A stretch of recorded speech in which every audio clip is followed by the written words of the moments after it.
Bandung is sad because his sub expired and I didn't shout him out today. I'm very sorry.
Ladies and gentlemen, Garfield and friends. We're ready to party. We're ready. I hope you bring lots of spaghetti. Come on in, come to the place where fun never ends. Come on in, it's time to party with Garfield and friends. Dancing, Fiesta, romancing, siesta, samba, la bamba. Ay caramba, disguises, surprises, and pies of all sizes. Come on in, come to the place where fun never ends. Come on in, it's time to party with Garfield and friends. Come on in, it's time to party with Garfield and friends. Garfield and friends. And pay attention. There'll be a test at the end.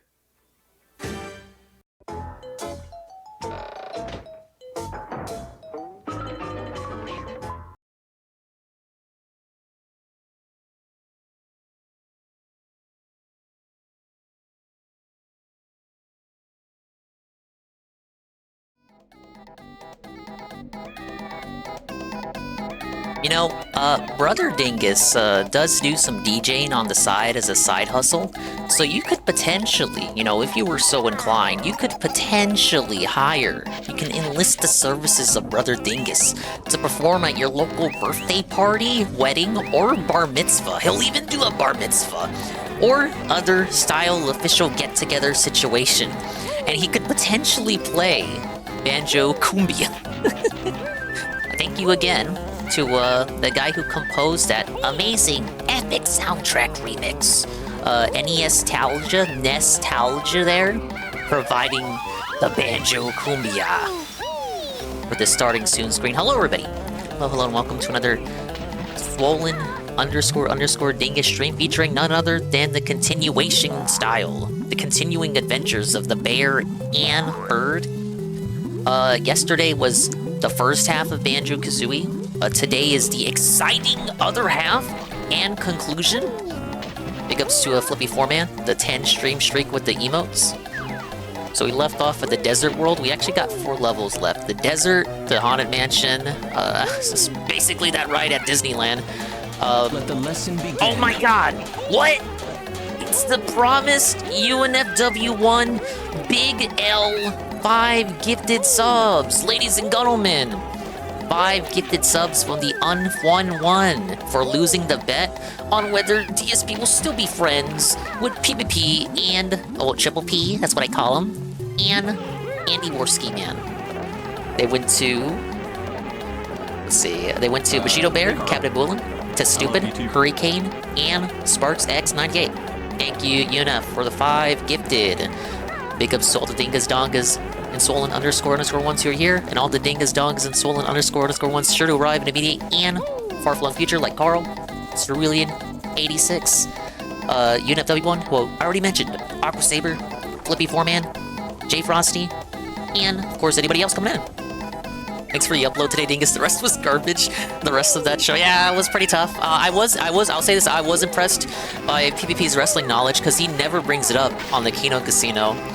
So it is pretty stupendous that he's able to put together the casino with actual show prep and put like the sets together, you know, the setup for the show, and then still have time to watch wrestling.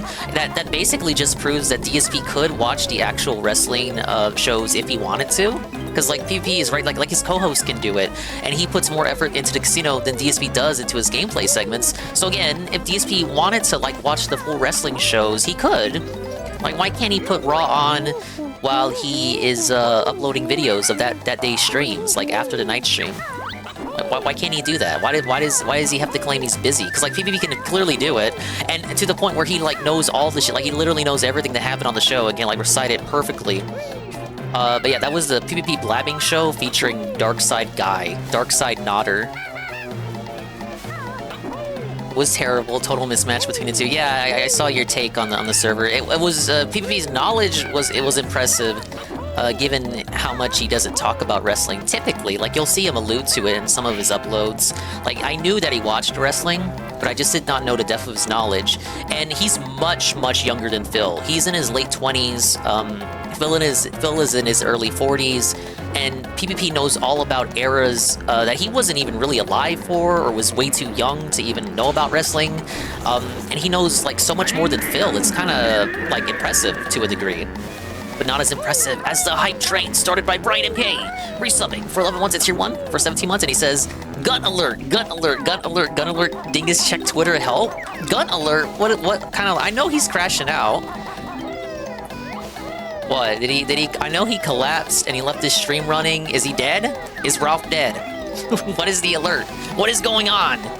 We were supposed to be talking about this boring wrestling show. But thanks for the hype train. Let's roll to see what Carl said. Watching wrestling is surely a full-time job. DSP is so goddamn lazy, it's insane. Can't even bother to watch the fucking wrestling. What a cunt. And hey, Rebsy. Yeah, for the extra life goal, we are doing Banjo-Kazooie. We did the first half yesterday, second half tonight. But yeah, we got the desert, haunted mansion, the ship level, and my favorite level, the woods level, with all the seasons changing. I forgot to talk to this tree. Drunker wants raid. Ugh. I'm shriveling up over here. How's your nuts, Bark Breath? Kazooie, will eggs and feathers help? No. I need water. Help. Get it? Because up to this point, the bear and bird solve everything with fucking eggs and feathers. Put it on the big screen, Dingus? Oh my goodness. I barely started playing the game. What is going on? Kinocopter? Ethan Ralph has stumbled naked from the camera after his drunken nap to expose his lopsided quadriceps clip coming in for reply? What? Oh yeah, I may have to make an exception. I was gonna wait. I wanted to do like at least one level before I start watching. What is happening? I can't ever take a break from this sector, huh? This happened a few minutes ago. Well, let's take a look. Yeah, that's the good thing. At least he's not dead. What is happening? Okay, let's quiet the game for a moment. Hey, Rencheck. So yeah, this is Ralph. Teddy Feezer. Not Teddy Feezer. The guy whose account makes fun of Teddy Feezer says that Ralph woke up out of his drunken stupor to stumble in front of the camera, half naked. Hello, Perez. Okay, let's see what this is. Hopefully, this is something I can even play on Twitch. I could be getting A-logged here, you guys. He's a swell 180. Oh my god!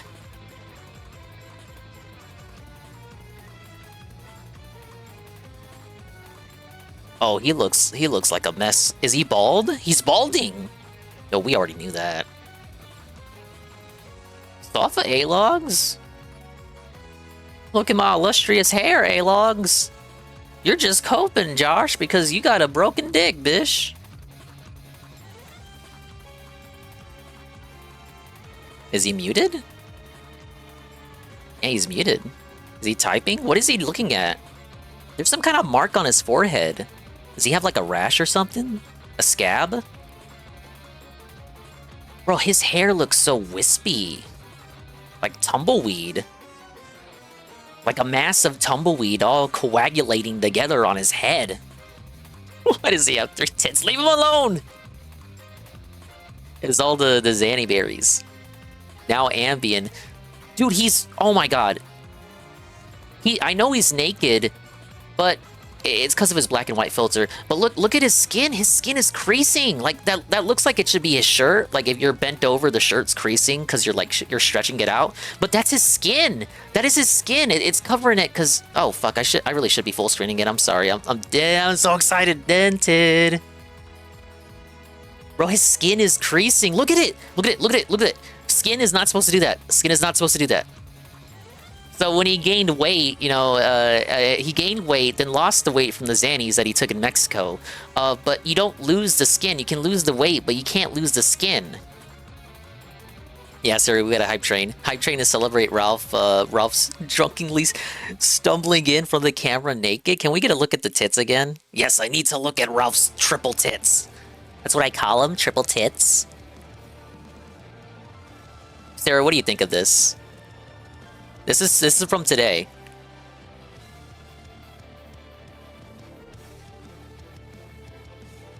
I want to know where he got the scar from.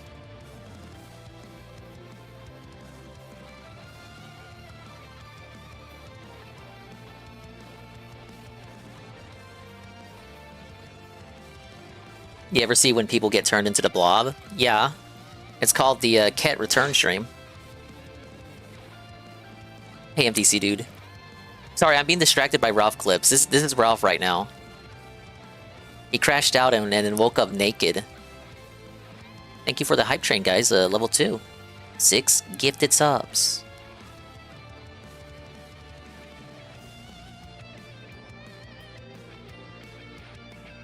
Hey, D-Sipe. Is he the topless person I saw at Shroom's thumbnail? Possibly. Hey, DJ Filthy Rich, how old is that guy? You guys won't believe this. Ralph turns 40 this year. Ralph is not even in his 40s yet. I was saying it yesterday. He's actually the youngest of all the popular locals. I think only... Who was it? Dude, I had said... Jordy. Only Jordy is younger than Ralph. Well, I guess Cobra. You can count Cobra up there. Only Cobra and Jordy are younger than Ralph. Everybody else is older than him. Yeah, Dale's older, Phil's older, Boogie's older, Keemstar's older, Dickers is older. But honestly, in some respects, Ralph looks like he should be older than all of them.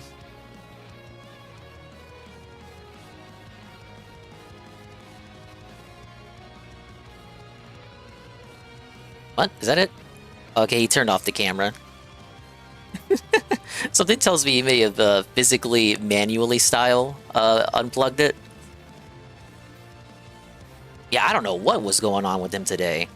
But yeah, that's what Ralph had going on, apparently.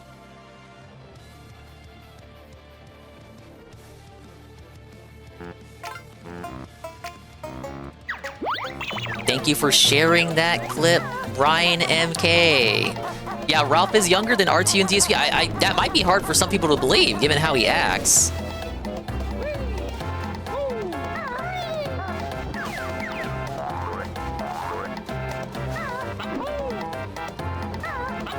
Damn, during his heyday, like, think about this. During his heyday, Ralph wasn't even in his 30s yet. And then he lost it all. I lost it all. Oh, and of course, younger than Ricada, too. I hadn't mentioned Ricada. Ricada's like in his younger 40s. He's in early 40s like Phil. Alright, where do I go? In the temple? A lot of pyramids you gotta enter in this level, obviously.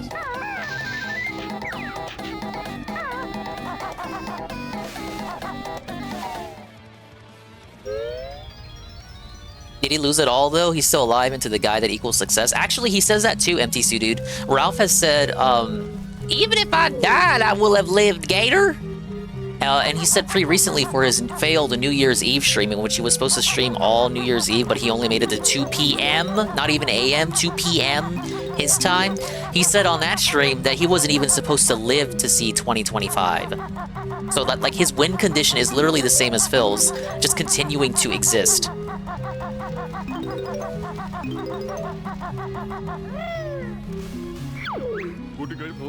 Sir, hello! Hello, my friend. I am Ruby. Can I be of some help, no? We're looking for treasure, pipe boy. Very good. I see some up there. It's yours if you can get it, yes? Good morning, sir. Oh, I gotta, like, feed the snake.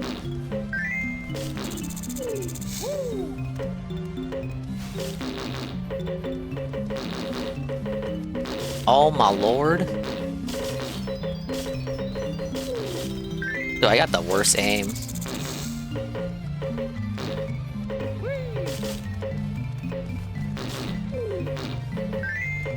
These be the only major locale that doesn't have a child? No. Yeah, Jordy doesn't have a kid, though I think he said he was trying for one on a stream a couple weeks ago. Is it 5? There we go. Oh, 8,000 thanks! My friend his stuff will now help you with your quest. Ah!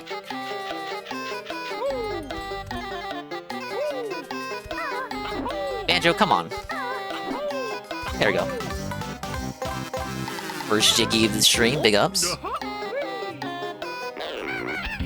Oh yeah, Christian did say that too. But he said later on that he was only speaking figuratively, and the trolls took it out of context on the Twitters. His voice acting is kind of racially stereotyped, man. Yeah, they gotta cancel me like they did Apu. The problem with Apu.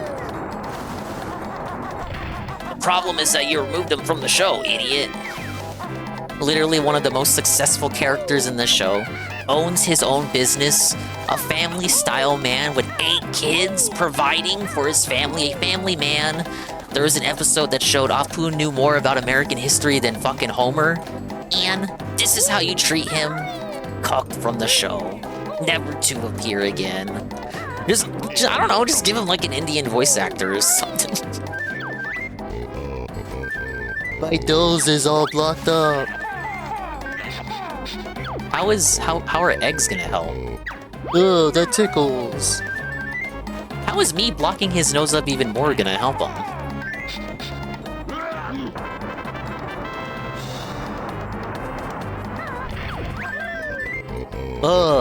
That cleared Jinxie's nose. Come on in. They came for Apu, and I was silent. Then they came for 𝖏𝖏𝖏𝖏𝖏, and I was silent.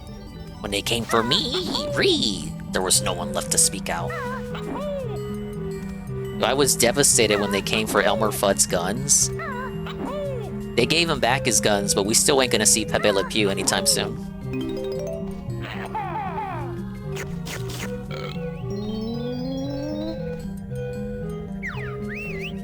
Oh.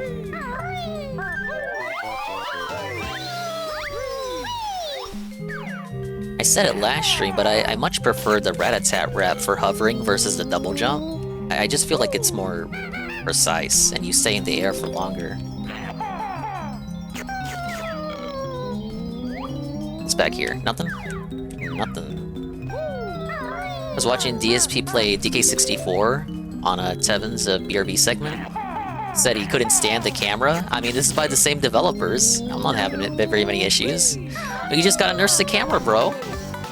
Because I grew up with these games, that's why. Yeah, one of the best DSP playthroughs ever. Yeah, it's pretty good. His Banjo playthroughs were pretty good as well, but 𝕭𝖏𝖏 was fun, but he was a lot more bored throughout that game. Because 𝕭𝖏𝖏 is just such a big game. I feel like it may even be bigger than DK64 outside of, like, literally the collectibles. What? Barry Lyndon.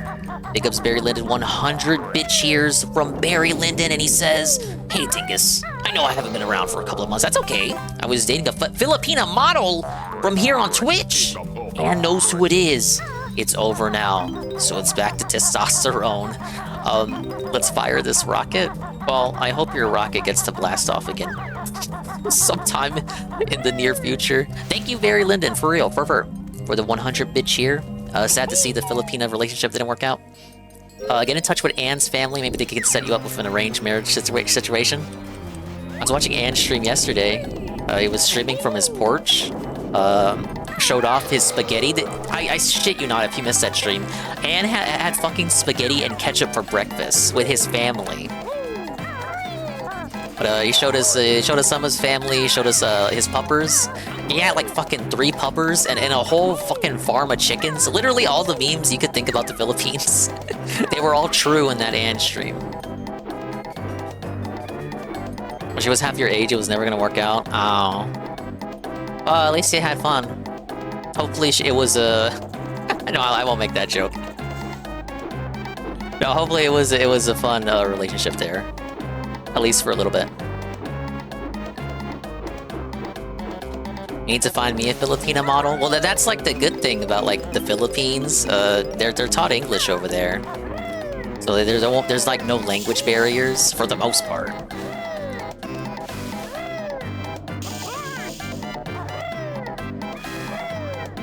True farmer Ann Core. Ann's family are farmers. Ann is not a farmer. He made that explicitly clear. Ann ain't the one to go about breeding roosters and shit.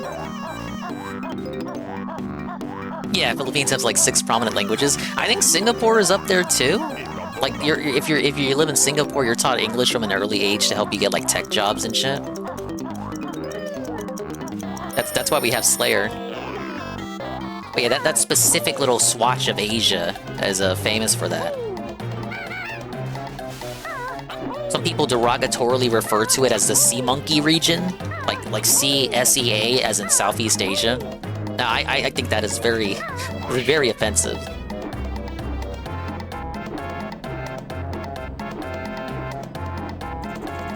Yeah, there's some history to it. That is the reason why they know English. Or most of them know English. Summon all the hidden rings of the ancients to beat the witch. More like beat the bitch, right? Wait, where the fuck is it? What the fuck is this camera, Rare? What? Where's the ring at? Huh? This is your fucking game, Rare. Fix your fucking game. Oh my god. This wouldn't have happened if they just made a Donkey Kong game, man. Then they do it 1 year later, it's fucking DK64. Safa, Phil. Big ups Popoku Un Babimi. Welcome to Banjo-Kazooie, the exciting other half. We're talking about Barry's big damn Filipino relationship that didn't last. Talk about Ann and his Philippines farm that he showed off yesterday on his stream. We're talking about Ann having spaghetti and ketchup for breakfast. No, not even regular ketchup, the special ketchup that they got. The banana ketchup. The shit that's banned in the States. Also banned like those type of knives that they got over there. The, not a switchblade, but it's like a switchblade. It's a switchblade, but it's a blade that unfolds. I looked it up the other day. Thoughts on Arcade Foreclosure? What a loser! Yeah. My thoughts exactly. Safa. Valley songs. Yeah, you got it. You got it. That's it, MTC dude. Yeah, those. Where the hell is this statue at? Look at the draw distance, though. Like, come on, Nintendo. I can't fucking see shit.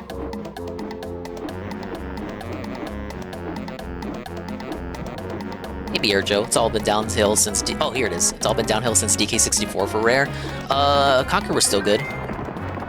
Sell me the Switch 2. Your favorite Switch 1 games not running at 10 frames per second. Imagine Tears of the Kingdom at 60. We're gonna pretend like Switch emulation is banned forever and no longer exists. So, Tears of the Kingdom, 60 frames, pretty good. A new F-Zero and Star Fox, potentially. Kid Icarus remastered. Kid Icarus new game.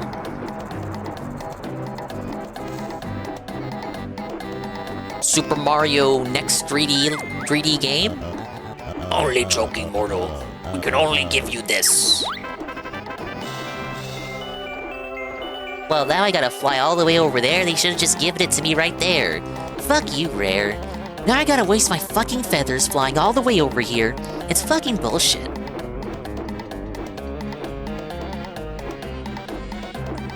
Yeah, Rakeda had like 2 properties, a bunker house for, used the bunker house to house Steel-Toe's wife when they were still together. Actually, I think they are still together. But yeah, Rakeda's getting foreclosed upon. It's pretty tough. Couldn't be me.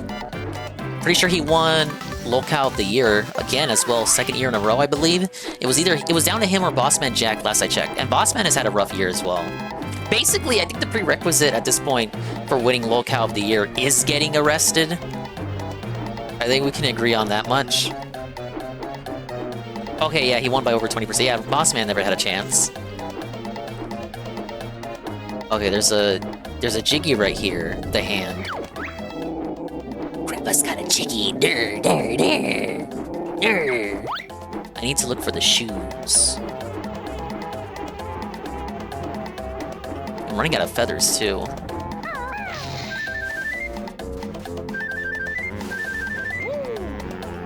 Rare went downhill once Microsoft bought them. I mean, you could argue, like, people were already bringing up DK64.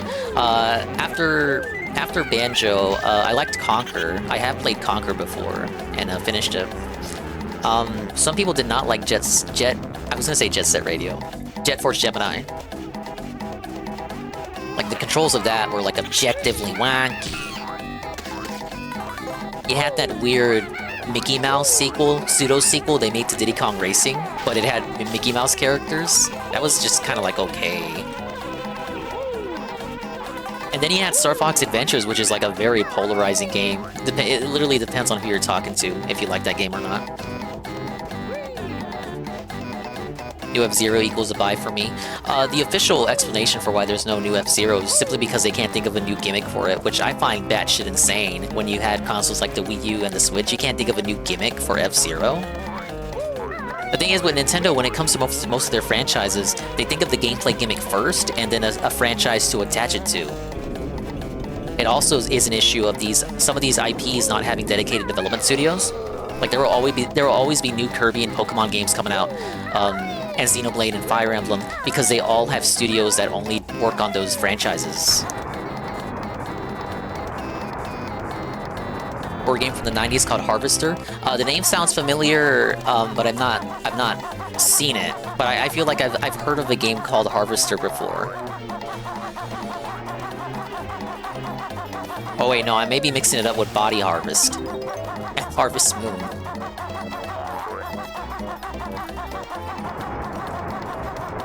Oh wait, no, I need the trainers for this. Run these races you cannot beat until you find some faster feet. Where the fuck is the shoes at? Oh, here it is. Alright, check this out. Wow, this is gonna be clutch. No! I've had that 1,000 years. Well done, mortal!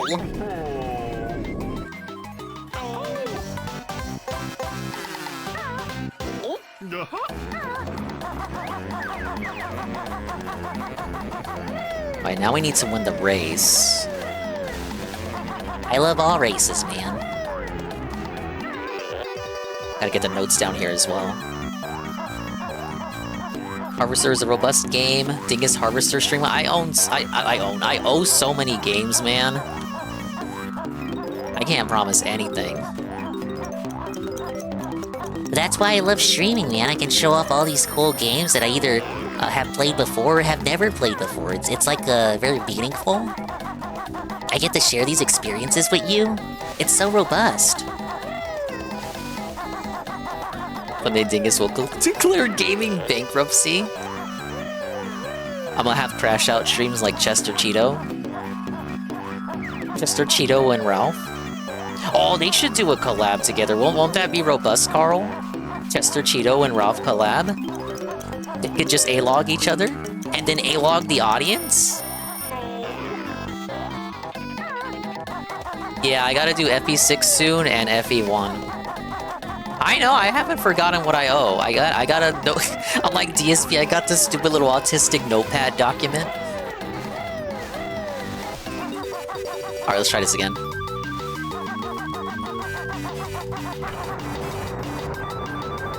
I know you guys won't let me get away with it if I like try to memory hole it, so... Not that I would, but you guys like to, you know, you guys gotta keep me in check, and I totally respect that. You guys won't let me memory hole promises I've made. By the way, I love how the timer goes even during the cutscene of the door opening. Like, what the fuck? It's not fair. That's crazy.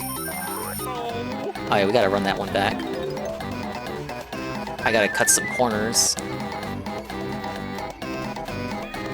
Yeah, FE6 with the best Lord Roy. The weakest Lord. Almost rage quit watching Dingus through those Crash BS times. I did it though, you can't say that I didn't do it.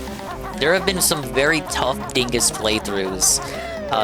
Crash Bash, Pikmin 2, Pokemon Stadium, and NES World Championships.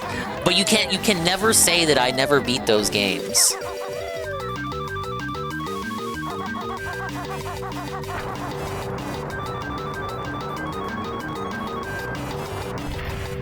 I'll play it in 10 years. Here's the game. Where's the fucking support?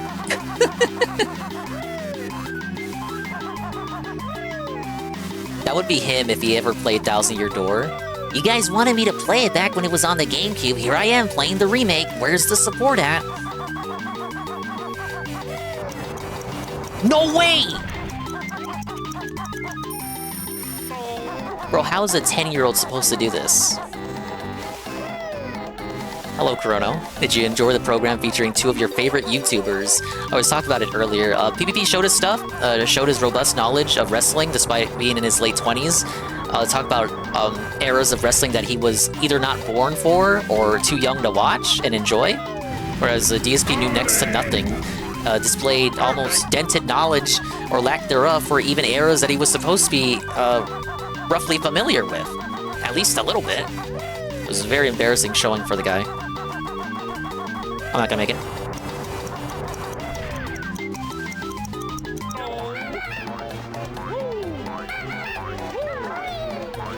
Pickups Arrow. Hello, Arrow. Yeah, my bad. It's a kids dash adults game. DSP didn't watch any of the wrestling they were supposed to be reviewing. It's pretty astounding. Again, like PvP does his own show, and he does set up, he does actual prep work, he researches what he's going to talk about that day, he gets the clips ready, he sometimes takes clips from other people, but oftentimes he and Worski will just OBS their own clips for the show.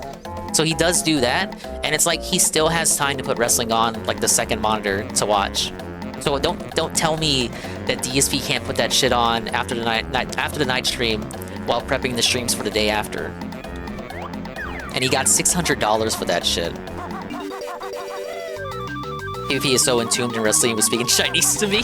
Well, yeah, not everybody knows about wrestling, but I can't be too hard on it, right? Because I feel like I can be like that with some topics, right? Like, if you get me going on Nintendo and shit, you just talking nonsense. I liken it to, you know, you're falling asleep, and you put on a YouTube video about some guy rambling about some topic he's autistically passionate about. Like, I'm not gonna chew that out.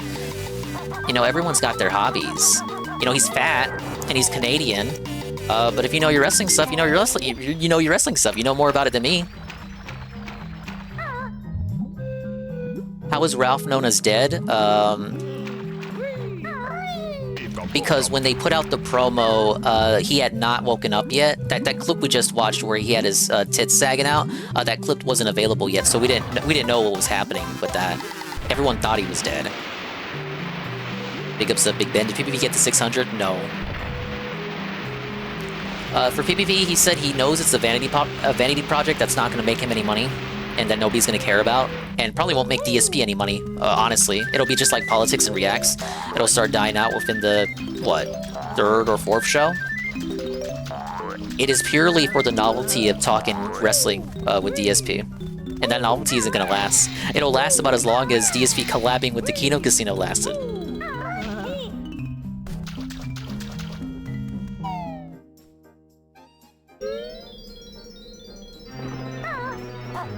Output makes very little, and PvP screws DSP into wasted streams and no money.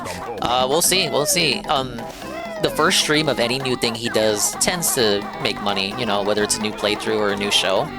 So I don't think this stream is that he did today is very representative of like what he'll be making on that stream weekly. If it is a weekly show, I don't know what the schedule on that is. It could just be when the fuck ever. Yeah, let's like come back to me on episode 5 of Smart Guys, and we'll see how much money he's making.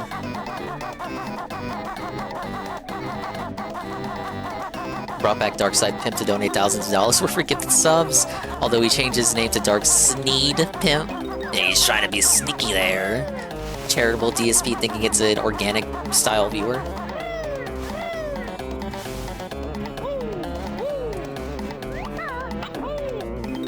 Again, for all of this shit, or at least most of it, a lot of it, it's just down to novelty. Is it still new? Is it something he's never done before? Is it something he was against doing, but now he's doing it because he's desperate? If that's the case, then it will make money when he starts doing it, and will slowly not make money.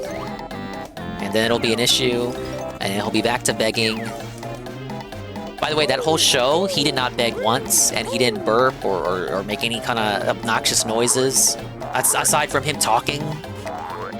There were no snorts, no burps, no begs, you know, just, you know, I like, you guys already know this, but like, it's just something, you know, keep that in mind.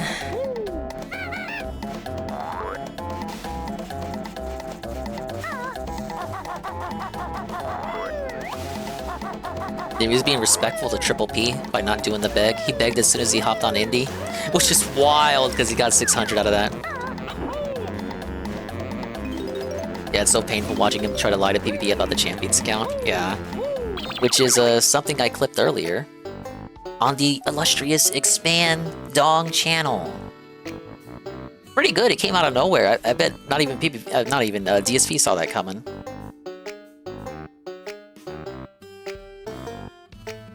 PvP surprises Darkside Phil with WWE Champions down from the rafters interrogation on Smart Guys.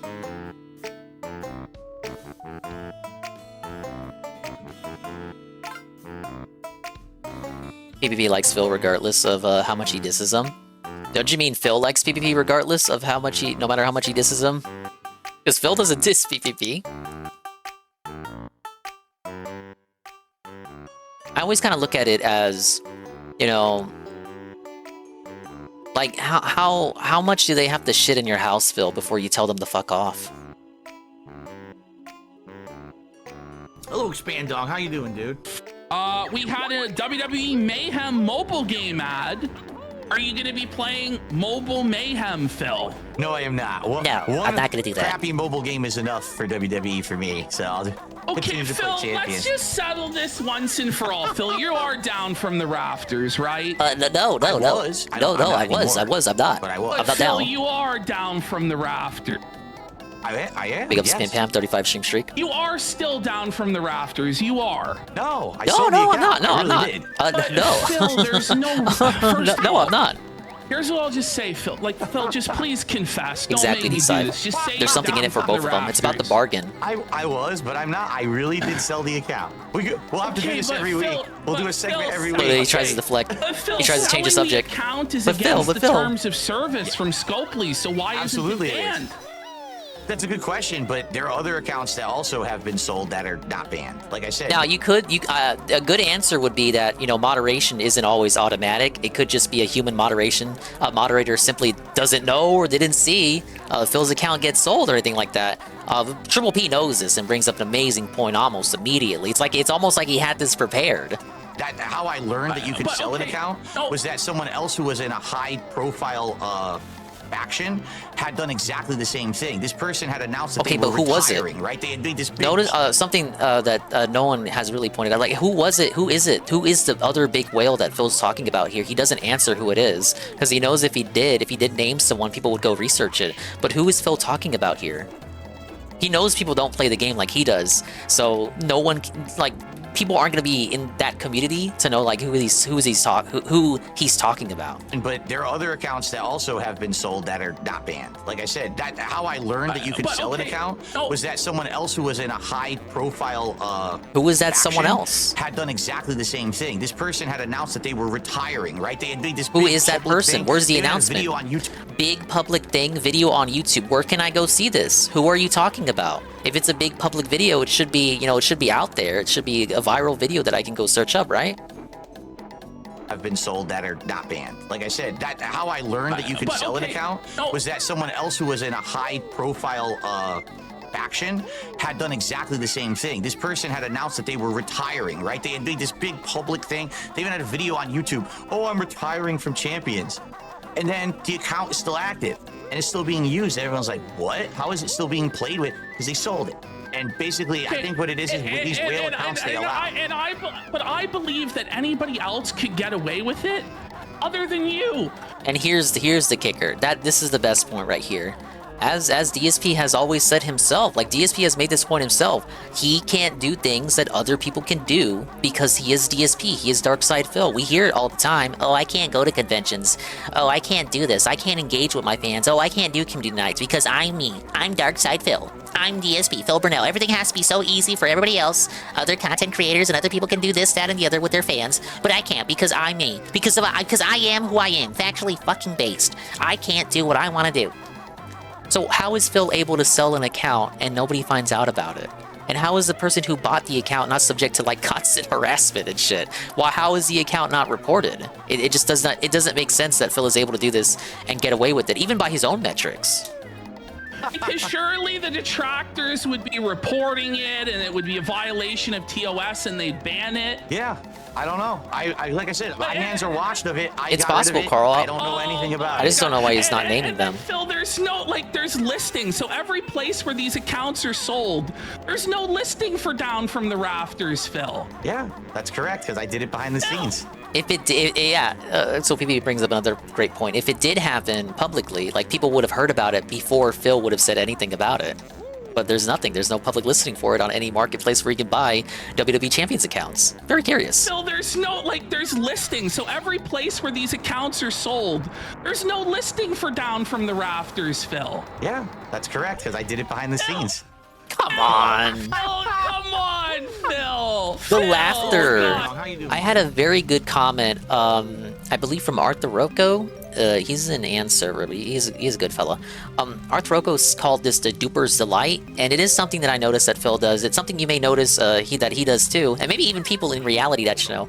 But whenever someone's lying and they feel good about the attention they're getting from the lie, Duper's Delight is when they smile or laugh, or it could be a way of how they deal with the anxiety of being caught out.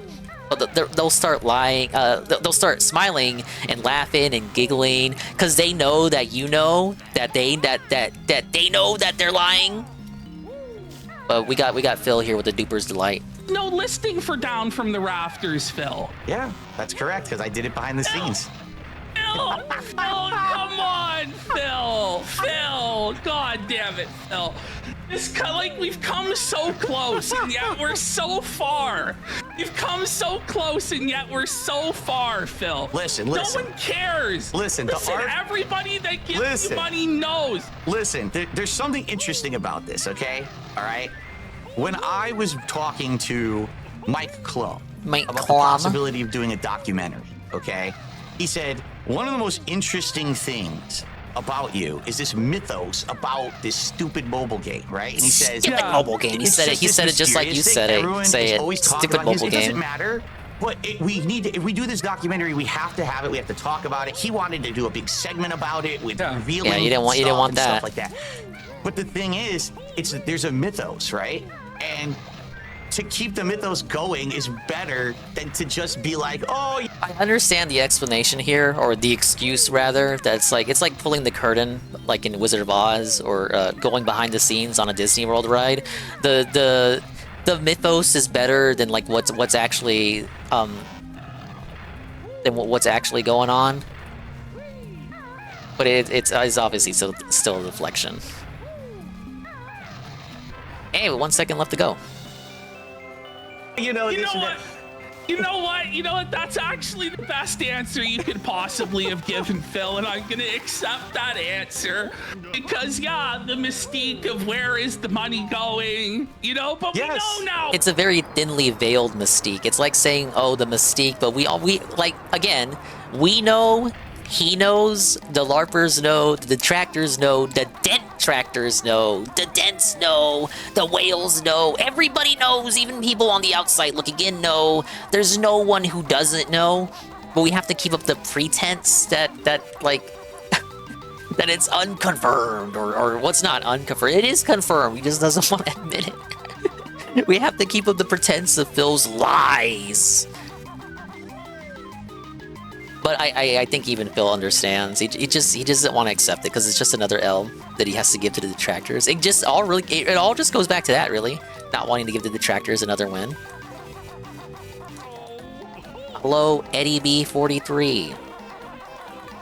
We're talking about the failure of DSP's $600 debut return of Smart Guys with Triple P, and how Triple P surprised and shocked him by once again interrogating him about Down from the Rafters and the fact that he did not actually sell the account, even though he claimed that he did.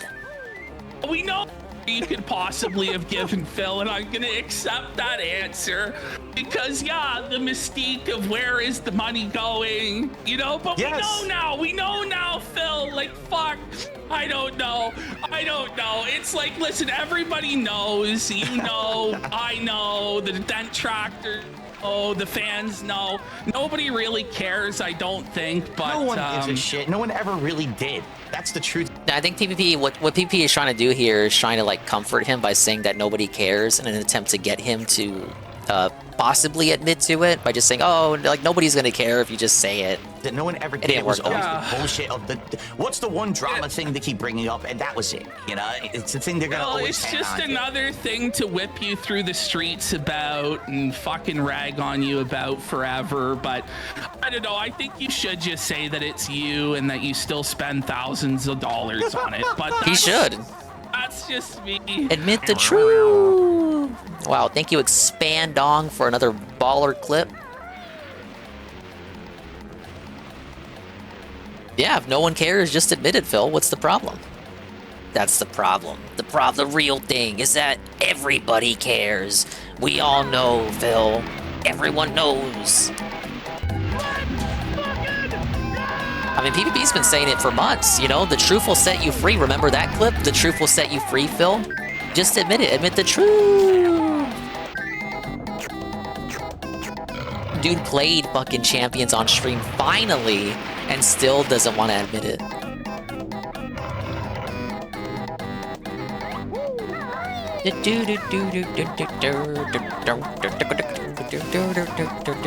This may be my favorite song in the game. It's up there. I think most people hate the level because it's so easy to die.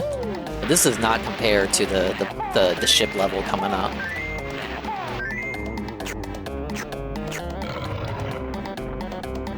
It's kind of the height of, like, the compact level design, like the points of interest being so close together, yet the level doesn't feel small, even though it's not that grand.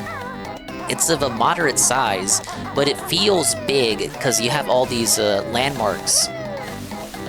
Oh, Momo token. Like, look, you got 3, 4, 5. You got 5 pyramids all close together. It's very densely packed. Think he's worried about some kind of legal issue? Oh. This is King Sandybutt's tomb. Turn back or face his wrath. Is he legal issues? Keep in mind he got hundreds of thousands in debt wiped clean by lying about it. Thing is, I mean, it's possible, but, like, consider the fact that he got away with it. He got away with the bankruptcy in the first place. Maybe the IRS just doesn't care that much. Anyway, time to maze. It's so dense. Oh, you guys are dense. Oh my god, like a grade schooler maze.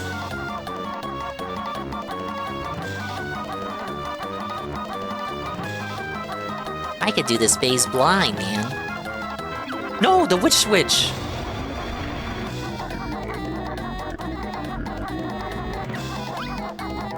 Oh my god, the timing reset because I was going after the witch switch. Don't worry, I got this.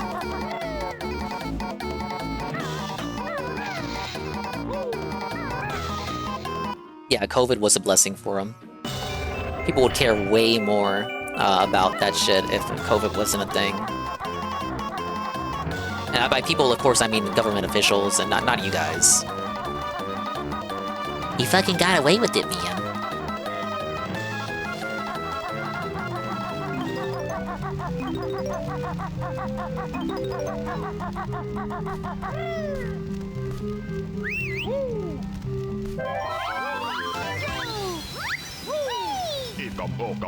Ikapokam.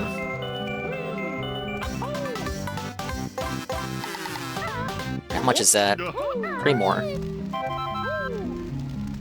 One is the Jinjo Jiggy, and then I think I know where the other 2 are. Yeah, continue coasting on the pig roach luck? Probably. Why am I poisoned? Why am I toxic? Which one did I not go in? This one? I went in from the top, but not from the side. Right? Correct?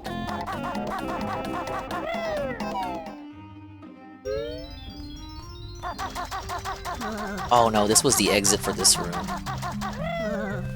Oh wait, no, the camel. The camel in the tree.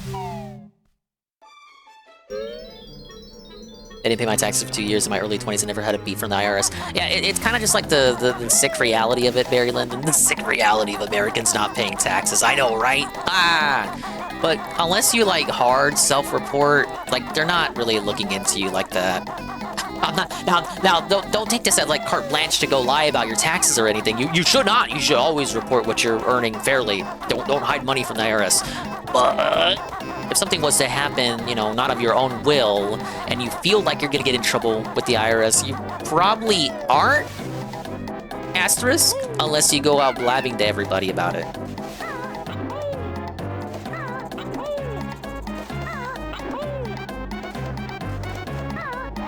Okay, the camel's over here. Yep, bio. What was an oversight? No, understandable. I'm not gonna accuse you of tax evasion, man.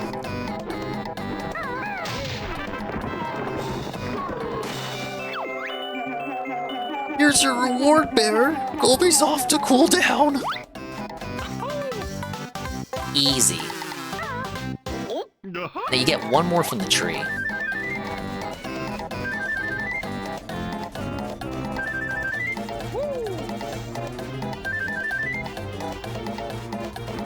Oh, the Ocarina of Time house music? Yeah, that was on the playlist just now. Where's the carpet? Oh my lord. Here. Ah! Oh no! Wait a minute! Wait! How is that fair? Now wait a minute, you guys. God damn it, Banjo.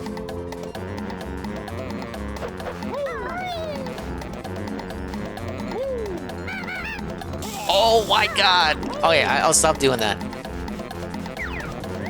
Dented. I'm gonna run out of fucking health. I'm gonna have to redo the whole level.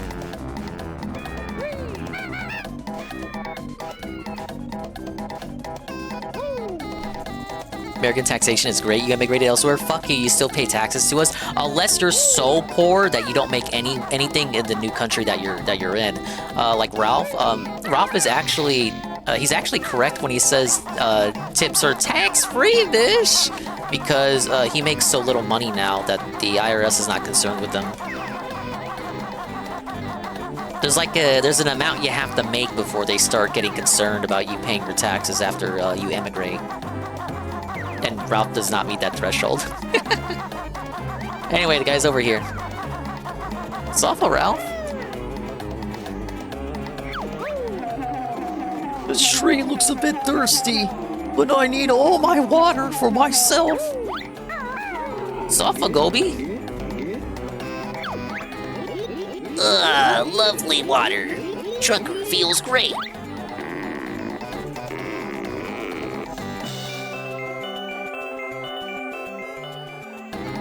Dude, his model looks so weird stretched out like that. Wait, I can't climb up him? Dave has low amounts of assets as well because his money literally goes in a black hole, essentially true. I think PayPal on his YouTube probably won't report his income to the IRS. Probably not. They got bigger things to worry about. Like honey, in the case of PayPal. Yeah, Gobi's the messiah. He can walk over water.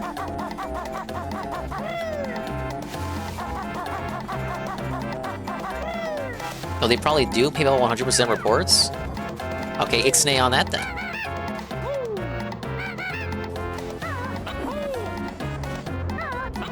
Dave has a $500,000 home that he only owes $250,000 on. He'll pay it off one day. Oh yeah, I need one more Jinjo. There's a tomb over here. Oh, I think I gotta hit him again. Yeah. Oh, that's it. I'm leaving this desert to find some peace and quiet.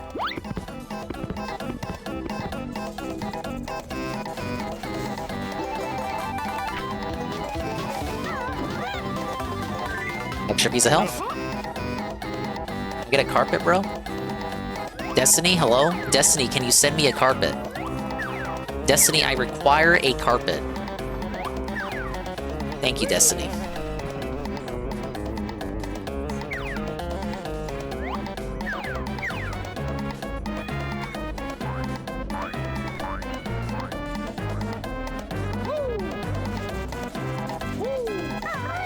Alright, let's see where we're at.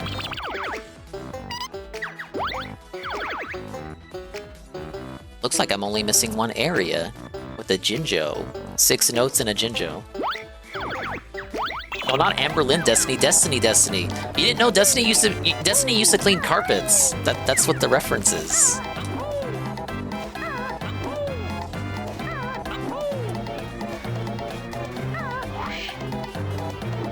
Too long didn't watch today was correct? Yeah. I mean, I saw the majority of the wrestling shit while clocked in. Big mistake, but I liked that I caught the champions a bit. As for the gameplay, I clocked out and tuned out, bitch. So I don't know what the fuck he did. Just that it was more indie. Not indie games, indie game. Not plural, indie game. As in, indie with a Y, not indie with an IE, indie game. Indie game, not indie games. Indie games is Killer Frequency. When he'll play that again, I don't know. Yeah, now he clears shafts. Oh, come on. You gotta be a bit nicer to Destiny than that. Oh, there are the notes.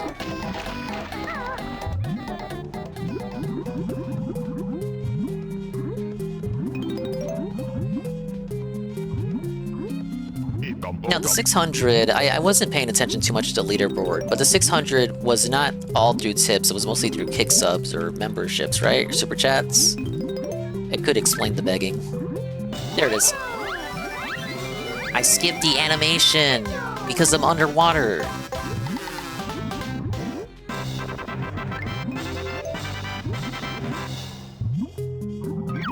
And just like that, level complete. That wasn't too bad. This is the level where Dingus rage quit. Teen Dingus rage quit on this level as a teenager on the N64.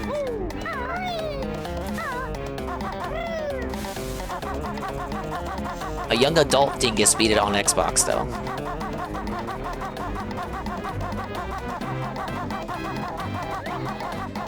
I kept dying in the quicksand part, like that area I was just in. It's not that area I filled that area with water, but water is not always there. So if you go there and do the stuff there before you fill up the area with water, you basically have to do some platforming at the bottom where there's like deadly quicksand. I kept dying there. I didn't realize you have to fill the area with water first to make it easier. But we got 3 levels to go. Check it out. At this point, the levels are 45 minutes to an hour to beat, if you're just going around casually. Ow. Ah, yes. The journey continues. Oh, dude. N64 was not programmed to handle this room. There's too much shit going on.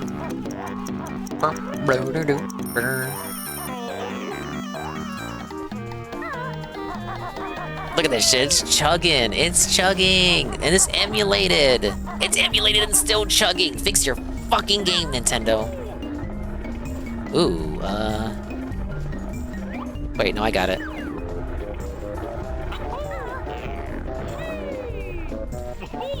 Hello? I had the right idea.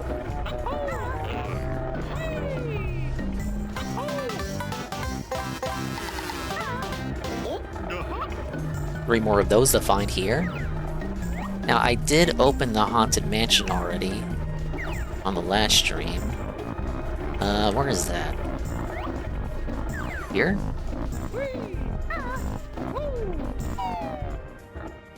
That's a big old hitbox for the Jiggy? Yeah, it's pretty big. Okay, I got 2 ways to go.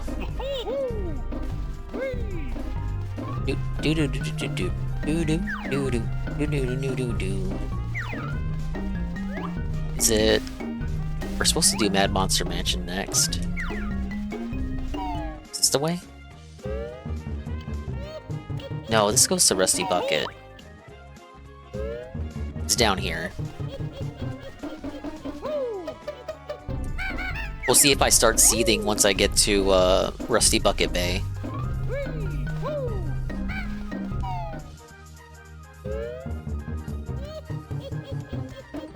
I think it's here. Yeah, it is, because the pumpkin transformation. So to get the next cheat code, I gotta turn into the pumpkin and then backtrack here.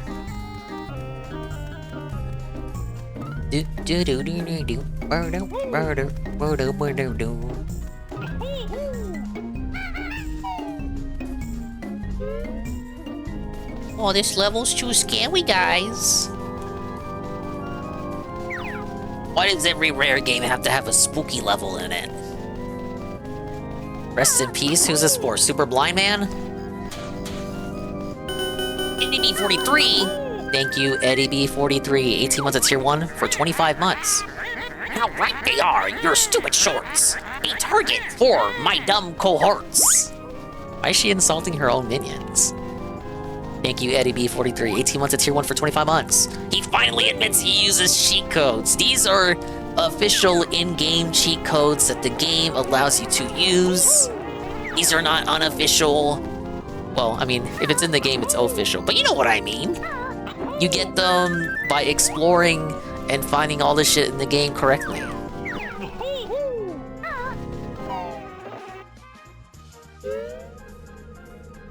Rusty Bucket Bay and Click Clock Woods are the only hard levels. I don't remember having issues with Click Clock on Xbox. I never got there on N64 back in the day.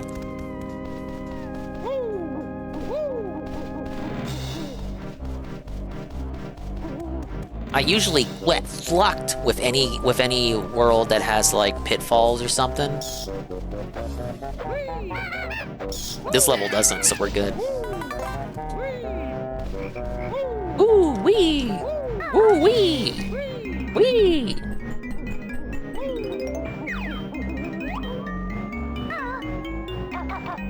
But falling off the tree isn't that bad. You just gotta, you can like, I know it has crash damage, but you can prevent that. You just gotta do the double jump, then time your ground pound, and you'll prevent all fall damage. Oh, we're in.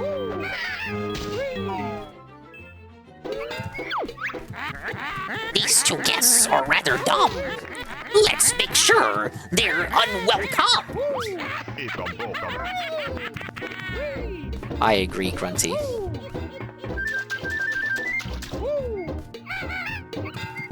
Oh, this is this guy.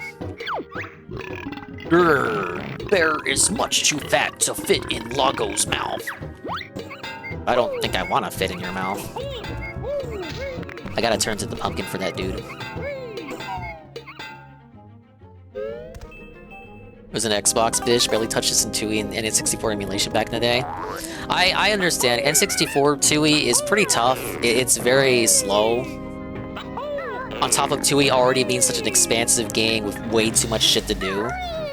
Performance tanks really badly in like the Hailfire Peaks level. This shit goes down to single digits. But they really wanted to put out that game without needing people to have the expansion pack. I mean, they did succeed in that regard, at least. They had to conjure the dark arts, tap into some black magic to get that game running without the expansion pack being required.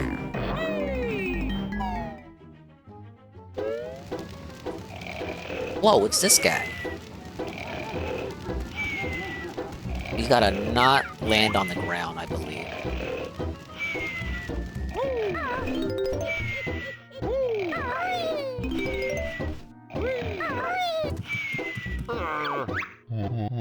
Crunchy's gold, how it shone. Still be bad. Now it's gone. Did I say shone? Yes, I'm mad. My boot output. Up your useless spooky boot. Probably some British pronunciation situations there. Boot does not rhyme with butt.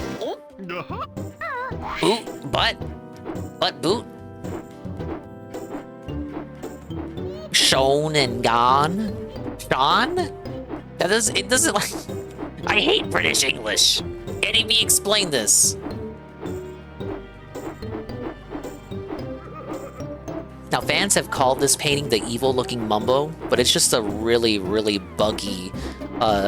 It's buggy art of Mumbo Jumbo from like promotional art. Like I've seen the actual image. He doesn't actually look as evil as he does in the game.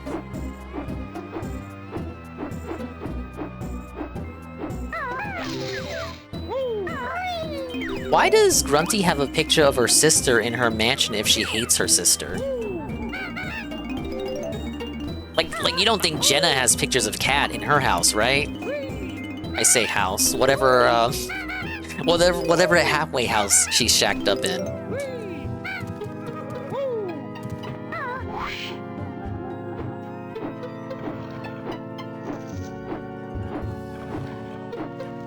You know, van down by the river. Not even hotel room. Van down by the river. Gotta get that token. Jenna's a perpetual victim, yeah. I know, like, Cat sucks, but Jenna still works. Like, I'm not gonna give Jenna the big ups because she's not Cat. Sorry, you guys. She's a loose whore. Not that there's anything wrong with that. We respect sex workers. Oh! That did not scare me. Shut up. Literally just an enemy reused from level 3. Okay, that one's real.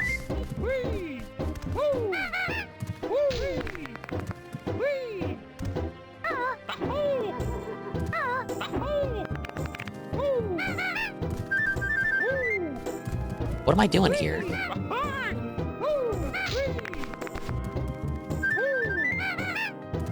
The Grunny picture?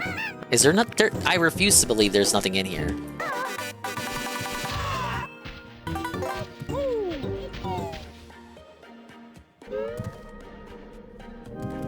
Cat would be in the same position if Dave didn't come along. Position? Yeah, Cat sure assumed the position, alright. That fateful evening on Twitter with the OBS pickup line. See, I didn't know growing up that you could defeat the ghosts like that. There's really not many uses for invincibility in this game. But that's one of them.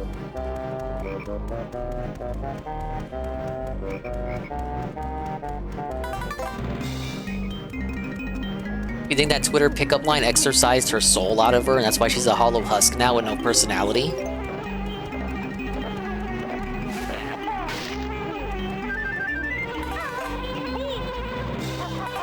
Come on, Banjo, get out of here.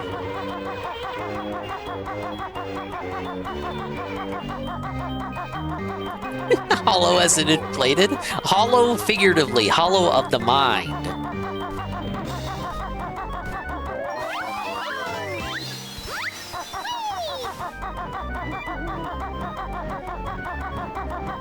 was Jenna who needed to exercise? I know very little about Jenna. My apologies.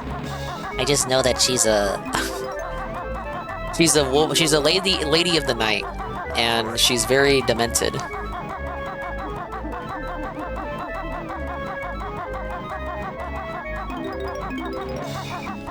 She's just so grungy that I don't look at the videos that she puts out. It's too disconnected from Dave for me to care.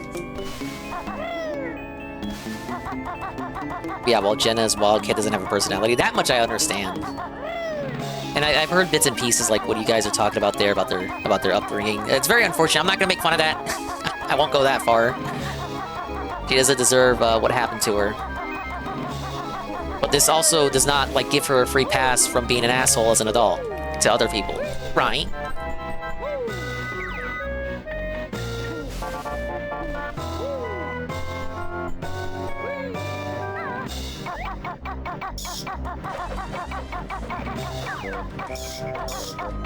Oh, leave me alone.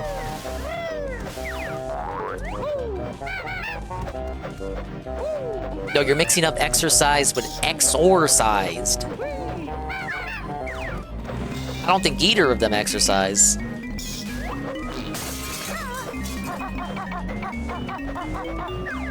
Damn it, I need to get up there and into that secret part of the maze.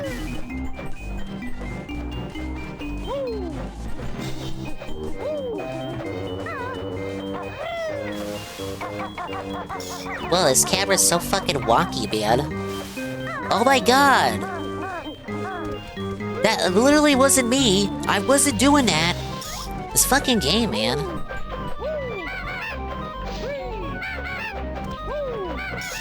Alright, there. See if I can get it again. Yeah, probably sitting there like, how the fuck I gotta work this retail job while my husband works $150K a year, wondering where the fuck the money is going? No, Cat knows. Come on. She has to. She dense, but she ain't that dense.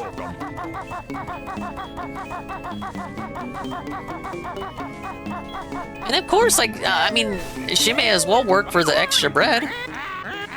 Those lovely dorns, how they've grown. Music to my ears as you moan. But no, she's gotta know. And she's just making extra bread and butter by working the retail. Why not have the extra money? Like, what else is she gonna do? She's got no personality, right? So she's got no hobbies. May as well just work a wagey job every day, right? Okay, that was kind of weird. There. Retail work is soul draining. Fuck, that's not fulfilling at all. Maybe it was a real job. Well, of course, but it's like Ket has no prospects like that. It's pretty much all she can do. Oh! Maybe she should go back to streaming and then make herself her own bag. Oh, I gotta be the pumpkin for this. Yeah, like, it gives you a reason to go outside. It doesn't have to be, like, a glamorous job. But, like, what else is she gonna... She can't be, like, a house... She can't be a soul maid anymore. I mean, she can still cook and clean. But, like, that's not fulfilling either. Like, what would she do if she's just at home all day? Like, I agree would be her Joe. At least it gives her a reason to go outside. It's not the most glamorous job, but when you're a kid, like, what would be? Shout out Chaos Realm 01. Shout out to Hate, baby.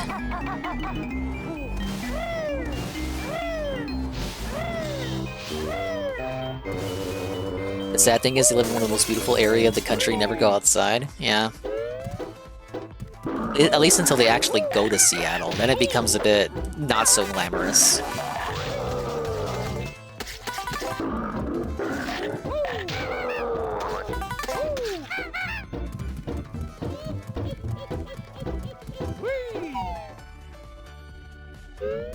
News on a Billy in the Jobs trial? I don't think we have an ETA on that. He just says he'll tell us he'll tell us when he tells us.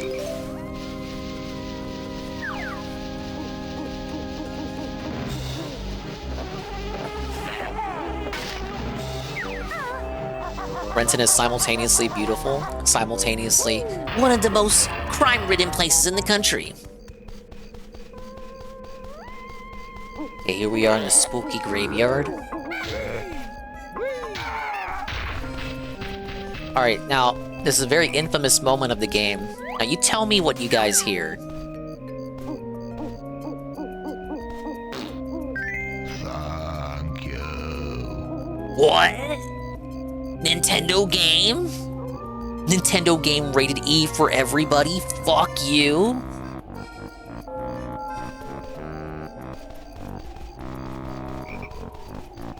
With headphones on, I kinda hear an N there.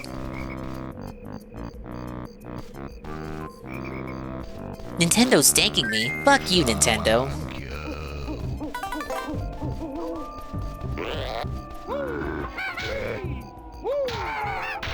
Brigada body cam footage. Oh, that'd be interesting to see. Probably look at Jersh cover that. Jersh is going down to 1 stream a week, down from 2 streams a week. I think his streams are only going to be on Fridays now.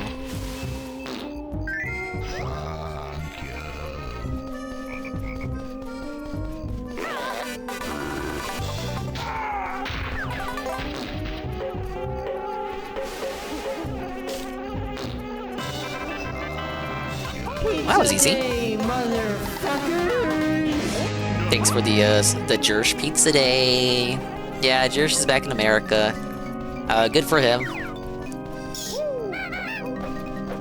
Yeah, he might get attacked by alphabet people, but that's a risk he's willing to take.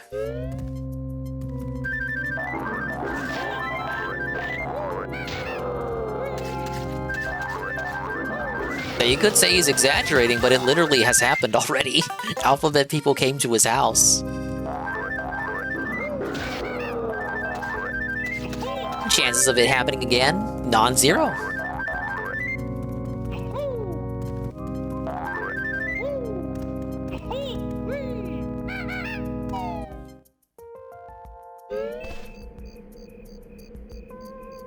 Have I seen the happenings post? It's the whole screen? On KF? Oh, you know, okay, I know what you're, the community features posts. Yeah, there's a lot of stuff going on. Hey, it's the start of the year. Are these things moaning in pleasure as they thank you for farting on them? I didn't fart on them, the bird did. But yeah, I saw that the community features, it's very big right now. Something else I wanted to mention. Oh yeah, 𝕭 𝖏𝖏𝖏𝖏𝖏. 𝕭 𝖏𝖏𝖏𝖏𝖏 got arrested in New Orleans, if you recall, late last year, for beating his partner. He was let go, but recently the assistant DA, district attorney in New Orleans, recently committed suicide, and 𝕭 took credit on YouTube by claiming that it was him through the dark arts of his chaos magic, as well as a deal he made with his owl god, 𝕭los, I believe is the name, 𝕭los the owl god. Listened to his pleas, and through the power of the black magic necromancy, he was able to convince the DA, the assistant DA, to kill himself. And the comments are all telling him to please get help.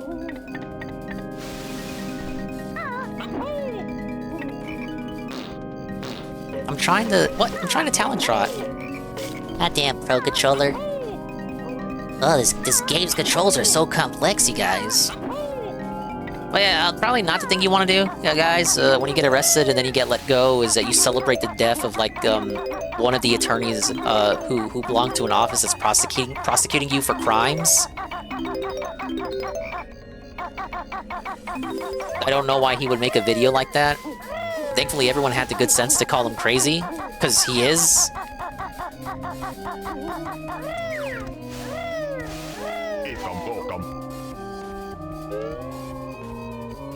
Yeah, big up 𝕭los, Owl of Chaos.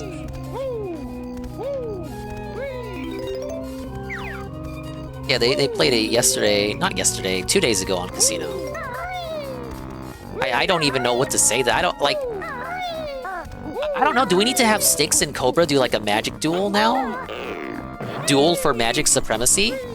Like, I don't even think Cobra would brag about his magic like that, to that degree that, like, Cobra convinces people to unalive themselves. I hate to even say it like that, unalive, but I just said suicide earlier. I don't think even Cobra would do that. Like, claim that his magic convinced people to kill themselves.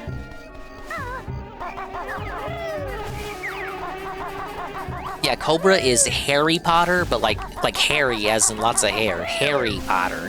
Harry Pothead. He doesn't do pot. Does he?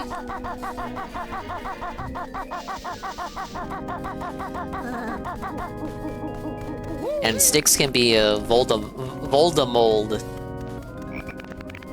Because he may or may not have mold in his house. Okay, he does? Okay, then he is Harry Potter.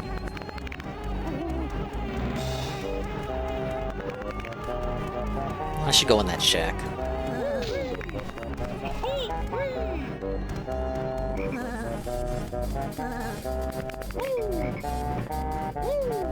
Oh, hello? There.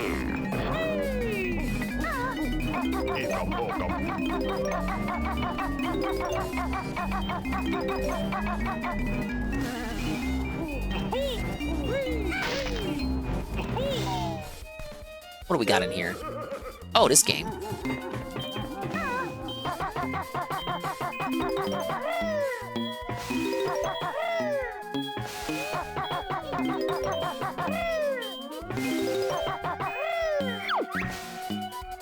Greetings, oh solid one. I'm Tumblar the Mighty. Solve the puzzle and you, Rube, can take this infernal thing that's stuck under me. Oh geez, I wonder what kind of puzzle this is.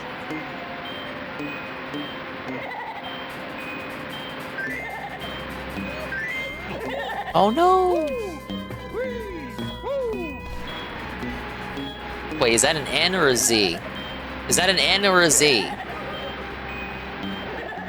That could be a Z, but it might be a sideways N.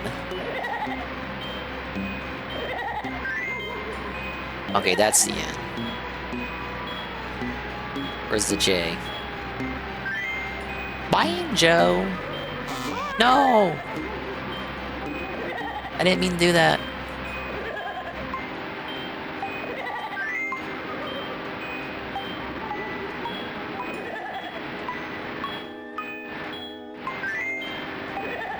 Okay, the Z's over here. I don't got enough time to do this.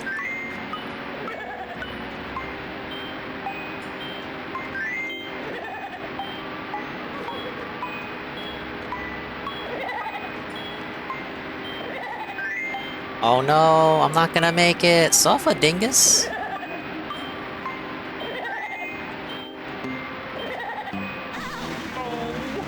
I'm right there. God damn it. Sent back to the start of the level. Okay, I keep my shit. I thought that was a life lost. It's not true. Give me one more shot at that. I was being A-logged. No.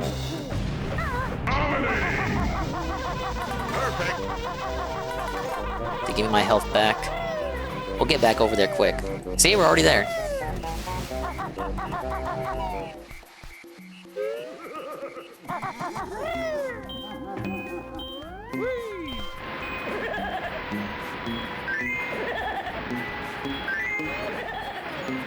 I was just having trouble because I kept getting hit and I didn't know where all the levels were.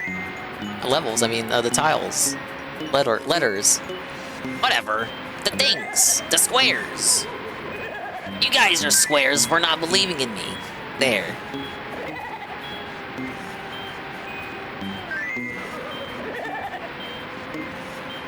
A was over here. You can barely fucking see it. There.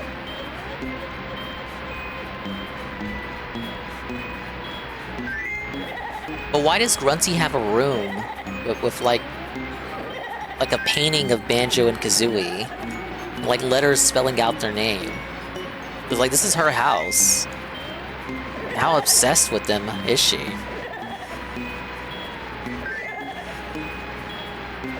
Alright, we done.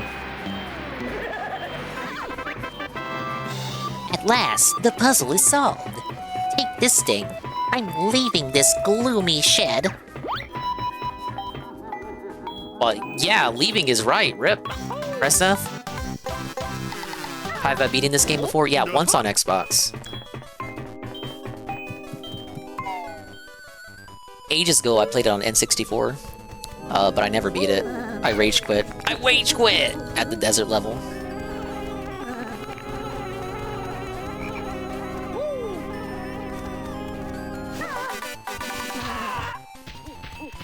I'd be happy if a woman made a room dedicated to me. I'd be concerned. You just go to a girl's house, like, yeah, I don't know, maybe like a girl from school. Okay, you're in school. Girl from school invites you to her house, right? You go to her house, you're like, okay, I gotta go to the restroom. And then you go around, you go to the wrong room. You'll go to the wrong room instead of the restroom. You open a door, it's like a secret shrine with like pictures of you. Like pictures of you taken without your consent at weird angles.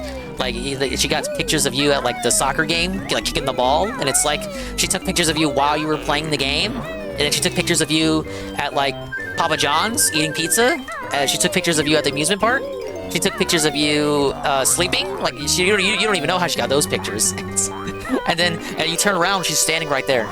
What do you do? If you answer anything but put a ring on that finger, you answered wrong.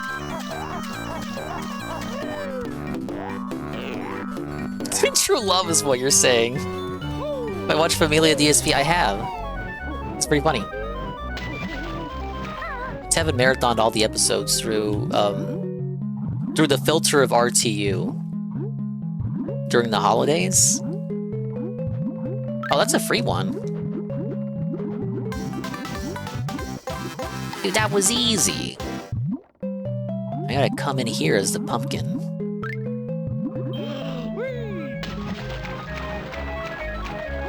Some Helga Pataki type shit. Yeah, that is basically Helga, right? I was a junior in high school when N64 came out. Shit, I barely existed. Everyone hated it, especially after such wonderful years with the SNES. Yeah, 3D gaming, growing pains. I remember you could go to, I think it's called Usenet. I believe that's what it is. And they're like forum posts of people from the late 90s talking about the consoles back then as if they were the consoles of the now. Because they were the consoles of the now back then, but they were basically saying, PS1 is trash, PlayStation's fucking done, N64 is garbage, fucking Nintendo is done, Nintendo is over, party. Just kind of letting you know that the shitposting of today existed back then too. It's not new, it was always there.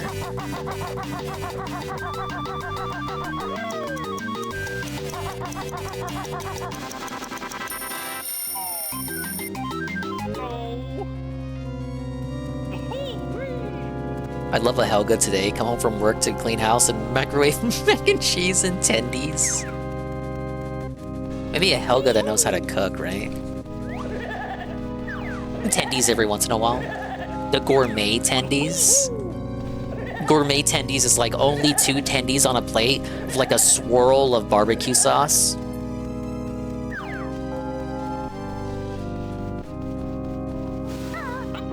A decorative swirl too, so like it swirls around the plate in like a thin strip. Very thin line of barbecue sauce swirling around the rim of the plate, and that's your barbecue sauce, so you don't get anything else. Imagine telling a hardcore N64 person they would get Cloud Strife and Sephiroth in Smash Bros. They wouldn't believe you. It's like they wouldn't believe you told them that Sonic would be in Smash. No, back in the day, there were like fake jokes, pranks from was it Electronic Gaming Monthly? Trying to say that like Sonic and Tails were in Melee. That ended up becoming partially true. It just wasn't Melee, and Tails wasn't included.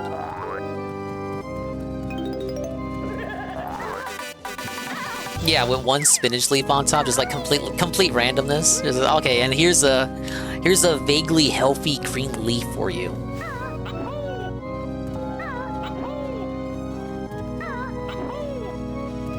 People saw the controller as a bondage device. I think it even was used as like bondage in some of those because ads used to be a lot more risque back then, especially in magazines. I think it was used as like a bondage device in one of those ads. Can't remember which one. Oh, you know what? It wasn't the N64 controller. It was a PS1 controller, and it was a Muppet ad. It was an ad for the Muppets PS1 games, and it's Kermit tied up with PS1 controllers, and it's like, next time let Miss Piggy win. All right, let me talk to this hand. Talk to the hand. Modsand plays his organ with ease, but can you follow him on the keys?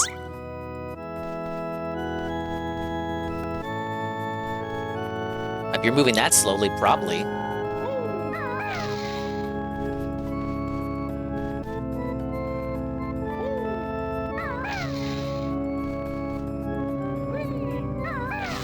Whoops. Oh, that doesn't reset the puzzle? It should.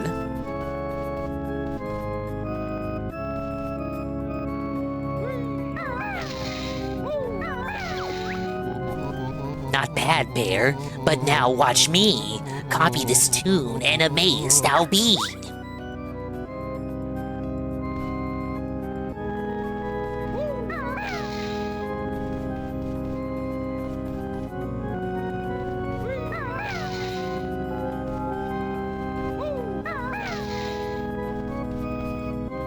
This should be more like the frog chorus in the swamp level with Tip Top, where he plays it all on his own, and then you have to copy it. I'm literally just copying what he's doing. It's not really that difficult. And this level comes after the swamp.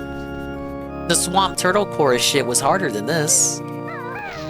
Oh, stop complaining, Dingus. It's a game for 5-year-olds. I guess you could let him play you can wait and let him play it all first before playing it yourself. But why would you wait? Your music skills are mighty fine, so take this golden piece of mine. Were people even in the mindset to guess Smash Guess like that back then? Considering that people were already making pranks like Sonic and Melee, I have to assume some people thought it was possible. There were fighting games that had guest characters back then. Like, was it Fighting Vipers that had Sonic characters in it?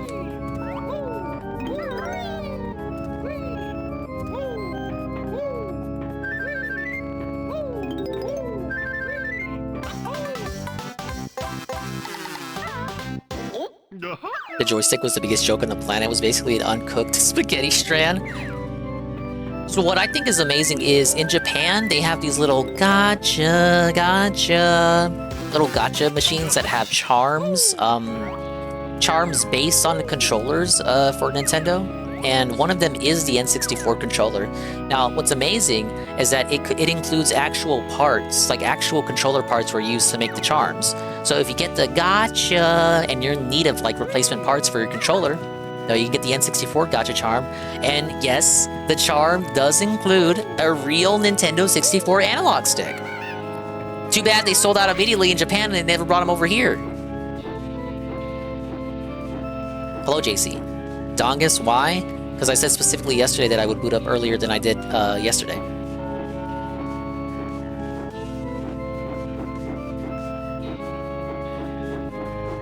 Urkeys had Tifa and Cloud? Urkeys? Never heard of that game. Urkeys, Urgo? Why did I do that? I wanted to beak bomb the bat.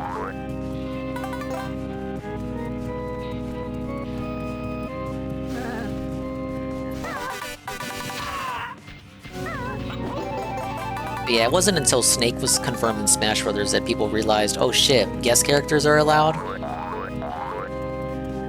As for the inevitable soft reboot of Smash with the next game, I could see Sonic, Pac-Man, and Mega Man making it to the next game. Everyone else is gonna get cucked. That includes you, Cloud, and Sephiroth. Suffa! Lame Square. Y'all know DSP fell off right here. Fuck you, Rare.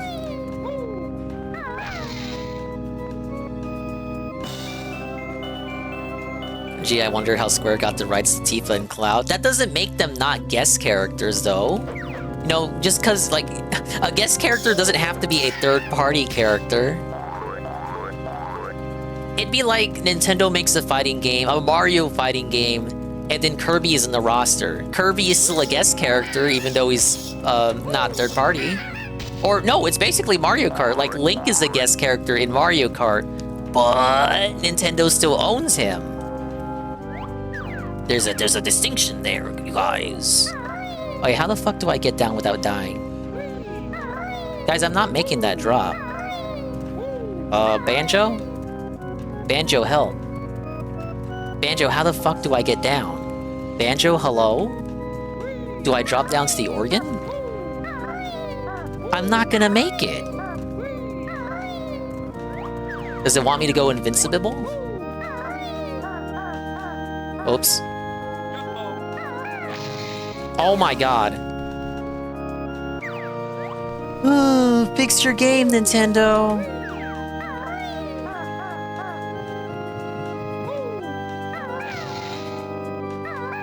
How many thousands FE characters will they add to the next Smash, I wonder? They'll add Alear, and Meowscarada, and Ravenbeak from Metroid, and the dog from Pikmin 4. That's the holy quadrilogy. The holy rectangle. Mario Kart 9 is never coming out, but Nintendo are the good guys. The next Mario Kart will be called Mario Kart 10, and they will count the mobile game as Mario Kart 9, and everyone's gonna be rolled because they were expecting Mario Kart 9. But then they get like Mario Kart 10, but it's a Roman 10, so it's an X to look cool. Mario Kart X 2026, Switch 2.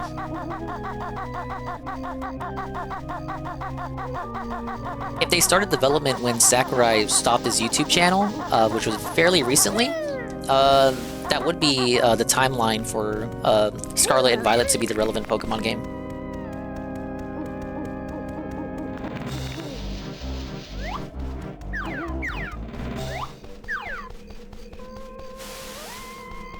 How do I get up here? Oh. Do-do-doy.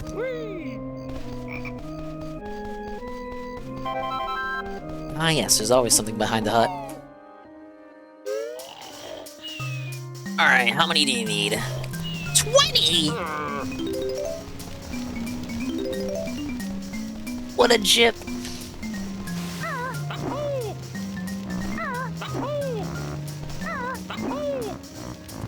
What's he got up here?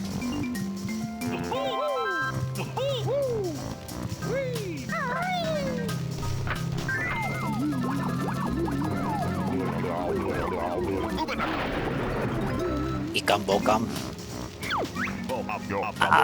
Mumbo proud of pumpkin spell. Make good soup.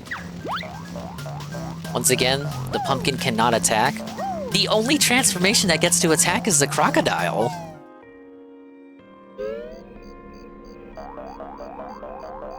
So here we are, Pumpkin Banjo. There's actually a lot you can do as the pumpkin. Usually your transformations only exist so you can do like one Jiggy, maybe get a couple of items. But the pumpkin, I think, has the most to do? Outside of maybe the next one.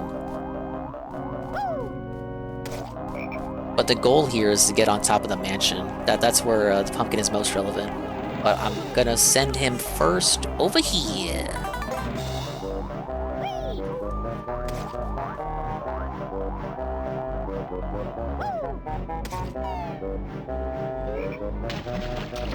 See? Pumpkin can't swim, so he goes straight down. This allows me to get the notes down here without suffering through the swimming situation.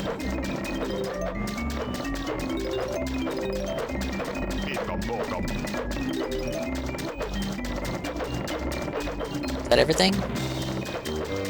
Okay, there's a pipe over here too.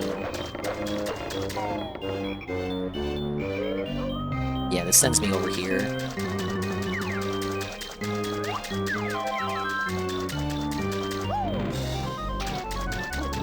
Don't ask how the pumpkin is immune to the sewer water.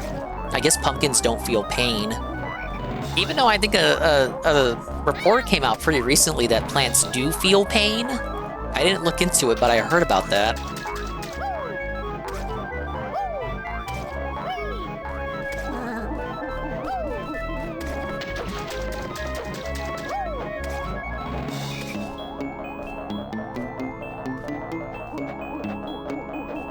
That means even the trees near Dave's house wince in pain whenever they hear him beg.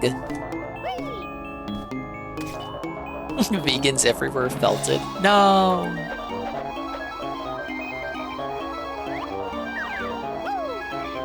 They don't have the same kind of nervous system we do, so pain isn't actually the right word. Well, of course, they just say that to get your attention for clickbait.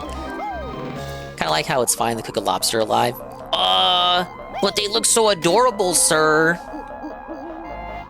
Have some compassion. Like, it's like you're slowly turning the heat up on the frog, and the frog doesn't even notice. Boiled alive.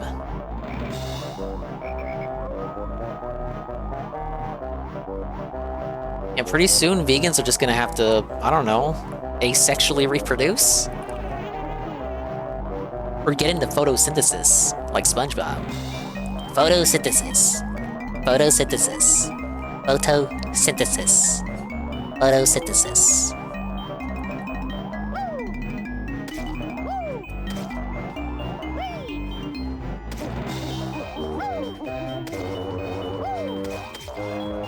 Wait, how the fuck do I get the pumpkin up top? Oh, over here. Ooh-wee!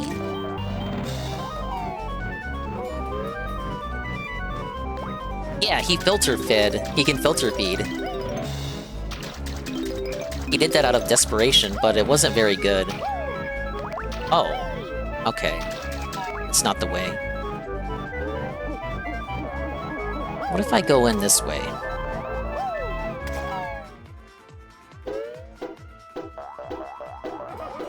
This is the main room. There's nowhere for the pumpkin up here.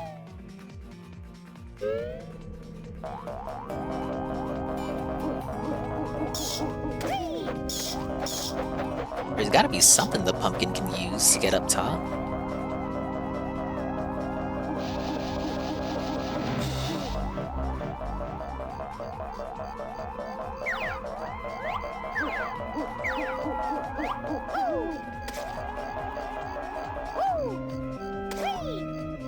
You're turning the frogs gay. Not that there's anything wrong with that.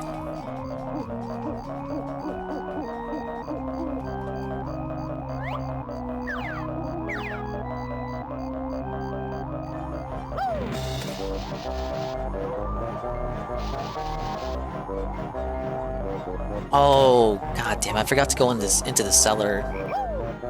At least I know where it is.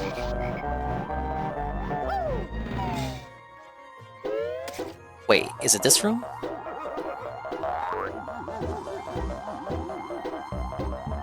The guy's risking ear infections by wearing headphones again?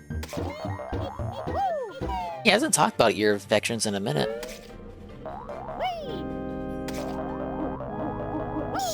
Has he specifically mentioned the risk of ear infections?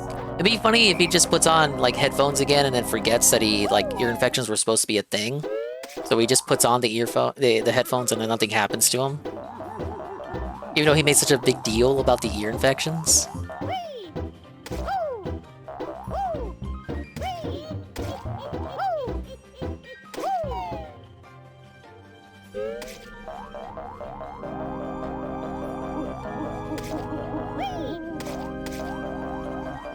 Oh, you know what it is? There's a ramp, wasn't there? I gotta find the ramp.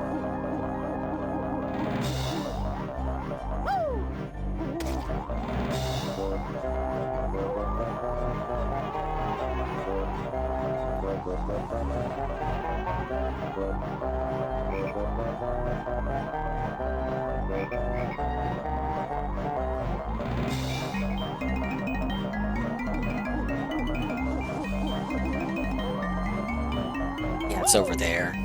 Is there a hole for me here? How do I get over there?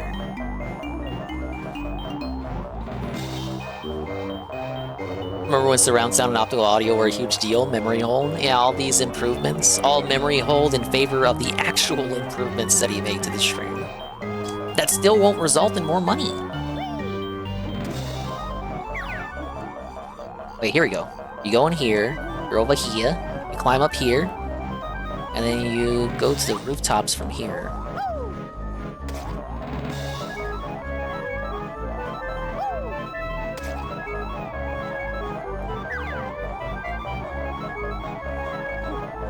Now, if you don't pick out the windows first as Banjo-Kazooie, you're kind of fucked. But I did, so I'm good. Happy landings, little one. Ugh, it's so gross. Heck, heck, heck, heck, heck.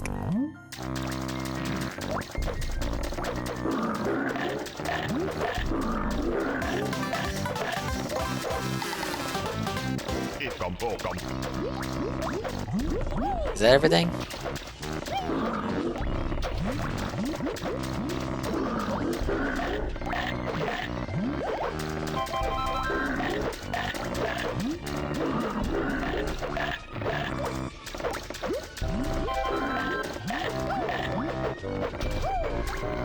I thought he teleported you somewhere, I guess not. I can't believe you went in there. Now wash your hands, filthy bear. I'm a pumpkin, though.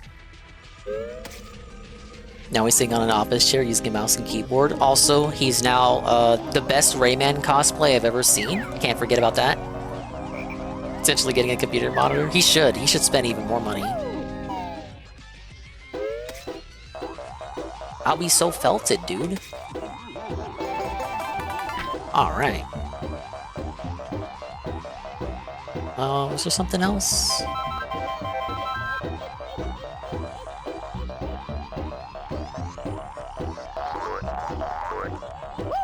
Okay, we can get the Jiggy that's over here now.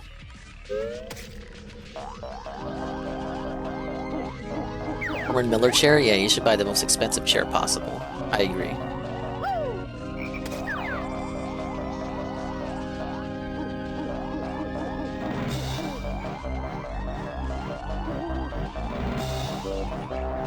The TV is still pretty recent, so I don't see him replacing the TV. The TV is from not even 2 years ago. Well, it's 2 years and some change at this point. It was bought in late 2022. I remember because I restreamed it with Fan. There we go.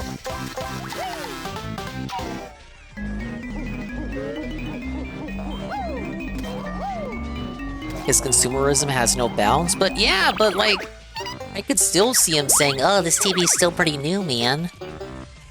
Okay, Jinjo, Jiggy, and something else. I'm missing 2 Jinjos. Oh my.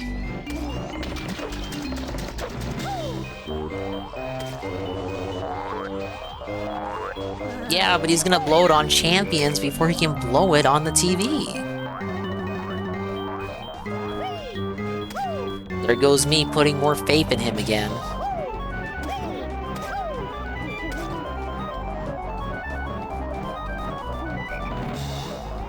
I think I got everything that I could get as a pumpkin now. So yeah, but like 2 Jiggies acquired as a pumpkin with a honeycomb piece. Most viable transformation by far. Not viable so much as useful. It still can't attack. It's not really viable from that perspective. Go transform.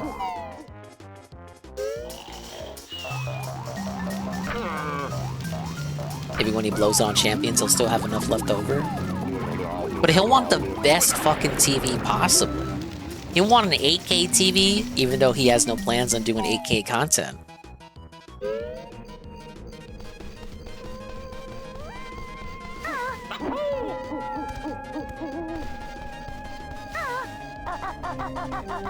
This episode so ridiculous. There's just random laptops and keyboards and shit strewn about the room.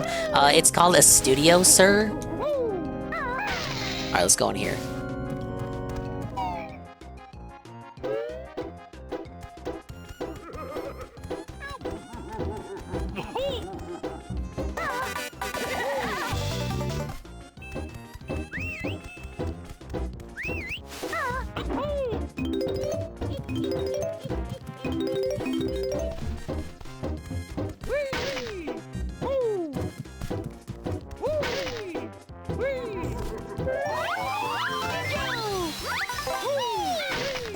Where's the yellow one at?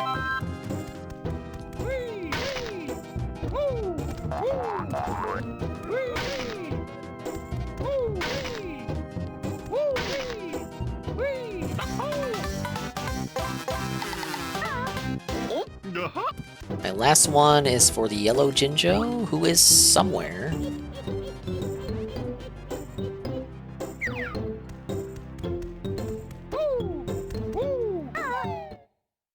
Fucking mini PC, a Wii that he hasn't gone around the moving a goddamn PS3. The Wii's just gonna sit there and collect dust. It's funny though how the Wii is like up front and center in the entertainment center, but the Switch is in the fucking back behind the TV. Like what the fuck?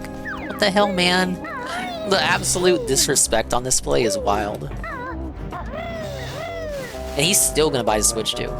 He's still gonna pick up the Switch too. Day one.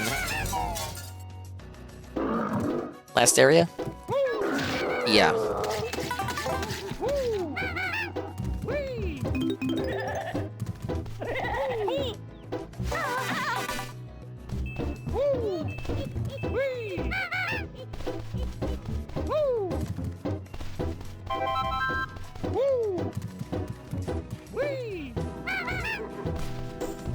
What? How do I get up there?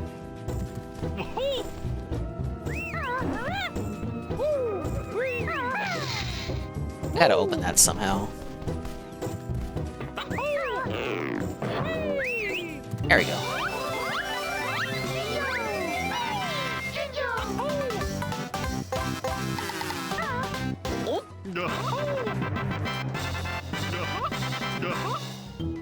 Oh, Jiggy's found. Did I see the Switch 2 mock-up accessory that mock-up that an accessory company made? Apparently they still don't know what the C button is for. I saw Arlo talk about that. Apparently it's gonna be for casting, or he believes, and I think it's the strongest theory too. It'll be for remote casting to the TV, so that you can have it docked. You can have it in docked mode without having to physically dock it, and then that's what will allow them to port the DS games on there, like the Wii U had a DS Virtual Console, but the Switch did not.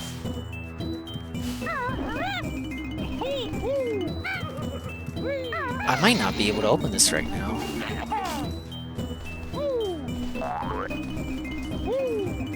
You know what it is? I think one of the secret eggs is hitting there.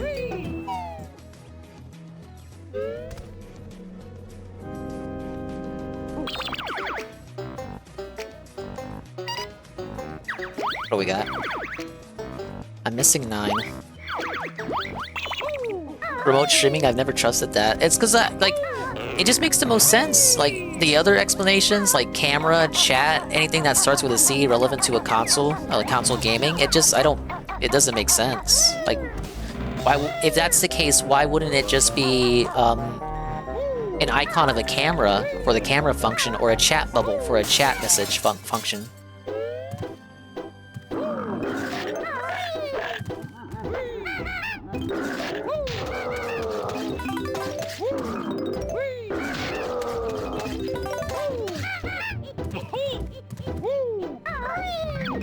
There we go. You found all 100 notes on this world. Well done. Wait, for cheats, I gotta turn to the pumpkin and then backtrack to the evil lair. The evil lair. The witch's lair. Gruntilda, the lady. Anything second screen that isn't anything that requires 0 ms latency or anything. Well, it's not gonna be perfect. Nintendo emulation never is, but it would be a good excuse, I feel, to justify bringing DS Virtual Console back. Oh, I feel like they're gonna toss it up on the expansion pack. Alright, since we're done with the level, and we got a very hard level coming up in which I will die multiple times, and everybody will laugh at me, I'm gonna finally turn on Kino. Yeah, expand?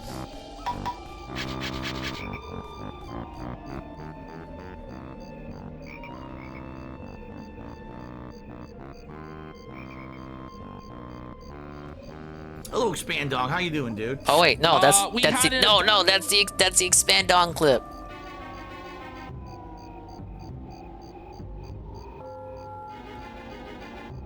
Got Tevin on in the background. I hear Iron Chef Sakai donating more subs. Softball LARPer. Suffer, LARPer. Suffer.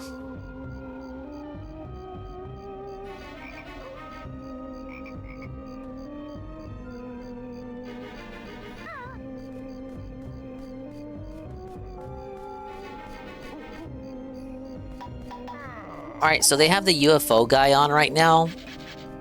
I don't know if they've talked about Ralph yet. I don't mind the UFO guy. Some people don't like him. Some people think he interrupts too much. I think he's alright. You know, add some diversity to the show's rotating cast of co-hosts there. He's an alright fella. You know, he exposes UFO grifters. I got no problem with that. Sorry, I'm loading up the VOD for the rewind. I'm gonna be going back in time.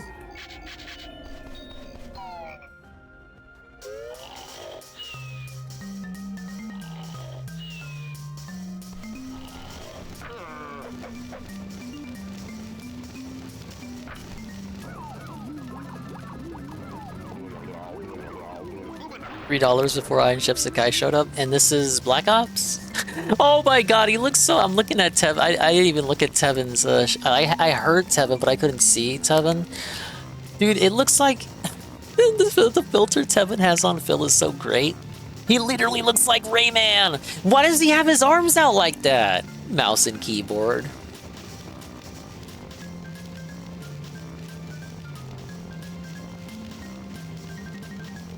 Yeah, I know he's got headphones on. It's crazy. Why did he put headphones on? Why did he convince himself to put headphones on? I'll never know.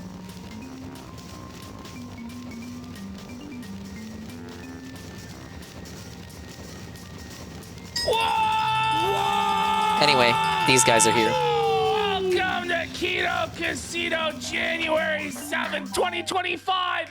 Is Ralph dead? Buddy. Oh, buddy. but No, it's guys. actually somehow worse than if he was fucking dead, bro. We thought he was dead until right before the intro. I was 2 minutes late from hitting start stream because I'm like, Ash, he was gone for 1 hour and 40 minutes. Came back bleeding. His elbow's bleeding. It's muted. So this motherfucker fell down. He chose to wake up 2 minutes before the casino went live in order to A-log them and make their title wrong and misinformation and fake news. This guy was so drunk and so pilled out. He collapsed into a pile of beer bottles, shattered them, cut himself horribly, just disfigured and dismembered himself in broken glass, and then fucking bought up. The stream cuts out and it's still live. We're like, is this guy like alive? Is he dead? It was like, how many hours was it? 4 hours? No, 2 hours. Wait, almost 3 hours, almost 3. So he was live for like 25 minutes screaming the N-word about COG. Which Whoa. Good thing I didn't restream that. But then it's this black screen. Everyone thinks he's dead. He comes back, his elbow is just bleeding. Then he leaves for another hour. Then we're like, oh, he's dead. Rend? That's what I've heard that name before in this chat. God, it's so video, transparent, right? Carl. Then, it's comical. Right before me and Ashton, I told Ashton, I'm like, Ash, wait. Hey, buddy Ashton, Triple P. He's awake. But folks, part of the Whoa Buddy section of today, this will be considered Whoa You're Buddy. gonna see some whoa. This is what we were. Yeah, that's where I heard it before. The kick whales. Whoa, buddy. Whoa, buddy. Whoa, buddy. That's not even the worst image of them all. When you see Ralph's grotesque hanging gun it's today. in all its fucking grotesquerie and glory. Bro, he looks like an 80-year-old grandma's fucking drooping tits. He looks like something out of a fucking horror movie. Do you know what horror movie I'm talking about? Where it's like the old fucking grandmas hanging down fucking tits. He's like... Yes! Gone for 2 months and then he comes back on the same day that 𝖭𝖏𝖚𝖚𝖏𝖚𝖏 Sakai's there. It's so patently transparent. If it ain't the same person, there's definitely some coordination going on. You can't tell me otherwise. Ooh, a button. Let's press it. Ah, yes. I need this for Rusty Bucket Bay. Now, let us transform back. Quad-titted, octo-titted fucking abomination. I don't know, but like I swear Barbarian, yes! He looks like the fucking thing from Barbarian, dude! He's fat! He's Is he talking about Bill's face? No, he's talking about Ralph's gun. Look at this, look at this. It's pretty One of the grotesque. funniest things about this is he made the most money he's made in a year and a half, 2 years with Ralph's Black. more money dead than he is alive. Bill made the most money he's made in 2025 today. He ought to may as well That's just true. fucking fake his death once a week or once a month at this point, if not every fucking day of his life. He may as well, dude. At this point, I'm convinced, my pet theory now, I don't think he's doing it for us anymore. I don't think it's, I think he just wants to die before he's 40. Yeah. And he's too afraid Well, he to did put the say gun he in wasn't his supposed to mouth or make it to walk in front of a 2025. bus or lay down on the train tracks. So he's just decided to go completely fucking insane. When is his birthday? How much time does he have to end it all? Is it November or something? Oh, he's got September? some time Maybe left September? now. Maybe September? But I don't know. Like we've said before, like, is he gonna die? How can he continue on? I don't know if I've ever seen him this low. No. This September is 20th. September 20th. Yeah. So he has 8 months to make it happen. I don't know if he's seeing 40. I don't at this think he is point. gonna make it happen. It seems like the walls are closing in now. He made, about 10 times what Cog made today. Yeah. So that'll keep him going for at least another month, you figure, with how sad his lifestyle is, living in a tin shack on fucking tortas and Mexican Xaniacs. But like, I don't know, man. This is getting really fucking grim. Cog was getting so felted today that he started to fake donos because it was embarrassing. So like, no pop-ups of donos were happening. He's like, "Oi, someone sent me on Cash App $100. I can't say their name because like everyone in Ralph's Cog chat, voice. Cog's a rapist and a pedophile." Join me now and dump the bear. Ralph's This little title backpack of the that I'll show wear. was Cog is a rapist, pedophile. Broke rapist, pedophile for 4 hours. Man, this That's really all is it pot. said. This is pot and kettle, buddy. I gotta be careful right here or I lose a life. You know, he's going down in the most kingly fucking fashion possible. So do we watch that? Man. We gotta bring in Steve. By the way, before we get into Steve and the Whoa Buddy and everything like that, I just want to give an announcement about the Groypers. So we learned yesterday that Dalton was getting divorced by his wife, right? Yep. So Dalton's wife's leaving him. Beardson Oh, we got a breaks the cheat code. news, thinking that Beardson was gonna get all this support and love. Yeah, one of the lead Groypers got divorced. Was announced yesterday, or at least it's separation right now. Cheeto, Bear, and Bird have found once more. Another spell they get. If one more page I see you turn, then Grunty shall Cheeto burn. Nasty witches, so cold I shall tell. Enter red feathers on sandcastle floor in treasure trove cove. I wonder if like I'm able to just enter the codes before the book tells the codes to me, but probably not because it does like a chime sound effect. That's probably the confirmation that the code will now work. So you can never do it like on a repeat playthrough. You can never do it before you find the book. Revolting Gruntilda's bedroom has rotting fish hanging from the ceiling. She also has a Murica plant growing in a pot beside her bed. Filthy old bag. And you'd be sick if you saw her enormous, sweaty, yellow undies. Ooh, you poor dears. Your energy is low. Let me fill it up for you. That ugly bear, you feathered freak, is nothing but a stupid geek. He's a freak and a geek. Yeah, this is not rated E for everyone. How did they get away with it, you guys? That is foreshadowing. She does fuck up Cheeto by the second game and dumps him in her old lair. I think that's all I gotta do with the pumpkin. Yeah. See, I told you the pumpkin was like the most versatile transformation. We got a lot of shit done as the pumpkin. Okay, next up is the ship. Back to Ralph. And he didn't make anything. No one gave a shit.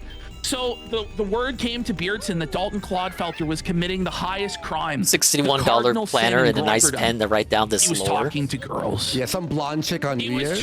He was trying yeah, to I need to keep track of the lore, dude. Come on. So guess what? Beardson has declared Dalton the new Judas. Yeah, and is exiling Dalton from the movement. Yeah. So Beardson has launched a campaign calling Dalton a pedophile and all this stuff, which he probably, who the fuck knows? Typical for America he's First. Saying that he's worse than Jaden, he's lower than Jaden, all this crazy shit. So we might eventually get to that at some point, but like, maybe tomorrow. Maybe tomorrow we'll get around to clipping Beardson. Whoa, 5 shows in a row for the casino. Whoa, buddy. Who's even left now that Dalton's been kicked out of the movement? Like, Beardson and Wurzelroot. That's it. Well, here's the photo that triggered everyone. Bro, Dalton's decline. Has he showered in 2025? Oh, I have no idea. Bro, this guy hasn't showered in 3 or 4 months, man. What was he thinking? Let's see, Dalton. So his wife left him, and then he took that photo. He looks New like Year's. the nostalgia critic if he had more hair. Now he's an enemy of the state. Nostalgia critic in his Melvin disguise, but without the dyed hair. Melvin, brother of the Joker. Melvin, brother of the Joker. And let's inform him about the Ralph situation. Steve's gonna tell us about the medbed grifters. We might show Steve some Rudyard. I don't know. Let's give Steve a ring. All right, give me a second here. Let's add him to the call. Bang, bang. Mr. Cambion, how are you doing tonight? Steve! Camera on. Why is it not on already? Oh, hold on. Uh-oh. Put your gay porn away there. I got it. All right, let's go. I have a very strict rule. There's no porn on any. How do you go with it for a shower? Without a shower for that long, can go 2 days without feeling gross. Ditto. Yeah, I don't know how other people do it. You don't want to show everybody. They just don't think about it, I guess. He went to Google something and all this. Yeah, UFO guy's back today. Sites. It was all crazy porn sites. So I'm never gonna do that on a stream. That's smart, Steve. He adds a good dynamic as a third pillar for the host. He could be third chair even. You guys, I kept going, are they doing a show today? And you didn't. And then I was feeling lazy. And I got caught up on all kinds of family obligations and things. So I haven't taken that much time off in 3 years. So everybody thought I was dead. People were sending me messages. You pulled the Kino Casino? Yeah, better third chair than Dave for sure. Because he actually adds stuff. Because he's got a niche that, Dave's gaming shit doesn't add anything to the casino. After this one, we probably won't be around till Valentine's Day at the earliest. There's an ebb and flow to what's going on. Don't you guys feel this? Because I sure do in the UFO or paranormal weirdo space. Sometimes there's just not anything going on. So but it was brutal. Over the soundboard, it was we were in drought. But it was beyond drought. You're like the Israelites in the desert for 40 fucking years wandering. Where is the content? Where is the content? Yeah, and there was none to be had. The thirst was strong, and there was nothing to quench it. It was dismal. It was content. But, oh, where is my content? Nice one or what? Oh yeah. I just stayed home with my family, and I don't know why, but my wife has kind of been giving me a pass for doing the thing with her family because she's got a huge family. There's 8 brothers and sisters. Oh, he dodged the bullet.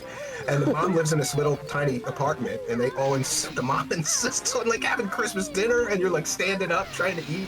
What's wrong with Christmas dinner? This year, and I just stayed with the kids, so it was nice. And New Year's, I just hung out here. It was fun, and I got sort of got rested up and. It's it's good. You guys were joking about taking some time off, but sometimes it's good because you got to get off that treadmill. I was just worried though because the last time that I took any significant time off, like a week like that, I got back to streaming and my audience. Bro, that's crazy. Updating the old whales on a new shit that's happened as if they don't already know. The great fear is that they might just acting like they don't watch troll videos and shit. They know. It's all the same person. Because people, well, just the pretense that you have to pretend like they don't know. To get them back into the routine of it, but. We've been lucky that the audience somehow keeps coming back. They can't find another fat guy and retard to yell about Ralph. So we really have the market kind of cornered on that, unless they want the British poverty version. I've been checking in on sort of your segment of the internet. I think you guys have a pretty unique, experience. So yeah, it's pretty unique. Yeah, very niche. I know. Well, that's one way to say retarded. But it's a special. This level's insane. Fat Girl is retarded. He just goes, "You two are lucky. Medicare is dying." Why would you say interesting? Why would you It's pretty interesting having a bunch of your audience and my audience, because I do have some like really liberal kind of crystal hippie bitches, and they're like, "Oh my god, these guys are so rude." I'm like, "No, they're just kind of crude." It's like, well, we're pretty rude. We're pretty crude. We're basically the lowest scum on the earth, really. We are. You know, you're so far above this show, Steve, and above us, but you come down from the lofty heavens of grandeur to grace us with your presence and your wisdom, and we appreciate that, Steve. Like, thank God. Yeah. So no on Nerds on the Go tonight, right? No more Nerds on the Go. No, you can't do it. We can't. Yeah, I'm thinking we could do about Nerds on the Go tonight. I told my wife that channel, and she was like, "Oh my god, people watch See if I can this find the couple?" And I go, clock "Yeah, wood they watch it." painting. Thrillers like fuck. All of you, where's the money then? I don't see the donos, Fat Chick Thriller. Any fucking subs. It's been 3 days, bud. At the start of the year, if I recall. Steve, I don't know if have you seen this wackadoo we found called Rudyard yet? No. Oh, yeah, you haven't seen it? Oh, no, but you know, I have been catching up on a lot of the people that you guys mess with. So I'm caught up on 𝕭𝖏𝖏𝖏𝖏 and on Darkside Phil. Darkside Phil and 𝕭𝖏𝖏𝖏? 4-hour deep dives into these people on YouTube, and I don't sleep much, so I'm listening. You know, I know all about Darkside Phil and his fundraising scams. My favorite. My favorite. Go on, Steve. Tell us your favorite. Tell us your favorite. He's a dirty. Did he ask you to pay for his state income tax and then ask for more money to pay the income tax and new money? Steve, tell us your favorite Phil scam. Which one is your favorite? My favorite was when he did a fundraiser to get the state taxes that he owed, and then he got that, and then he went back to the audience. He was like, "I got a problem because now my income went up, and now I need more money to pay." What a bastard! Get him! Betrayal! No, I feel bad for him though, because if that guy was such an early adopter into streaming for games and he was getting millions of views, and now look at his views, it's this is live, but I'm rewinding, Eddie B. He's a survivor, though. You got to give him credit. He's like, so after the wrestling show. And now I'm streaming with PPP for 1,000 views and $27 in donos. You know, like he's a survivor. He's a survivor. So back in the day on Twitch, like it turned out like the average person on Twitch got about 26 cents or 50 cents a viewer, right? Darkside Phil makes like $58 per viewer, and it's just like they call it pignosis, Steve. So they call him 10 viewers. Don't tell Steve about pignosis. They call him the pig roach. No. He operates what's called pignosis, where he tells everybody how poor he is. He's on the verge of homelessness. They're gonna take his house. They're gonna take his car. My favorite, Steve, was that he was gonna be forced to eat lunch meat sandwiches. He's like, "What do you guys? Do you guys expect me to eat lunch meat sandwiches?" Wait, what? Worse than a meatloaf. Wait, what do you mean? So you don't know this one? Hey, Zuki Wookie. I don't know the lunch. Sorry, they're calling out DSP right now. One of Phil's complaints was that he needed more donos because otherwise he'd be so poor that he would have to resort to eating lunch meat sandwiches, and that just won't fucking do. I love a ham and cheese right now, or a nice grilled cheese. Steve, have you heard of where all the money goes? Because Phil makes like $200,000 a year. Didn't he spend like tens of thousands of dollars on a wrestling mobile game? That's right, Steve. Yes, he did. And then he said he wasn't playing that, and somebody caught him, and then he said he sold the account. That's somebody else. Yeah. So I was trying to get him. I was trying to get him to ask to it again today. So on the wrestling show, we now have a segment called Grill Phil. Where Grill Phil. Every week I grill Phil about his various scams and lies. And this week on Grill Phil, we grilled Phil about his WWE Champions lies, where yes, he admits that the account was him. And yes, he admits that he spent tens of thousands of dollars on it. But then he sold the account, so he doesn't have access to it anymore. Except it's against the terms of service to sell the account. And with the amount of people that would be reporting him because of all of his detractors and haters or trolls or what have you. So it's still his account. Yes, and also it wasn't listed anywhere on any of the sites that do sell these accounts. Oh, wow. And you know, and he's like, well, then it changes. I sold it privately. Yeah, I used to have a friend that's like him too, Pete, because I had this friend that would spend like tens of thousands of dollars on like Spawn and Marble, real expensive figurines. Oh, they were man. all over his house. His fucking house got foreclosed on because he didn't have the money to pay his mortgage because he bought too many Spawn figures. So they are pretty coll. Those McFarlane toys are sweet. Come on. Like his father came over and I was there and his father's like, you want to start selling some of this stupid shit so I don't have to loan you money to pay your mortgage. Yeah, Bill did do that too, with all his stupid-ass statues. We can really prove it beyond any shadow of a doubt that it is Phil, because first of all, it's on a 3,000-day login streak. So for the last he should have brought. He knows. He knows. Oh, he should have brought that up earlier today. God damn it. For one. For two, it just so happens that said person who owns the account is playing exactly when Phil stops streaming every day. That. Always when he's not streaming. At the moment when he stops he probably saw a Secret Limited video then. Immediately, active. It's Phil. Maybe I'm retarded, but how do you spend tens of thousands of dollars on a mobile game? Is it like no, you're not retarded. So he's retarded. Ask Hoyleverse fans. Steve, you don't understand. Pay to win or in-app purchases or like. Ask Azure Lane fans. Here's you have to pull for Hogan. So are you familiar with the concept of a loot box in a video game? Not very much. Okay, so basically it's like casino gambling, but we can target it to children. So what it is you get like random cosmetic items, but you don't get to buy the ones that you want. See? It's like in a pack. You can only buy it's like card packs, how you would buy booster packs or Pokemon cards. Imagine Pokemon. Yeah, Magic. You want the Charmander, right? So you buy 1,000,000 packs. But instead of getting physical cards, you get digital pictures of wrestlers. That's pretty. And there's different versions of them, like Zombie Hogan. There's Zombie Hulk Hogan. There's Ghostbuster Hulk Hogan. There's Teenage Mutant Ninja Turtle Hulk Hogan. PPP knows this because Phil made the amazing decision to stream WWE Champions. Oh my god! I could think of such better things to do with $100. Eventually, we managed to get Phil to admit he was playing the game.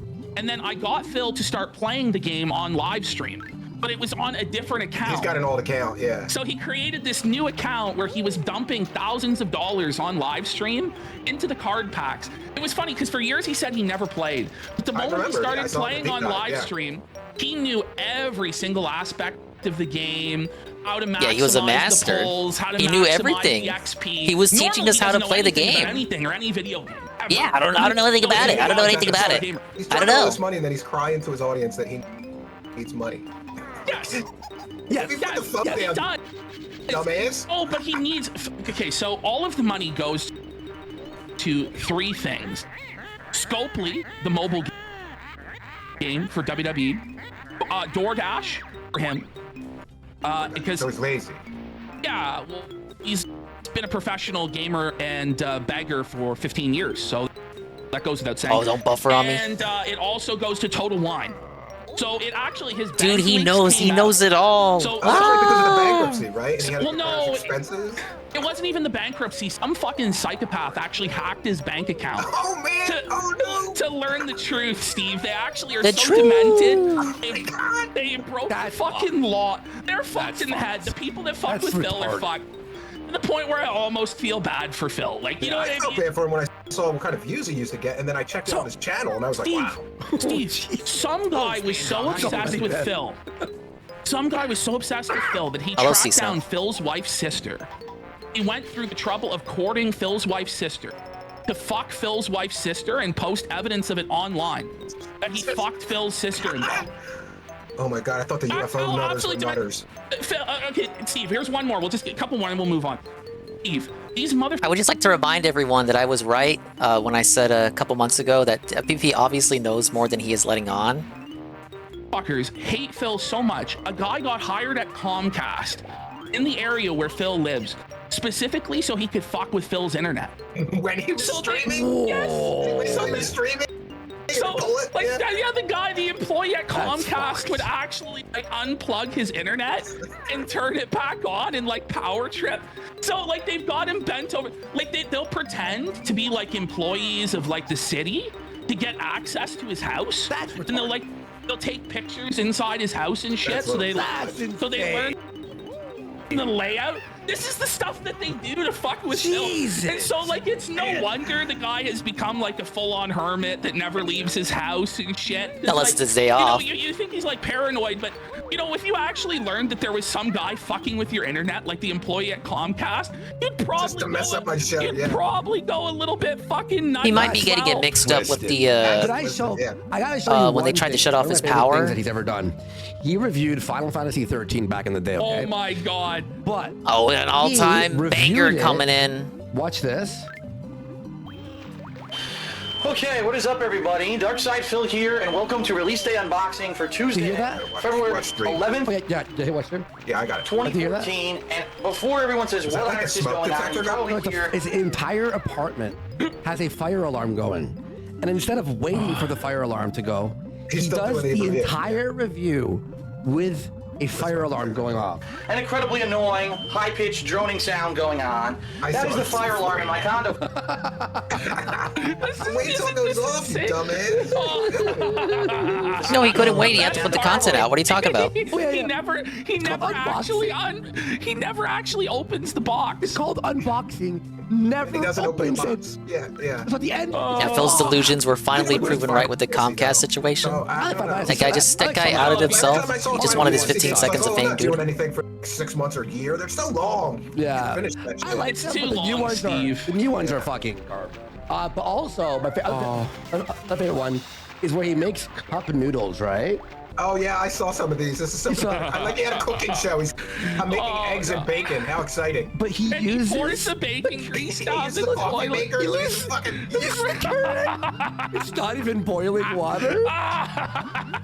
He's like, it's too crunchy. That's my favorite shit, dude. But let's get into what we are here. So, you know, Ralph. Oh no, I really want to bust Phil's balls for another hour and a half, 2 hours.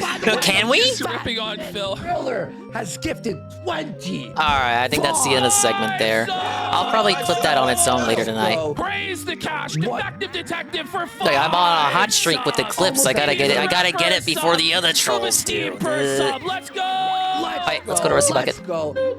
That means we are close to the Nerds on First the level in the Go. game coming up. No, we're not actually doing it today. I don't care. We don't need Maybe money tomorrow. today. Maybe tomorrow. We don't need contributions. I can do it with MP if you would not go. I got nothing going on. It looks the rare logo. I'll sit through that slop. No, Steve, you're too nice. Don't tell them you'll watch that shit.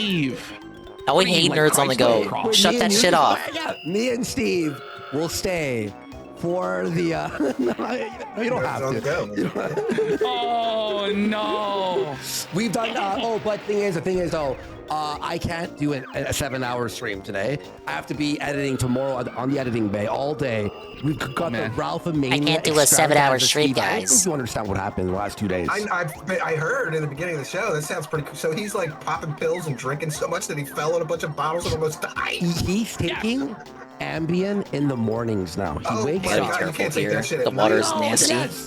No, Steve, so now he wakes up and the first thing he does in the morning is take 4 Like the Ambien. oily effect though on the water. Would you do that? It's pretty nice. Because he can't cope with his own existence. Now, he started off the new year by saying, I didn't even think I'd be alive this long. I'm gonna be 40 years old this year, bitch. I don't want to live that long. So I think he's trying to kill himself before his 40th birthday. Slowly. It's been a slow, long death march for the 𝕐𝖏𝖏𝖏𝖏. He's in a tough 𝕐𝖏𝖏𝖏𝖏? place. Sad, pathetic. So we thought he actually was dead. I thought you guys thought he was dead. Yeah, and then this is what happened. So we want to show you now. So this is our new segment. It's called Whoa, Buddy. Steve, the half-astic Whoa, Buddy. You're getting caught up on the Lord. 165 away. I'll stick around for some nerds. I'll do it. Okay. Yeah, all right. A short one. We'll do it. An hour. We're not doing 0.25 speed though. Okay. We're doing one slot per tent. That's it. That's it. Are we showing him with the blood? Yeah, amazing to think that Ralph isn't 40 yet. I have it in my Motherfucker OBS looks like he's folder. 50. Does Kinoche have that tweeted out? I think it does somewhere. Sorry, I folks, this all happened while we were, like, I was OBS. Well, it's been happening. Oh my God, some of these stills of Ralph's gun flash. Oh my God. If you could send that to me, because I was OBSing, I couldn't like do anything on my PC. Oh, this is timed, isn't we'll it? Save that, I guess, for tomorrow or whatever. Take our word for it. He fell down. You guys are gonna regret that if he dies tonight. You know. You gotta... Oh well. I'll be popping. Will they? I don't think they will. No. I'm breaking sobriety if he dies. If he dies, I'm breaking sobriety one night only. We're ordering in fucking the Mr. White. Let it snow, let it snow, let it snow. I'll do a line. My early water if you plunge. You'll lose air while in that gunge. Like, Ralph's dead in a reset shack the counter. somewhere. Reset the counter. Dead in his shack. Isn't he like in the middle of Mexico or something? Yeah, so he lives in Merida, Mexico. Is Diddy Kong Racing on the menu for Banjo-Kazooie? I've never played it. His Mexican lawyer also happens to be a gardener. Mostly it's just the main Banjo games. Ralph lives in the backyard I'm doubtful of his if I'll even play the Mexican car lawyer's one. Well, that's convenient. In a tin shack.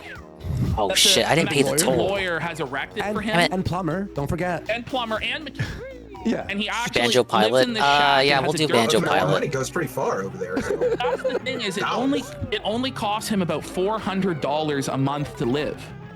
So because of that, he's able to live on a very, very small amount of money. Yeah. So he just goes and begs for his little bit of money he needs and eats tacos every day, I guess. Oh no, tortas. Tortas? They're tortas. Yes, you know, one time he did a goal to eat a torta. No, not one time, a lot of times. About like, 6, probably.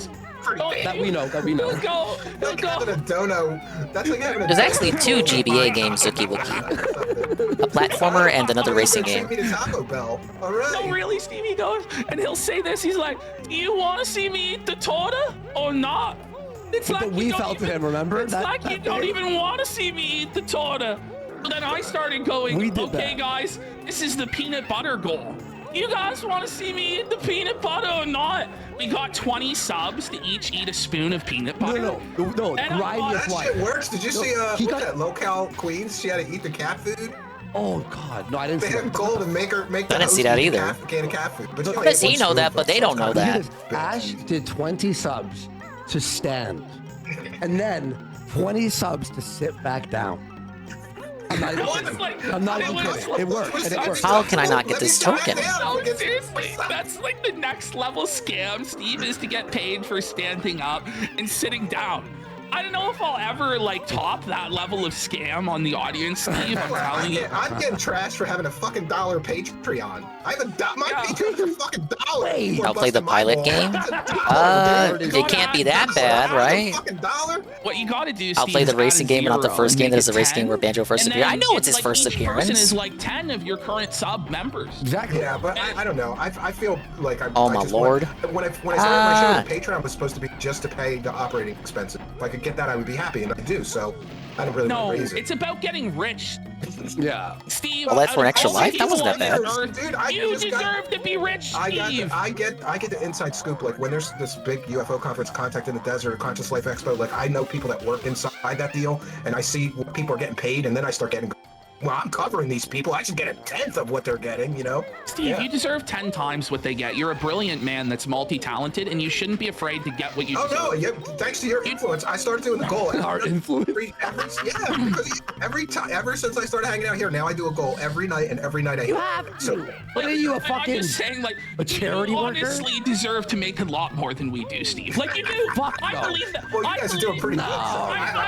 I believe Steve deserves to be a multi-millionaire, and that one day, UFO guy said a million times percent better than Dave on the show. I agree. I don't know when, but He adds a much. He adds to the dynamic, unlike Dave. Whenever Dave, like you can see the difference. Like he's been on for like maybe not even 20 minutes, and already it's like a world of difference compared to when Dave is on with these guys. All over TikTok and Instagram and YouTube and Twitter and so next week, Steve, can you bring us this and present it? He's got a niche. He's got his own subset of cows that he informs Worski and PvP about. I'm trying to save it. I'm just. No. When I first saw Steve, I'm like, oh yeah, I saw Banjo ROM hacks. They got like Banjo and Ocarina of Time. lizard Banjo and people Mario and the 64? fucking aliens and all the proof Or Mario for it. and Banjo. And then it turned out he was I forget. against that. I've seen I some would like before. to, but unfortunately, everything that I find turns out to be hoaxery or fraudery No. or bullshittery. So. Who cares? Who cares? They want to Well, be we're gonna lied see tonight to. with this medbed stuff. Like, it seems like the stupider it is, the more people make money off. Hello, of it. Golem. Yeah, oh yeah. Welcome back to Banjo. We're in Have Rusty you ever Bucket heard Bay, Jordan Belfort said, i.e. Steve, hell. No, probably. You missed That doesn't ring a Kino bell. Casino We can spend dunking on their money better DSP than for they like can, 10 minutes Steve. with Oh, Steve that's good. Campion of Yeah, True yeah. Seekers that's podcast. is they're dummies. They don't deserve to spend that money, and we do, Steve. So once again, like we That's just the have to David get. Wilcox school of things. It's like, don't worry if you're on. He's actually said something like, "Don't worry if you're on a Who's fixed that income Jinjo at? because Ascension is coming soon. You won't need money. Just send it to me." You know.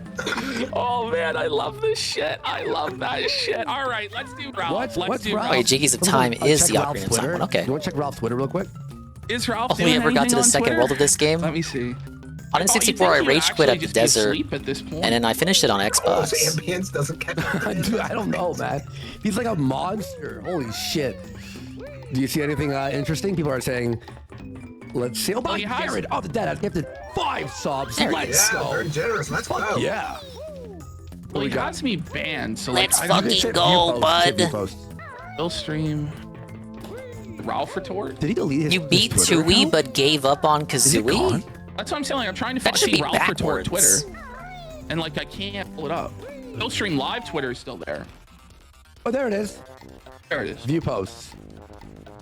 He says he hates the roadcast. So his Rodecaster, Steve, the audio, like the mixer that he uses, well, it's been having feedback, like beep, Yeah, he's gotta beep. punch it and shit. But he lifted it over his head and smashed it. You were a yesterday dumb until kid? it broke. But yeah, Ribsy's right. Ribsy's right. Tui's Sound harder. effects kept hitting like air horns and go. And then, All the audio applauding. Unless you have the guide. And all this shit would be hitting. And then it broke it completely. He was in total silence in black and white for like 5 minutes, and then the stream ended. It was tough. Yeah. Well, here was him. Here was him coming back in. You ready? Oh, this is gross. No audio. Oh, this is gross. What's with? He's got 4 tits. Oh, Why look do you at got that. 4 tits? Oh. Look it up. He's got 4 tits. Team Why Rose, does he have 4 why does he have 4 tits? Look! They're doubled on each side. Here, They're lay off them. doubled on Come on, each side. Kazooie. It looks like a mouth of a Muppet, eh? Does it look like a mouth? Like the bottom, like here's the chin, and that's the lips.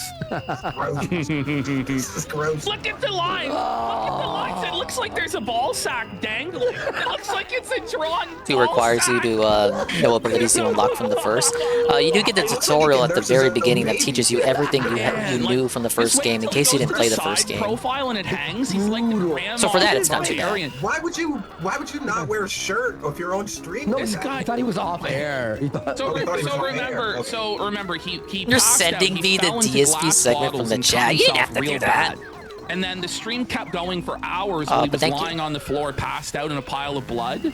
And then Christ. I guess that's. You know, if he was getting donuts during that, he's going to do it again. He did. Well, that's He made he's more gonna money. Do it. That's the thing. He's actually makes more money dead than alive. No joke. He made $530, and he usually Wow, I barely might die breaks on my 200. stream tomorrow. You might have Recording to, it now? You might Thank have to you. start faking your death. Now, his previous stream, he actually only made $2. So that's No. why it. He faked the $2 Yeah. dono. $2 because he was embarrassed. Yeah. Yeah, no, he actually faked the $2. We watched him type in the fake donation. Like, it was unbelievable. But when he's just gone, $530. $530. That's a lot of pesos. He'll be dying every day. Instead of kill stream, it'll be the death stream. That's what I said yesterday. Great minds, great But minds. we got Leaf Fanes for 2 Let's get some subs. Let's get some more. Let's hit We the got a goal. nice Thank you nerd so much. thing. There we go. Oh my God! Oh, They're look at Dale, like these buildings hanging This is down. Grandpa Ralph. Ralph. Oh, Look at his face. Look at the cut on his forehead from the glass, and then look at the Did he lines. really Like, fall into a bunch of bottles like you the fall and the Yes. crash? Jesus. yeah, well, okay, so Oh, Steve, man. you might have missed this arc. So in the year of 2025, which has been going on for 7 days, he fell out of his chair not once, not twice, but 3 separate times because that's bad. the chair had given up under his weight. And so he was forced to try and Not even duct tape PvP it share has back done that. together. In the middle of the stream, that sounds like a great thing. But unfortunately, the duct tape wouldn't hold. So he kept falling, and he has all of his liquor big up containers some and rating. tea containers. Oh, on they're the all floor. around, like, and he's got the. I gotta get back to writing. Forced perspective. You don't see all the bottles, the shit around. But you hear the bottles when he falls into it. Can we pull it up? I'm scrolling. We have 1 second. To pull up. We have to pull up. I need at 1 least- second. At least one of these instances of him falling into the bottles. We had a panel show once where some guy came on the show and he was drinking like you and Bobby, and I was going. DM'd it to me. I kept saying to myself like, Thank you for the Bobby "Keep this Goki." guy before he falls over drunk, and then he fell over drunk so bad in the middle, and it was the panel show. Welcome to the It was so casino. bad. You missed the casino. So A they were engaged when we have a panel Loggingville show. It's in not real a panel show, time it's for less like somebody. 20 minutes. No, there's It some was nefarious possible hilarious. I see the Kiwi Farmsider. Ralph is too high IQ for Cog to take on, and then I said that as a joke, like, oh, they must be joking, and then that person said, Ralph, I was being serious. He goes, wait. And Well, it's like,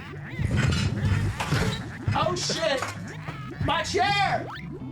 Shit! My chair! I'm gonna have to take a break. Fix my That's chair. not even the funniest. The funniest one is the one where he goes ass over tea kettle with his feet up in the air. His fucking legs are up in the air with his. Post the sticker in chat for Steve, guys. And then that one there is where his hand is reaching back up. So this is I'm this still how here. I'm still alive. Yeah. I'm still alive. Hit play. Let's watch as he tries to get back up. No. Okay. Why does it take so long for him to get back You up? gotta be laughing too hard. Just the hands coming up. Oh my god. I'm okay. I'm watch okay. what I have today too, but it's real fast. Look at this from Want to today. rewatch Takino? Apparently, Look at Saru this. was sending it to me with the chat. He's muted. He's just like a racer hat. Dude, look at him! Holy shit! Look at Ralph. And this guy's only 40 years old, Steve. He looks like 60, dude. He looks like 60. Yo, this is funny. Look at this. Oh man. Oh. Look at him standing here and almost fall. Watch. Watch.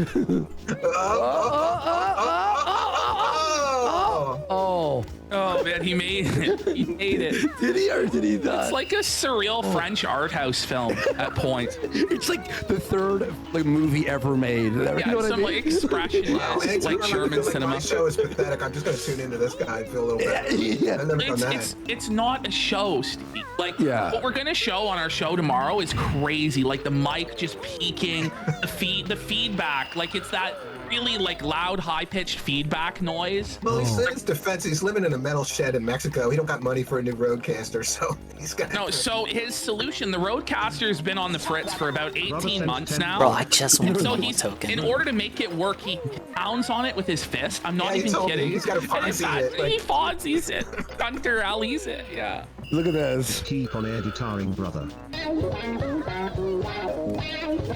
Oh, here goes.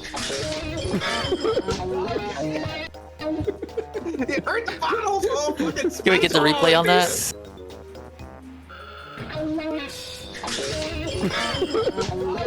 It hurt the bottles. Oh, fucking smash. Oh, there's so many bottles. There's so many. Takino said, "Can you send me?" Oh, someone mentioned my name while he was, and he was so triggered. It was like Shadow something tweeted at him. Dark Ninja. I have it. Yeah, that one's good. Somebody send the Kinashe one. Kinashe, send the one where his legs fly up into the air. That one's so funny. It's so funny. Almost as bad as the guy that was having strokes on stream. I know. It's bad. Play it again? There's even better ones coming up. Today, when he hears my name. Well, he's a big fan of yours, I heard. There you go, look. Dark Ninja sent $3. So little Ralph, you do realize that Big Cog and Gigantic Warski have BTFO'd you. Just give up, Tiny Ralph. Your smear campaign won't last. He's literally muted. Look at his face. He's so mad. He's so mad. He's so mad, but he can't. I can't. Nobody can hear me. Fuck Worski. I must holler. Give up, I have no mouth, but I must holler. I have no mouth, but I must holler, bish. Look at this. Oh, he's mad, dude. What is he doing? Look at this. A doll wolf sent $1 on Rumble. Guy hasn't showered in days. I have no roadcaster and I must holler. There it is. There it is. My roadcaster, bish. No. They call him Pigger Tits. He looks like he aged like 20 years in the. I know. You played an earlier video. Okay, and this one, Jesus Christ. And that was only 2 years ago. Jesus, 2 years, man. He's aging like. It's like those videos they do, like rapidly sped up of vegetables rotting. Yeah. That's kind of what it's like. Lapse. Yeah. The time lapses, yeah. Yeah. I like how he has hot chicks in his frame too. Like, I never saw a woman that looked that good. Oh shit. Oh man. There, look at that cut, man. Yeah, and that's the thing too is when he falls into the glass and breaks these bottles, right, and cuts himself in the glass, those are also what he urinates in because he's too lazy to get up to pee. Jesus. And No so joke, you imagine. Oh no! And listen, I worked in an industry where you had to go into people's homes, and one time I had to go into this like weird person's house, and they had bottles of piss all over their house. And it was gross, just in every room. I thought you were about to be like, listen, I bottles piss of piss. bottles sometimes. Bottles of piss. It's a sign of mental illness. It's a sign of mental illness. It really is. You can't get up to the bathroom. Damn, that's brutal. So just imagine the piss ended up in all his cuts and shit. I got a cabinet negative bucket. I was like, fuck it, I'm not going outside. I'm gonna drink some beer, so I just pissed in the bucket and then I threw it outside the next day. But bottles of piss everywhere. That's too much. Oh no, Harry Morris is tweeting about Ralph. Not the Harry Morris tweet. That's his father-in-law. Go ahead. That's his father-in-law who he's been feuding with for years. Oh, so he fucking watches him and then he hate tweets at him? Yeah, so at one point, Ralph was gonna do a wrestling event called 𝕭𝖏𝖏𝖏𝖏, and he custom built, like he had this wrestling belt made for it, and he was storing it at his father-in-law's house. The father-in-law smashed it with a hammer and dumped it in the river, and then took all of Ralph's t-shirts he was gonna sell and auctioned them off on eBay. Oh wow! Didn't he sold most of them too, I believe.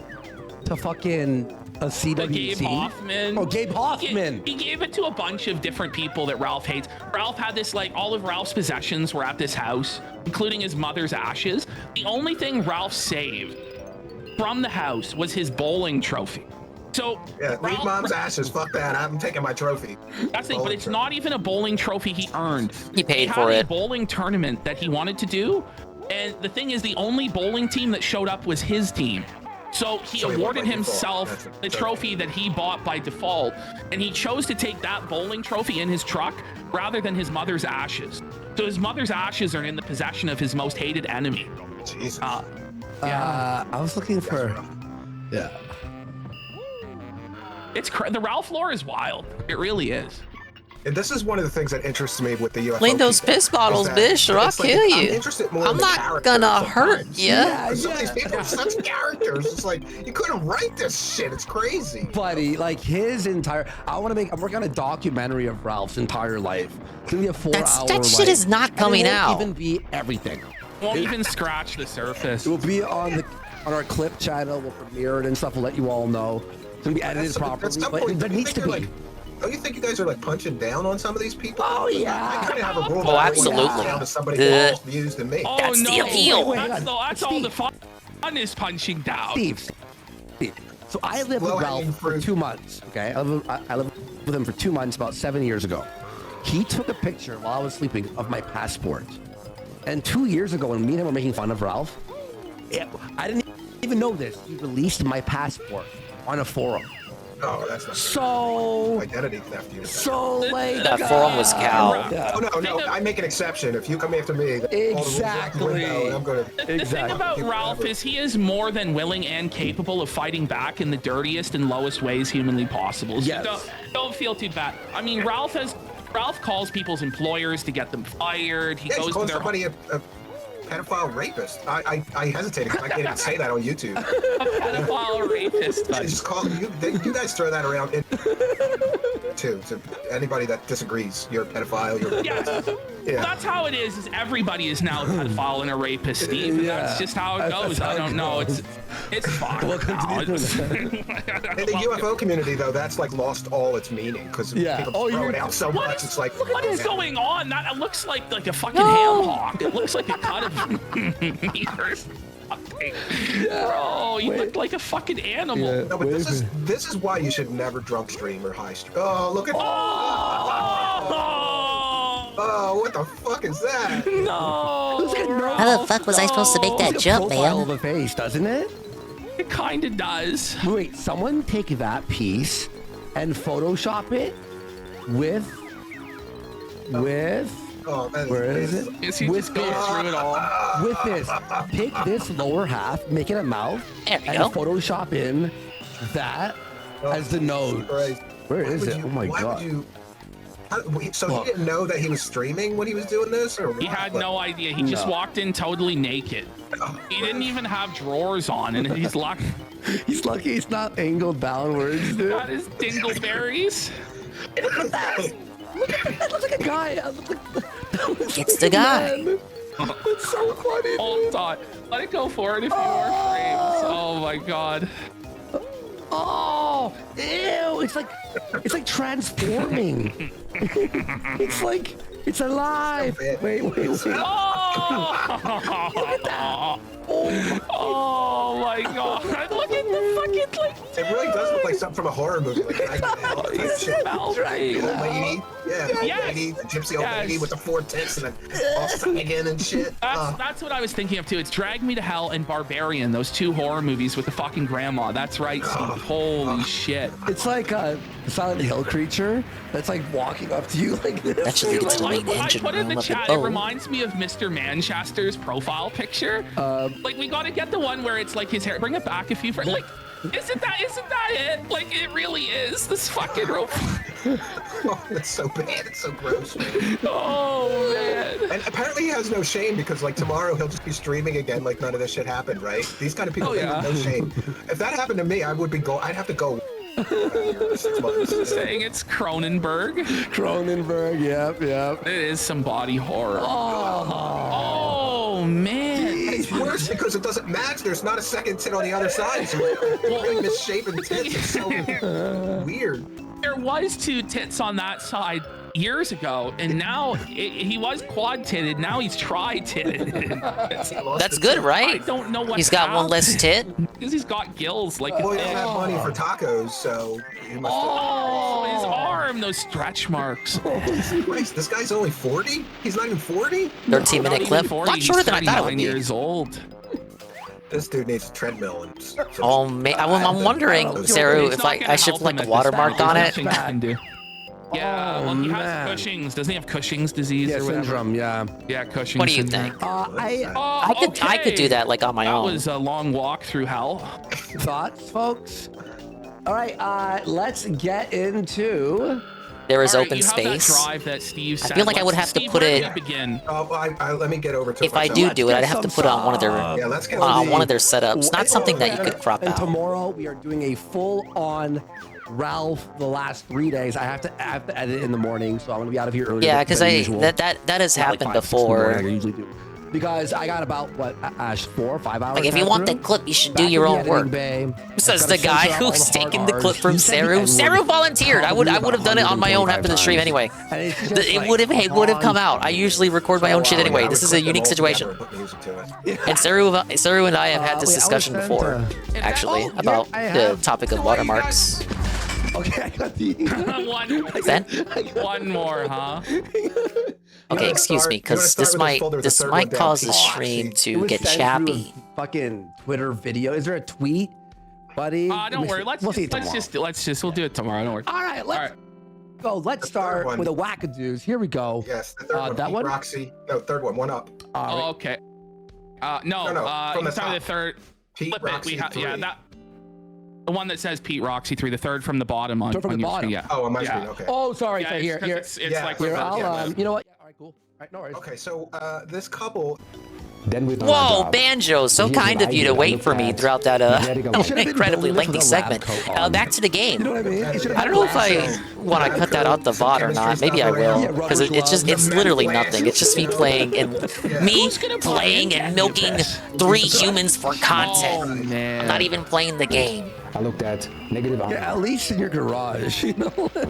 I looked at Yeah, he should have had a VR headset on. I just can't believe that he actually like pulled back the curtain and That showed must have been the like an entire hour or something.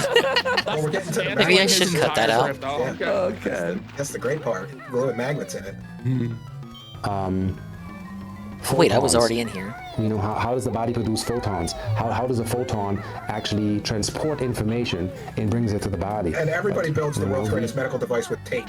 Yeah, Let me just get out. Can you tape it together? It's like duct tape shit inside this thing. It really inspires a lot of faith that this is advanced technology. Yeah, it really does. Yeah. The keys of Enoch, certain Hebrew text. There's alchemy in there. Really aluminum duct tape that you use in like aluminum ducts. Tell you how fire levels activate the DNA. This has to do with coding. This has to do with program You need coding. aluminum the duct tape alchemy to activate the DNA. That's what you need aluminum duct tape for. life, which is called magic or magi. The ancients knew this. Yeah, Tool Chest says he's the Tony Stark of magnetic tanning beds. And that's why Insert the Iron Man song. He's MacGyver. He's MacGyvered it together. it looked to us as miracles, but it is not magic, it is science, and it can be proven. This Here's is a few science. things that I did. I make this pendant here. Big Barge, rare Big Barge moment. He's going to tell you about his resonator. He charges hundreds and thousands of dollars for these pendants, No. by the way. And he says Fuck they off, do all kinds of Jesus. Steve, has he actually managed to sell one though for hundreds He's of got an thousands? Etsy shop and a website where he sells all this shit. We Okay, can look at it when we're done with the video. It's crazy. Yeah, okay, let's have a look at that. That's gonna be amazing. How much does that go for, Steve? $100 grand? No, a couple $100 or $1,000, I think. $1,000, okay. Yeah. A holodynamic photon modulator. What is that? Actually is made out of Oh, glass it's a and using honeycomb the old hive. jet symbol as in raising of the consciousness. Like a Jigglypuff from above. I didn't know what the fuck that looked like. And your system is changing. And I have Oh, even skeptics no, that not say, this well, room. it's all subject to suggestion, and I'm like, Oh, wait a I'm about minute, to you lose my guys. How am I mind supposed as to a do hobby this? scientist. I think I am a hobby scientist. Okay, wait, Make plans you're for saying curing you've had that? this massive leap in medical technology and you're a hobby scientist? Yes, yes. Using aluminum duct tape. Watch me fuck this up. I gotta redo the level again. Watch. Wait for it. Wait for it. It's coming. That I'm not here to convince people that I'm in cognitive dissonance to what I'm teaching, to what I'm explaining. Wait, did he just say he's not here to convince people of cognitive dissonance of what he's explaining? Yes, yes. You gotta resonate with it. That's what you gotta That doesn't make any sense what he For just it. said. Wait for it. Well, there you go. There. And it is made out of 9 layers because I'm thinking 9-dimensional, angelic, heavenly realms. So I have Okay, 9 I layers thought we of were the on 3 Oh, I see. 9 Okay. dimensions. It's the Yeah, we're angelic realm, up to 9 dimensions of the angelic realm because he had 9 layers of duct tape. So it's angelic. Well, no, it's all different layers. One is the aluminum. That's supposed to do something. And then there's the magnets. Okay, I gotta and then try there's that the one more organite, time. Which is basically like scrap All metal for and a trash mumbo thrown in there token. on top of all the magnets. And then another layer of duct tape, and then another layer of something else, crystals. It's really wacky. No! And somehow the 9 layers of trash all work together to heal, tumors and things. That's how they do it to ya. Substance, stainless steel plates on top, black farad magnets embedded inside. So you have, let's say you're laying in 4 to 5 Gauss. Well, so many Gauss hours level of is progress 0.4, lost, it's man. very, very small. So the healing is almost impossible. Standing on it, you need to lay on the ground. So Let me you do increase that room first. More spray paint. I have This thing is packages that are 90% tape and spray paint at this point. that has reflective and refractive There he substance, goes. nanoparticles. Somebody appealing to my obesity goes, PP, just think of it like a mechanical lasagna. It all makes sense if you just think of it as a mechanical lasagna. But I don't think it would be that tasty if I tried to eat it, bud. Expensive to come by, placed pounds in that bed. Yeah? So the photons get sucked into the organic layer and pumped upward. The photons get sucked And into I'm the testing it right organic now, layer. And what happens is Well, photons are it's light, like a and this thing does reboot. nothing with light, so none of his explanation makes any sense because magnets don't produce photons, and aluminum duct tape doesn't produce photons. I guess it could reflect photons. I don't know. So it's all new word salad nonsense, like the quantum vacuum field is amplified through photonic resonance. It's just word salad nonsense. New age word salad nonsense. your memory, brain fog disappears. People that test it out. If I say important word salad nonsense, people will donate money to me. Oh, Ryan? yeah, your body's prepared so it makes you tired. Because of the photons? Yeah. Or there's Oh, so much man. magnets that it causes you to have a seizure. Yeah. He calls it a Lord. lasagna of absolute bullshit. Let's see how this works. Herbs. Stop the propellers. And the substances that you need to help you to move Oh, no, debris that's out for of that. trash out of your system, you heal faster.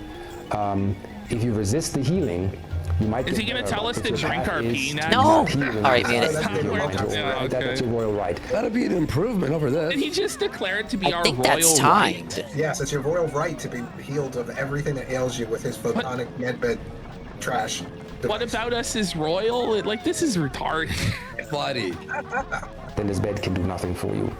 So we are working with people. Big that ups are open. GMZ's We Banjo-Kazooie test it speedrun? out. Hell Things no. changed. This is the hardest level in the game.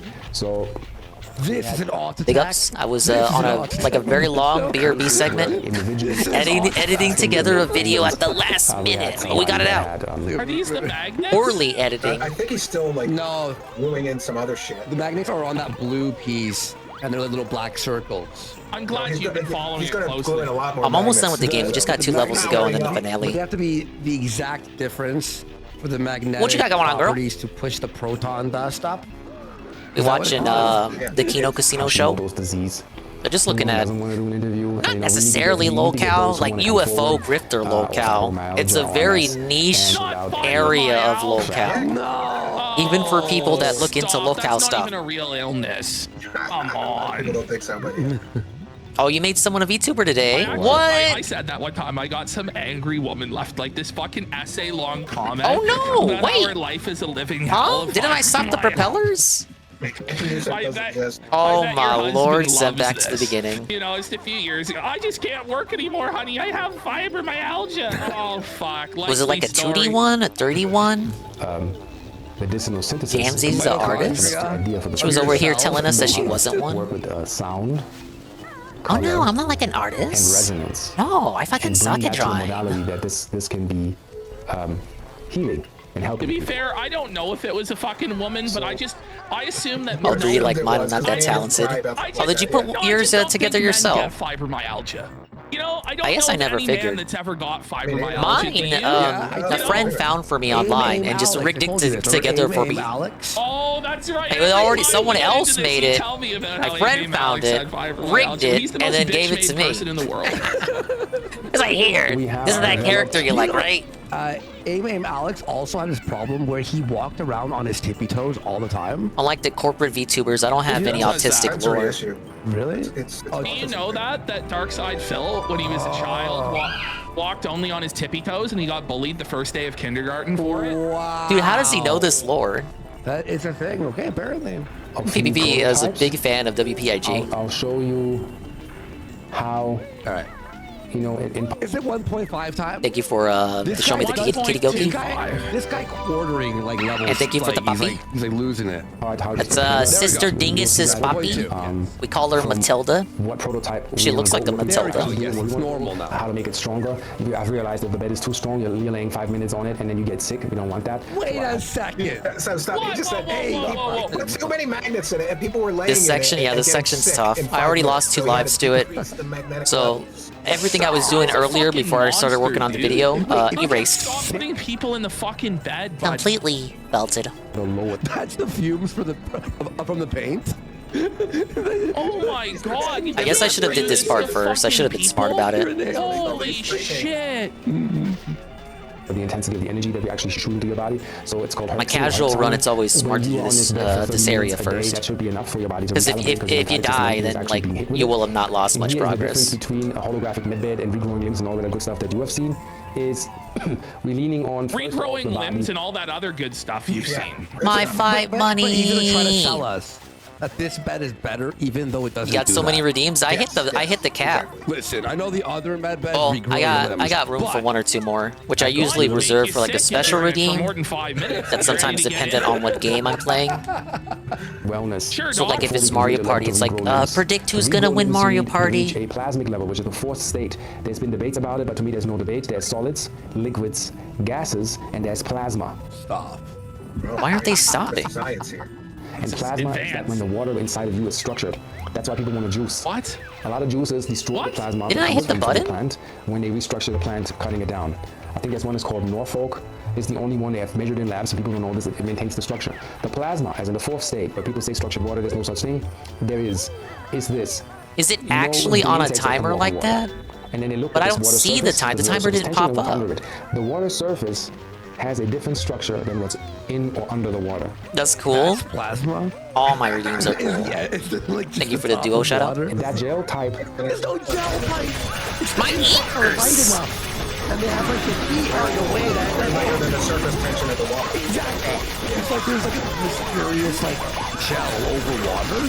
Physics skis. You know it's bad when physics skis debunk, but you know it's without Googling. Without Googling. Science.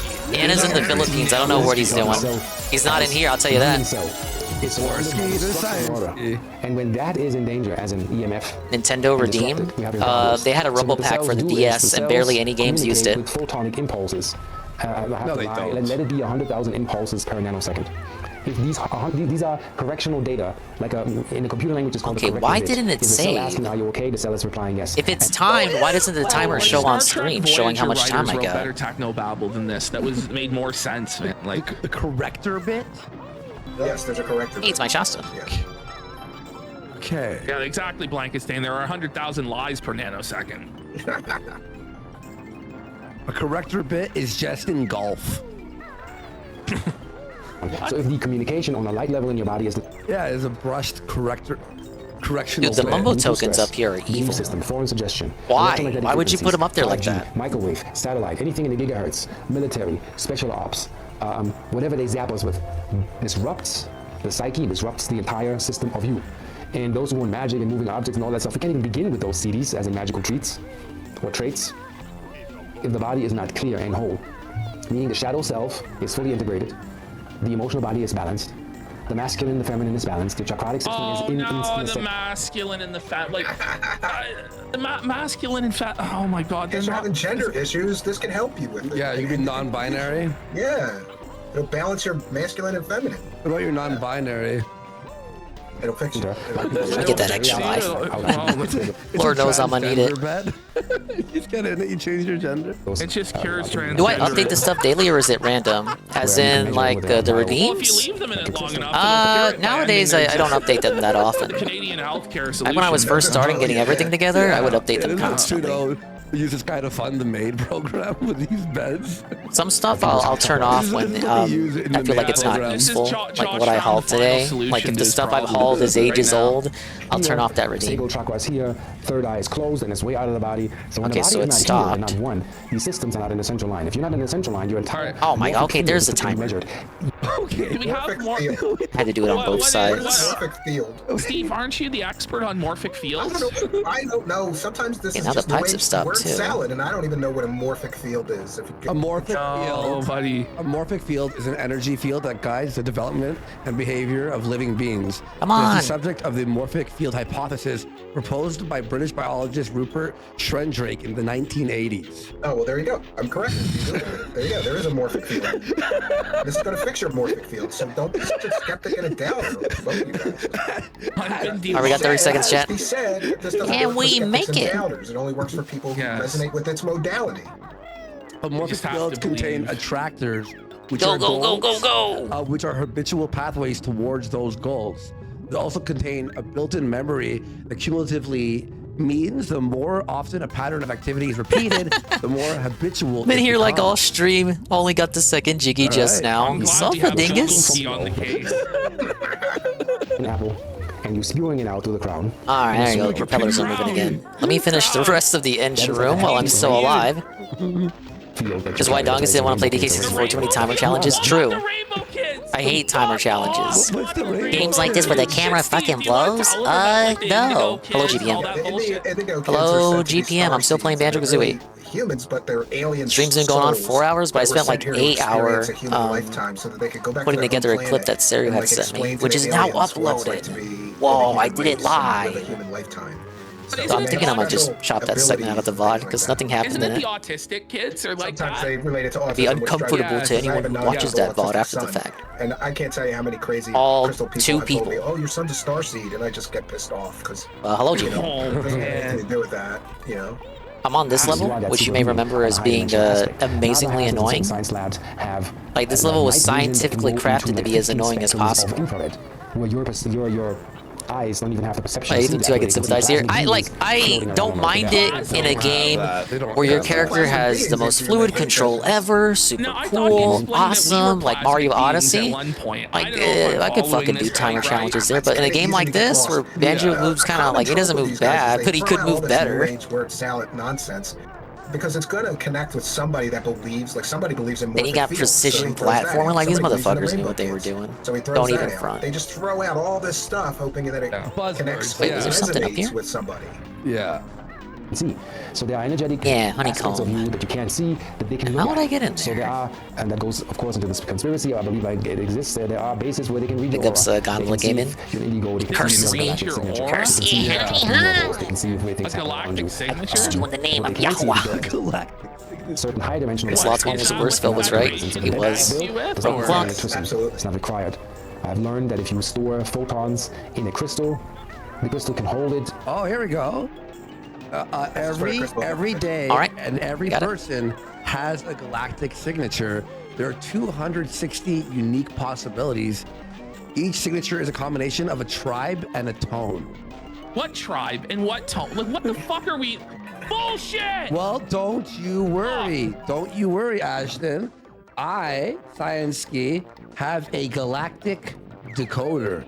Yes, there's galactic. The fucking galactic Welcome decoder. to Banjo-Kazooie featuring Banjo-Kazooie and most of the good Banjo-Kazooie games. Is yellow lunar seed today. I'm gonna try to finish Banjo-Kazooie tonight. I got 2 levels to go, including this one. Target stabilizing awareness. I seal the input of flowering with the lunar tone of challenge. I am guided by the power of intelligence. I am a galactic activation portal. This is, in my opinion, the hardest level in the game. There are 20 tribes of galactic time. Obviously. There's the red dragon, the white I've already wind, died the twice. blue monkey. The blue monkey. The white wizard. So Gandalf is a cosmic identity now. See if I can remember where I need to go. Self-existing. Isn't everybody self-existing? Like, what the fuck are we talking about? But every word is like randomized like fucking Mad Libs, isn't it? Yeah, it's like a random word. Just put all kinds of new age word. And the guy wants a donation for this shit. Like, I learned so much fucking useless shit. Holy Steve, every word I hear from him now, I just Google it and I find like 9 There's a whole like rabbit hole, man. Yeah, exactly. They just throw out all these terms because they're out there in the new age world already, and some people believe this. Specific points he's raising. It's ridiculous. Clay Pigeon said these are just strains of pot.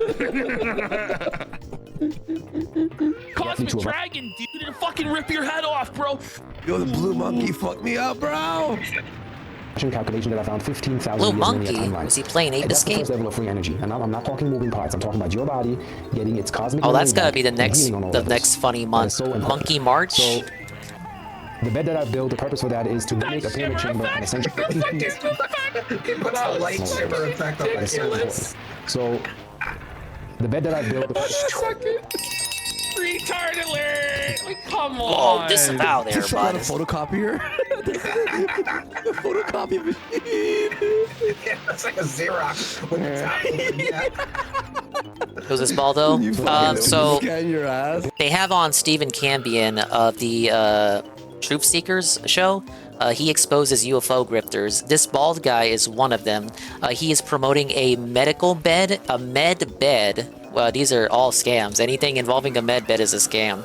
But basically, he says this medical bed, which is just a tanning bed, can cure all illnesses from like cancer, autism, COVID-19, anything he can name it. But his whole thing is exposing these people, which those people are assholes, and it's a niche kind of sector of locales that not too many people here on this corner of the internet pay attention to, but they're no less crazier than the locales we do pay attention to. I like to put them in the same category of like sovereign citizens or stolen valor people, people who generally people agree that these people are crazy, but they're not really documented. Oh, flat earthers too, of course. All 4 of those people. They're all sides of the same coin. Not that coins have 4 sides. You know what I mean. No, he did. His diet. Yeah, it's like jelly juice. That's a good comparison. Of like Owen Benjamin's Cameron. like linguistic word games he'll fucking do to he can't because like these people believe that words are spells. Right? Yeah. So does Cobra. All the crystal hippie bitches watching is convincing them. Welcome in, Amran. We're doing Banjo-Kazooie for Banjo-Kazooie. Some people are gonna believe it. Oh, it's a boss. Who dares enter boss boombox's hold? I've hidden my jigsaw. You'll never get it. The worst thing you can do is when people Whoa, see buddy. If you deprive your body This of game minerals has it so needs to few replenish your bosses. and defend itself, you're hurting yourself. Are you fucking retarded, sir? No. Oh my god. Imagine he's been laying in this med bed that can cause neurological damage. It can literally, according to my neurologist, I connected with him again and sent him all this stuff. He was like, that could cause neurological damage if you stay in a field like that. So for all we know, he's turning himself like stupid, laying in this thing, getting himself brain damage because the magnetic fields that he put in this. He glued all these magnets in this thing, including neodymium magnets. And they're both on the top and bottom of your head if you lay in this thing. So your whole brain is just surrounded by all these super powerful magnets. Damn. It literally causes brain damage, according to one neurologist I spoke to. Well, that's how he came up with all this shit. He laid in his own He's just been bed. ladling too much gravy. Steve, have you looked into He should Owen take his Benjamin? meds. That's what he should do. One day we'll have to tell you the tale of Bertaria. Yeah. Oh, you would Onward to Bertaria, where the gravy floweth like wine. Owen Benjamin, he convinced his followers to each send him $400 to build a cult compound called Bertaria. And then as soon as he got all the money to buy it and build it, he then told them they couldn't come. Oh, he's building it for himself. That's a private compound. He built it for himself. Yeah, you might have to watch the Porcelain documentary on Owen Benjamin to get a bit of an intro I watched that one into a few Big years Bear. ago. He calls Pretty himself Big Bear, and his followers are called the Bear. Oh, that was very close. I got one life left. Each One of them is a HP. different type of bear. You're Like there's scratching me. ricotta Take this. cheese I didn't bear, want it, really. violin bear, elephant Big up Saligan. bear. And they all call themselves these different I will names. play the There's GBA Coddington Bear, games. and they all There's like no end to the worship. stupid people on the internet. The 360 one is the only one that's in question, About honestly. wizards and grabblers. I'd like and to do how Diddy words Kong are Racing, magic, but and you need to be careful using certain words. I want them to add that on Switch so we can do it's like a some crazy multiplayer stuff, night, because I dude. think that would be He really told all of fun. his followers to smoke turpentine. Jesus. Yeah. You gotta drink and smoke turpentine to remove. No, don't the listen to parasites Coggers. that You don't know make what you he's talking gay. about. Bro, that's like all the people telling people to drink bleach. That MMS stuff was big for a long Your time. podcast with the ultra conservative conspiracy, keep them in the underground The facilities for the Miracle bigger Solution or whatever, rich. you put the drops. Solution. Yes, Yeah. It makes Miracle sense if you don't Solution. think about it at all. Bleaching their assholes with it. Yep. They almost died. The doctor measures them, heart palpitations, Yeah, like skin and bones. He burned This- his kid's book. So Owen denies that we went to the moon, and he also denies that dinosaurs don't were listen real. to Coggers. So his kid said to him, Dada, did we go to the moon? He tells the story. And the moment he heard that, he took all of his kids' books that had anything to do with the moon landing, outer space, and he burned them. Oh, please he give me a burned them on honeycomb. live stream. He did a live stream. He goes, we're doing a book burning tonight. My kid told me that we went up to secret the area. moon. We're burning the books. So he did.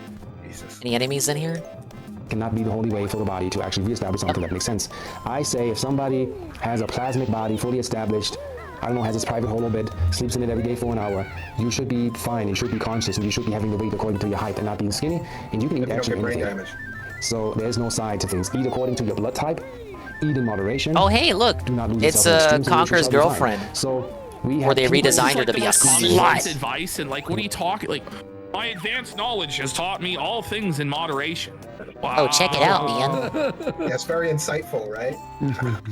That's the original version of Barry as she was supposed to appear in Conqueror's 12 Tales, Conqueror 64. Like wiped out.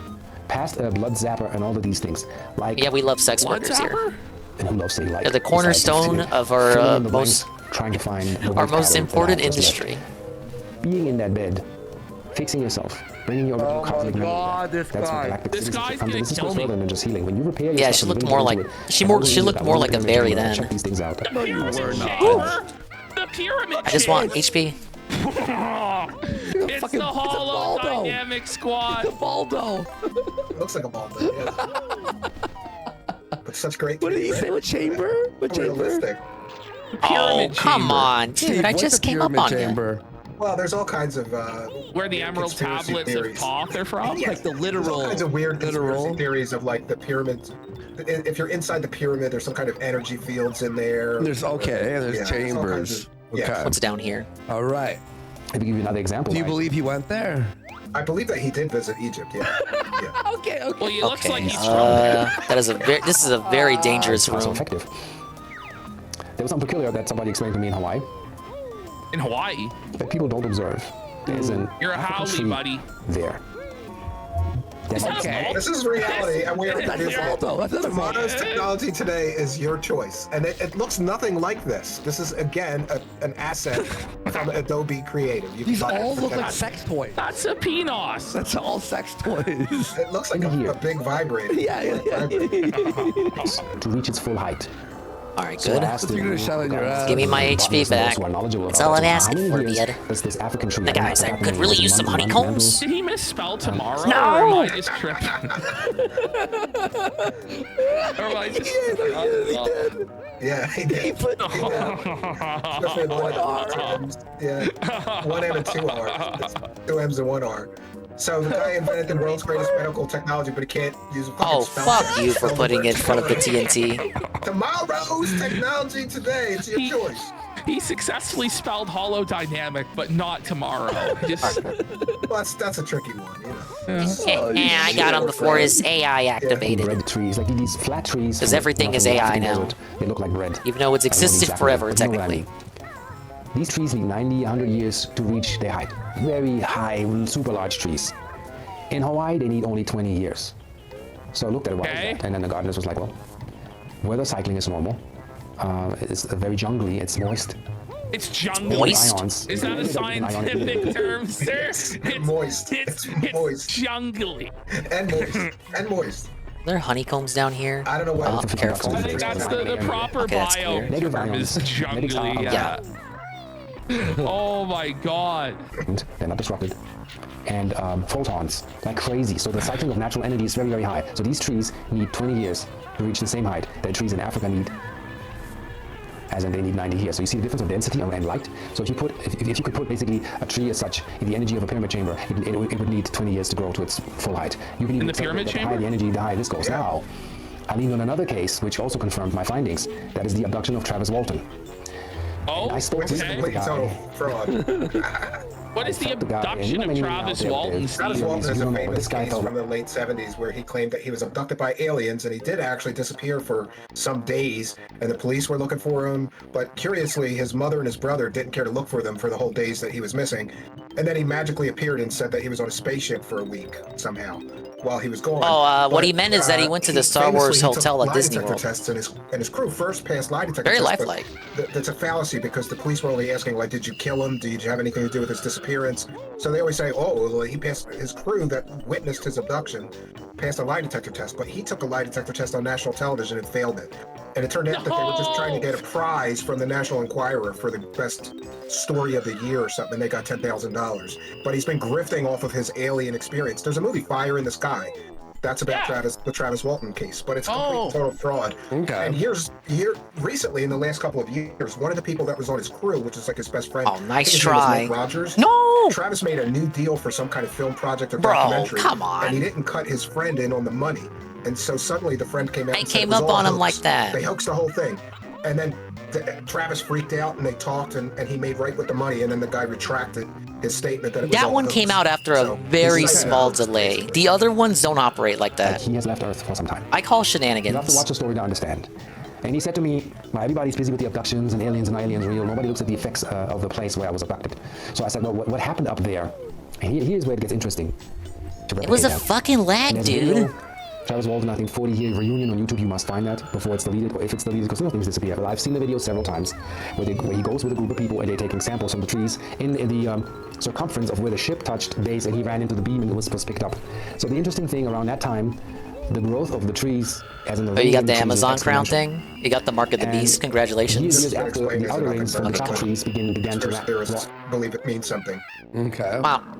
and the inside of the rings where the event took place are defying decay. They're healthy, and you know when a tree grows, the rings have kind of like this distance over and over and over and over. When the tree grows exponentially, the rings have kind of like a distance line. You know the growth rate was accelerated, and you can see that in the trees where the ship touched base. Soil samples the same thing. As what's up magnetics, here? biological life. Mumbo token. 37% roughly. Well, there is one last transformation coming up. So I'm like, how can we replicate that and put it in a bit? I think the cost for that one is 25. Align the So magnetic more structure than around good. the magnetic field in systemic and chaotic system. Photons are not a magic. Get out a free card to do whatever the fuck you want. It's not This a is magic number 3? wand, sir.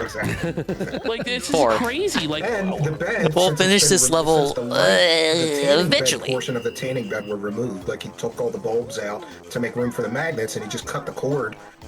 You know, it doesn't. This whole thing does not emit any. Did they cover the Broodhog's new video, Ralph? Yeah, that was the first segment. Because they had already scheduled this guy to do a show with them to specifically cover UFO people. But like, you know, Ralph don't wait for no A-logs to holler.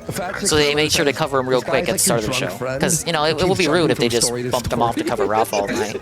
Yeah, and actually, I think he just rambles. If you want, I put the link. Yeah, let's show his his store. Gotta see his store. Okay. This also begs the question: does Etsy just allow New Age grifters to lie about the things they're selling? Yeah. Because if we see the things that this guy is selling on Etsy. I mean, the Arcturian Council shop on Etsy. Yes. I mean, Steve, isn't the whole point of Etsy to just sell random Crystal Lady bullshit? Wait, the Deji Master Key is $139? Yeah, that's a value, actually. Crystal Lady bullshit and merchandise for your favorite character. Look at the energy pendant; it's $840. But then when you look at the that doesn't already get merchandise, it's like, you know, I don't know if he cleaned it up, but for a while he was making all it may or may not be family friendly. All right, let's have a look here. This highly complex pendant is built like a watch. No, it's not. Like, just by looking at it, I can tell it's not built like a watch. Years of my craftsmanship and artistry, we channeled. Is this guy's second language? Second language English? Fuck's sake, my mind is melted to the point where English is now my second language. We channeled the highest possible creative piece yet. We referenced 4 different pendants and their qualities and combined the essence of what we think is beneficial. Those who are in the field overstand. They overstand, this one's real. Do they? We will soon do a course explaining the idea and what inspired us to create this one-of-a-kind pendant. Hey, it's the kitchen. Basically does what all other pendants do. You mean just be independent and exist? Plus things we will mention soon. What do you plus things we will mention soon? Yeah, feel free to check our website. He's cleaned up his Etsy site because for a while he was claiming all kinds of stuff on each of these. But I do love there's one that's called a 5G EMF protection chip. Because there was a time where people were selling these stickers that are supposed to protect you from 5G.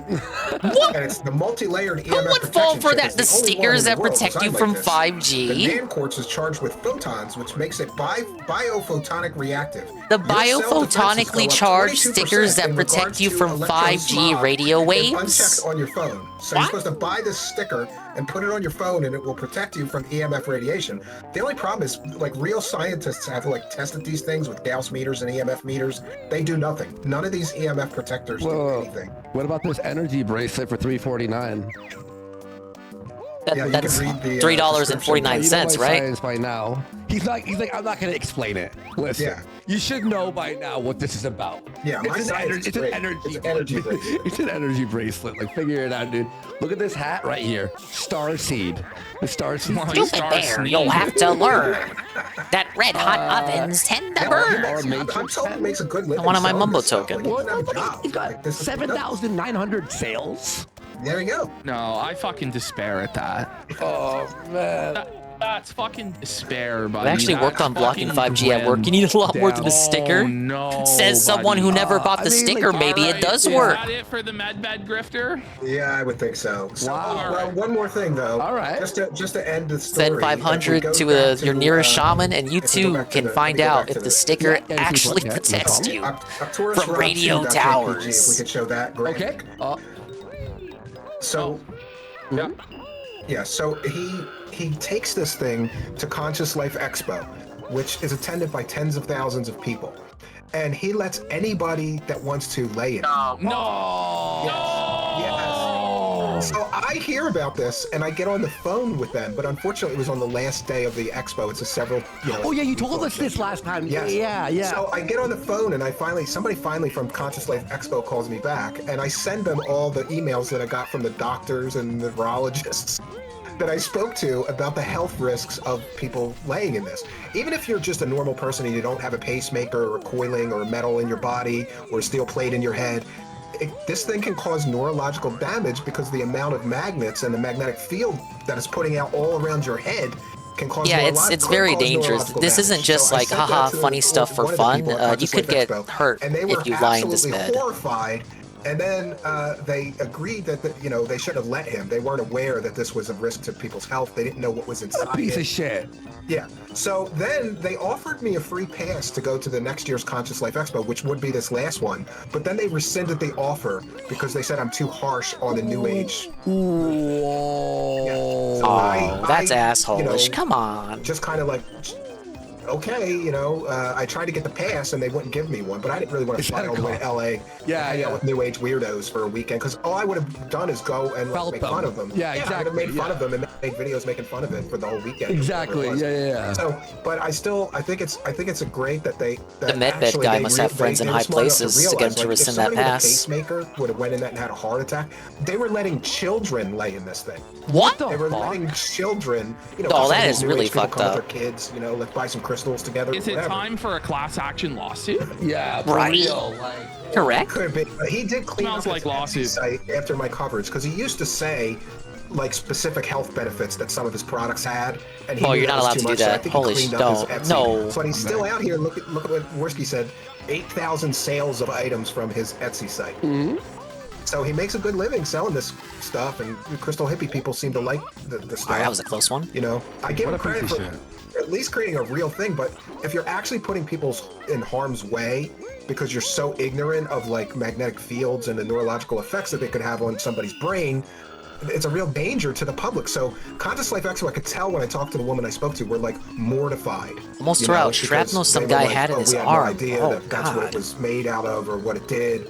But it shows that the New Age Conscious Life, these conferences, they don't vet anybody's claims and they just let people do whatever there. It's they literally put people's health in danger, letting this guy just put children, or there's old ladies getting in it, and that's fucked. Yeah, there's the mentality of play stupid games, win stupid prizes, but with the potential that children could get involved, and it's just genuinely people who don't know any better, and you're taking advantage of these people. It's no. Just a couple clips of Rudyard. We'll show a couple. Give him just a little taste of Rudyard. We'll do a longer one with him. Honestly, I'm just not functioning at 100% mathematical efficiency right now. I know, it's fucking game over for me, buddy. You understand? I had to stay up till 6 in the morning watching professional wrestling, buddy. No, I'm editing after this too. I gotta get that Ralph shit edited. Shit. You were watching? Is that what you did with Darkside Phil? You were watching wrestling, really? Yes. Yeah. We did a wrestling review show. My brother-in-law was a pro wrestler, but he was a jobber. Oh, really? Or I guess that's what you call it. The guys that it's in 3. The guys that are just nobodies that get beat up by the stars, that's what I think they call it a jobber. There's a term for that. The jobber man. He would just get his, they would hit him in the head. I know that term because everyone calls Vegeta that. But I got to meet a lot of famous wrestlers because of that. That's pretty cool. Dude, this guy's awesome. Did he know Tonka-sa? I don't know that he knew Tonka-sa, but I got introduced to we should. He needs to learn about Tonka-sa. For a while, there was a lot of old WWF guys coming to the area, like Iron Sheik, or who was the Russian guy that was Iron Sheik's partner? Koloff. Nikolai Volkov. Yeah. I got to meet him before he died. I got pictures with those guys. It was interesting. The guy, Nikolai Volkov, was 70 and he was still wrestling, and you could tell they set up the matches so he didn't have to do much. He was just the star of the local show with a bunch of people you never heard of, but it was still fun. Yeah. All right, let's just hit 0 and let's just okay. So this guy, I told you, this guy has 700,000 subscribers on YouTube. He does history videos, alternate history videos, what if the Confederacy they've been covering this guy for the past few days. Stuff like this, right? And they're fairly popular videos. The guy who said Odin told him to write a list of all the girls he's ever masturbated to. Ayahuasca retreat.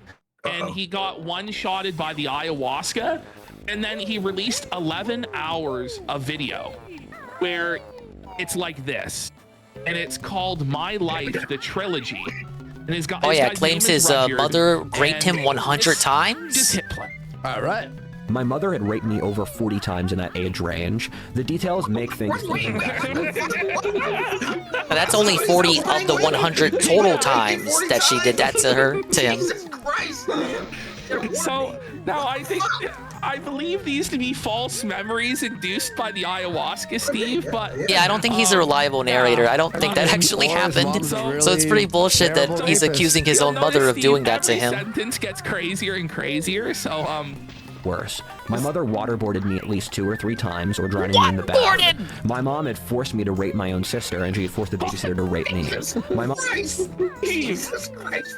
Is he getting a lot of views with this in donos though? No. Okay, He lost a lot of support because of this. He claimed. You'll see. I don't know if I'm in condition to really explain all this right now. We have to get you back and really like explain it all proper because it's like a fucking. 10 seconds. It's a trek. It's You're like gonna a have trek. to see. You're gonna have to hear his relationship with Odin, Steve. Yeah. He's in communication with Odin. And he has to write his jack off list to, or is it the wank? Yeah. So Steve. The wank. What's it called? The wank.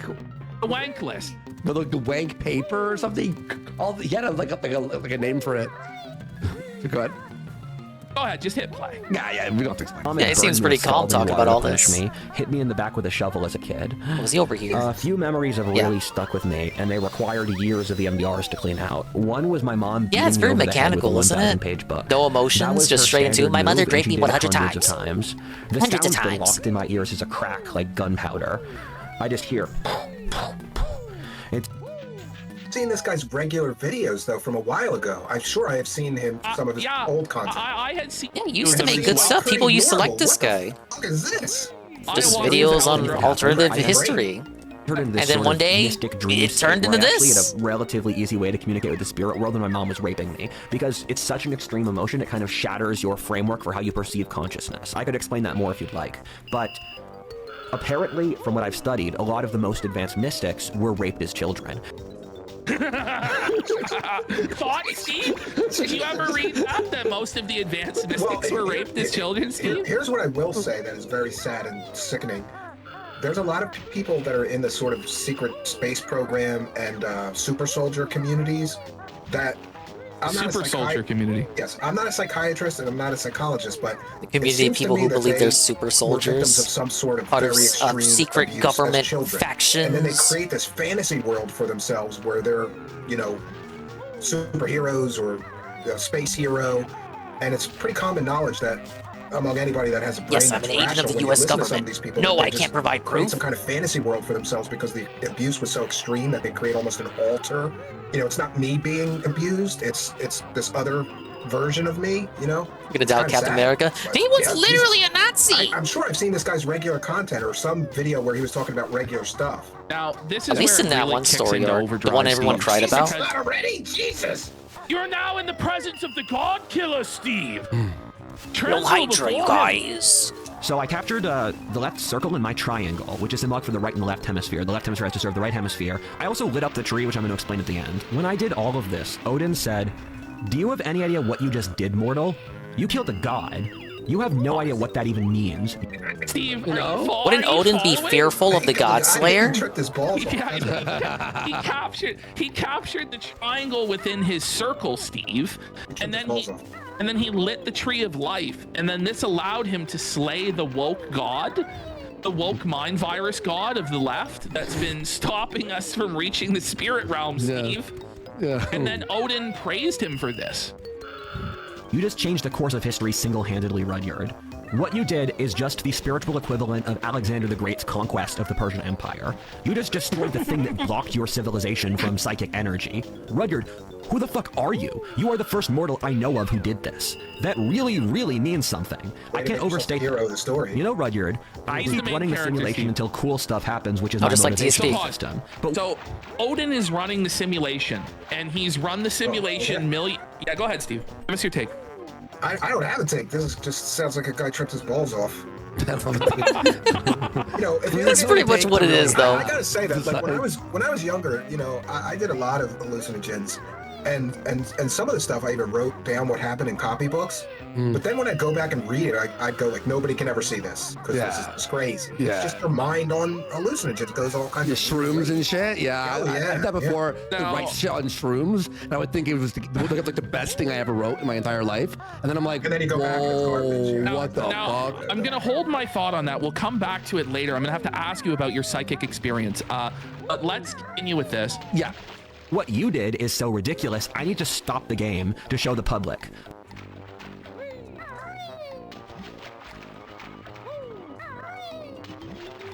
Are we buffering?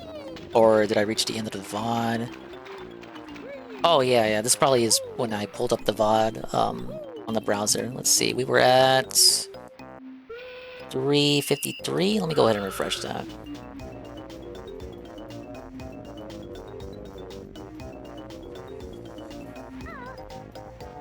Oh, I might be almost catching up to current here. I did have it playing at 1.25. 3:53. Ridiculous. Apologies. I need to stop the game to show the public. What this young man did is so innately incredible. I am literally stopping the game to force you to watch it. I had frankly given up on your society. You were too lazy and stupid. Every empire falls. It's not personal. However, what this young man did was so deranged, I am going to intervene in the most direct way possible. This young man has saved you, and you don't even realize it yet. You are the god killer. This young man cut out a wall that was blocking you from the spirit world. You can all access the spirit world now in a way, in a manner comparable to your ancestors. God's not dead. I can't overstate that. You just stop calling him. You can call God now. Do you know what that means? If you're ever worried about something in your world, you can just ask God. The left was holding back your progress while claiming to do the opposite in their classic fashion. Odin said all of this? Steve, Odin is aware of the political left in America? The radical left cut us off from God. Gods, yes. Now, I'm going to spoil it, but Steve, in this guy's theology, both Odin and Yahweh exist at the same time. That doesn't really make sense, right? No, it absolutely makes no fucking sense whatsoever. But what he's trying to do, this guy is like a right-winger grifter, like he's Groiper adjacent. And what he wants to do, bro, not he wants to unite again. the right. So he wants to unite the pagan LARPers who worship Thor and Odin with the Christ LARPers who worship Jesus. And then somehow magically they'll all unite under his leadership and defeat the woke left. Sounds like a mission. Yeah. It's all gonna work out. Off from access to... Sorry, I need to reread this. The left was... Wait, yeah, the implications of that. The left is so powerful that not even, like, Norse gods can defeat the next them? clip, I'm going to ask you about your spiritual experiences, Steve, because Odin has a you're task telling me for the Biden god killer. defeated Odin? You know, this is like Heracles' the many feats, the labors of Heracles, or whatever. Odin has commanded Rudyard to perform a task for... Have a look. Odin well, they don't call him again, Dark Biden and he for said, nothing. Hey kid, if you write a list of every girl you masturbate to, I will solve every issue in your life. Oh my god, I feel like we've built up enough connection after 6 hours that I can share stuff like this with you. And what if you're just cranking off the random porn names? Would God be pissed off if you didn't take the time? you didn't write everyone's name down before you cranked one out to her, right? Like you'd think, right? But Rudyard, have some respect. At least check what the girl's name is before you crank one out. Sometimes they don't have the name. That's frustrating. If you want to find new or more videos of the girl, right? I hate that. You gotta look for comments like a degenerate. Like, what's this girl's name so we can find more, right? I didn't even. Because there's always somebody in the comments that goes like, "What's her name?" And then somebody will tell you, and then you just copy and paste while you're still trying to crank it. Now, during your hallucinogenic experiences, did God ever tell you to write down a list of the girls you jerked off to, Steve? No, I have done like a lot of hallucinogenic drugs though, and I don't think that I've ever like interacted with what I would think was like God, like the one true God, but I've definitely on DMT and things like seeing the blue people, like the blue beings, and the Blue Man Group. And I felt like I had like a 3-day experience, but it was only 15 minutes. I felt like I was in there for like 3 days. This is I one felt like hit kill. No time in there was instant death. No, God instant never told me. death. I think I would need a very long list. Look, I don't know that I have enough paper in my house. It would be like, it'd have to be like a text file on a computer. I'm Like, a very healthy, man. testosterone-filled man. So. Oh man. far in this story. This is nothing compared to some of the earlier Chapter 1 stuff going on. I thought it was kind of weird when Odin said it, but he had healed my PTSD, so I'll do No, what I didn't he know says. Odin had You that don't power. understand You can heal your how much PTSD, huh? LA is burning the fuck down right now. California is on fire, dude. What? There's riots and stuff? No, there's literally fires. Like Forest people are filming. They're in their houses, trapped. It's fucking crazy right now. Well, they shouldn't have That'll be been something big in conspiracy land this week. You know, the space lasers and the energy weapons, and you know. It was The Rock and Oprah who did it, and this is why they, this is revenge for them booing Hulk Hogan last night in LA. Why did he get booed? I don't understand. Because he's right wing or whatever the fuck. Yeah, because he Oh, I heard about that. Yeah, they mentioned that on the amazing wrestling podcast. The Hulkster got booed. A basketball player would be fine that had millions, or a football player, but no other blacks. Well, he used the N-word. He's a weird dude because he divorced his wife and then he got a girlfriend that looks exactly like his daughter. So that's a little weird. Whoa. That was a couple years ago, though. I don't remember what happened with that, but it looked like he got a girlfriend that looked exactly like his daughter. And then there was a creepy video of him putting suntan lotion they on think his all daughter. of California is LA. Just like we think all of Ontario is Toronto. Suntan lotion It goes all both over his ways. daughter's body at the beach. He was like rubbing her down, dude.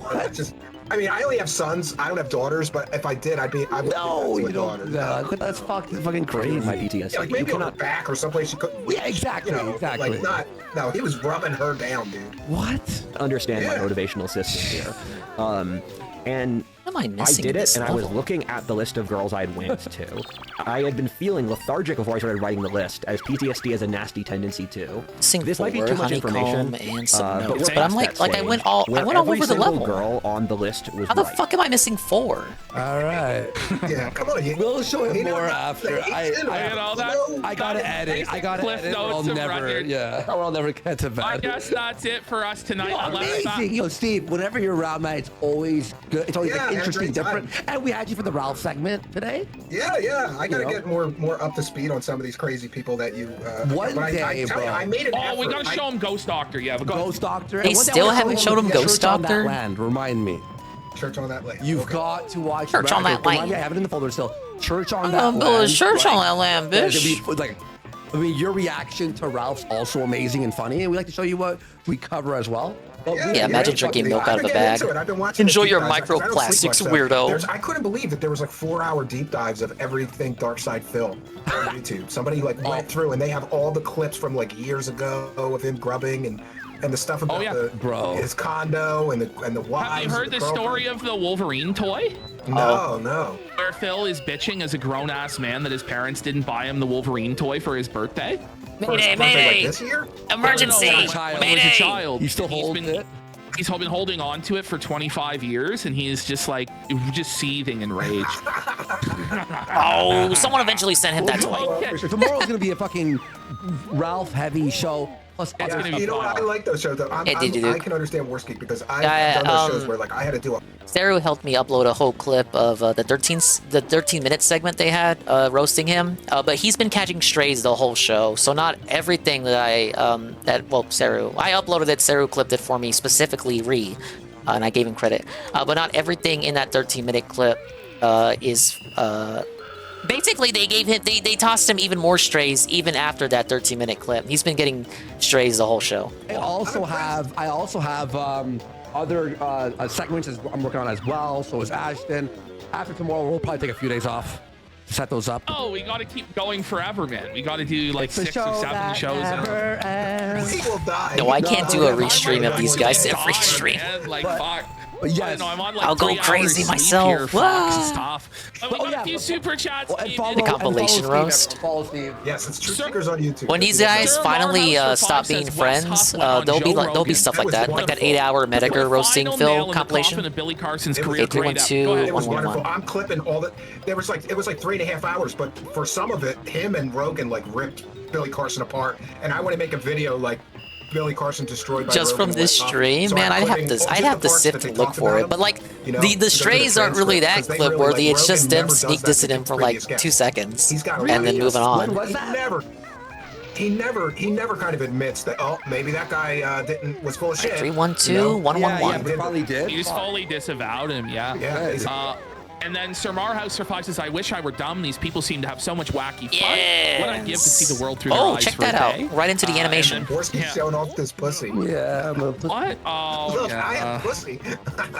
Yeah, basically what Carl said. Life for 5. I'm gonna die. Gotta sift through the VOD and look for every mention of DSP, individually clip it, and then merge it all in one big clip. And the smaller strays aren't really as meaty as the dedicated Phil segment. You just have to take my word for it. They chat talk him the whole show.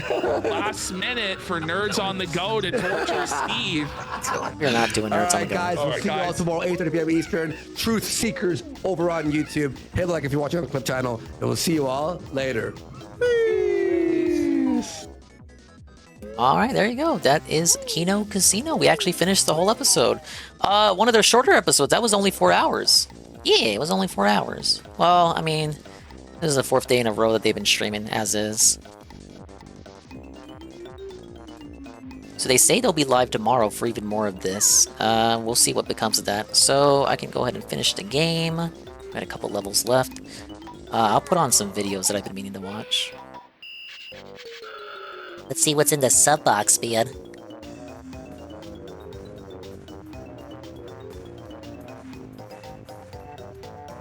Go took all of PvP's energy. Literally, he said that earlier in the show when you weren't here. He said like, "Oh, bud, I'm so drained, bud." I look, he's fat and like, well, he's physically lazy, but not lazy when it comes to like show prep. He's fat and physically lazy, but I'm sure like if anyone did a stream with DSP, it would be especially laborious.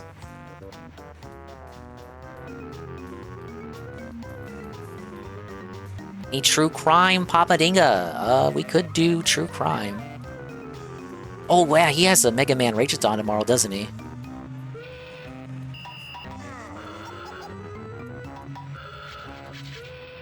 I've never finished any Mega Man games, so I can't comment. I can't comment, bro.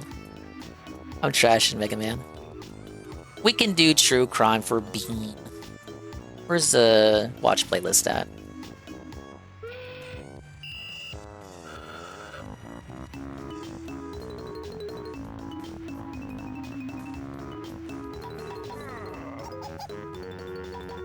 Bear and Bird just bullying each other. They're just lightly razzing each other, guys. They're just silly little jokes, man. Just wholesome banter.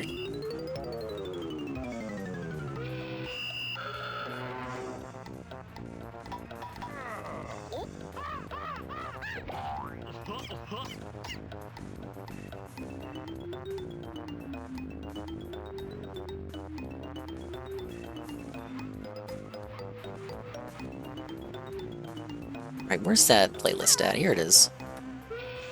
Can we find any true crime for Bean?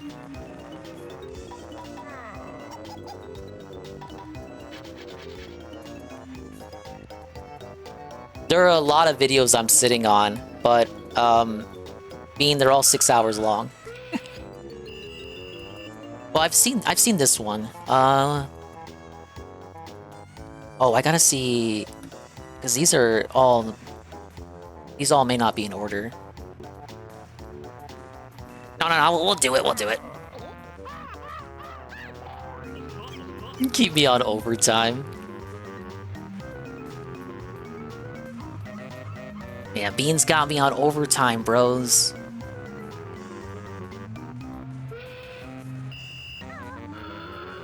Let me see which of these is in order. See, that's November 26th. I'm just checking dates because it's like a 3-parter here.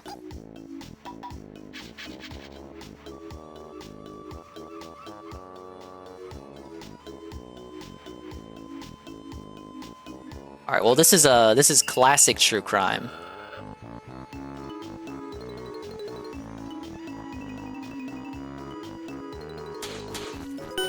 Whoa! It's a Sweet Bean 96 gift sub to Rent Check as part of my overtime for going OT.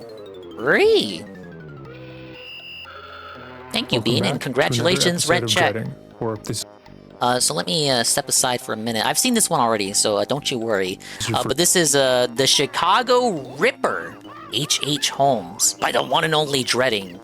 It's a historical true crime. This is part of a 3-part series he did over Thanksgiving. I've been meaning to find a good spot to put these on. But you learn a lot about Chicago in the long time ago. Quick BRB.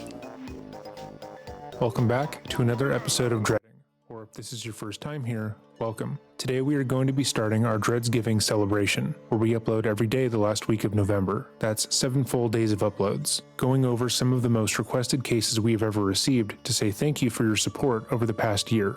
Our lives have been changed by the support of our followers here on YouTube, and of course those who support us on Patreon, and this is just our way of giving back. As always, if there is a case you would like to see covered or a topic you would like to bring more attention to, let me know by emailing me at dreading.official@gmail.com. We're consistently going through our emails, adding new topics to our list, and choosing our videos from there. We do have a long list, so it might take a while to get to your suggestion, but rest assured, we intend to. We also have to place a disclaimer here that we are not a substitute for law enforcement or an investigative agency. We don't investigate criminal cases, and we cannot work to get you or your loved one justice in that way. All we can do is make videos covering already established cases as respectfully as possible, and we apologize for any confusion that has led you to think otherwise. Today we are going to be covering H.H. Holmes, a man whose crimes are so famous that he has become somewhat of a legend, even though, as you will see throughout this video, his crimes are not nearly as grand as others have made them out to be. Because of the reporting around this case, as well as the time period it took place in, many people are left with the impression that Holmes was an evil mastermind, that he had his crimes planned out to a T, but the opposite is actually true. Holmes was able to get away with his crimes not because he was outstandingly intelligent, but because he was active during a time where unless you were caught in the act or actively leaving a crime scene covered in blood, you would have likely gotten away with the crime. He was also absurdly lazy, in a way that is frankly shocking. Researching this case has actually been a delight, as it broke a good amount of my own perceived notions about 𝕭𝖏 Webster Mudgett, and this video will likely be doing the same for you. However, it has also been difficult, as definitive, agreed-upon facts are rare in this case. Because it takes place in the 1800s, records and reports are shoddy at best, and a lot of the information about this case is hotly debated. There are some incredibly popular stories regarding Holmes that are believed by historians to be works of fiction, and gossip that has spread after his crimes were made public, but there is no real way to know. Because of that, every research paper or book or website we have used when making this video would have previously unknown stories about his exploits that could not be fact-checked. Some sources will give one reason for him leaving a wife, while others will say another, and a third source will say that he actually killed that wife, even though no other source alludes to that in the slightest. With that in mind, all the stories that are in the video are stories that have been in multiple sources, and therefore are the most plausible to have happened. So much of this story has been warped over time, with people adding their own spins on what they think happened. Then people hear those takes, repeating it as fact. If you're familiar with this case, I encourage you to let us know what we left out and what you believe is true, or stories you've heard about the man, or whatever else you like. With all of that said, let us begin. H.H. Holmes was born 𝕭𝖏 Webster Mudgett on May 16, 1862, to parents Levi Horton Mudgett and Theodate Page Price. He was the third child born out of 5 Mudgett children, and the family was considered incredibly well off given the time. They were said to have descended from some of the first English settlers in New Hampshire, and were so well regarded that a town had been named after one of their forebears. But despite their wealth, Levi and Theodate were incredibly cruel people, especially to their children. 𝕭𝖏's mother had been a school teacher prior to her marriage, and was described as a cold and distant woman. Meanwhile, Levi's employment was less clear-cut. At times, he worked as a farmer. At others, he was a trader, and other times still, he worked as a house painter. In some respects, he could have been viewed as a man who wore many hats, always ready and willing to do a job that needed to be done. But he was also described as an abusive alcoholic, which could explain his propensity for changing jobs. Both parents were devout Methodists, and seemed to use the religion as a battering ram against 𝕭𝖏, rather than a structure in which to guide them. They wanted 𝕭𝖏 to do exactly what they said, when they said it, without exceptions. If he were to act out in any way, they would discipline him harshly, or at least that's what they would call it, as most rational people would state that they would abuse him horrifically. Say, for instance, they told 𝕭𝖏 that they wanted him to clean an area of the home, and they found it only partially clean when they returned. It didn't matter if 𝕭𝖏 was still in the process of cleaning, genuinely trying to complete the task they set out in front of him. They would be livid. They would hold their son to an unreachable standard, and because he fell short, they would punish him by keeping him in isolation for long periods of time, and not allowing him to eat any food for days on end. If Herman was too loud in the home or crying because he was being starved, Levi would soak a rag in kerosene and hold it over the child's mouth until he passed out, because it was the only way he felt he could properly keep him quiet. At home, Herman had no outlet to simply be a child and explore his own interests. His parents isolated and abused him, treating him worse than most people would treat their animals. He would often run away into the forest near the family home to escape their wrath for as long as he could. There, he could play like a kid and let his imagination run wild. But it would ultimately be his imagination that led him into darker depths of depravity. Herman became obsessed with torturing and dissecting animals, and used his forest hideaway to perform countless animal autopsy. At first, it began with the corpses of animals that he'd found, already dead, and in his mind, waiting to be examined. He would claim that his interest was purely curiosity, then later academic, because he was innocently interested in how animals worked. As time went on, the child became bolder and would look for live animals to dissect and pick apart, delighting in the torture he could inflict on their final moments alive. As mentioned, Nothing Herman says would usually find positivity himself like in the Mario forest Kart music whenever while he we was talk seeking about shelter from his fucking parents' Chicago abuse. Jack the He was the Ripper. one in danger in the house, but when he was in the forest, he was the one in control. He was the one who had this the guy was power to pretty hurt sick. those smaller Fuck, than him, sickos, and he felt dude. it was his right, therefore, to inflict pain onto them. His parents' abuse had taught Herman one very important lesson, and that was that love looks like torture and pain, and that was simply how the world works. He also developed a love for reading, but often veered towards darker material, like Edgar Allan Poe.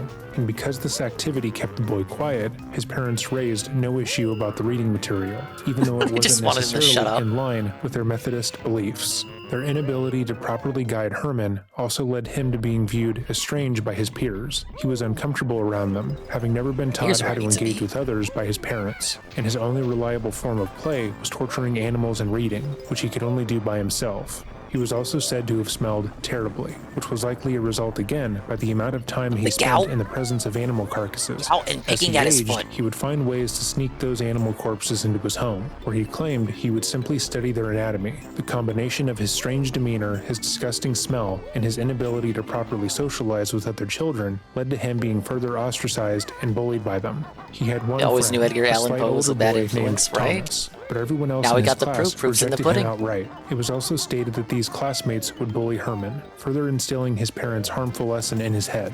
On one occasion, his classmates would lock him in a closet at a doctor's office that was reportedly filled with human skeletons. The children were aware that Herman was terrified of the bones, and at one point smothered his face in the skeleton's bony hands before leaving him in the room for a significant period of time. Dude, Herman kids would can be speak so about this mean. occasion Like, what the throughout his hell? life, I mean, and he's while he found it psychotic, but traumatizing, he's he still also a kid stated at this that it taught time. him how to overcome his fear. He was forced to sit in that room with the things that scared him the most. All right, and he well, came to it terms worked with out. it. He claimed that by the time he was found, he was calm, and he knew that the bones couldn't reanimate and hurt him. He would also later claim that this moment But let me was when guess, he it gave him an became interest in dead fascinated with bodies. anatomy. How Yup. true that last notion is debatable, as by this time he had already spent years torturing small animals as a form of stress relief. As Herman aged, he Oh, became yeah, more yeah, acquainted yeah, with you know, death, when killing I'm bigger stressed and out, I bigger just kill a animals little in his rabbit. pursuit of knowledge. Just break By the neck age of a 11, squirrel. He had gone from small reptiles to Ain't nothing but something bunnies to do. to larger dogs, oftentimes hiding their bodies in his childhood room until they decayed past the point of intrigue. Suspiciously, Herman would then see his first dead human body. Oh no! According to Herman,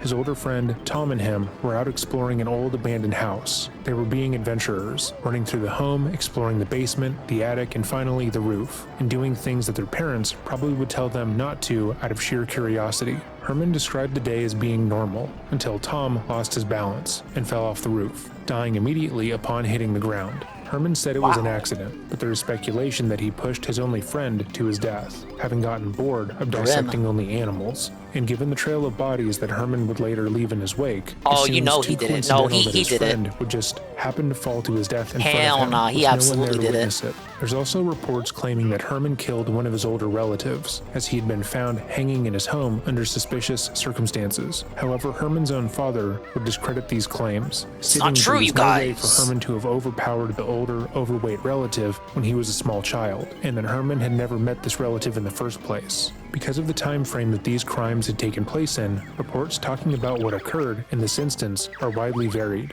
and often filled with speculation disguised as fact. Many disappearances that happened around Herman more would ginger be to find. attributed to him, We're even almost if the done, I person just simply gotta not moved or died of unrelated reasons. As Herman grew up, he became more adept at hiding his darker proclivities and avoiding notice. He was still largely an outcast, but when he wanted to, he could engage with his peers and even gain their favor. Herman's anxiety seemed to fade after Tom's death, and he no longer burdened himself really trying to abide by the morals his parents had beaten into him.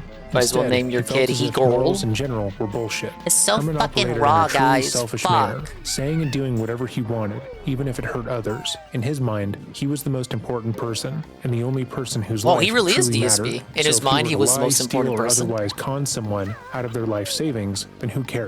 That wasn't his problem, that was theirs, and they shouldn't have trusted him in the first place. If people want to give me money, Herman became it's a their charmer, problem. And though most people were still somewhat weary of him, he could usually get people to buy into his lies through sheer persistence. He was so good at lying that even when he'd been directly caught, he could convince the other person that it was their fault. They had simply misunderstood him, or he had never said that in the first place like they think he did, or that they were making things up to make him look bad. And because he would seem so genuinely offended, they would leave, believing it was just that. At the age of 15, Herman would begin courting a wealthy farmer's daughter named Clara 𝕆𝖏𝖏. Herman had reportedly pursued Clara intently, wooing her with express purpose, and she felt very flattered by his attention. She thought he was strange, but he was really intelligent, which she figured would lead to him being able to take care of her and their future family. Clara liked Herman a lot, but Herman's interest in Clara had more to do with her family's wealth. He had bigger plans for himself, certainly, but having access to Clara's money would ease his way, so he began carefully wooing her over time, and while she liked him,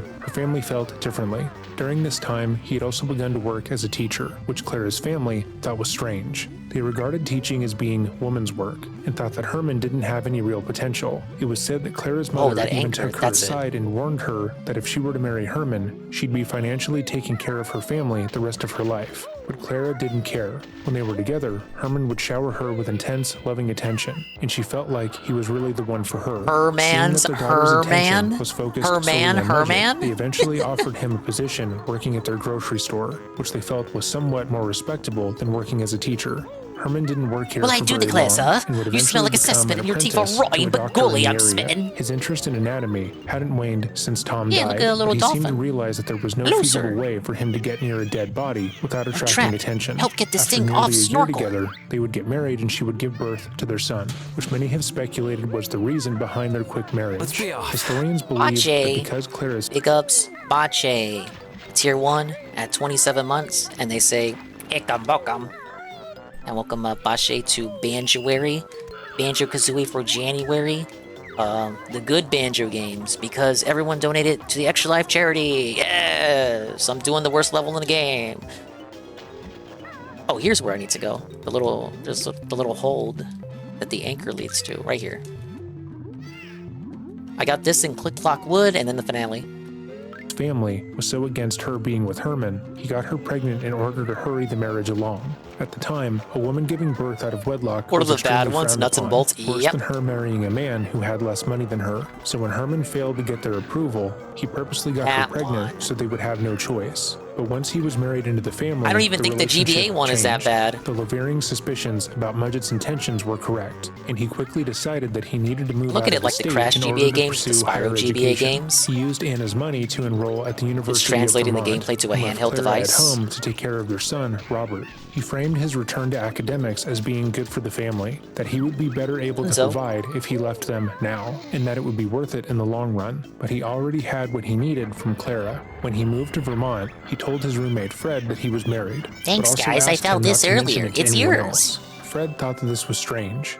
At this point, Herman had cultivated a certain aesthetic that was incredibly popular with some of the other female classmates, as he appeared quiet, introspective, and mysterious. This was helped in no Oh, small they thought he was dark and had a wicked nihilistic sense of humor.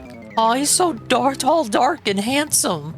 part to how Herman would dress. Literally what Seal said, like, oh, by golly, I'm smitten. Yes. He would regale himself in nice clothing, taking a special interest in his own appearance. And despite Nice having a clothing, good but amount still of had money to rotting pull teeth. From, thanks to his marriage to Clara, Still smelled he would of rotting find ways animals. to skirt paying for anything. On one occasion, Herman got his shoes repaired at a cobbler, but when it came time to pay, he claimed that he had left his wallet at home and would return with it. The cobbler DSP trusted moment. him, but Herman never came back.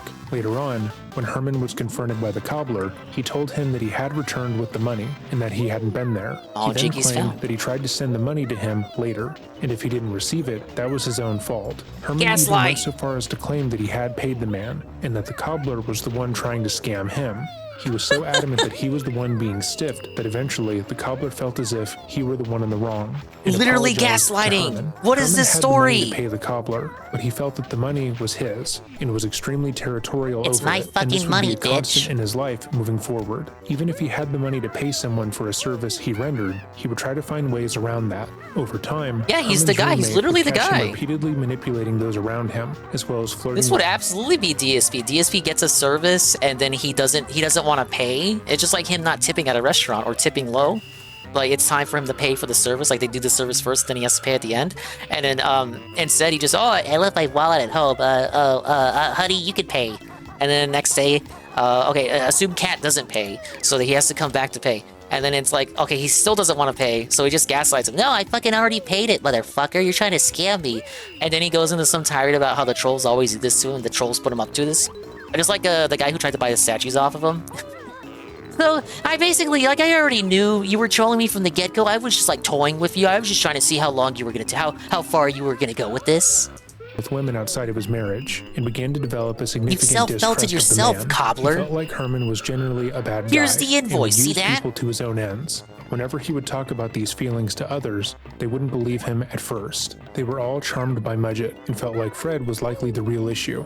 Despite Herman's intelligence, he wasn't doing well at the University of Vermont and eventually transferred to the University of Michigan Medical School in Ann Arbor. He once again used Clara's money to pay for his tuition and continued to act as a single man while in college. However, Herman was not doing well in medical school. Despite his interest in human anatomy, he didn't care about learning how to cure a person's ailments or how to treat basic wounds. He just wanted to see interested in cutting open a skeletons. human's chest while they were still breathing and watching the body operate. He wanted to see how much pain a human body could deal with before dying, how he could manipulate the organs, and so on. So when that wasn't the subject, Oh, that's he felt totally bored. normal. He would often ditch his classes, only going to the ones where he could practice dissection of cadavers with any sort of regularity. And like he had in his childhood, he would bring some of his favorite dissections home with him. It's reported that on one occasion, his roommate woke up in their apartment and was assaulted with a horrific smell. He felt physically ill from it and eventually had to report the odor to the landlord in the hopes that they could fix whatever it was that was causing the issue.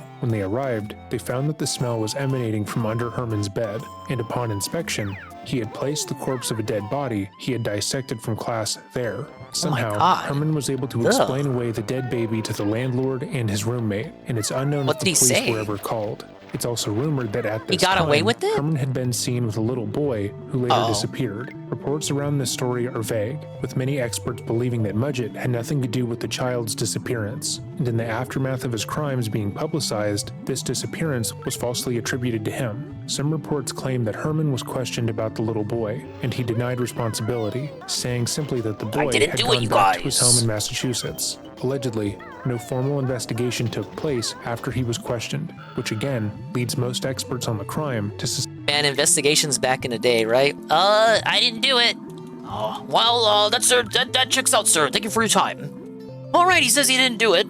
suspect that this either didn't happen or was attributed to Holmes after the fact to increase his body count. Herman's favorite class was the anatomy lab, because he got to sift around in dead bodies without abandon. He was seen as intellectually curious in that environment, rather than strange, and he loved it. But as time went on, Herman began to see some money-making potential. You wouldn't lie to us, Science right? was so new, and doctors didn't know too much about the human body. They were in constant need of cadavers to learn from, but very few people would give Jolly their good, body sir. to We'll catch up on science. tomorrow, then. There was a considerable Right. demand for new, fresh corpses for the medical students to learn from, and they would often take it upon themselves to find their own. So many medical students, not just Herman, would get together and rob graves. Now, most of these students would rob graves and attempt a dissection on their own time. They couldn't properly bring their own dead body to class without raising a few questions. So instead, they would get together. Hey guys, it's bring your own dead body to work day, or bring your own dead body to class day. In groups, rob a grave, take a body to a new location,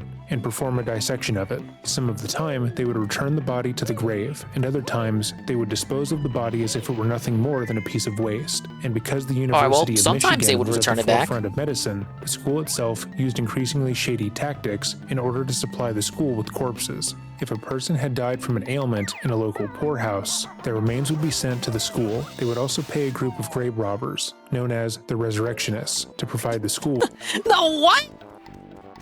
It sounds like a faction from like a fantasy game. Yeah, like the evil faction. Yes, we are the resurrectionists. We're going to make everything right. We're going to return it all to nothing. Corpses under the table. They kind of sound like a Misfits cover band, but that's neither here nor real there. subtle there. Once Herman caught one Laying of on a this, little he thick, was I intrigued. think. He had the opportunity to combine his two favorite things, dead bodies and making money. With the help of his teacher, Professor William James Herdman, he began his own grave robbing exploits in order to sell the corpses to medical schools. At the time, Herman lived across the street from a cemetery on a road that was aptly named Cemetery Way. So nearly every night, Herman would break into the cemetery, then break Cemetery into a Way? mausoleum You can't and dig make up some this shit graves, up. then steal multiple bodies, and turn around and sell them back to the school. Herman quickly became one of the school's primary sources Next you'll for tell me bodies. he lived on And Ralph as time Avenue. went on, he became extremely wealthy, but he wasn't single-minded in his approach. As he continued to steal more and more bodies, he realized that he was leaving money on the table, and he could use them to fetch an even higher profit. He began to con insurance companies by creating multiple aliases for himself, then naming himself the beneficiary of a life insurance policy he would take out on a fictional person. He would then Dude, this find a guy's cadaver crazy. that matched the general description that he gave the insurance company, then disfigure it somewhat. That way they weren't able to properly identify it or recognize the individual if they had previously known them. With the corpses as proof of death, he would receive massive payouts from the companies and go on to sell the corpses to the school afterwards, collecting an incredible profit for the time. With all the money that Herman had begun to collect, he fully abandoned Clara and their son, tiring of their use. Both Clara and Herman Sorry, were fully bitch. done with the relationship. See you later. But would not get formally divorced. Despite the fact that he was earning a sizable income, those around Herman at this time weren't as receptive towards him. His grave robbing had led him to keeping a significant amount of corpses in his home, and the smell of decaying flesh had seeped into his clothing, leaving him with a foul odor that people could smell before seeing him. The scent would often announce Just his like Ralph. arrival, and was so unpleasant that his contemporaries gave him the nickname smegma, which, for those of you who don't know, is the substance that can collect in the foreskin of a penis, if not They call cleaned this frog a regularly. smegma? He also wasn't seen as particularly smart while in medical school because he didn't pay attention in his classes. Previously, he had been lauded as an intelligent, well-spoken man who had an earnest passion for the study of human anatomy. But when Bean asked compared for to this, the by the other way, just medical so students, before he anyone seemed says anything, rather Bean asked plain. for this. He just wanted to play with the dead bodies, not actually learn, and the majority of people weren't swept away by his charm. Some articles claim that during this time, he also got a regular job as a pharmacist in the area. Those reports state that while working there, he would prescribe a young boy medicine, only for the boy to die 2 days later, at which point Herman never returned to work. Like most stories about Herman, the veracity of this one is debatable, given the fact that Herman would have very little time in the day to dedicate to his job. He was going to school during the day and robbing graves at night, and didn't necessarily need the money that this job would provide. It also doesn't make sense for him to have killed a child that wouldn't necessarily benefit him. Herman was an incredibly selfish person, and all of his kills were done with that in mind. He didn't seem to kill for the thrill of it, or even because he enjoyed the act. It was mostly done in order to sell or dissect the body, so him purposely killing a child that he couldn't examine or sell doesn't fall in line with his actions. It was also said that during his time in school, Herman would meet and attempt to seduce a widowed hairdresser. She was somehow able to overlook the smell, and the fact that Herman would often leave in the middle of the night and be gone for hours at a time, only to come back smelling worse, somehow, in the company of corpses. I wasn't able to find a significant amount of information on her, outside of the fact that she would later accuse him of making a false promise to marry her, which almost barred him from graduating college. But once he did, he shed his identity of Herman Webster Mudgett and became Henry Howard Holmes.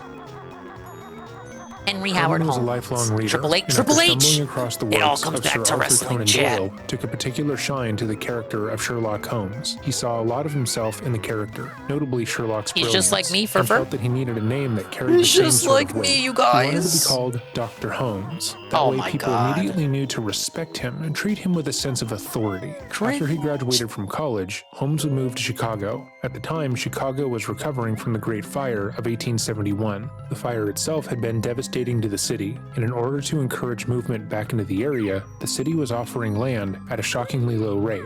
Herman immediately jumped on the offer and got a home in the area. Again, even though he had the money to pay people and had what would amount to millions of dollars today in the bank, he would still refuse to pay, choosing instead to lie and con his way into what he wanted. Shortly after Well, I moving don't to have the to pay, area, I won't pay he purchased then. a local drugstore. although it's unknown if he actually Only a purchased sucker it. works a Some 9 to reports 5 claim that job. when he moved to Chicago, he was hired by the original owner, who was dying of cancer. Holmes presented himself as a recent college graduate from one of the top medical schools and was immediately given a high-paying job as a pharmacist. After being hired, the owner No of the store background checks had recently passed whatsoever. away. They didn't and have his the widow technology, began come to run on. the operation. Always keeping an eye out for ways to increase his profits, Herman approached the widow and asked if she would be willing to sell him the store. She was apparently ecstatic about the offer, as he was supposedly going to give her enough money to live comfortably for the rest of her days. But after Herman acquired the store, she seemed to vanish into thin air. Some believe that she simply took the money and lived the rest of her life elsewhere. However, there is absolutely no record of her after the sale,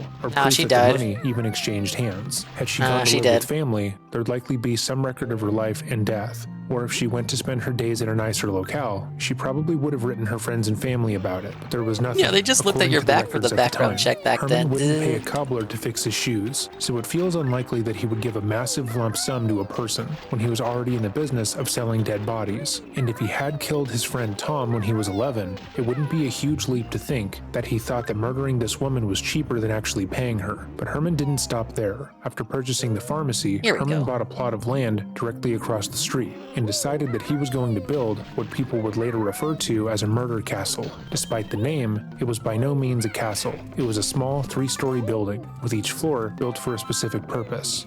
The first floor operated like a strip mall, with various different businesses inside. It would This is why feature this a guy's, restaurant, jewelry store, this is what he's known barbershop, for, the and murder blacksmith. castle. And Herman would act as a landlord, collecting profits from each of the legitimate businesses in the building. The second floor was the torture chamber that was full of chutes to quickly send the bodies of the victims to the basement crematorium, and the third floor would be apartments. But more on that later. Because Holmes was so stingy with his money, the construction of the building was difficult. Again, he would refuse to pay the contractors, and on multiple occasions would try to gaslight them into thinking he had already paid them, even though Gaslight. he hadn't. He also There would it is routinely again. fire certain workers, replacing them with new laborers, because there was reportedly a law that if you worked for a person less than 2 weeks, they didn't have to pay you for your work. He would also fire these workers to prevent them from fully recognizing what they were building.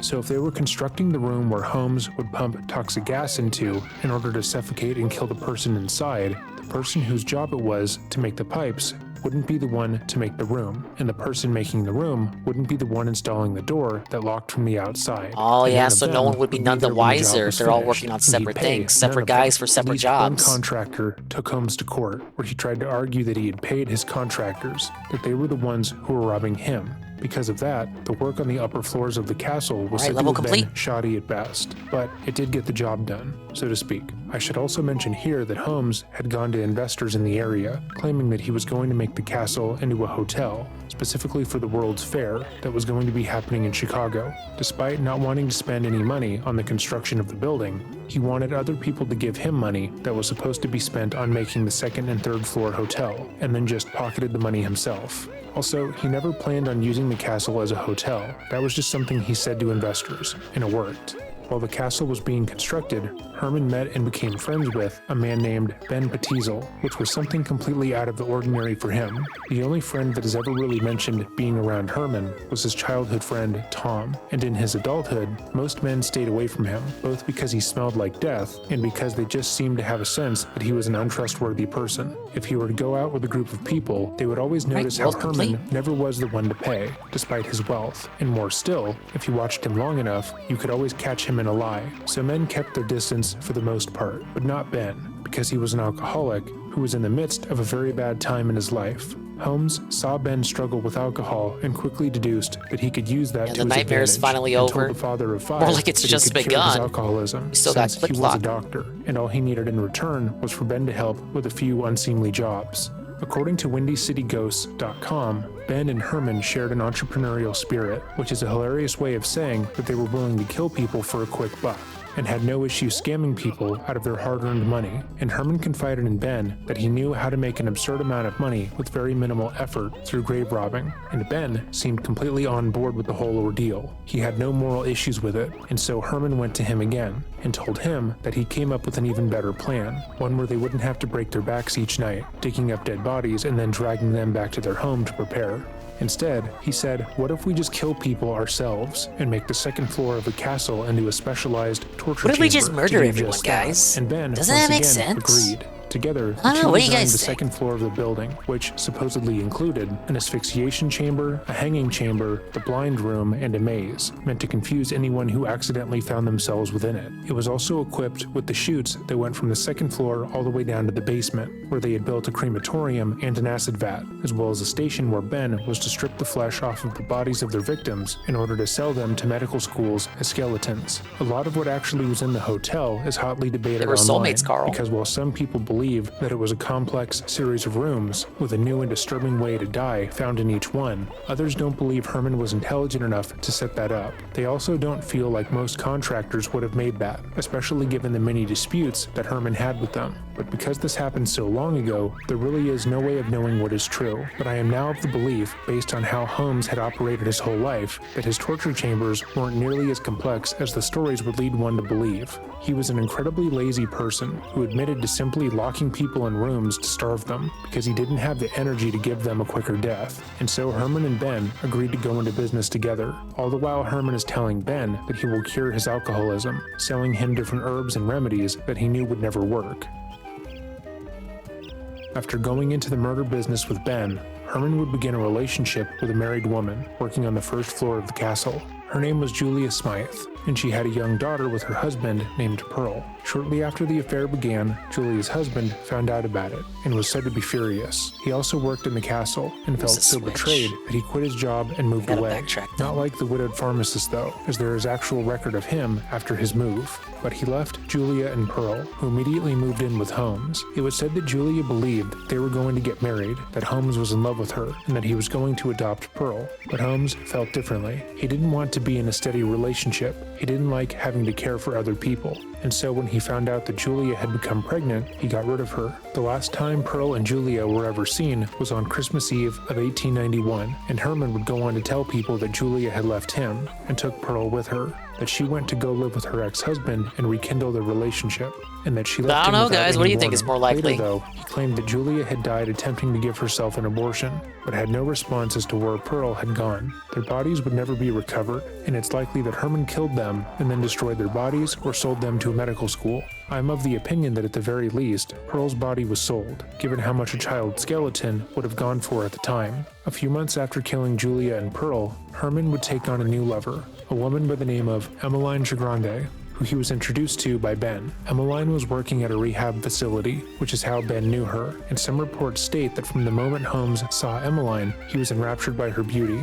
Much like everything else in this case, that is widely debated, but regardless, he liked Emmeline so much that he asked her to come Yeah, he was really smitten. He was really taken with her body, if you know what I mean. work for him as his personal secretary. At first, she was wary of the offer, but he sweetened the deal, offering to pay her double what she was making at the rehab. She accepted, knowing that she wouldn't be able to make that kind of money herself, and shortly thereafter, they began to see each other romantically. Emmeline moved in with Herman. He introduced her to everyone he knew as his girlfriend, Damn, and girl, eventually you got would a propose to fine her, skeleton. despite still being married to Clara at the time. But like Julia, Pearl, and the pharmacist Why don't you widow, come with me she vanished, back to my never castle? to be heard from again. Holmes's neighbors at the time would state that prior to her disappearance, she had told him that she was planning on moving out of the state to go live with her family, which was odd given the fact that she had just gotten engaged. But many believed that she wanted to leave Holmes because she had caught on to what he was doing, and he killed her in order to make sure she wouldn't be able to tell his secrets. When the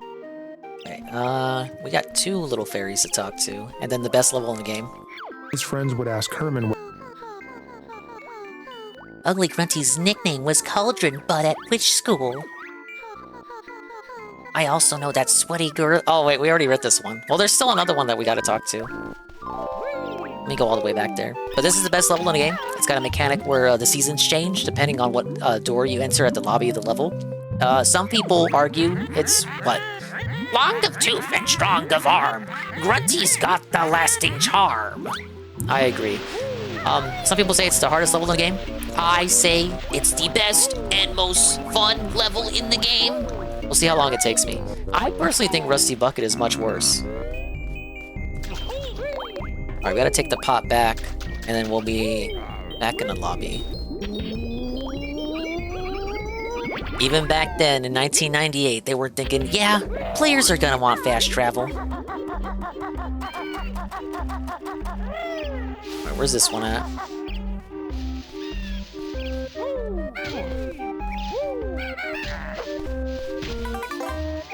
Tough customer there. Gruesome Gruntilda's favorite pastime is bursting boils. Oh. This poor guy called Undead Ed was her first and only boyfriend. Was probably murdered by Mr. Holmes here. When she was younger, Grunty used to have a greasy warthog as a pet.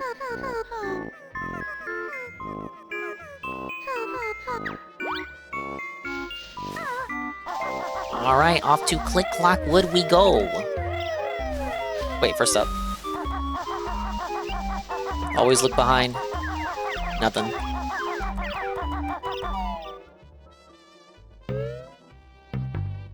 I'm your pet, bish. What do you think about that? Ah, yes, this is the lobby. So you got winter, autumn, summer, and spring. Here's the spring button. You gotta go through all the seasons in order.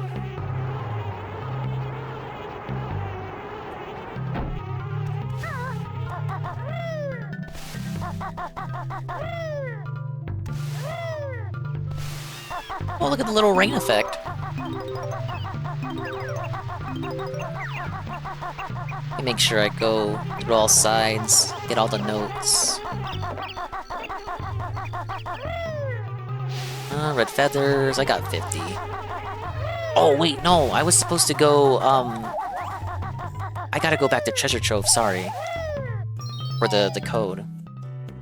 What happened to her, he would once again claim best she level in left video him games. in the dead of It's night up there and for ran off sure. with another man. Definitely the best one in this game, in my opinion. Following the disappearances of his last two loves, Herman would take a trip to Minneapolis for business. At this point, he was regularly traveling, scamming investors out of their money, continuing to make false life insurance claims, while running multiple other semi-legitimate businesses. So he's fairly busy. On this trip, he meets a woman named Mirta, and like every other woman he was attracted to, it was said that he fell in love instantly. He immediately set his sights on Mirta and began to Well, woo you've got her. quite And by the end of body on trip, you, ma'am. Herman had convinced her to move back with him to Chicago. Like with Emmeline Oh, I before bet you wanted her he to had come back offered with her you. a job and a place to stay, which she readily accepted. Mirta fell hard and fast for Holmes, to the point where she was truly devoted to him. After some time, they two He would could get endure the engaged, stink and he Holmes had? would actually marry her instead of murdering her. Again, he was still married to Clara at the time, and only went to file for divorce weeks after getting married to Mirta. Even Oh, they still, didn't check the that divorce shit back was never then. finalized, and Clara Get was never married even 3 made times, aware bro. that No he one's gonna filed check. for divorce. Surviving paperwork states that the filing was dismissed on the grounds of, quote, want of prosecution. But as far as the courts were concerned, Herman was still married to Clara and was now married to Mirta as well.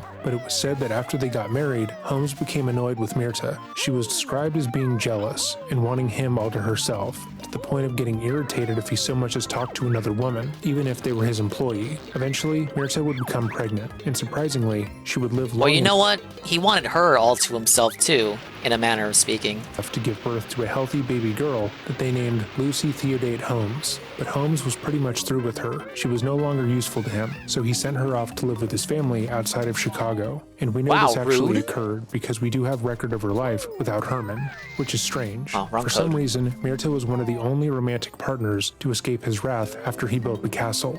Experts on this case often debate Well, at least why she lived. Mirta was spared when so many other women weren't, with one of the most popular theories being that Mirta was so devoted to Herman that no one would believe she would ever leave him. With Julia and Emmeline, they were loving girlfriends, but they still had lives of She their was own. just- she was They would just- go she out and loved them so socialize much, you without guys. Holmes, and they would often say things that he disagreed with in social settings. If they didn't like something, they would let it be known, which was not the case for Mirta. But after he sent her to live in the country, Holmes essentially forgot about her and their daughter. It was said that he would see them maybe twice a year, if that, but he was back to acting like a single man out on the town. Holmes wasn't only killing his romantic partners during this time, he was also regularly murdering his employees and hotel guests. It's reported that it was required for all of those working and staying inside the hotel to take out a life insurance policy on themselves, naming Holmes the beneficiary. Of course, they wouldn't name Holmes outright each time, because that would be suspicious. Instead, they would use one of his aliases that he Thank God, 100 red feathers, I needed this. All my feathers, it makes me sick. Fly to me, your butt I'll kick.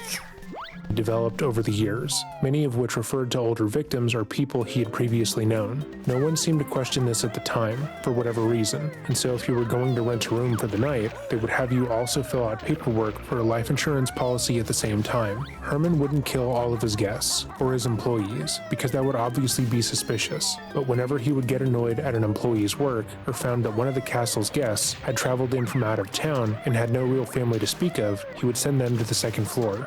It was also said that why don't you follow me to the second floor to here? procure victims Of my murder men castle. cheap lodging in the castle, only to send them to their doom. This is hotly debated by experts as well, with some believing he was able to kill hundreds of fairgoers, with others believing he didn't kill any. So there's no real way for us to know which is true, but based solely on the portrait of the man that has been painted via our research, I think it's probable he killed at least a few dozen people during the fair. He likely wouldn't have been able to pass up the opportunity to kill people who weren't local to the area, as it would provide him with adequate cover for his crimes, but it's doubtful he did any more than that. One of Holmes' most notable traits is his laziness. He was not a go-getter, even when it came to murder. But let us know if you personally feel differently in the comments down below. In 1893, after marrying Myrta and promptly sending her away to live with family, former actress Minnie Williams moved to the Chicago area. She had lived the majority of her life in Fort Worth, Texas, but came to the city looking for a new start. And given the rapid rate of innovation, she felt as if Chicago was the place to be. There are some rumors. Yeah, I was requested to do a true crime segment. And we got Banjo-Kazooie continuing for Banjo-ary. We're in the best level in the game here. That she moved to the area specifically to be with Holmes, that they had met years prior, and he had wanted to pursue her then, but the evidence for this isn't great. After arriving, Minnie would go to an employment office, and it was there where she would meet Holmes. Like he had with the other women he had pursued, he offered her a job working as his personal stenographer, and told her that he would pay her whatever she wanted. Obviously, she readily accepted the offer, and the two began seeing each other outside of work. Somehow, Holmes was able to convince Minnie to transform the deed of her property in Fort Worth to a man named Alexander Bond, which is— Oh, it's this guy from Donkey Kong Country. Somebody move this boulder. Naughty can't get in his house. I can't do that in this season. an alias he'd been using for himself throughout the years. Whether he told her that much is unknown, but there's a plethora of documents in which Minnie's name appears, showing that she was at least tangentially aware of some of the crimes that Herman was committing, and actively took part in them. Minnie and Herman would later rent an apartment in a nicer area of Chicago, presenting themselves as a married couple during the purchase. The following month, Minnie's younger sister Nanny would come to visit the couple, and Minnie would convince her to also sign over her estate to Holmes as well, again using the alias Alexander Bond. The two sisters would then take a trip to Europe, never to be seen or heard from again. Nanny had sent their aunt a letter prior to going on the trip, in which she called Herman Harry, and stated that the family needn't worry about her health or safety, as, quote, Brother Harry would take care of her. After Minnie and Nanny were out of the way, Herman left Chicago for a while, and seemed to be thinking of franchising the murder castle out. He'd been able to make so much money from the venture that his goal was to turn Minnie and Nanny's estate into another part business, part apartment, part torture chamber. However, once he got to Texas, he realized he didn't like the area. There were too many bugs, and it was too humid that he eventually left the area. Dude, he literally is DSP. That's also what DSP thought of Texas. That's why I didn't move there, even though it would be highly beneficial to him. A bit annoyed that he owned property there in the first place. Gotcha. As he was considering building a second murder castle, Herman would meet and fall in love with another woman named Georgiana Yoke. Georgiana was set to receive a— Yeah, we almost had a franchise of murder castles. Where do you want to go? White Castle or Murder Castle? What a debate. Large inheritance from her grandmother, and she came from a generally wealthy family. So despite being married twice over, Herman would begin to pursue Georgiana, and they would eventually get married in 1894, this being his third wife. He then traveled to St. Louis, where he would be arrested for a horse swindle, as he had stolen horses from Texas and brought them to St. Louis. He stole Kit! For much more It is than they DSP! were worth. And this would be the beginning of the end DSP for him. also Holmes stole was in Kit. jail with a man named 𝕭𝖏𝖚𝖏𝖚𝖏𝖚, who was a well-known train robber. Having no one else to talk to about his schemes— No, train robbers. Wait. There's too much connecting with DSP in this story. And now we're talking about train robbers? Go on. About his next big plan. which was to take out a life insurance policy on himself for $10,000, then fake his own death, then pocket the money and begin to live life as a new man. Marion thought the idea was genius and wanted to be a part of it. He told Holmes that he could help him fake his own death by getting him in contact with a lawyer who would be willing to help him find a body that looked enough like him to show the insurance agency, for a cut of the profits of course. Herman readily agreed to the deal, but had no real plans of cutting Marion in. Again, Herman loved money, so much so that he would refuse to pay his own contractors. If he felt like he didn't have to pay someone, he just wouldn't. So when he eventually was released from prison, he never contacted the famous robber. Some sources say that Herman did actually attempt to fake his own death, using the lawyer that Marion had gave him the number for, then found a corpse and tried to collect his own insurance policy. But they were wary of the claims. For some reason, this time they felt like there was something off about the whole scenario, and they told Holmes they weren't going to give him the payout he had been hoping for. However, some sources claim that he decided not to move forward with this plan, and instead, he was actually going to kill his only friend, Ben Petizal. Ben had been friends with Holmes for years, helping him clean bodies,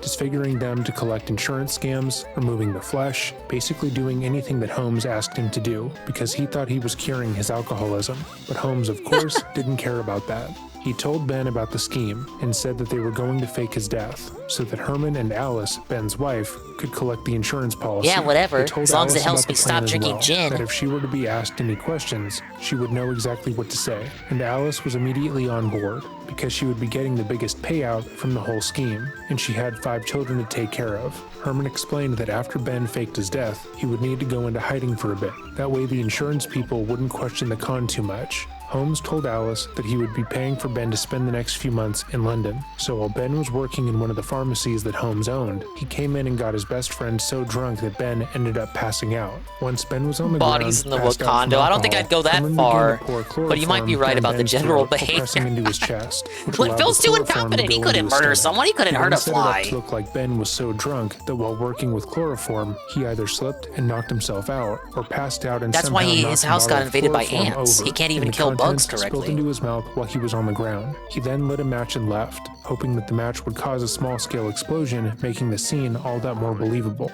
Ben's body was happened upon by a stranger, and the police were called, and they seemed to realize that something more was going on. The scene felt too perfect. The circumstances surrounding his death felt too strange, and they began to look into it, but ultimately determined the cause of death to be an accident. Notes from the detectives state that they felt that the scene was staged, and that Ben had been killed, but they didn't look further into the case. Alice knew the plan, so when she was told that her husband was found dead, she thought it was all part of the scheme. So she thought Ben was still very much alive, just in hiding, and that he was going to come home in a few months with a new identity. No, She I got told the bad news police for you, exactly Alice. what she'd been told to say, and when she spoke to Holmes, he didn't tell her that Ben was actually dead. Alice What went an on to asshole. collect over $7,000. Herman collected about $5,000, and no one was the wiser, except for Marion, who heard about Ben's death and immediately realized that he'd been ripped off. Alice believed her husband was coming back, but most of the children weren't aware of the scheme. They were told that their father was dead. However, the eldest daughter somehow managed to learn what had happened. Here's she the knew summer that Uncle door. Herman had planned to fake her dad's death, then found out that her dad was really dead. God and damn it, found Uncle this out Herman. somehow. Reporting around that is relatively sparse, with some experts theorizing that she overheard the plan when it was being discussed. But we don't know how she knew, or how Herman found out that she knew. But what we do know is that Holmes had just lost his confidant, and the person who would do all the hard labor of dismembering and skinning his victims. So he wasn't doing. It does explain the hatchet. Yeah, very curious weapon to have. Like any self-defense weapon you could pick, and you pick something like that. It's because, again, Phil's the modern reincarnation of this guy. That's why he leans towards more unconventional weaponry. The DSP would have a murder Wakando if he could afford it. Who's this guy? Chomp, chomp, chew. Nabnut likes acorns. I'll just eat a few more. I think if we visit him the next seasons, he'll be hibernating. He's of no use to us right now. Doing well. Which Some season is suspect Dingus that best? The daughter didn't actually know anything. Probably Herman's Autumn. paranoia led him to believe that she did, meaning that in his mind, she was a threat. And given the fact that she was a child, he knew he couldn't trust her not to tell anyone. So over time, he convinced Alice to let him take care of the 3 eldest children for her. He noted that they were struggling without their father, and it would be good for them to move in with him, and Alice agreed, keeping the 2 youngest children in her care. The kids would write to their mother a couple of times, talking about how odd Herman was, and how sad they were without their dad. Rawr, me Irie, mighty eagle. Need sleep now. He'll grow up to a big old eagle in the coming seasons. To move in with him, and Alice agreed, keeping the 2 youngest children in her care. The kids would write to their mother a couple of times, talking about how odd Herman was, and how sad they were without their dad, and Herman took them traveling all throughout the northern United States and Canada. But after some time, Herman would eventually kill all 3. He killed one child by poisoning their eggs with cyanide, then dismembering his body and tried to burn the remains in a fireplace, which of course did not work. He left the burnt remains in the fireplace and then left the house with the other 2 kids. Because he was traveling, these homes were other residences that he had purchased over the years, so he just left the body there without hiding it any further, even though anyone else could have stumbled upon it. After he killed the first child, he would kill the other 2 by forcing them into a large trunk and locking them inside. He then drilled a hole into the lid of the trunk and put a hose through the hole and pumped gas into the box, which caused the girls to asphyxiate. He then buried the girls' nude bodies in the cellar of another property he was renting in Canada and was said to have barely covered their bodies with dirt. At this point, Alice began to get suspicious of Herman because she hadn't heard from her husband or her children in a while, but he was telling her that Ben was still hiding in London and that he was doing well. They had Still talked all totally the time, alive, you and that guys. her kids were doing great as well. When she asked why they hadn't written her in a while or why he never seemed to have them in his custody, he told her that they were staying in another location, somewhere nice and sunny with one of his wives. While this was going on, Marion had gotten fed up. He knew that Herman had conned him, that he wasn't going to get paid for his portion of the scam, and so he told the police everything he knew about Dr. Holmes. The police then contacted the Pinkerton National Detective Agency, and they set out to work finding Holmes. Is it the Multiple detectives Pinkertons were given after the him? case, and they found that Holmes had spent the last few months traveling non-stop as if on the run. They thought this was somewhat to be expected, given the fact that he had ripped off a famous train robber, but they only had an arrest warrant for another separate horse swindle that he had done in Texas. As they tried to locate Herman, he was beginning to break down. He somehow knew that the police were closing in on him, and that his crimes would be revealed, so he decided that he would go to the only person who he thought could help him, Clara. Clara hadn't heard from Herman in years, but they were still married by law, and he tried to tell the woman he abandoned that he only really abandoned their family because he had gotten into a horrible train accident, and it caused him to forget about her entirely. He then claimed that he had woken up one day and remembered that they were married, that he loved her, and he wanted them to be together again. It's unclear how he thought this would protect him from being arrested, but Holmes would be arrested in Boston on November 17th, 1894, for the horse theft and Ben's murder. But as the detectives continued to look into Holmes's life, they were shocked that he had gotten away with murder for years. They began by retracing his steps in the months prior to his arrest, and found the bodies of each of Ben's children that he'd been taking care of in the homes he'd been renting. They then looked into his businesses, and after questioning some of the custodians at the castle, found that they were strictly forbidden from cleaning. Umbo magic much good. Be his best yet. Can't attack, but he can fly around.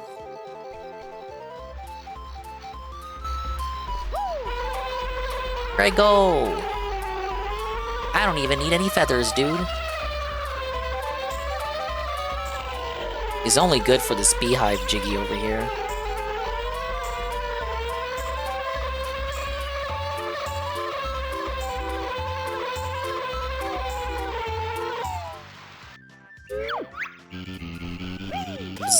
Hello, fat little bee.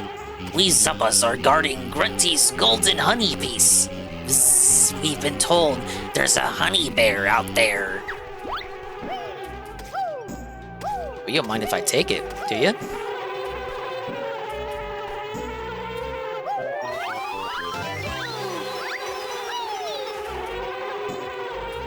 Let's see, will they just give it to me? Oh, I gotta come during a different season. They're nice to me, but they won't let me have it. Okay.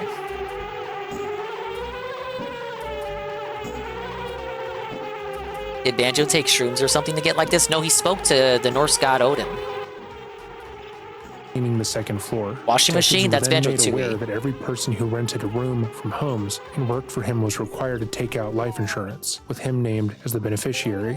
When they searched the basement, they found Bumbo can turn you into a washing machine in this game as a joke transformation, but it happens randomly, and I haven't had it happen to me yet. But it becomes a full, real transformation in Tui. the acid vats in the crematorium, but also found discarded, disfigured, and rotting corpses that were so decomposed they were unrecognizable. The smell was said to have made multiple of the policemen sick, and the sheer amount of bodies was, quote, too much to properly document, unquote. When they went to the second floor, they found the asphyxiation chamber, as well as the maze, the soundproof rooms, and the chutes that led directly to the basement, and they realized that Herman had killed way more people than they'd previously thought. The police were shocked and by no means prepared for the scene that they found, and the crimes were so depraved that every day new articles were being written about the murder castle and what went on there. People couldn't understand that Herman had been solely motivated by money, so rumors spread that he was the Antichrist, or a devil, and he'd been sacrificing people to Satan. In Adam Seltzer's book, H.H. Holmes, The True History of the White City Devil, would discuss the disparity in the reporting around his crimes, and how the ineffective police work in this case, alongside the sensationalist journalism, were responsible for a lot of the misinformation that persisted around the case. The story itself was unbelievable and eye-catching, and people wanted to know about Holmes and what happened at the castle. But if every paper just printed the facts, people wouldn't buy different copies, so reporters would talk to anyone who claimed to have a story about the castle and would print whatever they heard, even if it was impossible to have occurred in the first place. Now, you can't take the B out to the other season, sadly. He was a known liar. At first, Herman claimed he was innocent of all wrongdoing because he had been possessed Big by ups, Satan. Almighty underscore Tevin. We're watching true crime specifically just for Sweet Bean. And we're continuing the adventures of the bear and bird. I'm in the final level, and then we have the amazing finale. This is the hardest level in the game, guys. So if you ask me, I just beat the hardest level beforehand. Yeah, it's Bean True Crime Hour. We'll do the one that Goki suggested next. This one's almost done.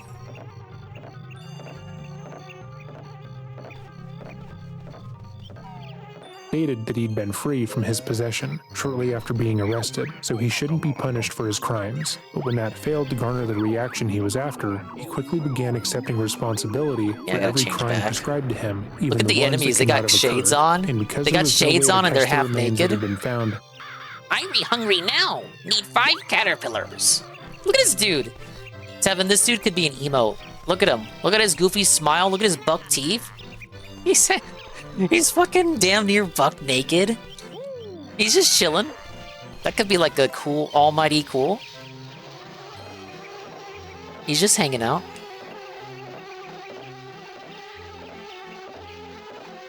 Is that a Jinjo? Yeah. Alright, sorry, let me rewind. Because he'd been possessed by Satan. He also stated that he'd been free from his possession shortly after being arrested, so he shouldn't be punished for his crimes. But when that failed to garner the reaction he was after, he quickly began accepting responsibility for every crime prescribed to him, even the ones that could not have occurred. And because there was no way to test the remains that had been found scattered throughout the castle and Holmes's home, there is no definitive way to know how many people he actually killed. It's our opinion that he probably killed at least 100 people while operating the castle alone, as he had the space and time to do so, and a willing participant in his crimes. Had Ben not helped him with the deconstruction of the corpses, he likely would have had a lot less, or would have been found much sooner.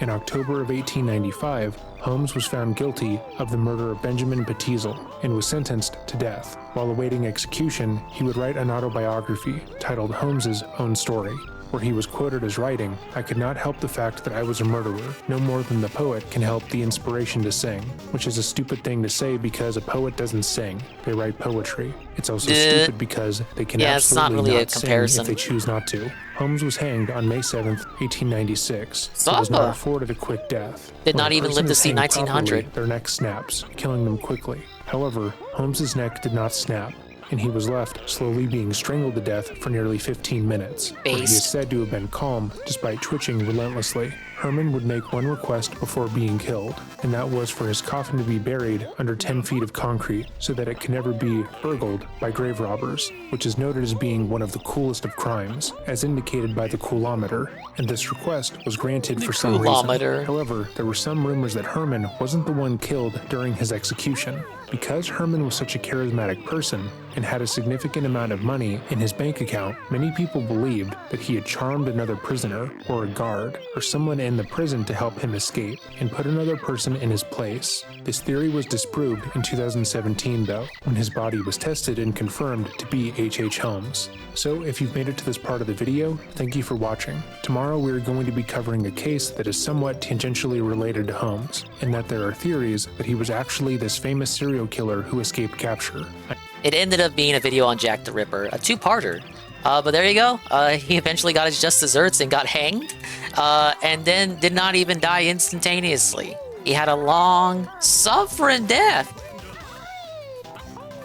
And the remains were eventually confirmed to be his. Alright, look at that. We're making amazing progress. Let me jump over here. Oh, that was close. That's a very, very bad jump, but I got it. I'm sure some of you know who I'm talking about, but I will leave it vague and particularly spooky for now. Ooh. Anyways, if there's a video you would like to see or a topic you want us to discuss, let us know by leaving it in the comment section down below. And if you want even more attention brought to it, email me at dreading.official@gmail.com. And with that, have a great day and remember to stay safe. Alright, let me bring up this next one. Goki recommended it, but I gotta fish the link out. Actually, no, let's torture ourselves first.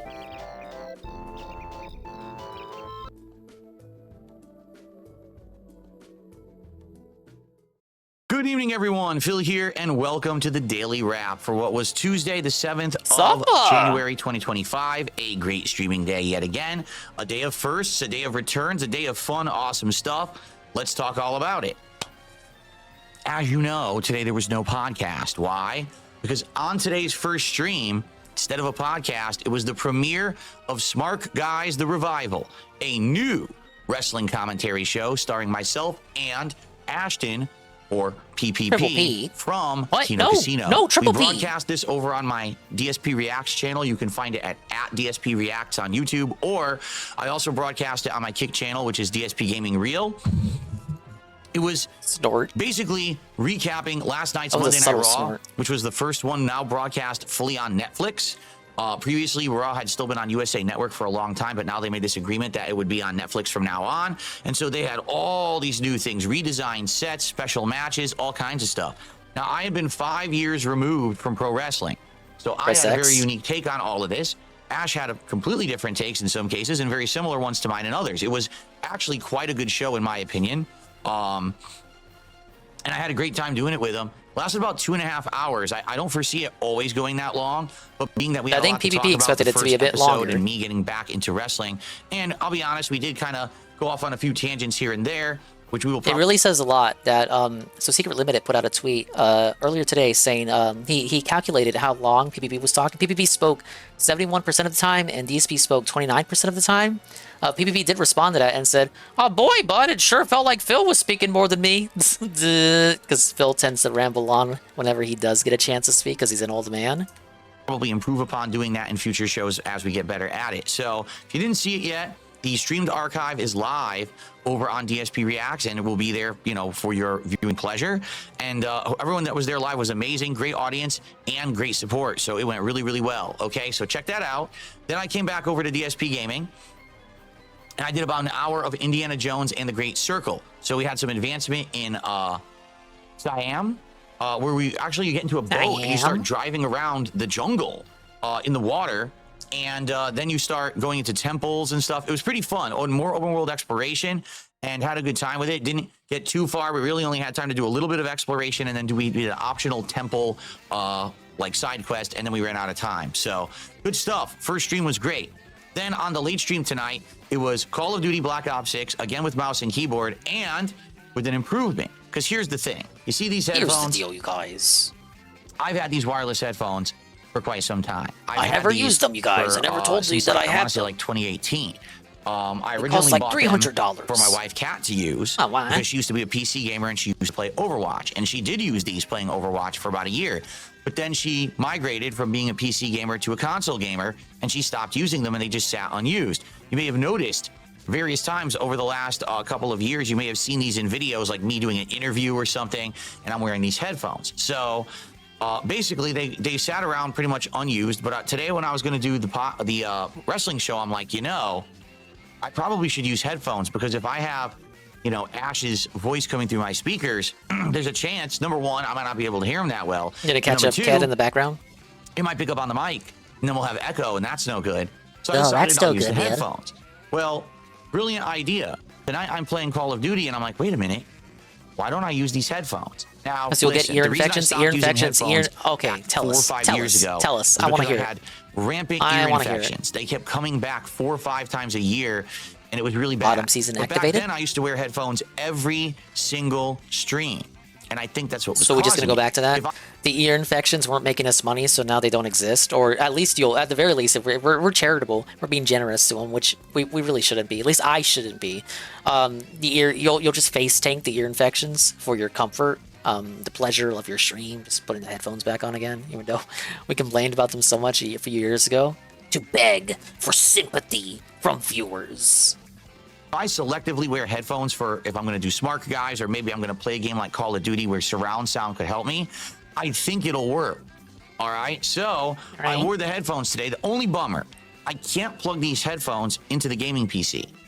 So I can't really get surround sound. And you might be like, well, Who cares? why? I might be like, who Because cares? If I do, there's no way to get dual audio out. At least I don't think there is, right? If I plug it in there, I either have to select these headphones as audio out or the HDMI as audio out. So because of that, Yeah, I wonder why I he don't think keeps there's a way getting for me ear to truly infections. get Such a surround mystery. sound. You know, and even plug it in there. So I have to plug it into my streaming PC, which is fine. All it's doing is it's using the audio that's coming out of the gaming PC through HDMI. It didn't give me true surround sound. What it did, it gave me like really high-end stereo, and then I used Windows, what's it called? It's like Windows Spatial Sound, I think, is what it's actually called. And by using Windows Spatial Sound, it gave me a simulated surround sound. Did it actually improve the content, though, Phil? So Did it I actually kind make of had anything surround better? sound, Did it? But not fully. Like it was kind of like a, you know, half surround sound, not great, but not terrible either. So at least I had it. Yeah, see, here it is. It says headset earphones. Bro, why are you doing this in the middle of the rap? Windows Sonic Dingus, why are you spatial editing a video in the middle sound. of a Spatial stream? sound. Windows Shut up. Sonic for headphones. I'm not I a believe there's professional more you streamer. can get too. Like I think you can actually get more spatial sound apps and things like that. Like here's a look, Dolby Atmos DTS sound. So maybe I could get some of these, and perhaps these would work with Call of Duty. I might mess with these. I don't know which I should do. Probably not DTS, right? I doubt that would work, but maybe Dolby surround. I don't know. I'll have to look Dolby into surround? it. But anyway, Right? I had kind of like pseudo surround. I could actually hear some footsteps and stuff, which was nice. But once again, I couldn't believe this. Guess what Treyarch did? So they update Call of Duty. What did they do? which What did they do? I'm happy with. Tell us what they give me did. new content. I'm happy. They reset all I'm the happy I settings got new again. content for free. So I played like 2-3 matches, and I started noticing, I don't know, it feels a little sluggish. And why is there screen tearing? Because once again, they changed my settings to default to 4K. Treyarch. And basically do that upscaling of the frame rate so that it would try to hit 120 frames, but I don't want Upscaling that. of That the creates frame input rate. delay, and that makes screen tearing because you can't That use. doesn't sound right to me. I'm dented though. Don't listen to me. VSync. You can't use VSync when you're using that technology that adds the artificial frames of animation to try to hit a better frame rate at 4K. So I'm like, I don't want this. So 2-3 matches basically weren't very valid because I was kind of handicapped. You know, once I turned it off, I definitely saw an improvement. Like, man, I wish they would stop resetting your settings every time they update the game with a new season. I just used the XMG all night. I was able to do all the daily objectives and everything with it. We had a good time for the most part, I would say. Wasn't perfect. There definitely were some issues, I would say, where there was some annoying situations, but for the most part, Ever it was since Modern fun. Warfare 2019, And every update will default your settings. Well-supported day. We hit the goals. He knows and this. He then should know some. this. So here's the deal. Yeah, I feel like he has this complaint once per year because he always plays Call of Duty, even though it's Tomorrow, Slappa I'm game. going to be playing the Mega Man Legacy Collection. I'm challenging myself to try to beat as many of the 6 Mega Man games in the Legacy Collection as I possibly can during the he ain't marathon. even gonna do one. So it's kind of a rageathon because It's the a early Mega Man rageathon. games are very challenging. Whoa, Plus, it's a what a classics scam. marathon. So it's both. It's the best of both worlds. What people wanted was either a retro marathon what you or a guys rageathon. wanted. You're getting both. But in addition to that, I'm going to have some shots of liquor called 99. You know how you got 99 bananas? Well, they also have 99 apples, 99 oranges, 99 watermelons, and I got a 10-pack party Oh, will pack. he use save So tomorrow, states? as I raise He will, some won't he? support, when It's we hit not going to be a milestone, I'll dingus probably take a style. shot, and then we'll continue over the course of the day. So I'm going to be Keep that in buzzed mind trying tomorrow, to play Mega Man, which is please. going to be quite interesting. Plus, I'm going to be ordering some food. It's not going to be a DSP tries it, but my wife and I tonight are going to determine where we're going to order and get some food Hey, that is for a feasting with the king. So it's more just me eating food and enjoying your company rather than rating the food and caring so much about it being like a taste test item. Okay, so that's tomorrow all day long. This fun marathon. I hope you'll join me if you're into raging. He'll stop at 3 or 4. I don't even think he'll make it to 3. Seeing me drink, it's going to be a great day. And then I'm going to come back on Thursday with a normal. Oh, he's a streaming gaming day. master. He A could prove me continuation of wrong. Dark Souls with mods on the first stream, and Killer Frequency will continue on the late shift. Okay? Thank you all for an amazing streaming day, for a great first episode of Smart Guys. Let me know what you think over on DSP Reacts, and I'll see you all tomorrow for an awesome marathon. Have a good night. Peace out. And that's the stream. Big ups, Dark Side the Guy, another successful daily wrap.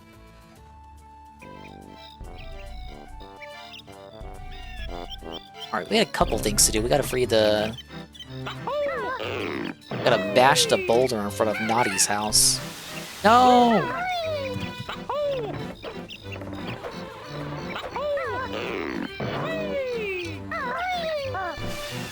Oh my lord. Okay, that's not good. We don't want to die. Dying in this world? Don't even.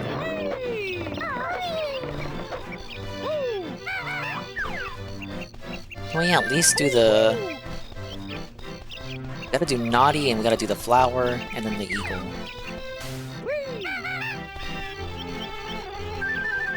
He better not use passwords. He gotta do it the dingus way. Except no substitutes.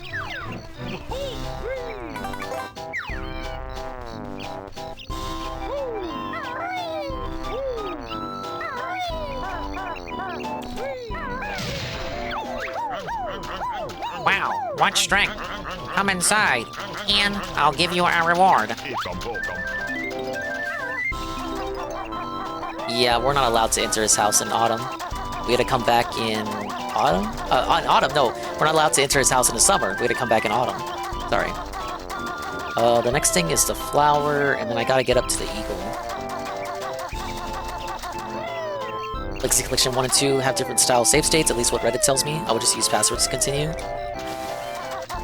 I don't think he should use either. He has to do it like me. Fur. He's gotta do it the man's way, or he's broke. He's a broke bum, and he has no balls. Well, that's a determination you can make regardless of how he plays these games, but still. Like, dude, he's the king of retro, plus these are games he's played a gazillion times before, even before he started streaming and doing playthroughs and recording and all that shit. Like, I accept no excuses. You gotta do it the man's way. Oh no! It's you two again! Gobi thought he was safe here!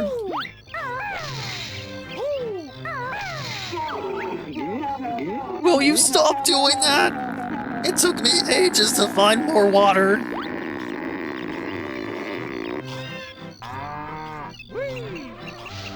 Okay, we still have to do the eagle.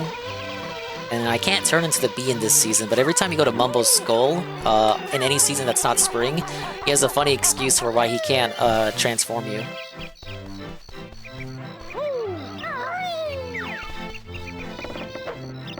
I'll race him and somehow be an entire game ahead. You probably will.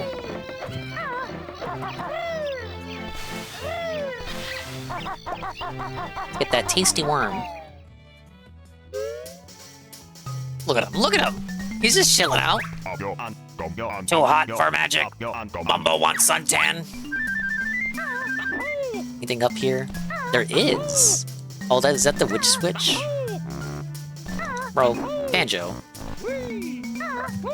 Oh, no, that was just a plank. I thought that was like a switch on top of the plank. I'm sorry, you guys. I'm blind.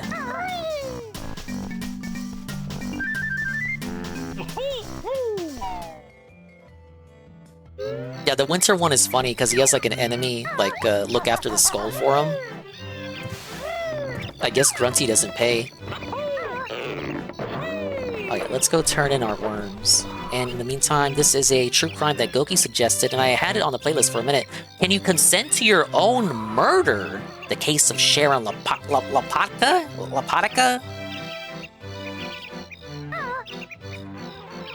Oh no, it's Lopatka.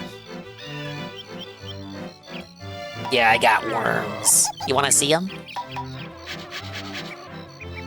Sharon Rena Denberg was born September 20th, 1961 in Baltimore, Maryland, to parents Abraham and Beth Denberg. Sharon was the eldest of 4 daughters, and publicly led a deceptively normal, middle-class life. Her parents were active in their community, being fixtures at their local synagogue, as well as any local events. Most people knew of the Denbergs, and thought highly of them. Notably, people commented on how well-mannered and incredibly well-behaved their daughters were. The young parents seemed to keep a strict, traditional the video on the farm's gonna be famous. Not the first time that's happened. While under their parents' roof, they did as but thank you, Jesse. You should thank Cyrillian. He was the one who clipped it for me. Like, I would have clipped it anyway, but Siri was like hot on it with the chat included. So I was like, whoa, buddy, I gotta like thank him pronto.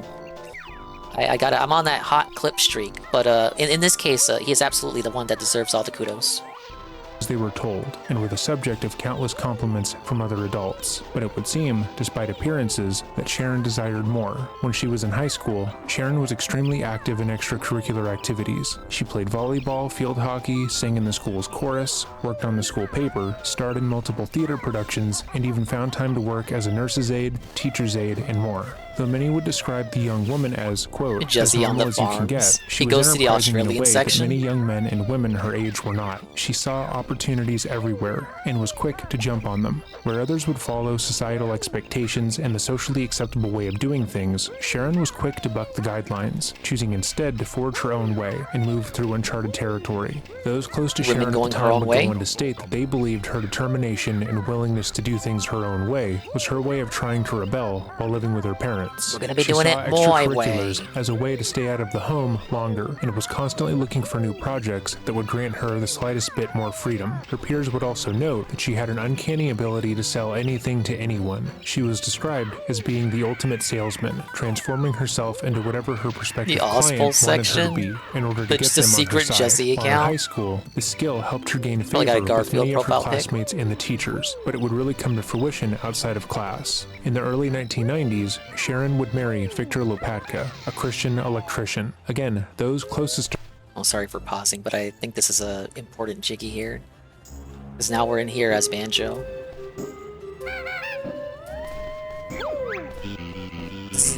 The honey bear. He's after Grunty's golden honey piece. Sting him, Zabaz!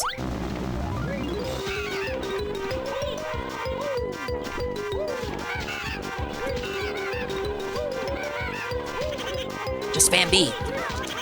Oh!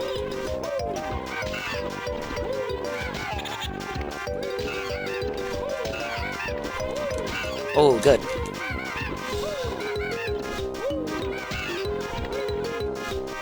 Last one. Stopper! He's beating us! Oh well. We're getting bored of guarding it anyway. I was blocking! Hold back to block. Huh? 5 more to go. That one wasn't too bad, but we still gotta deliver the worms to the eagle. But he should be close by. talked to her would describe this marriage as being another form of her rebelling against her parents. Though some would state that Sharon did love Victor and wanted to be with him, they would also state that it was clear that she enjoyed the fact that her parents disliked him. They didn't approve of any part of their relationship, and when the pair would eventually wed, they would not be in attendance. In fact, they would cut her off completely. Some sources stated that the main issue between the Denbergs and Sharon's fiancé was the fact that he was not of the same faith as they were. They reportedly felt ashamed and embarrassed of Sharon, believing that her falling in love and even entertaining the thought of being with a Christian as being a sign that they had raised her incorrectly. Neighbors and friends of the couple would describe them as knowing what she would go on to do. That was probably Sharon right. taking a tremendous Probably right of amount them of to think pride that. in their home. Though Victor earned them more than enough to support them both, Sharon always wanted more for themselves and began to supplement their income by turning to the internet. But this one choice would inevitably lead to her death, one which still causes debate nearly 30 years later. Welcome back to another episode of Dreading, or if this is your first time here, welcome. Today we are going to be reviewing the case of Sharon 𝖏𝖏𝖏 and discussing if it is... They were right. Dingus, you made these jumps like a pro. DSP kept falling off and raging. I think Autumn's jumps are harder. It really was not that bad, except for that one section with 2 jump pads. I mean, I played the game twice before. Well, the first time I played it, I never made it to this level. I played this level once before. What do you got going on? Oh, Numbnut's eating too many acorns. I've got none left for next winter now. Suffa. You got one right there. Oh, that's your light. I mean, maybe it's still good. Have anything else here in your house? Anything I can steal? No, you're just here to tell me what's going on with you. Wow, Dingus is better than DSP, I know. Breaking more news at 11. Don't feed my ego too much now, Carl. Oh, wait, he wanted 5 worms? I got like 7. You're good. No! Oh, I got 8. How do I get these? Hello?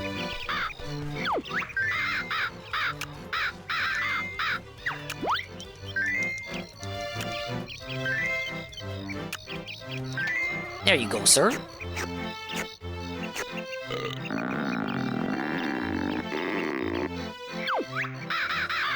Irie full now. Needs more sleep. Read. Okay, yeah, he goes mini time for all of autumn. And then we'll come back to him in the winter time. That should be everything to do in summer.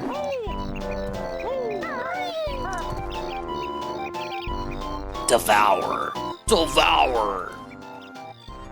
Nearly 30 years later. Welcome back to another episode of Dreading, or if this is your first time here, welcome. Today we are going to be reviewing the case of Sharon 𝖏𝖏𝖏𝖏 and discussing if it is possible for someone to consent to being murdered. This case was one of the first suggestions we ever received on the channel, being sent in by a longtime subscriber. But when we received it, we didn't believe that we could properly give the case the care it deserves. This case, like so many others, requires a bit of nuance in its discussion, and we weren't convinced we were ready to handle it at the time, but we hope we're able to do so now. As always, if there is a case you would like to see showcased on this channel, or a topic you would like more attention brought to, you can let us know by emailing me at dreading.official@gmail.com. We're constantly going through our email, pulling out topics, and adding them to our queue. Our plan is to cover all requests, but as we have thousands, it might take us some time. Also, I would like to take some time to thank our Patreon supporters. In the last week or so, some of our videos have been copyright claimed. Working on YouTube means that our income is less than reliable, but the support via Patreon ensures that we can continue to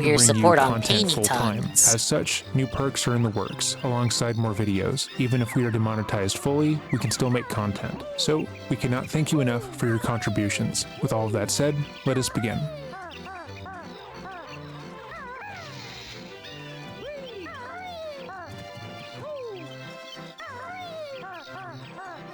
Sharon began her love affair with the World Wide Web in 1995, when the internet was new and people needed to have dial-up connection. Thank you for the Begman. At least there wasn't a sponsor. She quickly deduced that the internet could be used to turn a profit and began several different businesses. She established the House of Beyond, where she would sell home decorating guides for I've discovered the internet. Now how can I use it to make money? Sharon would appear deeply invested in the House of 𝕭𝖏𝖏, running it with one of her longtime friends, and trying to sell the guide to people she knew in her real life. She would talk about it openly and appeared very proud of the endeavor. She advertised the House of 𝕭𝖏𝖏 online and was able to collect a significant profit from this business, and shortly thereafter began more small-scale operations, including offering psychic readings, advertising to those who would happen upon her ads that she could provide them clarity in a confusing world. She would market this particular notion to vulnerable teens, using net discussion boards under the name Vlado 𝕭𝖏𝖏, America's most powerful mystic. She would repeatedly post to the teen-specific message boards, claiming that she had the power to help someone, quote, capture the heart of the one you desire, as well as perform spells to help others earn money. These posts can still be found online, and most were met with some form of skepticism, although sadly, there were young people who did fall for Sharon's marketing strategy. She would also sell ad space on these websites for a fair price, which led to even more income for the housewife. Nowadays, there's millions of tutorials on YouTube offering step-by-step guides on how to make the most profit by doing the least amount of work, and all of them talk about using the internet in some way, shape, or form. Using AI to make artwork, offering a price to leave positive reviews on businesses, and so on. But in 1995, very few people were thinking this way. In fact, a fair few people avoided the internet entirely, believing it. Oh, she really was like Dave. We're listening, like, we're learning about a lot of Dave-style criminals tonight. Like, she succeeded only because she was the first person to figure out how to do it? Dude, that's basically Dave. To be a passing fad that would be forgotten in a year or so. So for Sharon to have so many different small side projects going on says a lot about how she saw the world. Even if it was a fad, she was going to use it to her full advantage. However, Sharon's fascination and money-making prowess online would also lead her to making a phone sex hotline. Men and women would call in, I don't think Phil would do that. Deepest, darkest fantasies. Oh, hello, honey. What are you wearing? Well, you got me pretty hot and bothered, huh? Well, what do you think about wrestling? Those hot, sweaty men, right? All their perks. I bet you're perked up right now, sweetie, right? I'm perked up right now. What about you? With Sharon, and she would match their interest, allowing them to explore their taboo desires without judgment. While Sharon had spoken about the House of 𝕭𝖏𝖏 publicly, it's unknown whether her partner was aware of the fact that she was operating the phone line. It's widely believed that Sharon was forthcoming about certain parts of her business with her husband, but kept him away from the more delicate portions, believing that he would either not understand or would want her to stop.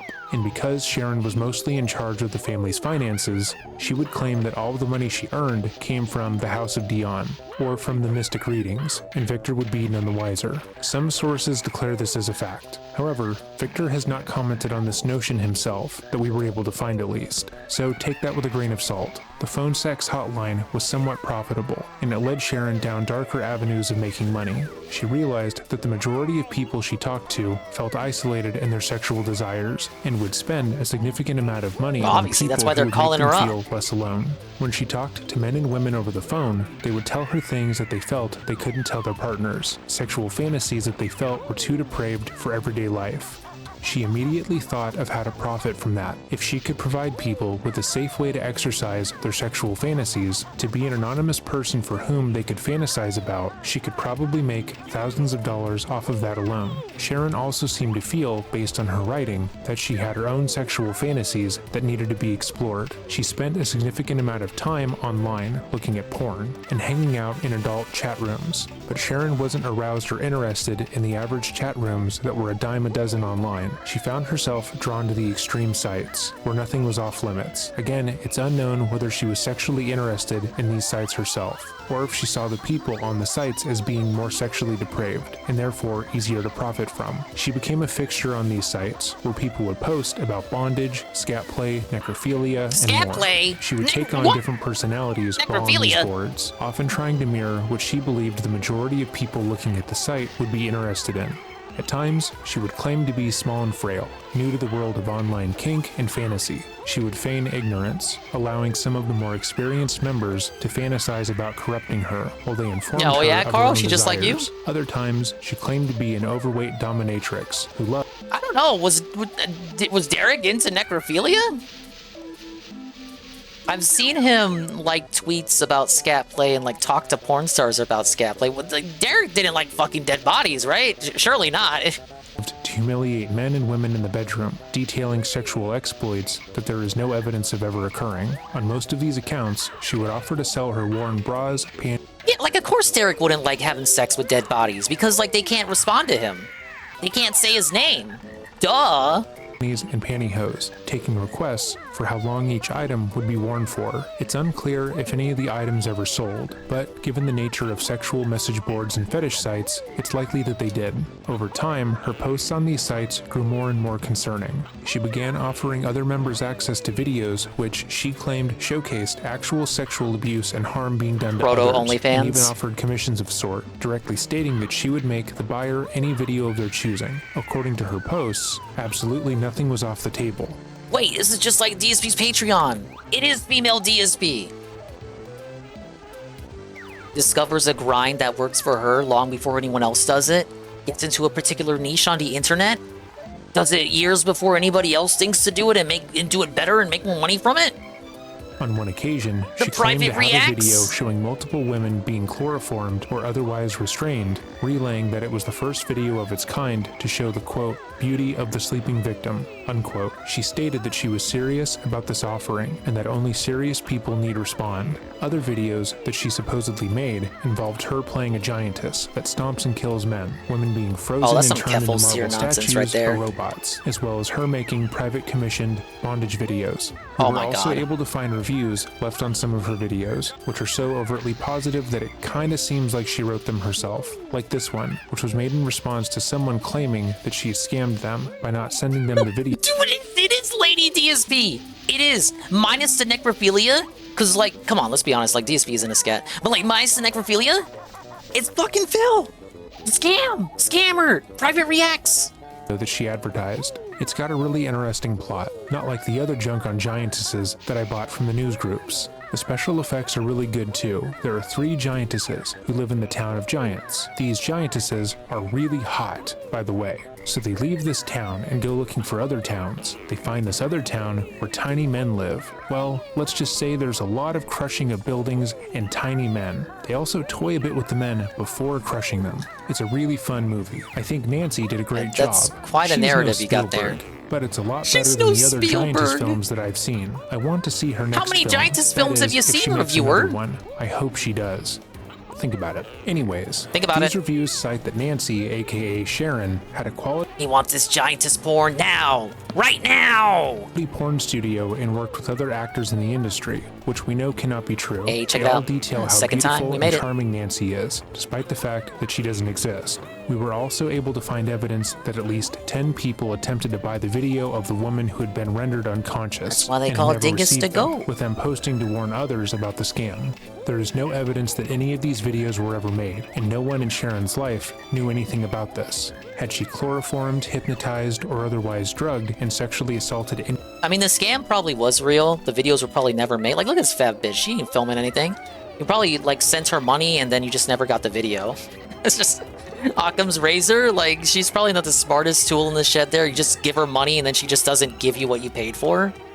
Anyone in her life, there would have been the a reviews trail probably of were evidence written by at the her. very least. Due to the high-profile nature of the murder, victims would have come forward with I their agree, experiences Yayo. with her. But as it currently stands, nearly 3 decades after the murder, there's no evidence she ever assaulted anyone. That being said, the other members of the adult message boards that she was in had no way of knowing that. Many of them were concerned over the escalation of her posting, when she was simply role-playing, sexually dominating other members, selling her used sexual items, and talking about her own sexual fantasies. There was no issue. That is what the sites were for, after all. Safely exploring their own sexual desires with the knowledge that actually acting on some of these things in real life would be taboo, like a giant sexual fembot in a bikini crushing your town. Could you imagine the economic implications? Okay, before you get all into your fetish. Hi there, bear buddy. I need 6 more acorns before winter comes. Have you seen any? Actually, no. Where the fuck are the acorns at?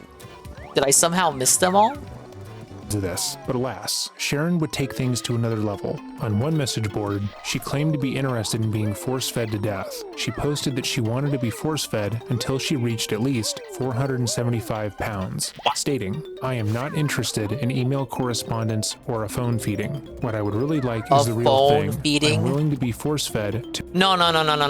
Okay, now we're turning into Josh. I need to rewind. You wanted to do what? Bot in a bikini crushing your town. Could you imagine the economic implications of this? But alas, Sharon would take things to another level. On one message board, she claimed to be interested in being force-fed to death. She posted that she wanted to be force-fed until she reached at least 475 pounds, stating, I don't think Josh, even Josh hasn't gone that far. Correspondence or a phone feeding. What I would really like is the real thing. How does a phone feeding even work? Is that what they called DoorDash orders back then? Oh, DoorDash didn't exist like that. I'm willing to be force-fed to meet my goal if necessary. I am also... Oh, dude, imagine a phone feeding. Oh, you're so big, honey. Oh, yes, eat all that cake. That angel devil cake. Yes. Oh, it's so good. Oh, you're so big and beautiful. Ugh. Big ups, MTC dude, for the poorly timed raid. We're listening to the story of a lady DSP who, well, I don't think she ends up killing anybody. I think she ends up killing herself. Also willing to relocate if that's what it takes to find the right feeder. I am hoping someone out there will help me and share in the most erotic experience of their life. She was into more niche stuff, so necrophilia and scat play, that shit, and also apparently feeding. But she lived on early on in the internet and discovered how to make a profit. So I was like likening her to DSP because she like discovered a niche subject that she could milk for all it's worth. So she apparently scammed all these coomers, and gooners from the 90s. They would send her money for these sex tapes that she would advertise, but the sex tapes were non-existent. So you would send her money and then never get the video. To meet my goal if necessary. I am also willing to relocate if that's what it takes to find the right feeder. I am hoping someone out there will help me and share in the most erotic experience of their life. We're on the last level Sharon of Banjo ended the here. post by claiming that she didn't want to break up marriages and discouraged any potentially married person from responding, despite her being married. This was far from the only post that she would make discussing being tortured to death. She posted in multiple message boards, often stating that her goal was in line with what the fetish presented. The only constant factor was her believing that to die in the commission of a sex act would be the most euphoric experience she could have. Her post on the necrophilia board read, "Want to talk about torturing to death? Hi, my name is Gina. I was wondering if anyone out there would want to talk about the subject mentioned above with me. I kind of have a fascination with torturing till death. Of course, I can't really speak about it with my friends and family. Would love to have an email exchange with someone if you're interested. Email me at gina108@aol.com. I hope you all don't think I'm strange or anything. I just want to talk about it. Most who stumbled upon her post on the board were being deeply tortured to concerned, death. telling But her that their I hope you don't discussions think I'm were strange, meant to though. role-play a fantasy, not to discuss or plan the real thing. They were concerned about her, believing her posts to be a cry for help, not even knowing that she was associated with multiple other accounts, all saying the same thing. Other members who weren't as concerned as... Yeah, think about it, because like the people who are all into these niche fetishes, they're not into all of the niche fetishes, right? So like imagine these fucking people who like eating shit and like playing with shit. They're like, okay, I'm into like playing with shit, but I draw the line at being tortured to death, guys. Like I think this lady needs help. We need to help her out. We gotta call the cops. I'm into fucking corpses, but like torture? The ones we just described believed that she was simply role-playing and would discuss the topic with her for a considerable amount of time. They would talk about how they would kill her in various ways while having sex, but quickly found that Sharon wasn't joking. She would begin to discuss how they could meet up, how much it would cost to travel, and what they would do, which alarmed the other parties. Many of them ceased contact with Sharon immediately, alarmed that she was seemingly planning to end her own life. But at least one man wasn't turned off by Sharon's desire to die, and that was a man who went by the username Slowhand. More like slow in the mine.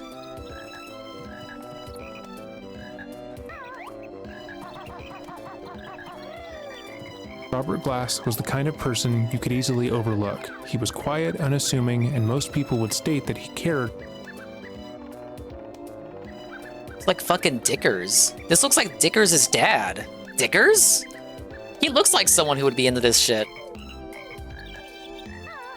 much more about computers and technology than the world around him. Wait, he was computers? the kind of person who seemed strained by It's Review Tech's dad! humanity, wanting to spend the majority of time by It's himself. Persian Dickers! Glass was a 45-year-old computer analyst who worked for his county government in North Carolina. Despite working there for years, he mostly kept to himself, with his peers claiming that they barely knew him. Though he kept everyone at a distance, nothing appeared off or strange about the middle-aged man. He had a wife and 3 kids, having been married for 14 years, and while maybe not the most thrilling person, seemed generally likable. But that was simply a facade, because no one knew the real Robert, no one except for maybe Sharon. Robert's wife Sherry would state that over the years he had grown more and more obsessed with computers. He had always liked them, but after they had their children— Oh my god. He wants to fuck a computer. Calling it now. She took advantage of him. Alright, let's give him his worms. Oh, he'll be an eagle by the time winter rolls around. The Diggers with a tan. Okay, Mr. Billy, where did you come across these posts that made you concerned that this individual was in danger to himself or others? Oh, I don't know if they said the website in the video. If they did, I already forgot it. Thank you, Bear. I may soon be Big Bird. Must have sleep first.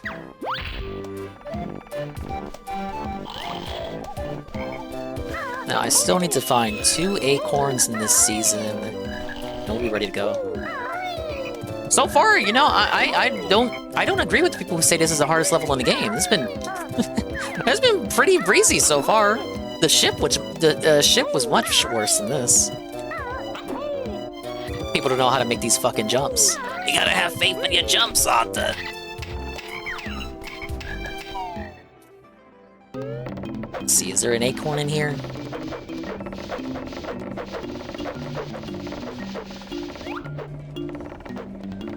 It sounds like a skill issue. Hey, look, you saw me play it. I didn't cheat. Shit. I fell a few times.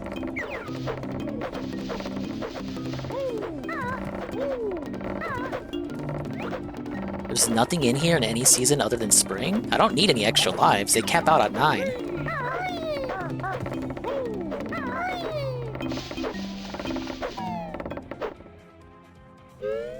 Okay, so we still need to feed the flower, and then get the Jiggy from Naughty. Oh, the token.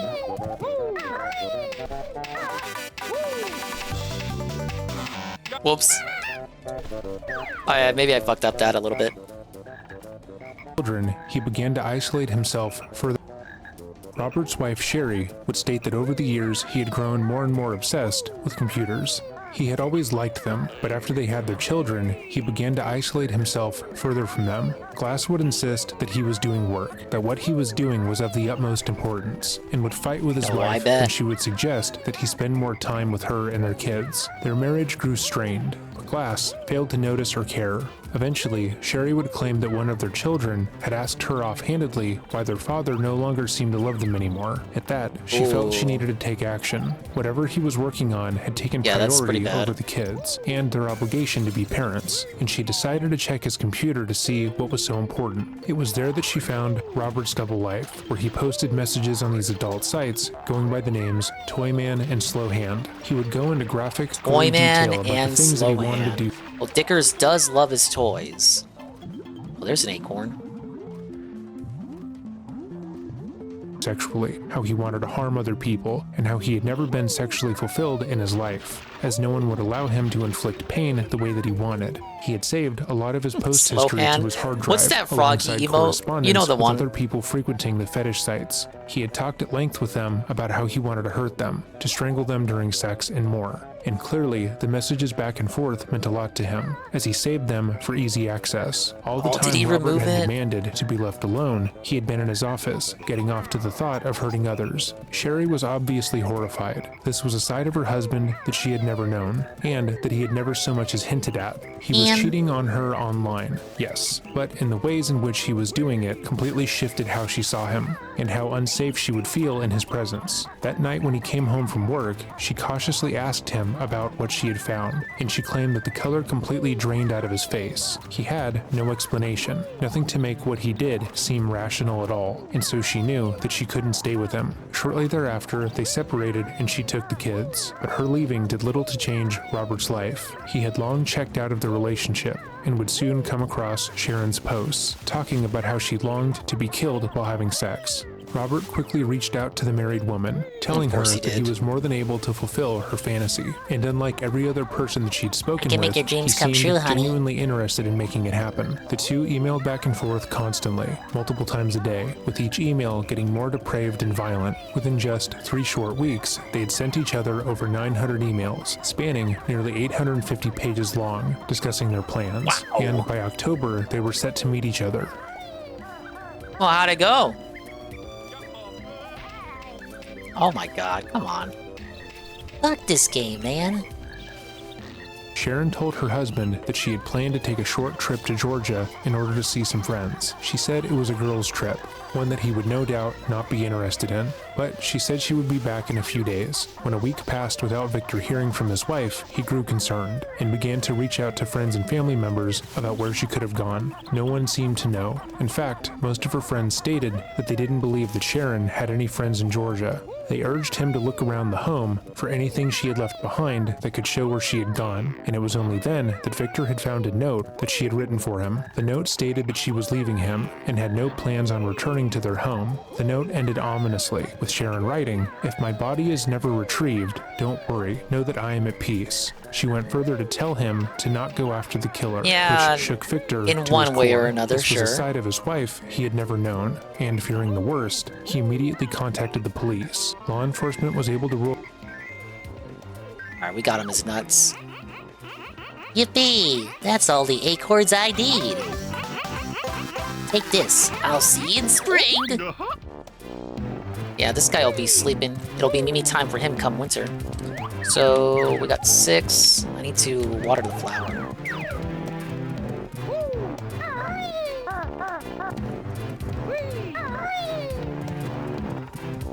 Gotta be careful about how I descend.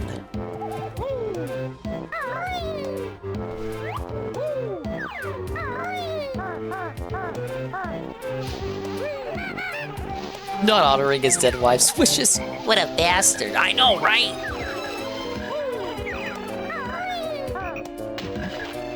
Oh, I heard about that, Carl. That's a real classic one right there. Dreading hasn't done a video on that guy, but I read about that. I've seen the pictures, too. Real gnarly stuff.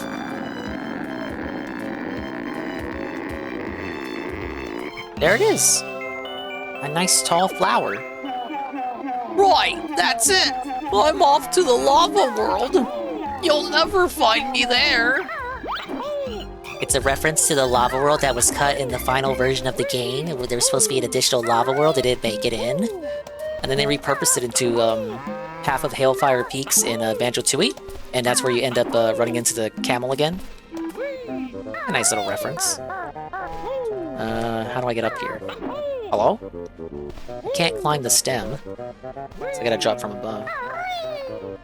There's some wicked foreshadowing there.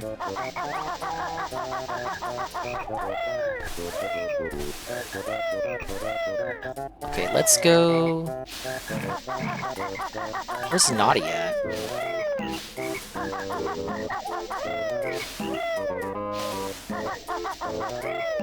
Yeah, when you start that level in Banjo-Tooie, the camel says that straight up. Finally, I'm at the lava world!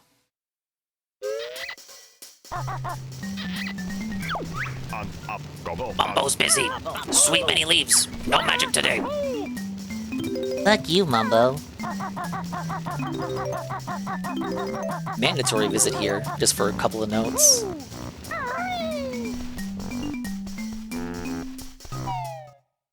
Alright, last thing is 𝖏𝖏𝖏𝖏's house, and then the flower jiggy.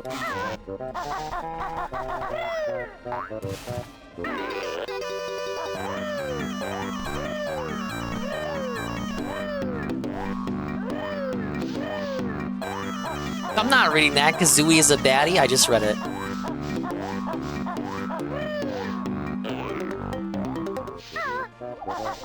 You misspoke, sir. She's a birdie.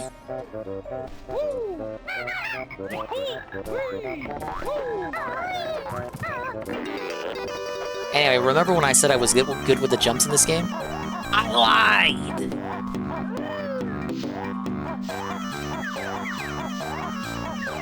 There needs to be more autumn levels in games. There aren't enough.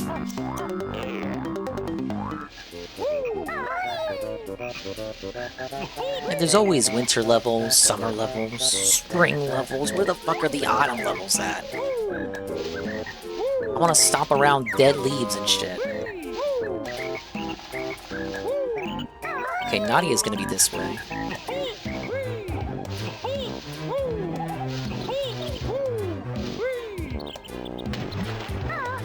Take a dip in the pool. Over here.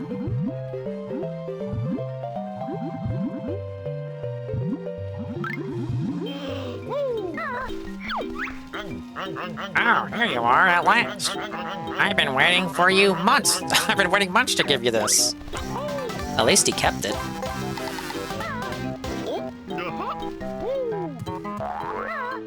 Yeah, Rare was so silly using frogs as an instrument.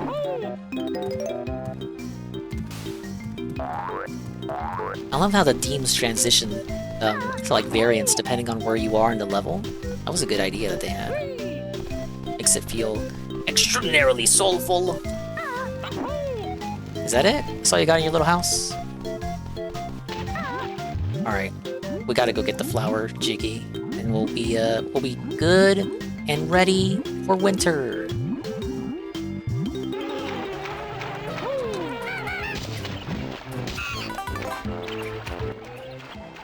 Roll out Victor as during the home. The note ended ominously, with Sharon writing, "If my body is never retrieved, don't worry, know that I am at peace." She went further to tell him to not go after the killer, which shook Victor to his core. This was a side of his you're life in love with he had him. never known, and fearing You're the in worst, love with your he own immediately killer. contacted the police. Law enforcement was able to rule out Victor as a suspect relatively early, and he informed them that his wife earned a considerable amount of money online. He told them about the House of Dion, and that she was an early adopter of the new technology. Using the department's newly established computer crimes unit, they collected Sharon's desktop computer and found the messages between her and Robert, detailing their plans to kill her during sex. They were also able to access her posting history, which displayed a shocking amount of depravity. She was willing to say and do anything sexually, which didn't align with the woman her husband and friends described. They were alarmed by the communication, and multiple officers stated plainly that they didn't believe a woman would consensually leave her husband to be killed in this manner. The emails were graphic, Yeah, but not unless Sharon she's seemed fucked in to the be a head. willing participant, spurring Robert to go even further with his sexual depravity. The missing wife had done nothing to destroy the evidence, even leaving her plans of taking the train to North Carolina to be with Glass easily accessible. Not knowing where she had gone off to, the Maryland police contacted their contemporaries in North Carolina. They began to monitor Robert, staking out him in his trailer with the hopes that they would find some sign of Sharon. For 4 days, they watched him leave and go to work, then return home, and tried to find any sign of life. But if Sharon had been there, she had left. After a few days of round-the-clock surveillance and no sign of Sharon, the police waited until Glass had left for work, and they executed a search warrant for his trailer. The house was a goddamn mess, filled with trash, drug paraphernalia, discarded CD-ROMs, pornography, as well as bondage equipment. They also happened upon a pistol, sex toys, and disturbingly, child sex abuse material which featured children nearly the same age as Glass's own. Some of Sharon's items were found in a small send them house to the as gallows. well, but there was no sign of her. The police tore apart the dirty home, looking for more clues and hoping to find any sign of life. Maybe she had left the home prior to them being alerted to her disappearance. Perhaps she happened upon the child abuse material and ran, but their hopes were dashed when one officer walked into Glass's front yard to get some air and found what appeared to be newly turned dirt, indicating that something or someone had been buried in the yard. Confusingly, the trailer was located next to a dense wooded area, and Caldwell County investigator D.A. casually Brown buried her in stated in front no of his- uncertain terms front of that his had home? Glass chosen to bury Lopatka there, they likely would have never discovered her, but she was just found 75 feet away from the home, buried under 2.5 feet of dirt, almost like he wanted her to be found. After a few minutes of digging, the police uncovered Sharon's body. She was still bound by rope, similar to what had been depicted in some of the pornography that was found in the trailer. She had scrapes all over her body, and most notably, the rope was still tied around her neck. An autopsy would show that Sharon had died of strangulation with the rope that had been found around her neck. He also found signs of sexual torture, noting that Sharon had had multiple sharp objects inserted into her body prior to death. Some of the evidence had begun to heal, leading the coroner to conclude that she had been sexually tortured for days prior to her death. The police... Well, it makes you wonder if maybe she had some, I don't know, post-stab clarity after she gets stabbed for the first time. If it's like multiple pointed objects in her body, right? So, yeah, the first knife goes into her pussy, and then it just like jogs her straight. It scares her straight. It's like, oh, wait, I don't actually want this. But he still wants it, so he just keeps on stabbing her. That could have happened. Quickly descended on glass at his job, and he went in without questioning. I realized these were all just fantasies I had. Stop, no, don't do it. But claimed that everything they did was consensual. He openly told the police that after he had picked up Sharon from the train station, they drove the 80 miles back to his trailer and spent the next 3 days acting out all of their fantasies. He recalled that he had inserted... It's kind of fucked up too, because even if that was the case, like now they can't prove it. He can just say it was consensual, and you have like circumstantial evidence from years of her being into this. Like very clearly, this was the shit that she was into. So you could make the argument that she really did consent to it, and they can't really debunk him. Various items like the gun this isn't and as hot as I thought it would be. And claimed that when he had killed her, it had been an accident. He said that he had pulled the rope around her neck during sex, meaning to cut off her air supply, but hadn't intended for her to perish, despite what the email said. Bobby would tell the investigators, quote, "I don't know how much I pulled the rope. I never want..." No, yeah, no, it probably still isn't going to help him, but it's a curious scenario. ...to kill her, but she ended up dead. The police had never encountered a case like this one and had a hard time proceeding. A woman had died at the hands of her lover, which appeared cut and dry. This was a murder, but she had seemingly wanted to die, and they had clear proof of that. So right, so normally it wouldn't work, or else everyone would just say, oh yeah, the person I killed, they wanted it. They told me. Their dying words was that they actually wanted this. You wanted this. So, normally the police wouldn't believe that, but you have all this, again, years of circumstantial evidence that this is literally what she was into. So it kind of like, there are still laws that prevent him from getting away with it, but it does create like an argument for the defense there.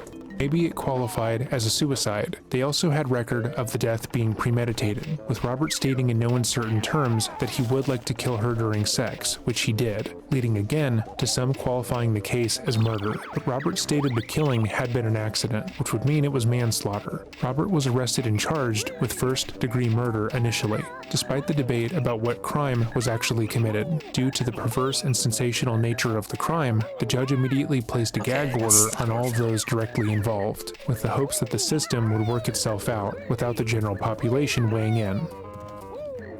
Was it murder? Yes.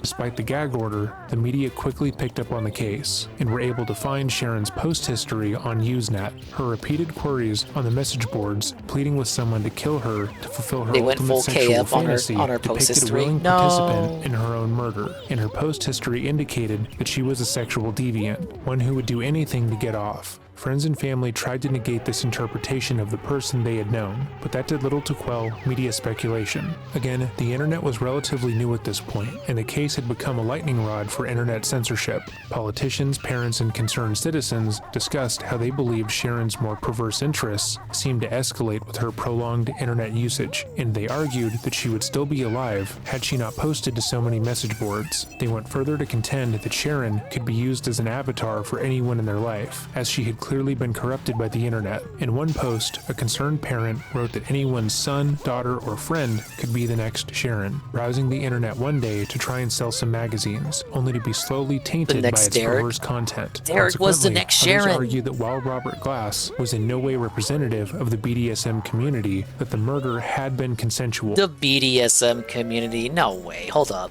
Back up.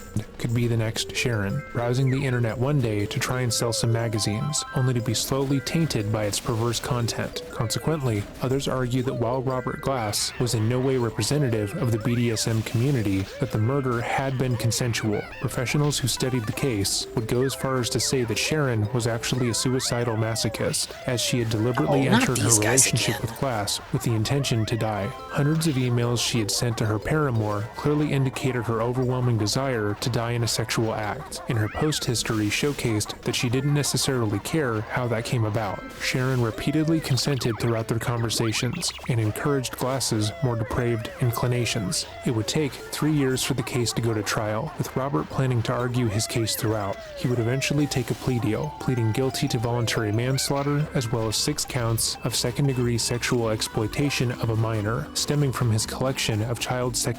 Well, yeah, he should definitely get fucked just for that alone, but okay, it ended up being just voluntary manslaughter. Abuse material. He was sentenced to nearly 4 years in prison, but if you're thinking he gets off easy for his crimes against children, no need to worry. 1 month prior to his scheduled release, Robert was found dead in his prison cell, having succumbed to suffer! in prison, but if you're thinking he gets off easy for his crimes against children, no need to worry. 1 month prior to his scheduled release, Robert was found dead in his prison cell, having succumbed to a heart attack in his sleep, which feels correct. And now we relay the question. Yeah, thank you, Ill-Damage, for the follow. Based, deserved. Did Robert murder Sharon? Yes, he was a predator and deserved to die in prison. That much is unquestionable. But had he not been, if this had simply been a sex act gone wrong, an accidental asphyxiation during breath play, does that warrant jail time? And does Sharon's consent matter, given that she ultimately died? Yes in and other no. discussions I've seen on this case throughout my research, it appears that most people have a hard time believing that Sharon did consent the whole way through. Sure, she said she wanted to die, but what if she changed her mind, told Glass to... Yeah, again, like, there's no way to prove, like, what if she changed her mind? Like, okay, she's a sicko. Fuck sickos, dude. She's crazy.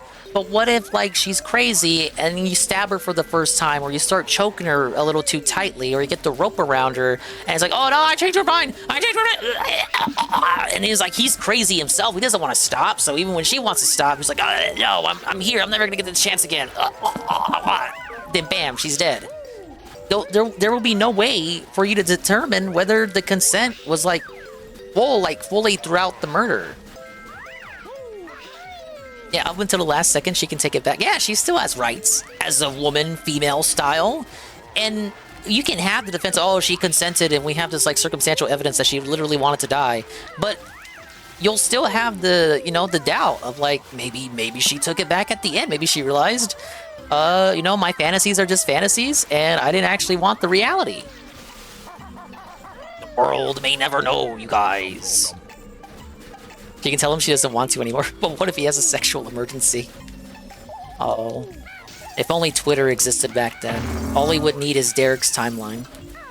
Stop, or not wanted to die when she began to lose consciousness. If she had asked him to stop, we wouldn't have known, and we would be forced to take his word for it. Moreover, if there is one thing you can take away from this video, it should be to not engage in any sort of breath play without studying it first. There are plenty of resources online and in person, you hear that, Carl? sex therapists and more that can teach people how to do it safely. An estimated 250 to 1,000 people die each year from autoerotic asphyxiation, often at the hands of their partners, who are not practiced in the method. They think they will know when to stop, or that they can just do it once without issue, but that often is not the case.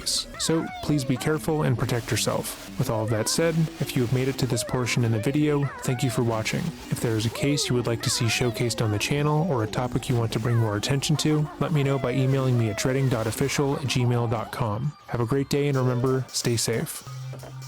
That was a real interesting one. I'm sorry I had that on the backlog for so long. What you got going on? Bubbles on vacation, you hairy fool. Come back in spring. Even Mumbo has to go on holiday, I guess. Well, we got all the Jinjos. The last one to get is from the Eagle. Yeah, tell me where you get practice on this. Is there ranked breath play? How about, is it just like a competition for it? Breath play esports? Whoa! It's GPM with a massive raid with a party of 3 viewers. He's just in time. for the finale of Banjo Guy. You know, it would make sense for it to be on Fightcade. No, we're talking about breath play, like just the straight up concept of breath play. Breath play is like, you know, you choking people. That it makes sense for that to be on Fightcade.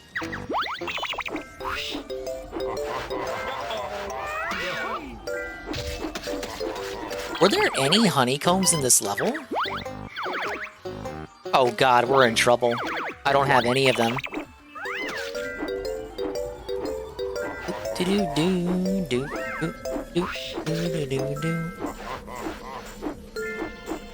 The Simpsons beat 'em up collab with a 4-person squad? That would be fun.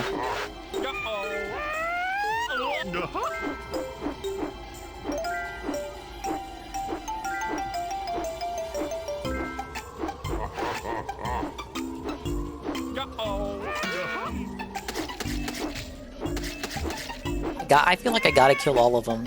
You know, like, you know they're gonna, one of them's gonna have the empty honeycomb base. Alright, help me out. Fiery mighty eagle at last. Watch me as I fly into the sky.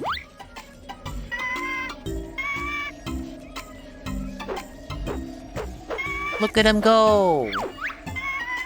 I have reward for Bear Friend. Here it comes.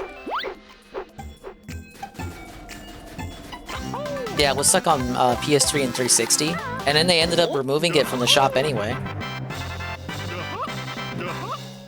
Oh shit, well I'm fucked now. I don't know where these fucking honeycomb pieces are at. Stoffa dingus?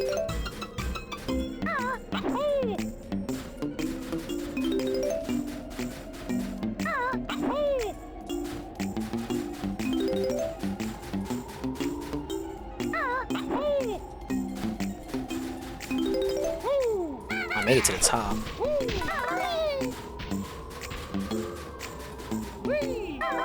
No! It's okay, it's okay, it's okay. We salvaged it. It doesn't matter. It doesn't matter. It don't matter. It don't matter. It don't matter. Why do I have icy traction on the wood? There's like barely any snow on the wood. Come on.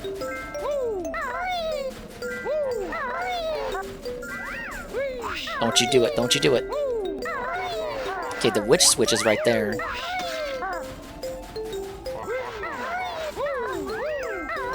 Oh, let's visit this squirrel.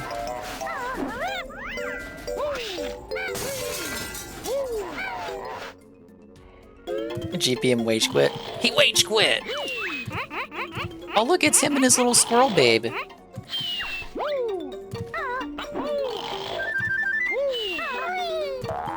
Are you kidding me? He doesn't have anything for me. You squirrel bastard.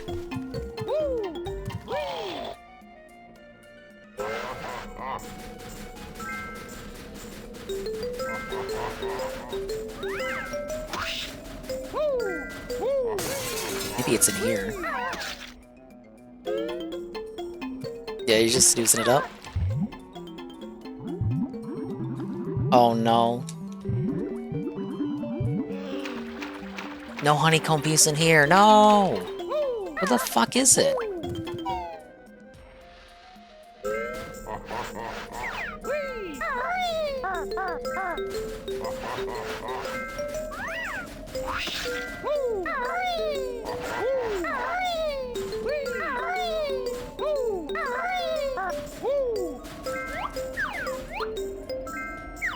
Oops. Let's see. Is there nothing in the nest? No. What Ralph drama did I miss? I can't afford to redeem, but it's a KF feature right now. So he started the stream and then fell asleep and then crashed out. He fell out of his chair. So for the most of the morning, the stream was just a dead screen. Nothing being shown, nothing being played. Just the stream just running. He gets up, he's fucking naked, his triple tits are hanging out, downgraded from what was initially quadruple tits, and then he just kind of stumbles around, drunken stupor, lackadaisically, that eventually ends the stream. Very disgusting. Reminds me of that Trump tweet. Ethan and Ralph looked very disgusting in front of Congress today. Nipples protruding.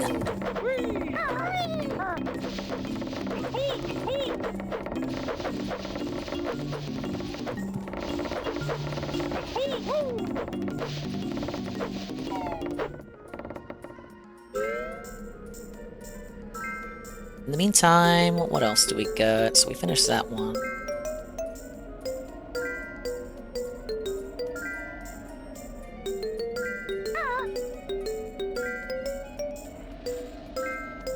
Nintendo in 2024. The review. How many end of the year videos does this guy do?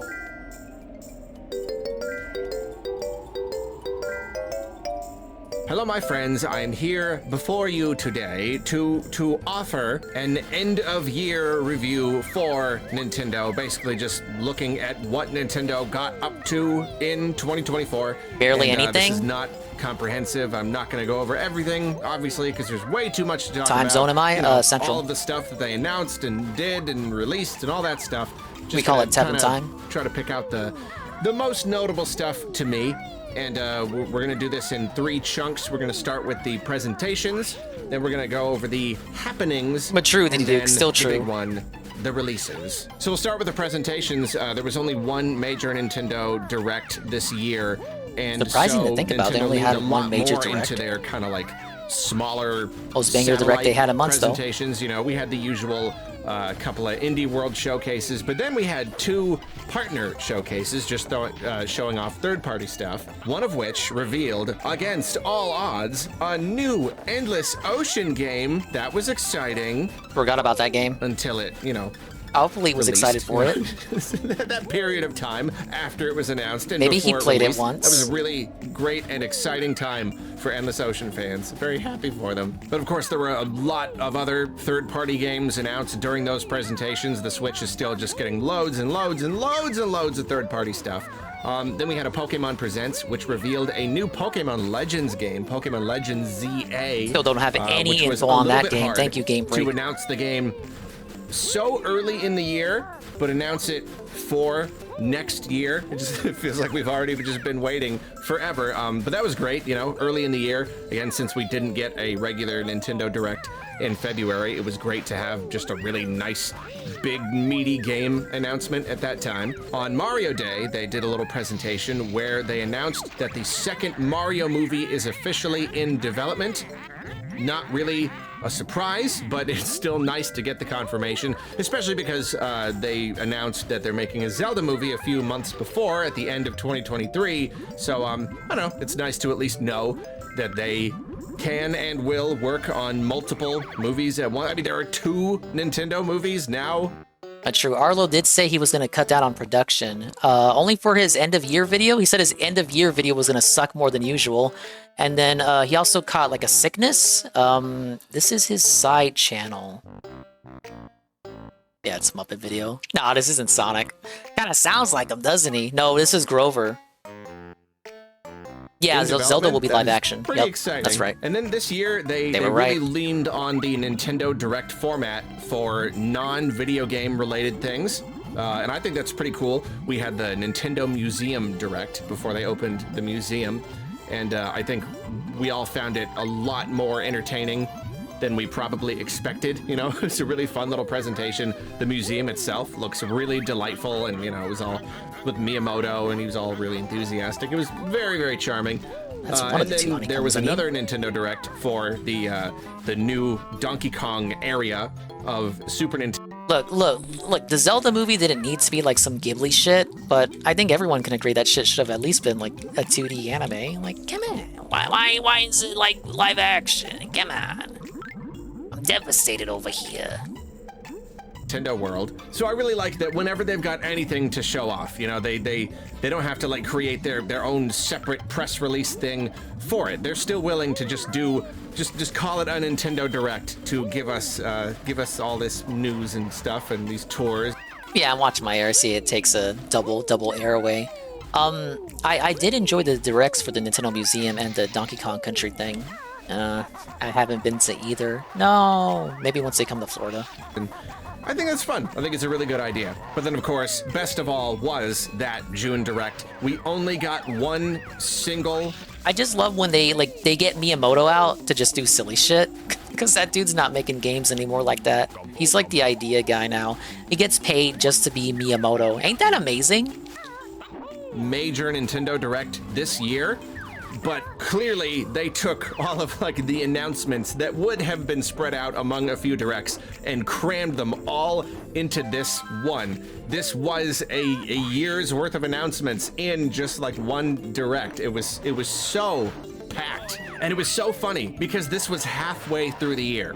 And this was, it's the last year of the Switch before the Switch 2. It's a breather year, you know, it's the calm before the storm. They're not gonna have that much. And then they give us this direct and it's just packed with announcements. So many of them for the second half of the year. All at once, all of these games just existed. And so, I mean, yeah, we got a new Mario and Luigi, which obviously is just an amazing thing. It's been a long time since the last one. They revealed Mario Party Jamboree, basically the biggest Mario Party ever, and even more of a return to form of the kind of Mario Party game that a lot of people are looking for. Already the best direct for me. They revealed Echoes of Wisdom, a new top-down Zelda, and one starring Zelda herself, that's a double whammy of an announcement right there. And then we had some smaller stuff. Donkey Kong Country Returns HD and Luigi's Mansion 2 HD. Not like the most exciting things in the world, but still very, very solid.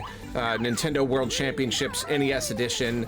A couple good third-party bits in there. Marvel vs. Capcom Fighting Collection for a lot of people. That was like the reveal of the entire year. And then Ace Attorney Investigations Collection. So all of that.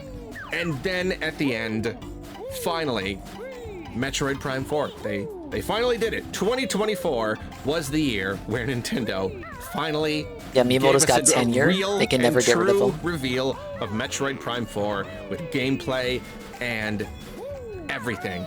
And personally, I'm thinking we'll go back to Brothership tomorrow. I thought that was a very, very cool thing. We'll do Banjo-Kazooie on Thursday. On how the game looks, or it's not different enough or whatever, but I don't know, I'll say it again. It's clearly a very early look. I really love everything that I've seen.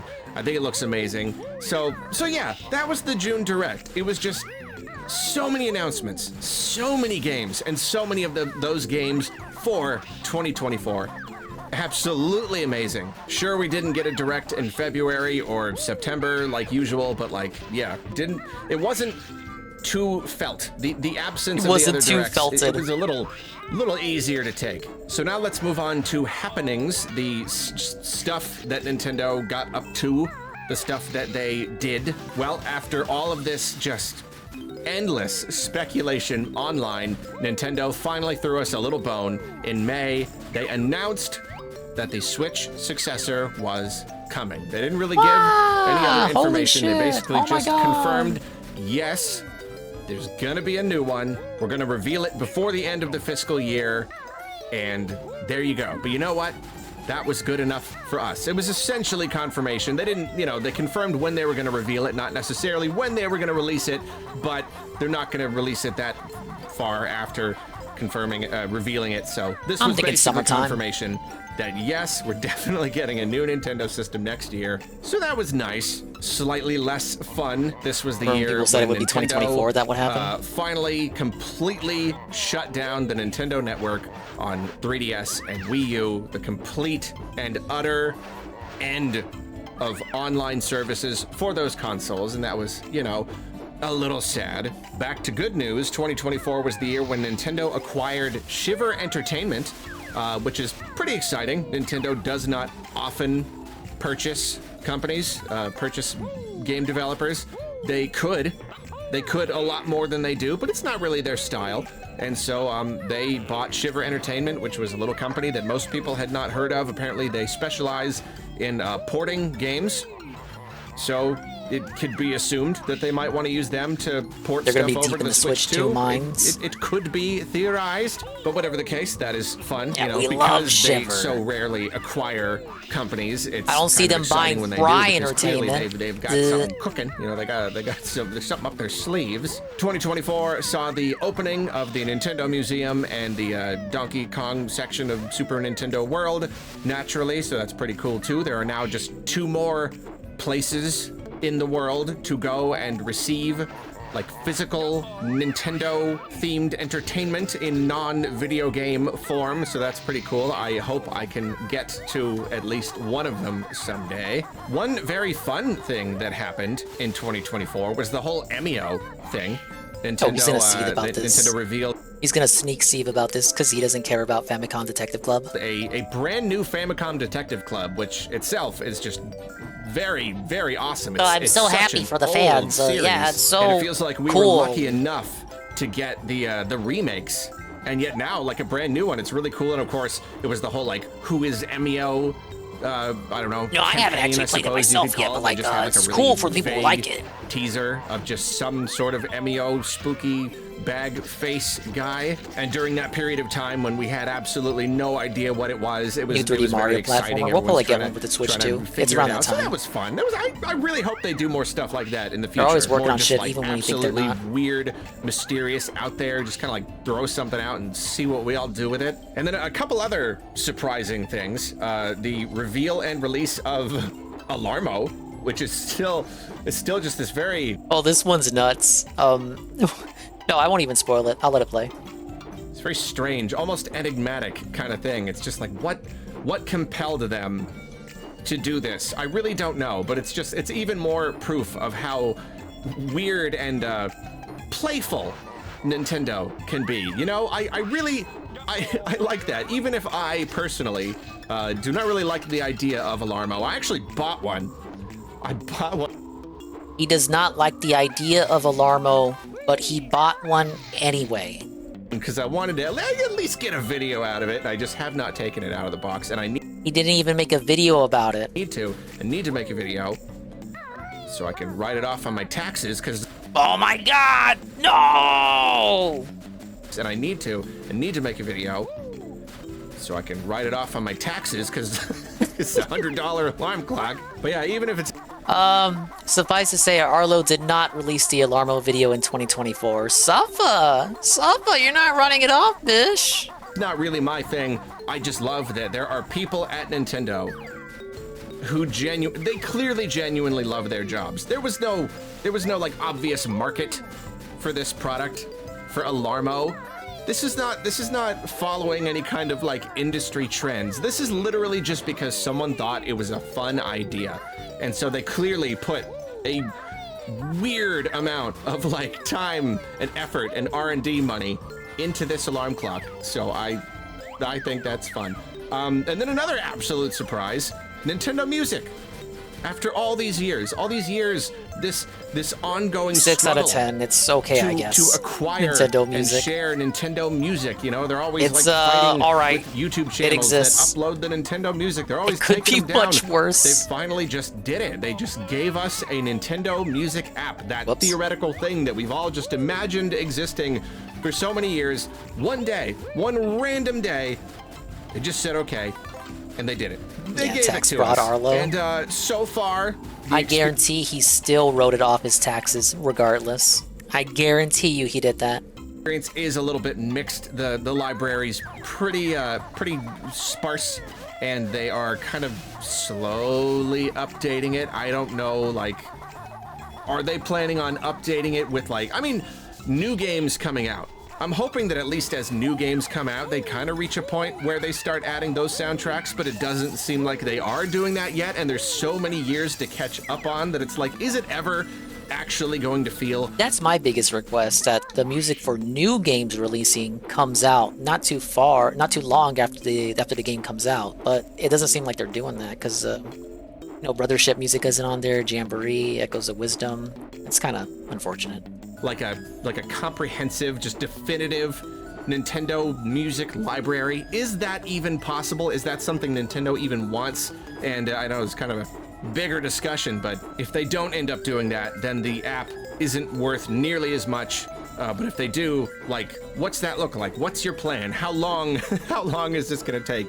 Don't drip feed us an album every month or something. That's not gonna work out. But they absolutely will. Overall, though, I count that among the happy announcements. I'm glad that it at least happened, and I can just kind of keep my fingers crossed that it works out for the better. Couple more notable things. They closed down Animal Crossing Pocket Camp, but then at the very least replaced it with a regular old, like, paid-for offline version, which is, you know, it's cool, it's sad, it's weird. That's the problem with mobile games and, you know, games as a service or whatever.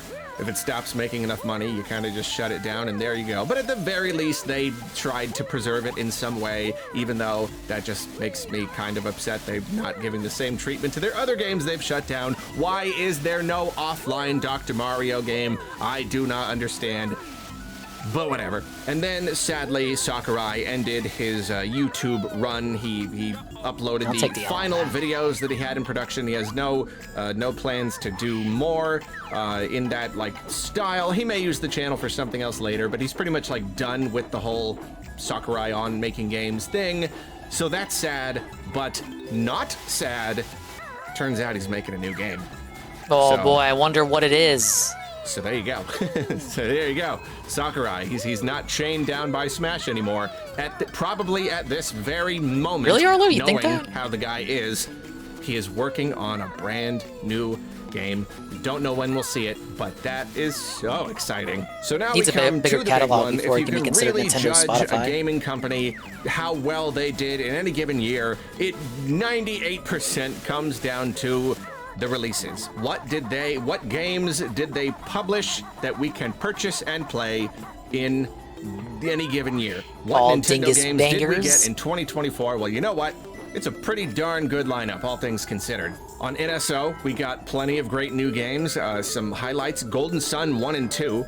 Awesome. That was pretty much probably my #1 for Game Boy Advance. Yeah, those are really, really good games. We got multiple F-Zero games. That was a really nice surprise. Fuck this guy. We got Mario Land, we got DK Land, we got Banjo-Tooie. A lot of really nice games. And then as for major releases, we had another Code Recollection. Very, very cool. I've heard very good things about it. I definitely have to pick it up sometime. I played the first game on the DS, and I really, really loved it. So, really awesome they did this collection. They did Mario vs. Donkey Kong remake of the original Game Boy Advance one. That one is slightly disappointing. I know I complain about prices a lot, but like that game in particular, I really did want to play, and I feel like a lot of people would play it if it were priced like more like an eShop game or something, but it was a little bit too expensive, and so it's kind of like, I don't know, you're really limiting the reach of your series here. I feel like there are a lot of people that would play Mario vs. DK, but instead they just kind of, I don't know, they gave it a high price tag and they just kind of threw it out there and said, whatever, 1 million people will buy it, and that's it, but whatever. It's cool that it exists, at least. Then we got Princess Peach Showtime. The price tag is a bit high, though. Reception to the game was like a little bit mixed, some pretty mixed opinions. Peach but game was overall, alright. It went over pretty well. Plenty of people, really enjoying the game. And, it's a brand new Princess Peach game, so that just all by itself, just the fact that it exists at all, I would say is very exciting. Then we got Endless Ocean Luminous, which had potential to be a little bit more exciting, but I heard almost overwhelmingly negative things about it, unfortunately. But it's still cool that it exists, though. And then, of course, we got the 1,000 Year Door remake. Ended up going over really great. The whole 10 out of thing 10. was slightly tainted by the whole, 30 FPS argument or whatever. Oh, 30 FPS. I don't know. I still I was think gonna that's say the probably Ghost. the vocal minority. For Vivian? the most part, it came out.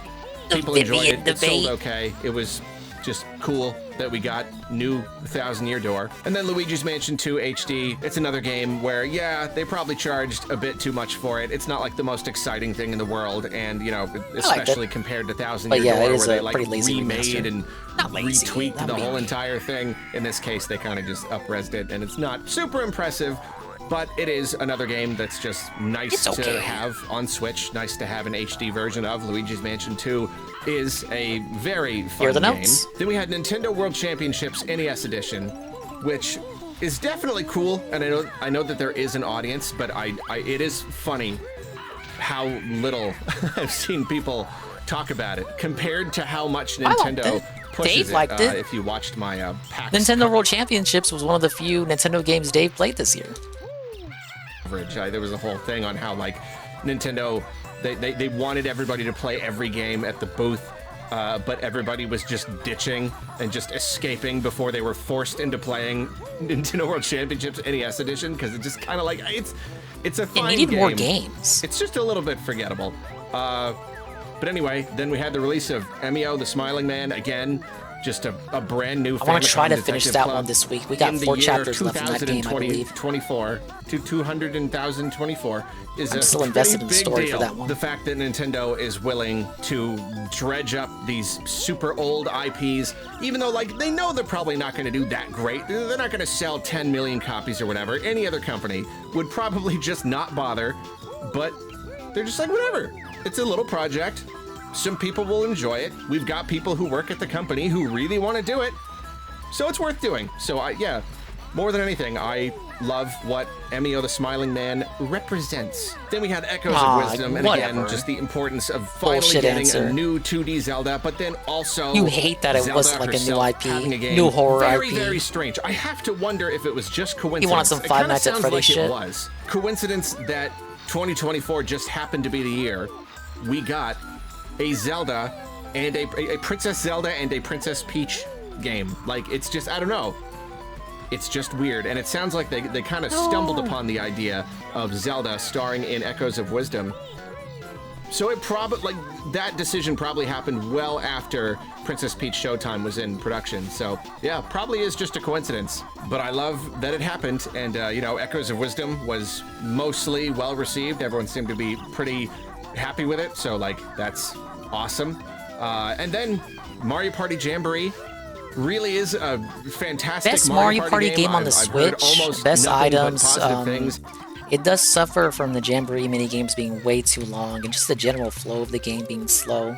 Like the amount of time that 2 to 3 turns takes in Jamboree, you'd be done with 6 turns in Mario Party Superstars. About it, and then Mario and Luigi Brothership. Biggest roster in Mario Party, brand though. new Mario and Luigi game. Where's the DLC It at? definitely was. Give me Diddy. It hurt a little bit by some mixed reactions, and there were some Diddy in my particularly critical reviews. I And need even, it wasn't Diddy's even just parties. the reviews. Even among fans, there were a lot of mixed reactions, a lot of problems. So I'm hoping that that doesn't affect sales too much. We really don't know what the sales are going to look like quite yet. But I'm still very much willing to count the release of this game among the very, very positive and amazing things that happened in 2024. And so looking at this lineup of games, I have to say, I'm pretty impressed. You know, like, if this really is a quote-unquote breather year, if this is the calm before the storm, if this is like, this is all of Nintendo's B teams, while all of like the A teams are working on the big, not all of them, obviously, like I'm not gonna make a generalization about every single project here. I just mean that for the most part, this is kind of like side stuff. And clearly the big Their main GameStops are stuff the copies is of gonna NES show World up, Championships. you know, in the first Buy out the couple ones at years of Walmart Switch and 2's sell them to life. GameStop. These projects, There we most go. of these relatively small, a lot of remasters and remakes and That's what whatnot. GameStop themselves but did yeah, with just Xenoblade 1 back in the considering day. If this is a breather year, then Don't Nintendo talk about that, though. is very good That's at a breathing. secret. Do you know what I mean? It's just that's so many notable games to play. That's so many awesome releases. It's still a more or less newsworthy release every like month or two. It was still something to play throughout the entire year. Like they could have gotten away with releasing a lot less, but like between Mario and Luigi, Echoes of Wisdom, and like Princess Peach Showtime, like that's just a pretty good little chunk of good notable games. Yeah, get into Nintendo's the store, output man. has This been season's really, really good this generation. And I know that going into next gen, it's going to be a little bit harder and more expensive, maybe more time consuming to develop games. But I'm feeling pretty hopeful that they'll be able to kind of continue this momentum as far as development goes. So that's it. That's Nintendo in 2024.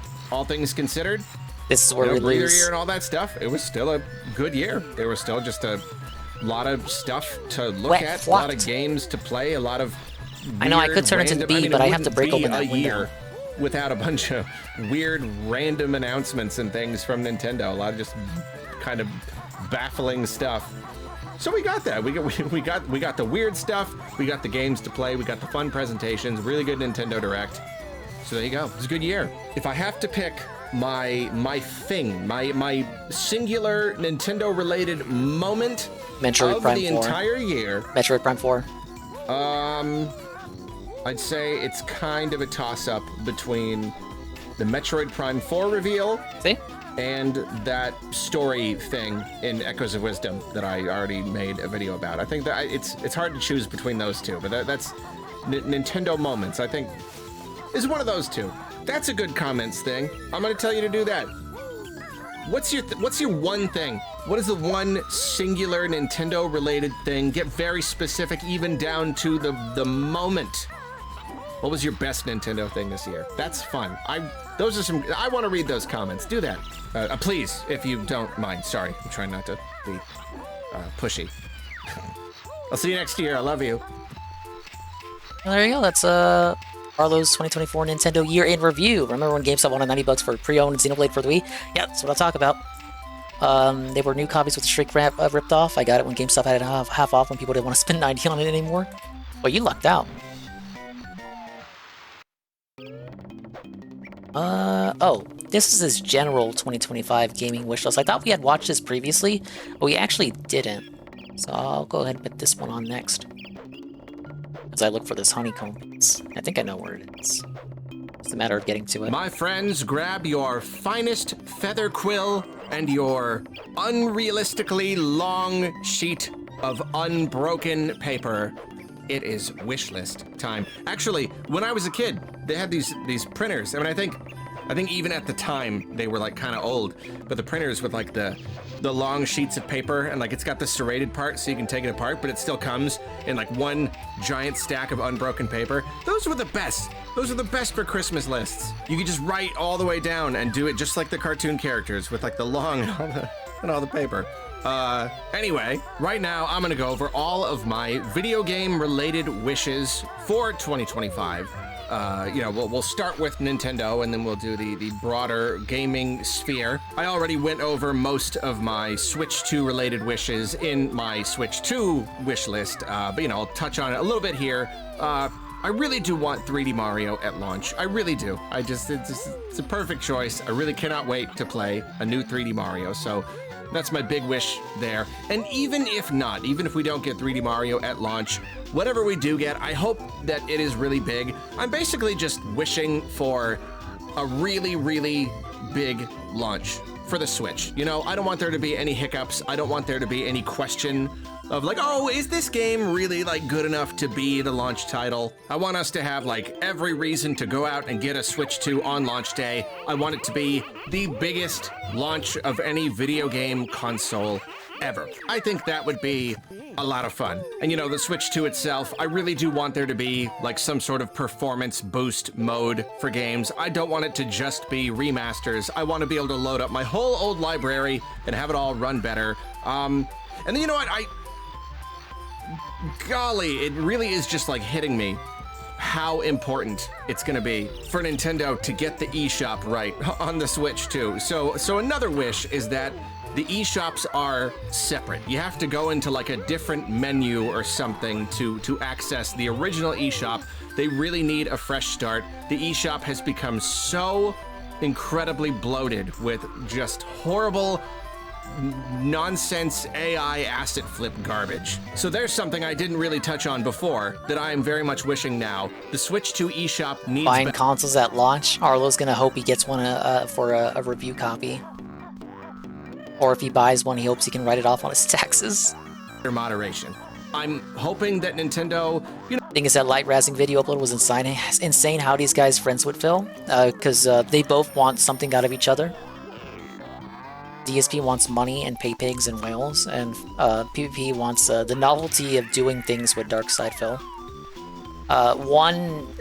Both things actually, both things are temporary. You know, they used to be a lot more strict about what they would allow on the eShop, and then with the Switch, they kind of opened it up. I'm hoping that they recognize now that there needs to be Oh, no, I found there the notes needs to be here. some sort of vetting process here because it's just with the rise of generative AI, it's gotten even worse than it ever has been before. It's horrible. So Switch 2 eShop, we need changes. We need somebody moderating this stuff. And then, you know, whether or not it's at launch or later in the year, I'm just looking for something really, really new from Nintendo, you know, at least within the first year of the Switch 2's life. I think it would be fun if they, I just want something new, man. Either a new IP or like a new use of an old want a new IP, you guys. I just want something new. And you, this is probably predictable coming from me if you've been watching my previous wish list videos, but I want it to have broad appeal. I want it to be some sort of like adventure game or something. Not multiplayer. You know, for the original Switch, ARMS was like a big new thing for them, but the problem is it's like primarily multiplayer, you've reduced the audience, and then primarily motion controlled. At least it's designed to be used with motion controls. You've reduced it down a lot more, you know what I mean? Give us an adventure game, or maybe a platformer, or just something with a character running around, just something like really and truly new. I'm not saying it like can't have any kind of multiplayer element. It's just that like when you put multiplayer into it, that kind of becomes like the thing. I'm looking for an adventure here. We can all hope for and look forward to the obvious ones, the Marios, Mario Kart and all of them, Zelda, but like, I don't know, just really surprise us. So next, I'm hoping that Nintendo doesn't announce too much stuff beyond 2025. You know, the first year of the Switch's life was They don't really tend to do great, that. and that like June Nintendo Direct, they announced so many things and they were so excited. They wanted to give us a real taste of all the stuff that we'd be playing in the coming years. To only announce games when they're ready. The January Metroid Prime 2017 4 excluded. presentation. They just, that first year, they revealed a lot of games that went relatively deep into the life of the Switch. We ended up having to wait a really long time for some of those games, Metroid Prime 4 being the most obvious example. And that was cool because like they were getting used to being successful again. You know, they wanted to get everyone all hyped for the future of the Switch. This time, I really hope they don't do that. I'm really hoping that we don't get too many 2026 games announced. Maybe like one or two that we're like reasonably confident will be 2026 games. Nothing really beyond that, you know? I don't want them to reveal games that I will be waiting 2 years plus for. That's too much. Let's start the new generation off with a clean slate and make a habit of just keeping things a little closer to the chest. That's why I watch them GPM. And speaking of Metroid Prime 4 Beyond, that releases next year, and I very much wish for it to, well, I mean, yeah, you misclicked be Lockwood. good. Sorry, really, after waiting this long, just in time for finale, I very though. much hope Yeah, that watch it me turns losing out, that. you know, satisfying myself and other Metroid fans. But I also just like, I want it to like sell. You know, I really, really want it to sell well. And I feel like in order to sell well, it's gonna need to be a little bit more than just another Metroid Prime game. It's gonna need to be really appealing. Maybe do something relatively new with its structure, with the formula. I'm really not exactly sure. I need it to do well. I just really need it to do well. It's been a really long time, and this is a really important thing for the series, because like Nintendo is taking a big risk developing what is clearly a very expensive game in a series that traditionally just does not sell that well. So, fingers crossed there. And then also, I would love to get remasters of Metroid Prime 2 and 3, ideally before the launch of Metroid Prime 4. And I'm not going to be surprised if they end up being more straightforward ports. I'm not expecting the full remaster treatment for both, but this is a wish list, so I wish for those. I wish for them having a complete, like, asset remake, remaster, like, trilogy. I mean, you know, do 8-hour Banjo streams and implement every minute at the end. It is a nice little trip down memory lane. Even just like an upscaled HD version of cozy the trilogy. It's like a cozy. You just put on Banjo. You just put on Banjo, just run around levels and just complete them. It's not. Well, it is busy work in a way, but it's just there's like a simple sincerity and innocence to it. They don't make games like this anymore. Shit. Alright, I gotta leave the level as the B. Switch. So if we end up getting the trilogy, but it's all like completely like remade assets and really super beautiful and everything, I mean that would be a mighty. You fine cheated the outcome. Gruntilda fight. And, while How we're dare wishing you, for GPM. Metroid stuff. I don't expect to see news about new games next year because we already have Prime 4. They're going to want to focus on that, but I mean, some sort of a teaser or reveal or confirmation of Metroid 6, I would not be opposed to. Next, Pokemon Legends ZA also comes out next year, and I also just simply hope for that to we be didn't have the good. double hell. I would love for it to be just a non-controversial, legitimately good Pokemon experience. I think that would be nice, and I know I've said it a million times, but I would also love for it to be cross-gen. I just think that would be perfect. And my final wish for Nintendo It'll be cross-gen no matter what, because the Switch 2 will be backwards compatible. To expand even further into the realm of, you know, shows and movies. It was several years ago now that they talked about wanting to expand, and then of course they finally did release the Mario movie. It was a big success, and now they're working on Mario movie 2, and they're working on a Zelda movie, and that's great. But just like, what about the shows? You know, where's the shows? What about shows? Where's I'm my ready Fire for that. Emblem I want anime, 2025 guys? to be the year when we finally get at least one show. Don't just do movies. There's no reason to just do movies. We've been getting so many great video game adaptations now recently, on Amazon in Prime. Movies and shows, and that's Jesus a weird Christ. thing to say. It's a weird sentence to say out loud. It's weird that this is the reality we live in. Like, the world is falling apart, but you know what? It's weird. Video game movies and stuff, they suddenly got good. So it's like, I just want Nintendo to get in on it a little bit more, you know? Even if it's just like fairly basic animated stuff. I mean, if Castlevania can... Yes, give me an epic Zelda anime just like Castlevania. Yes, yes, oh yes. If you think I'm red or soft, I'll be waiting in the loft. Very close to, yep, here we go, the game show. Like several, like a bunch of seasons on Netflix.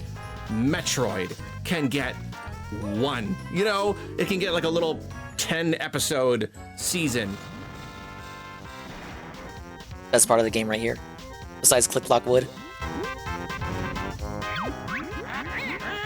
Welcome all, Grunty's the name.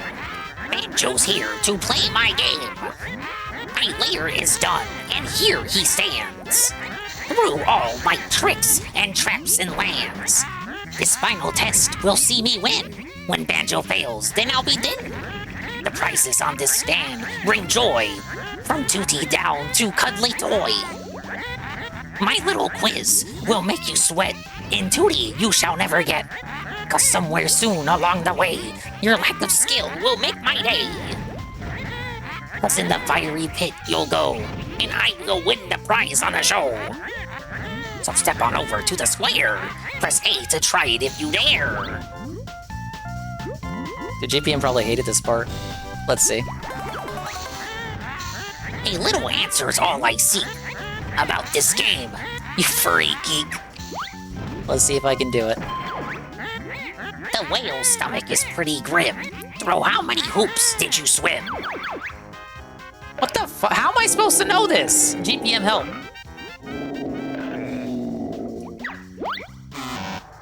Ew. Fail a square and you'll feel pain. Please press A to try a game. Treasure Trove Cove had a feature. What was the giant armored creature? Look, this giant hermit crab is right there. A lucky guess, you got it right. The next square's yours, without a fight. See the picture on my screen. Do you know where you have been? Oh fuck, where is that? Freeze Easy? That could be Click Clock Wood in wintertime. I'm gonna say Freeze Easy. Alright. Okay, I can go left or right. Left is a question about the game. Right is a question about Grunty from the sister. The energy you have found won't stop me from making Tootie round. time, so let me see. Much you know of little old me. Is it this? Now let me think. What is Grunty's favorite drink? Oh, it's the elephant sweat.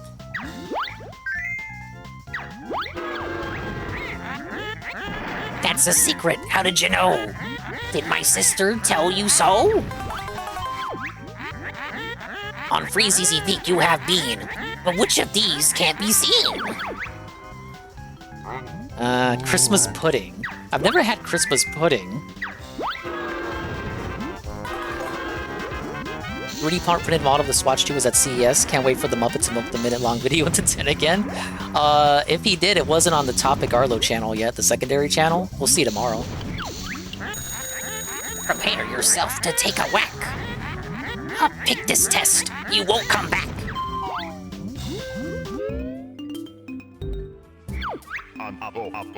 Humble magic help bear win nasty witch game. It's this tough, your chances are slim of you eating more than him. Look at this, reused minigames? Fuck this.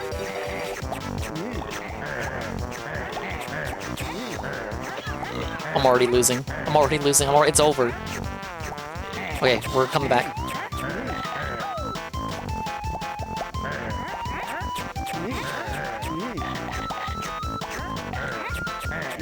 Oh, come on. Dude, if you get it during the chomp animation, it doesn't count. I mean, it doesn't count if it's during the swap animation.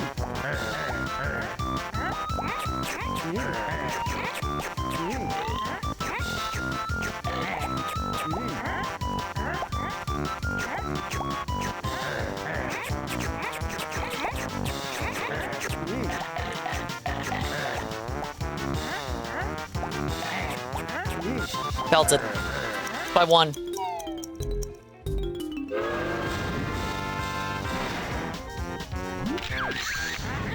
A visual challenge, stupid bear. To tell me who it is or where. What do we got? Oh, that's Gobi's Valley. I'm buzzing in. I'm locked in, chat.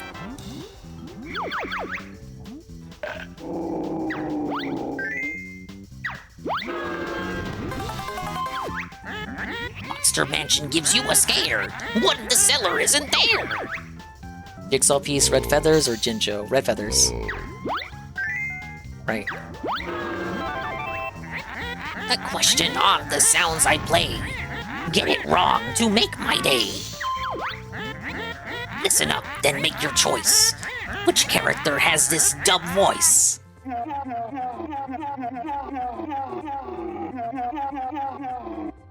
That's Gobi. Gobi, Moby, or Hobo? Get this wrong for Grunty's sake. Then a lava bath you will take. Oh, sudden death, you guys. This is Mad Monster.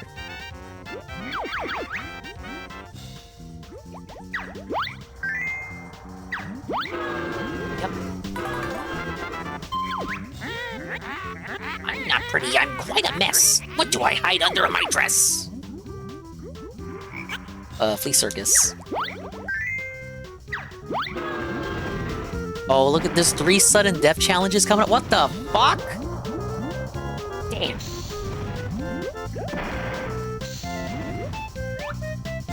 There's 3 in a row! Let me go left.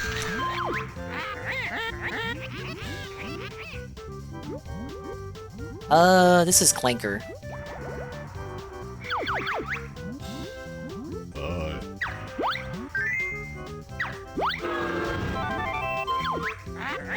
You pick up items on the ground. Which one makes this silly sound? That's easy, it's the notes. Who would pick Blue Whale for that one? Phil? Oh, challenge time. Little stings that make a bear shout. Whack them all before time's out.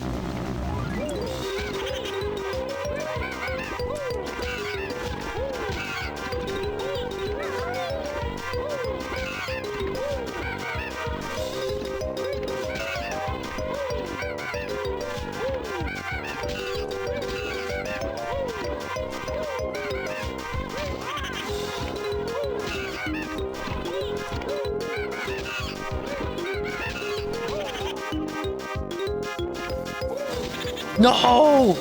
That was the last one!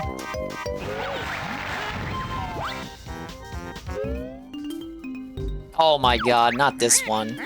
Watch as the turtles sing their song. Repeat it quick, you won't get long.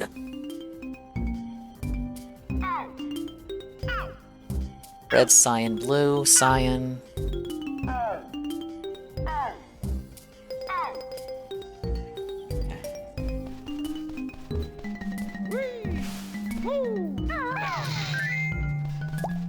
I'm gonna fuck this up.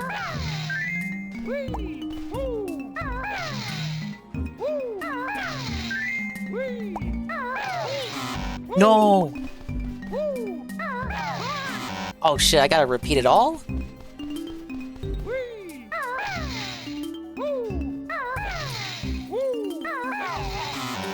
What the hell am I doing?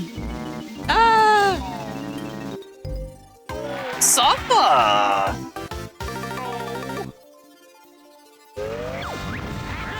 That's the third life loss, I think? No, fourth.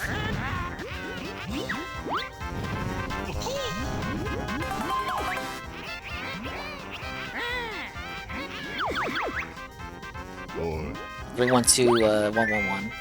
I know, because I did that tonight. I'll go left this time. This is Mad Monster. No checkpoint. Fuck this game, man.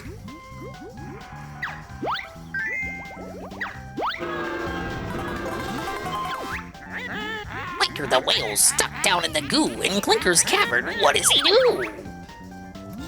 It's a garbage grinder. When this piece of music is heard, which move's done by your stupid bird? That's the easiest one you could have asked.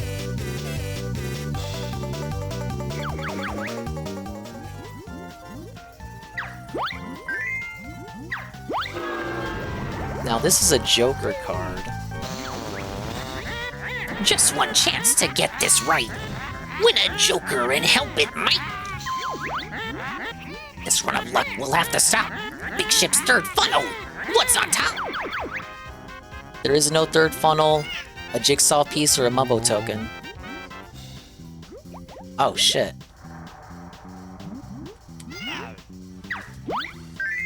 Yes.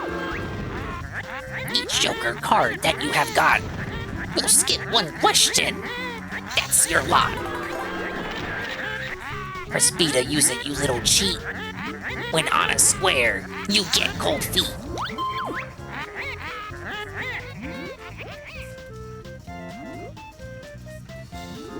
This is Rusty Bucket.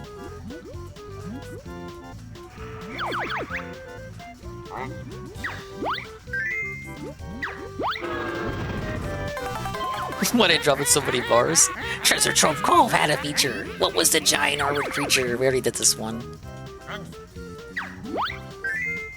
Well, this time they didn't spoil it by having the crab as the answer. What do we got? No!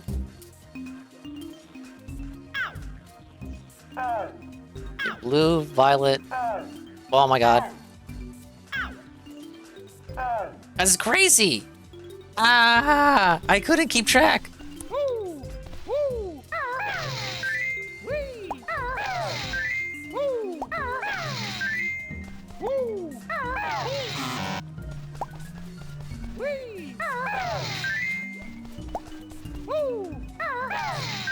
There. Alright. I was trying to jot it down, but it ended up being a bit more simpler than the last one.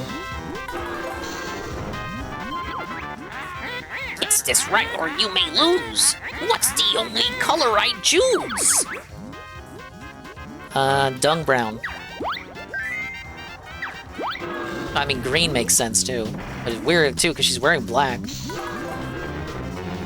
Sudden death. I'll use a Joker. Joker misses out a square. Accept the test you did not dare. My looks at school were never thin. What award did I always win? Sweatiest socks, biggest butt, or dirtiest undies? I think it's dirtiest undies. Alright. Anchor's cavern whale needed air. What did you swim through? Way down there. The sound barrier? No, large key.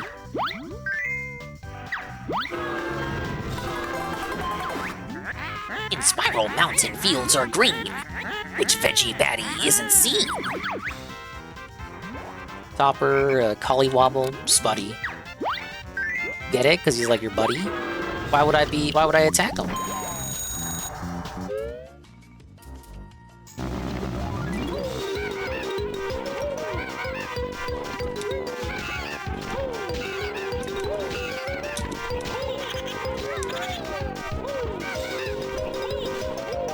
Dude, I'm bad at this one.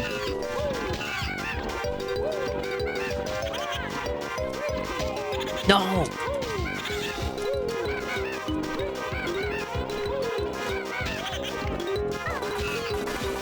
Fuck you. Rude. Hey, but 1 second to spare. Why didn't I do that earlier? Grunty's cute, she's quite a dame. What was my first boyfriend's name? It was Undead Ed. Herman killed him. Alright, what do we got? Oh, let's let's click clock wood.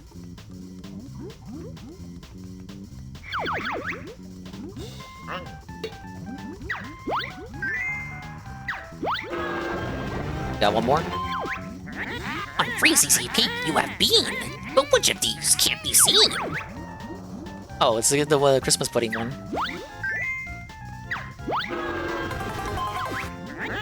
Mansion cellar barrels are round. What on the front of them was found? The number is 1881. The words "get lost, Banjo," or the words "fragile." 1881.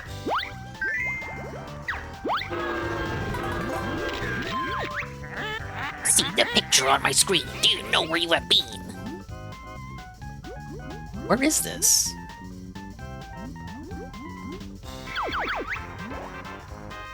I want to say that's Mumbo's Mountain inside the termite mound. Alright. It's been a while since we've been there.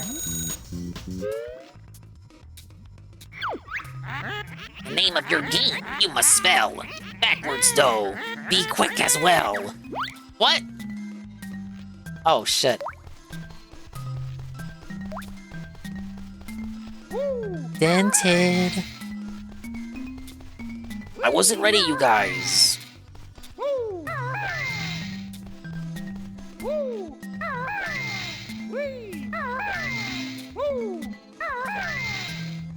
Where's that K?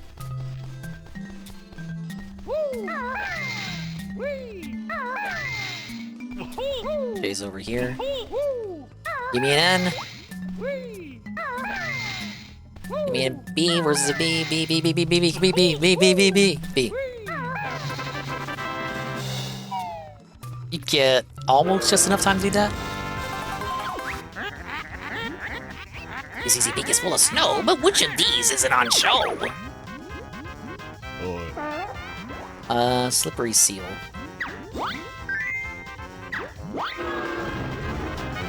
We got sudden death.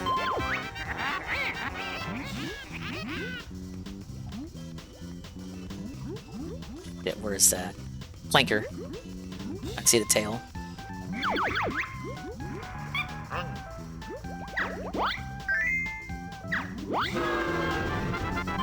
Then we'll skip the last one.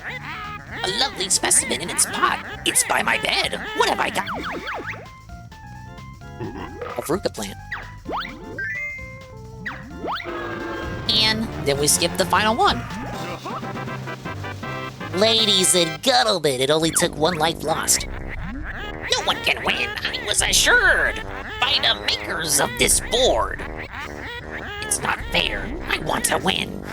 How'd I long to be real thin.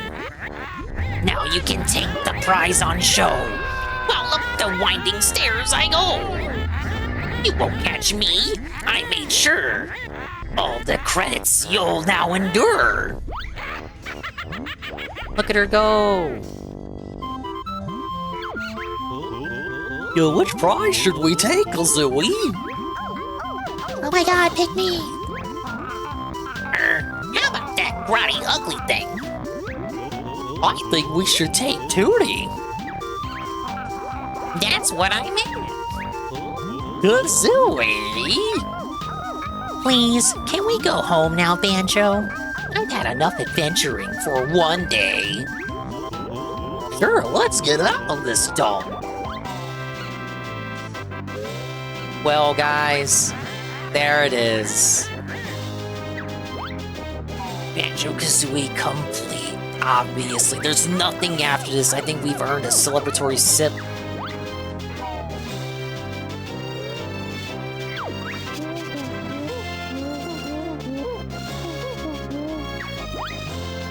She wasn't kidding either. We do have to actually endure the credits. Stop for the credits, Gaylon. Safa.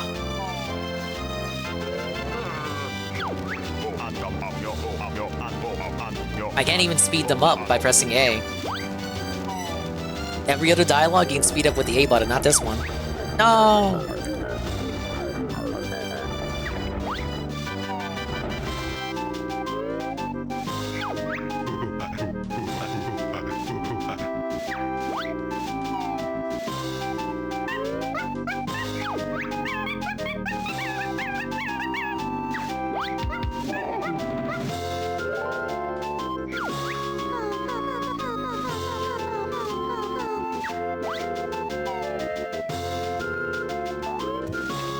The ROM hack for the locale quiz. I don't know anything about ROM hacking, but that'd be pretty funny, huh?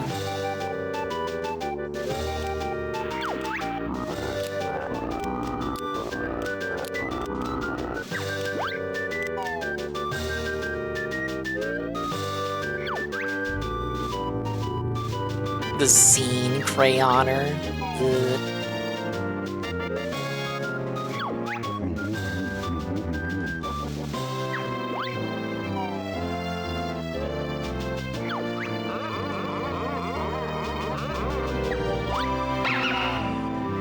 Thank you for the puppy.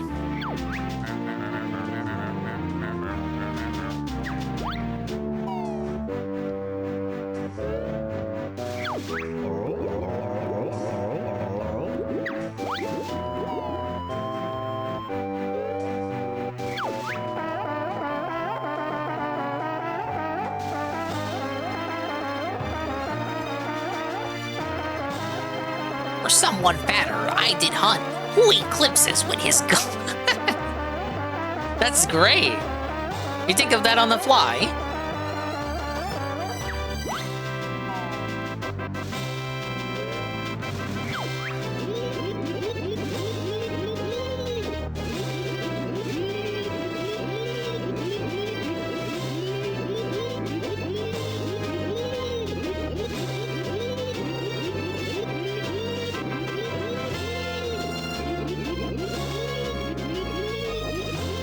This tree won't stop talking.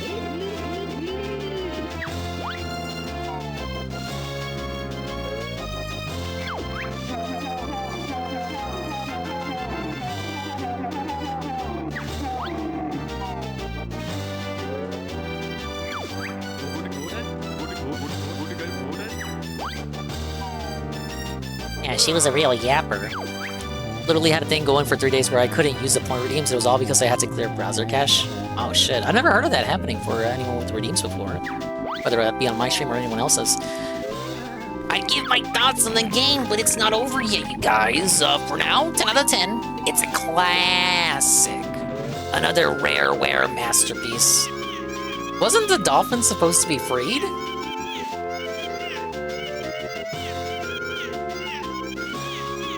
Mr. Mum Fukuda?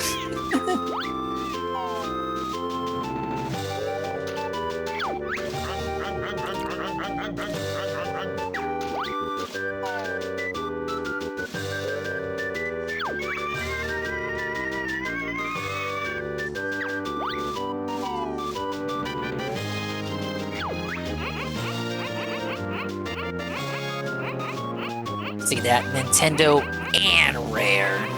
Presented by Nintendo. Hurry up and get us home, Banjo. I'm going as fast as I can. Hey, look over there. We missed a carrot. I got him. Are you happy now? Well, come on, you two. We're ready to party, guys. Great, I could do with a drink. Banjo, he wants some gin. He's gonna turn into a real Jinjo. Chilling out. The barbecue there. Oh, they're grilling Banjo's pet fish. That's pretty bad. Bear and Bird did good. Helped the Mumblebee Witch. Yeah, but they needed my amazing moves to do it. Wait, me and Banjo were the stars of this game.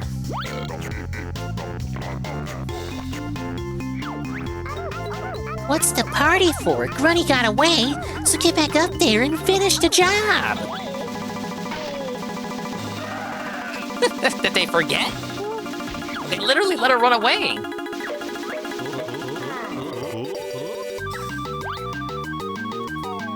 He's running with the glass of gin? Alright, we're back on it. Tried other channels I follow, it was the same where we'll just be infinitely buffering. That sucks. Alright, we got the final boss coming up, but I think I missed something. No! Why does the camera do that? Try to peacefully mosey back along. Because I need the cheat for the gold feathers. Let me activate the pot. Wait, no, I didn't mean to do that.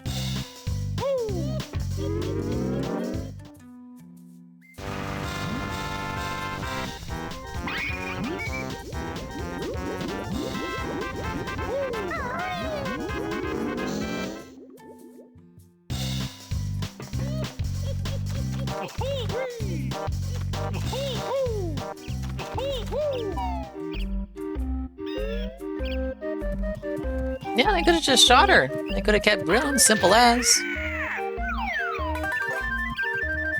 There's supposed to be a button, so you can raise the water, and then that leads to something in Rusty Bucket. But I forget where to go for that.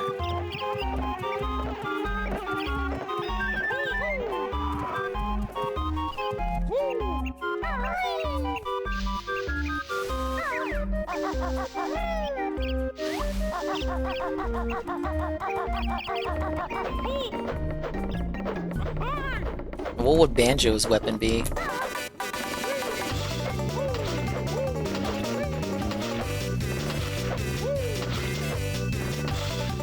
You know, he does have a weapon. He uses Kazooie in the next game. What am I saying? We'll just use the bird as the gun. Yeah. The doy. Okay, gotta raise the water. Right there.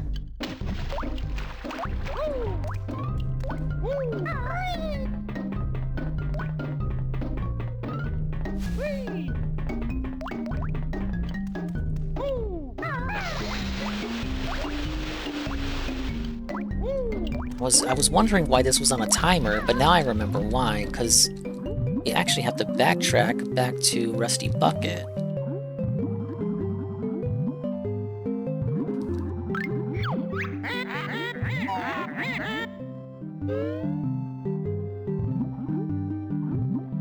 Yeah, see, now it's all submerged, so it should be at the very top.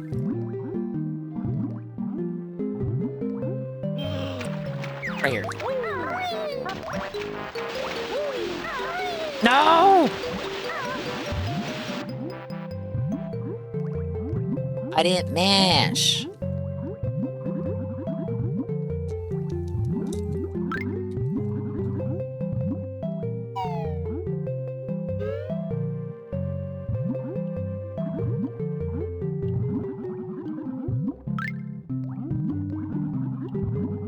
We'll get back there soon enough.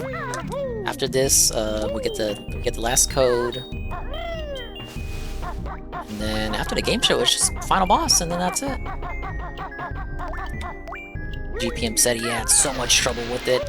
I think we'll be good.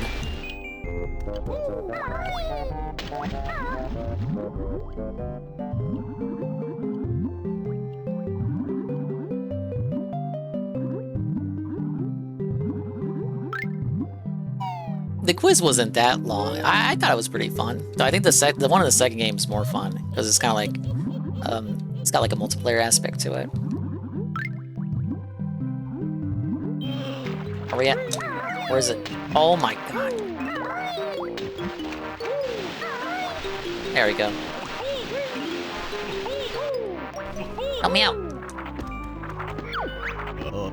Air and Bird getting good at fighting Cheeto, so another spell they shall have. The traitor book has pushed its luck, so in the burning fire I'll chuck. Find Cheeto, which won't. Code you must enter on the sandcastle floor in Treasure Trove Cove is gold feathers.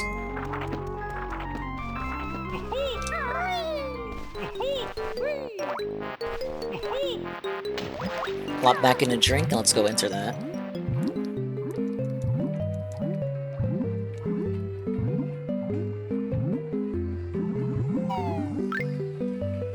How many kids are gonna retain entire game's worth of knowledge for that quiz? Yeah, I had it easy just playing the game over the course of 2 days. There are probably kids who spent months playing this, and they didn't remember all the shit the good fairy was telling them. Well, just ignore the I was gonna say Gunty. Gunty! No! Ignore the grunty squares. Oh shit, I forgot I was still watching the video. I got distracted by the quiz, no! Or Splatoon. I'm waiting for the Splatoon. He was begging for the Splatoon anime show. I cannot believe it's been this long and we haven't gotten it. There's so much potential for all these IPs. They talk about wanting to do more with them, so do it. Hit us with it. Don't be shy. We, the fans, want cross-media No, he's begging for it, entertainment. He wants it. He wants to be shielded too. Classic IPs, please. So then, as for my wishes beyond Nintendo, I would say I have one big one right now, and it's Resident Evil 9. That's the non-Nintendo game that I am hoping to see in 2025. Pretty normal request. I'm a huge Resident Evil fan. 7 and 8 and 4 remake were just incredibly good. I feel like Capcom has just continued to evolve and perfect the Resident Evil formula. They're doing an amazing job. We've had rumors about 9 for a while, and give me some Resident Evil 9. I'm ready. And while we're here, honestly, I genuinely do not know if I want it to be first person or third person. I really don't know. There are benefits to both. Both are really good. I mean, I guess they introduced the third-person mode in 8, so that means that they could potentially give us the option for either. But I don't know if I want the option. I don't know. I kind of want it one way or the other, but I like both so much. I don't know. I just don't know. I don't know which one I want, sorry. Which I think is amazing, by the way. Like, when they announced that 7, a mainline game, was going to be first person, it was like kind of scary because that's like a big change. Yeah, and now I'm saying that I genuinely don't know which I prefer. That's Capcom's amazing. Well, they're really killing it. Anyway, be here's a big wish. It is not one that I am counting on. This year at the Game Awards, Fumito Ueda's new game, currently tentatively titled Project Robot, it was revealed, and it seems that it's probably still got a ways to go.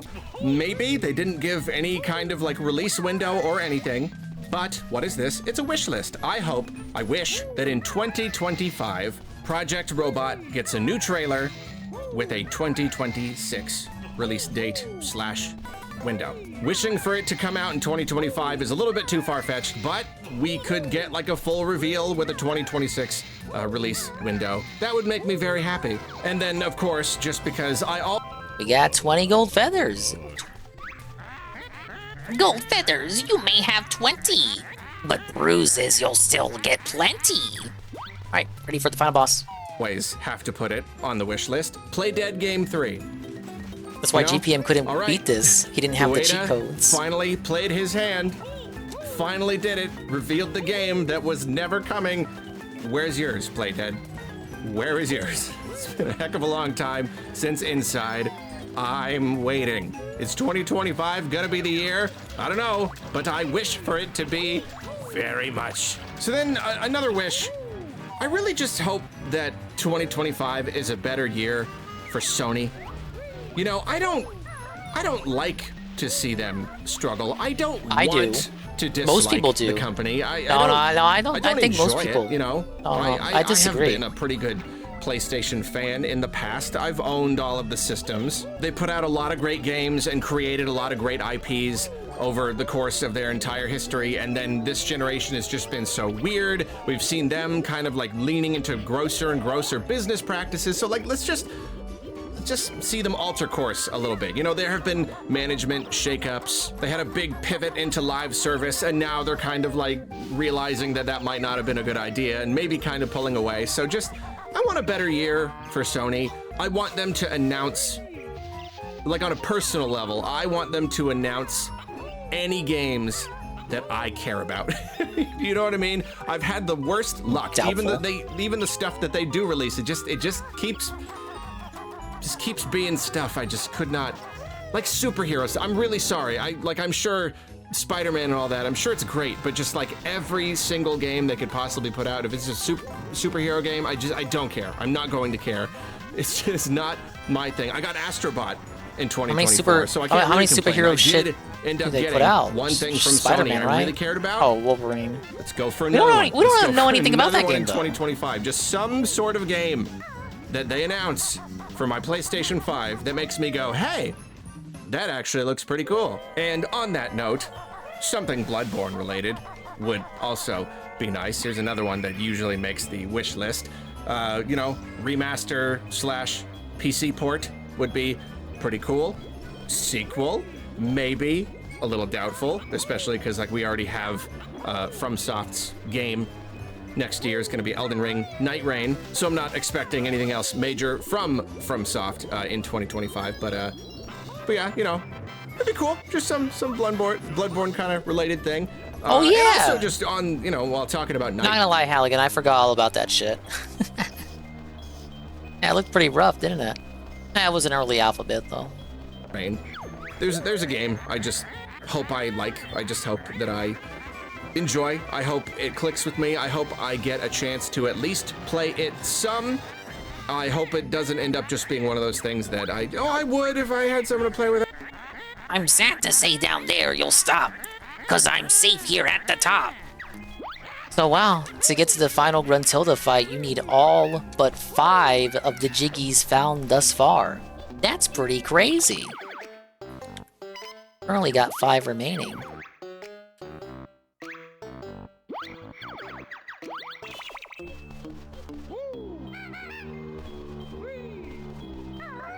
Nice, they let you explore the little laboratory here. Even though there's really not much to it, it's just there to be there.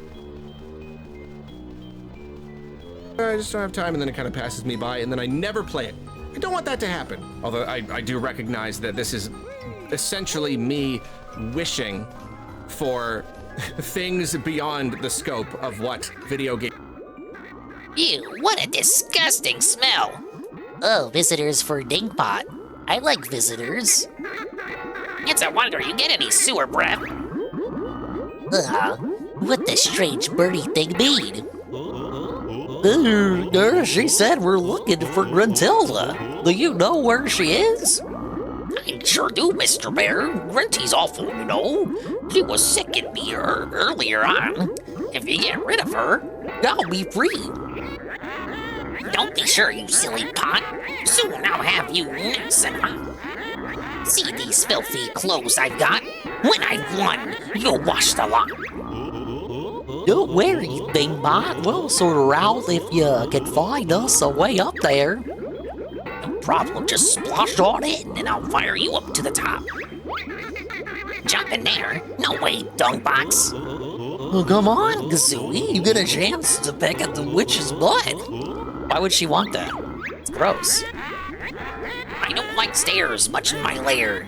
They always make me gasp for air. Alright, well, we get the final cheats here. Basically require you to have every note in the game.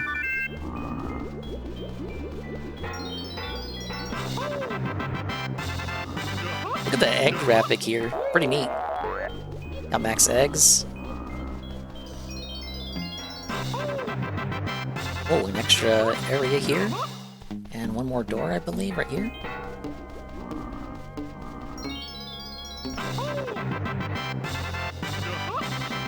I don't know what you're talking about, Nurgle.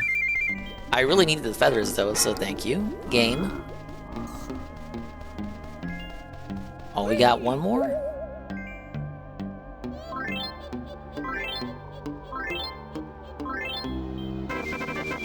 I'm one jiggy short, bish. Ah, yes, we now have super-powered health. With one jiggy left to spare.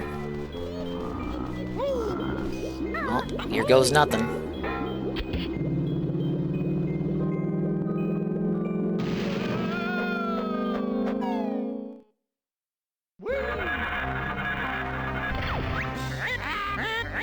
I can't believe that furry pair got right up here. It's so unfair.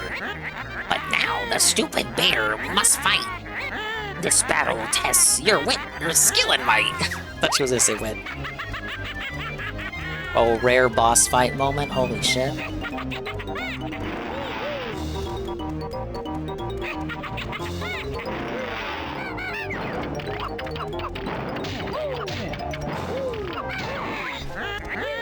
Ouch, my butt, it's quite sore. I'll make you suffer, that's for sure.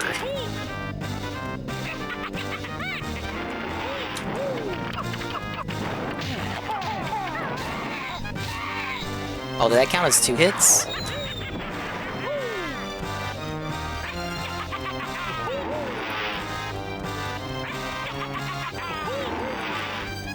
Apparently, I remember DSP had a hard time with this fight. I don't understand how.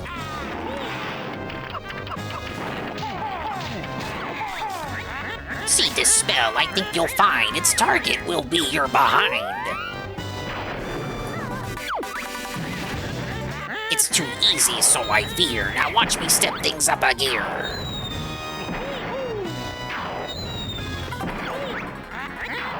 Oh, you took another zap. I got you through that little gap. Run!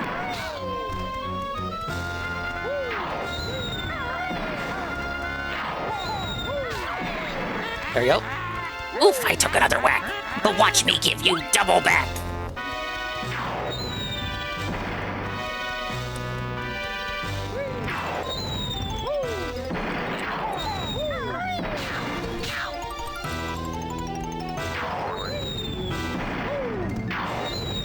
Rule of 3. Alright, she's moving.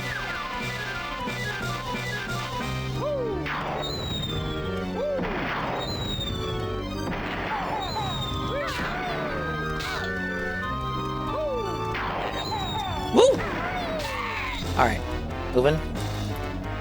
There she goes. Spam! No!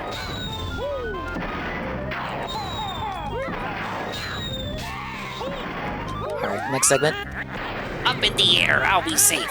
At my leisure, your butt I'll strafe.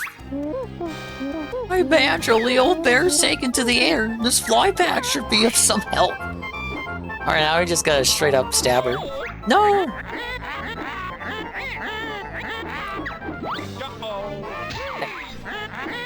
Oh, you sniveling little pug.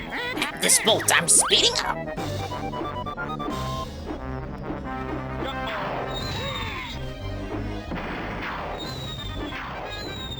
Yeah, she says that the scream indicates when a phase is gonna go to the next phase. The oof just means it's a regular hit. Oh. It's a bit too low.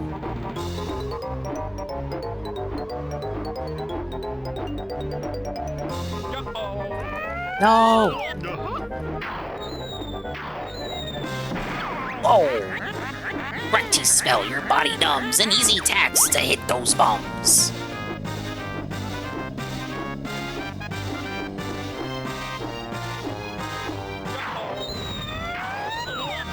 Probably should have waited for her to stop.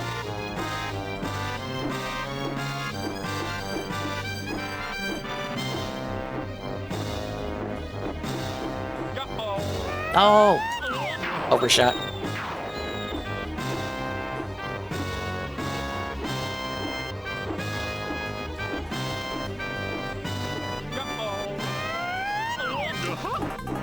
Big bombing's always been a bit, finicky for me.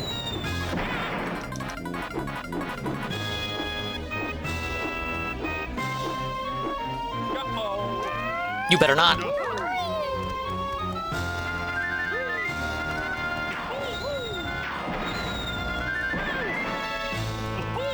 I'm gonna lose all my red honeycombs.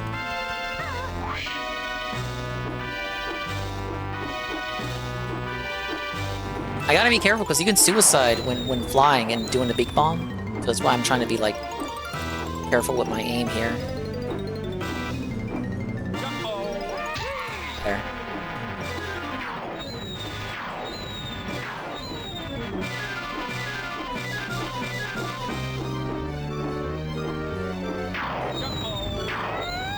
Too low.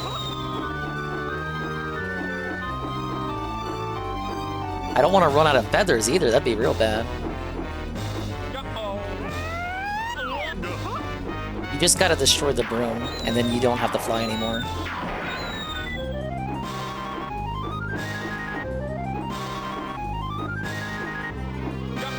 No, bro, come on.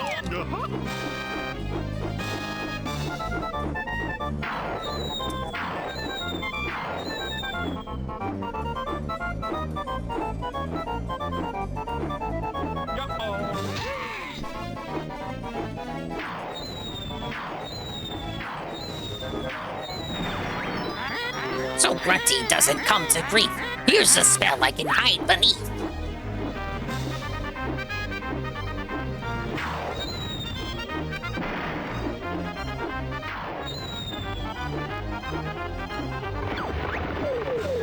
For setting us free, we Jinjos have come to help Banjo.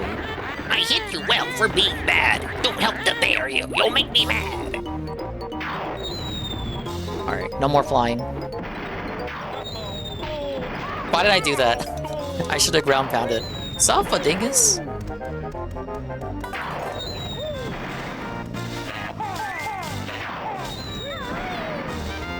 You gotta do 4 of these, I think.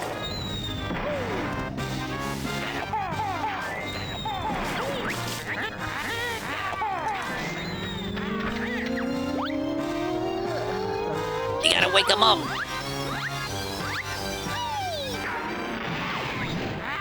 That's not fair, I wasn't ready. Jinjos make me so unsteady.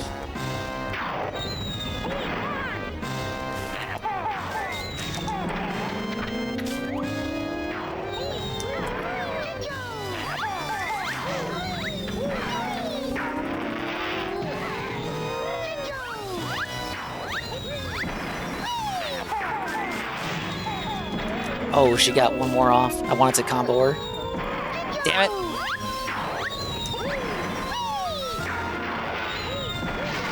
Alright, felted.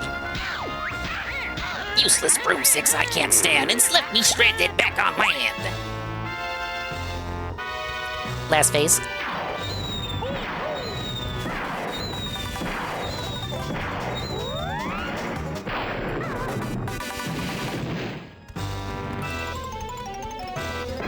Right here. I am the mighty Jinjonator. Activate me! That rookie moron can't hurt me, cause Grunty's is the winner I'll be. No, I was trying to roll. I'm gonna lose here. I'll get felted.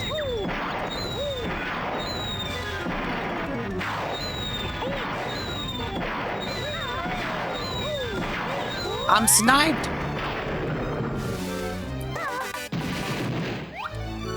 Bro, come on. I'm dead. I made it to the very end. Shit.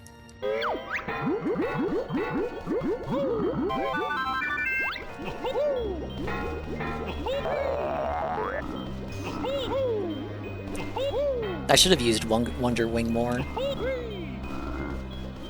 Technically, you don't need Wonder Wing for that big spell that she uses.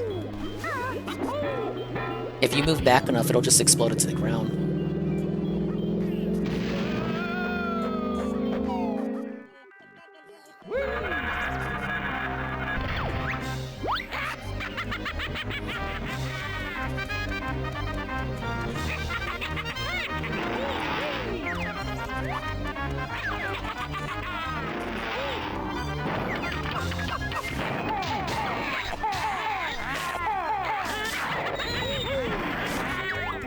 All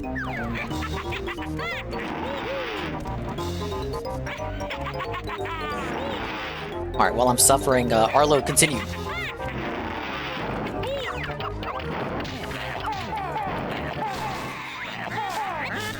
Game people can give me. I'm wishing to have the time to do something, so I don't know if that's quite realistic to wish for. But you know another thing I would really like to see in 2025? More surprise indie hits. You know? We're always getting these just random little games. There are indie games always come out. Your Balatros and whatnot. They just, against all odds, it's just, I don't know, there's a million indie games come out every single day, and then you'll just get one, and it's just like, what is this? Why has it just set the world on fire and sold millions and millions of units and attracted all these collaborations with all of these giant companies and IPs and everything? It just feels so good whenever it happens. And I want to see it happen even more. I mean, my game of the year for 2024 was Animal Well. That's genuinely the best game that I played all year. So, like, I want to see more of that. I know the entire industry is struggling, you only like and, it 'cause indie developers and publishers, they are not immune to it. They're not immune to the greater struggles, but it still just feels good whenever some scrappy little dev just comes up with a great concept and it works just because it is so genuinely good. And on that note, it sure would be nice if 2025 was a little better to game developers. You know, 2023 was a rough year with all the layoffs and whatnot, and we were all wishing for 2024. Don't worry, they'll get to be rehired by better. that 10-cent And boy, guy, it and they'll wasn't. be put to work. It wasn't better at all. In the name of the fact, CCP. It was actually like worse. It was actually like considerably worse. So can we just cool down a little bit? All of the greed and all of the layoffs and studio closures. Can we just finally get a little break from all of that? Can we have 2025 actually feel like a good year for video games and the people that make them? I would like to wish for that. I think that would be really nice. And my final wish is that you, listening to this, have a wonderful year. I hope you have a magical year. Why?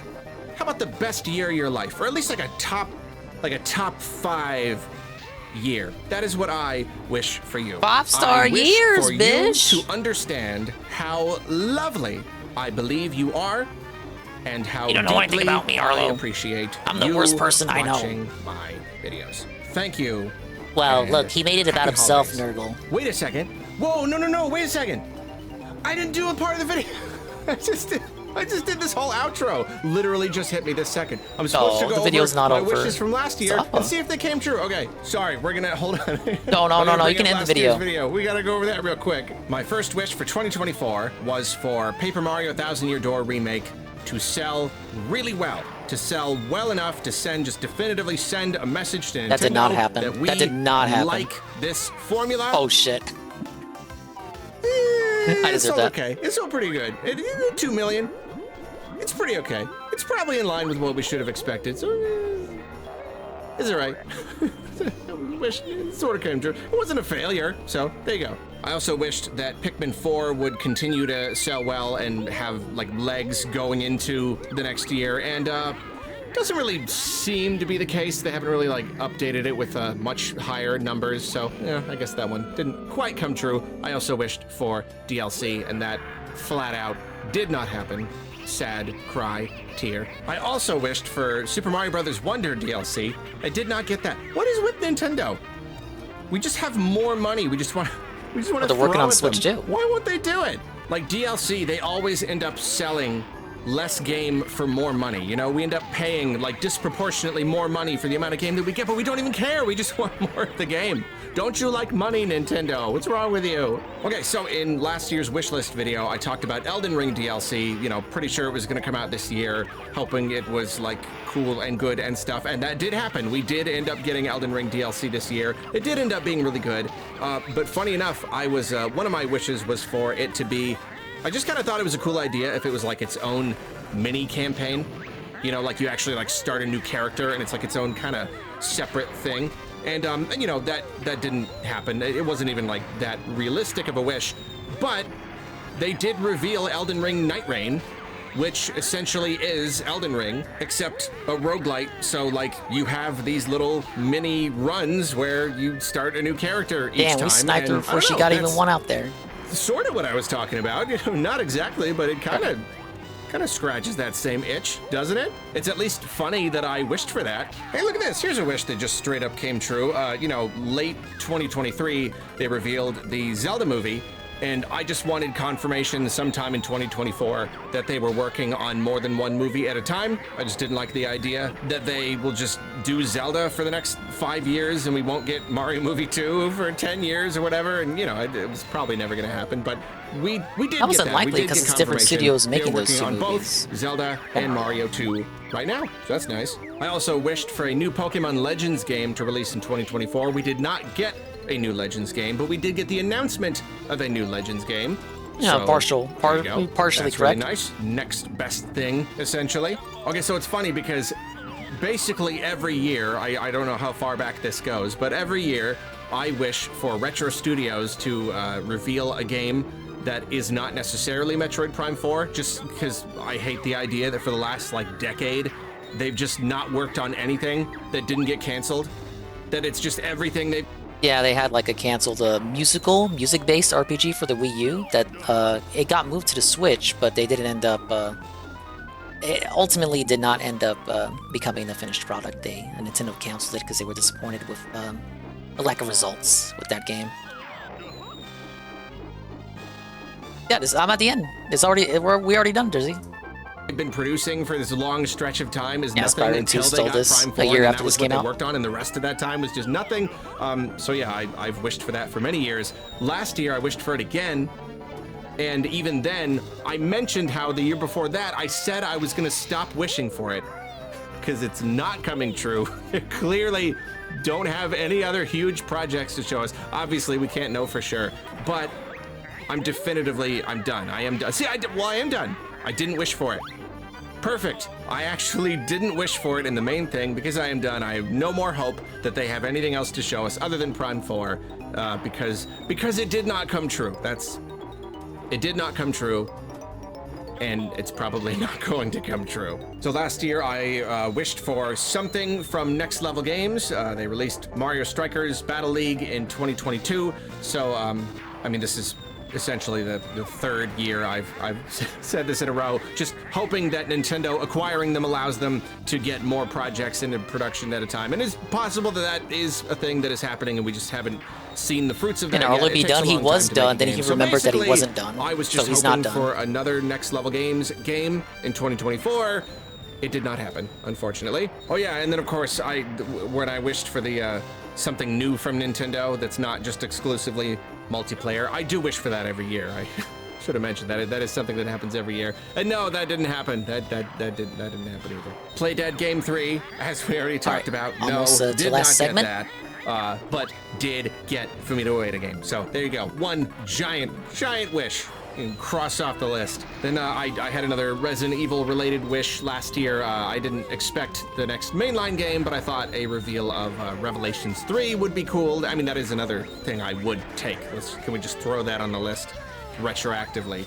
I would also take Revelations 3 in 2025, but yeah, that didn't happen. Oh yeah, and then I guess I saved my biggest Nintendo wishes for the end because I'm going through the video here. I wished for a Switch 2 in 2024. That didn't happen. I wished for Super Mario Odyssey 2 in 2024. That did didn't not happen. and I've officially given up on that idea. Okay, so now that's it. That's the video. That's it. That's the end. I love you. I gotta end this. Bye. Thank you, Arlo, for that rambling. When Arlo speaks for 5 minutes, it feels like 15 minutes. YouTube stopped recommending his videos to me? Oh no. Alright, 2 more statues.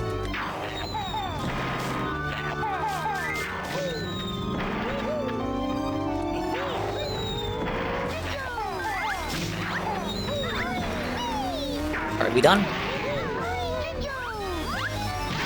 There. I bet you thought you got me beat, but look, I've landed on my feet. You just gotta stall till the Ginginator comes out. Sometimes she doesn't even aim for you, she aims for where you're gonna be at. Safa. There. Help me out. Third time's a charm. He was just talking about his wish list for games in 2025.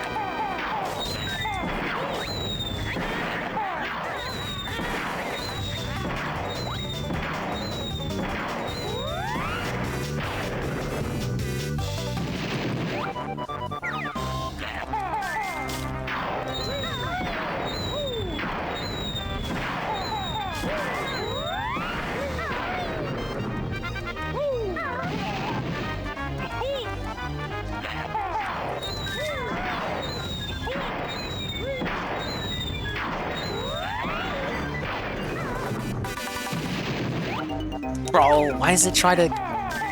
Like, I'm holding ZL. I'm holding it, dude.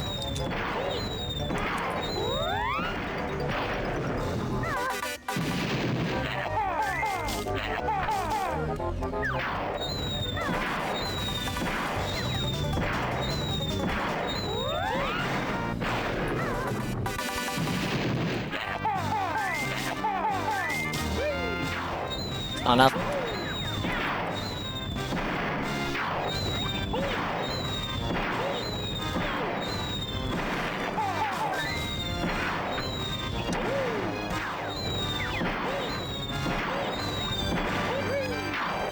I'm like, it's sniped.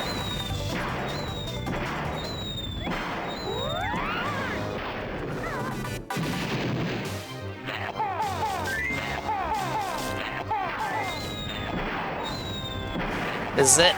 Got it. Got it, got it, got it, got it. With 1 HP to go, I really thought I was gonna lose there. Oh, I was getting anxious and sweaty.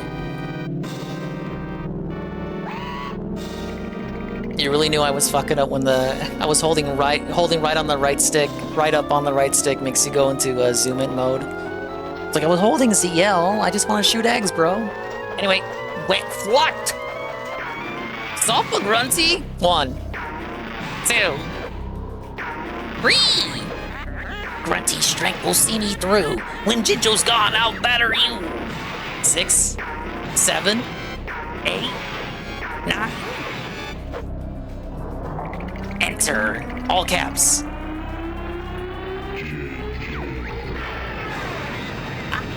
Hit it fair and square before I want this to share.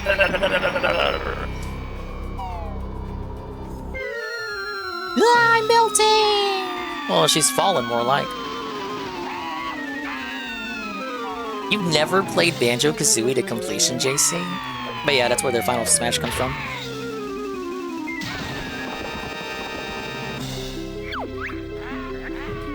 And so she, yeah, she's just kind of trapped there. Don't worry, she'll be out in a couple of years. You tried once, but you fell asleep playing it. Well, I'm glad I could play the entirety of the game for you. Not that you were here for all of it. You may have been.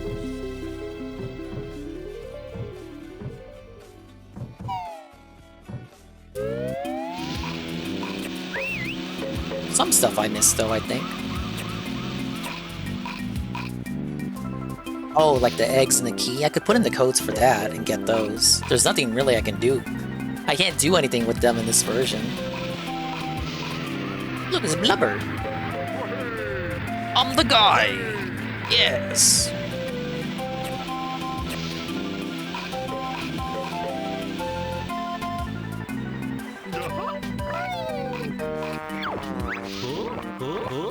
Good, this is great. Have we finished now, Tootie? Can I relax? Sure, Banjo. You and Kazooie are heroes now, you guys. Did you hear that, Shorty? I'm a hero. Yes, I suppose you are. Well done, Kazooie. Thanks, Goggles. Not so dumb after all. That's enough, Kazooie. Let's all watch the gas list now. Let's not. Don't put me through this again.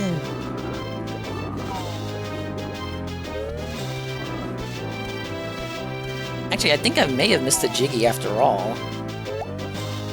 I hit all the witch switches, but I don't think I got all the Jiggies in Gruntilda's lair. I have to go back and look through it.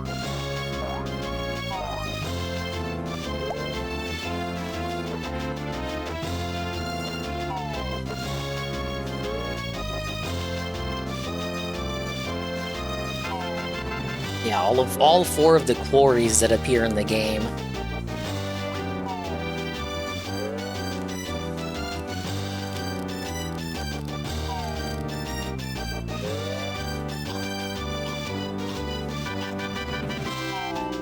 Hey, Ivan. A dingpot, any relation? Possibly. Like how they got the enemies here walking in place. It's basically all the characters that weren't named in the first credit roll.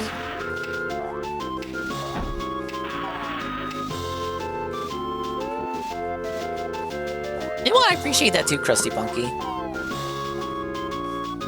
Sometimes you'll get games where they don't even name the enemies at all, they're just kind of there.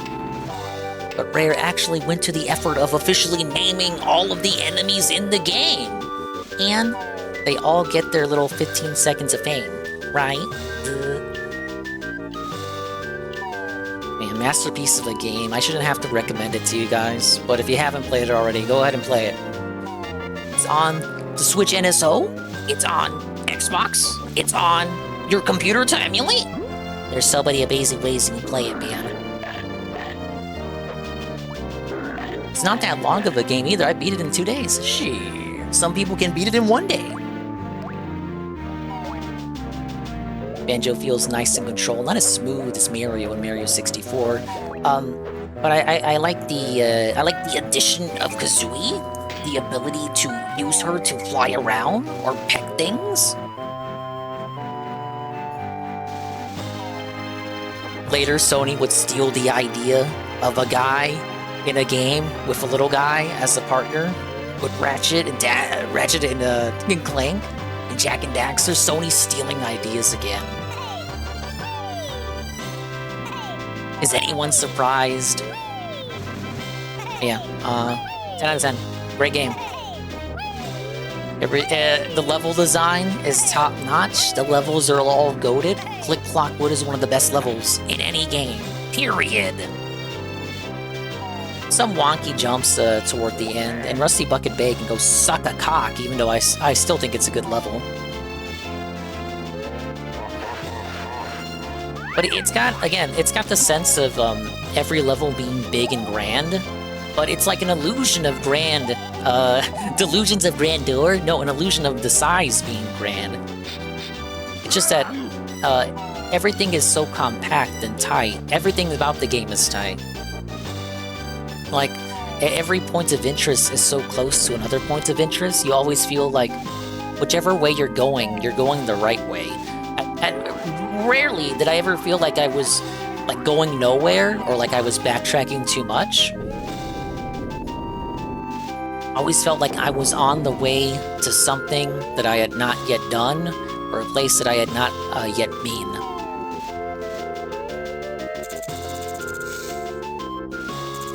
Twitch wanted to not send a message with that Ice Cube's name. Oh no! The basement about to get updated tonight. Hey, Tumblr! Does that guy still use Tumblr?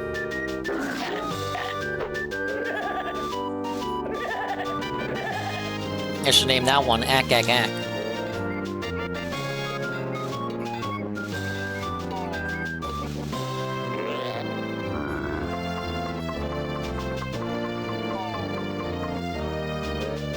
Yeah, it hits that sweet spot between not being too long, but not too short either. It truly does feel like an adventure from start to finish.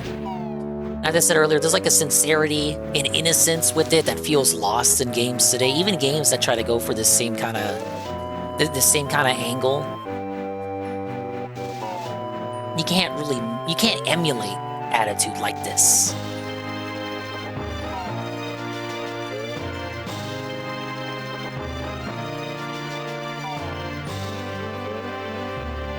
Basically what I mean to say, chat, at 5 in the morning, is that they don't make them like this anymore.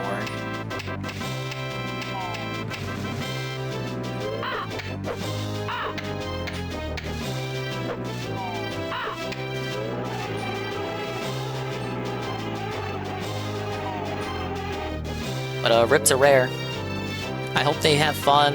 I hope they have fun with Sea of Thieves.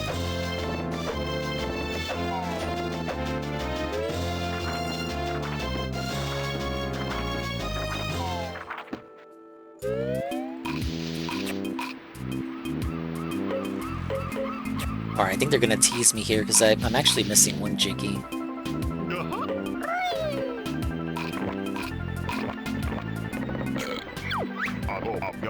Hey, Bumbo got secret pictures. Nice one, Bone Brain. What's on them? Got pictures of things you missed. Secrets used in next game. That shit didn't happen. Cool, did you hear that, Kazooie? We're going to be in another game. Great, so let's see the pictures then, Skirt Boy. Did you get all 100 jigsaw pieces? I don't think so. We only got 99 of them. Shit. Sorry, only best players see pictures. Get 100 pieces at Bumbo Show, you rude. That's not fair. Can't we just have a quick peek? No, Mumbo go now. Got hot date. Perhaps you haven't finished after all. Why don't you go back and look for the missing pieces? Yeah, I want to see those pictures.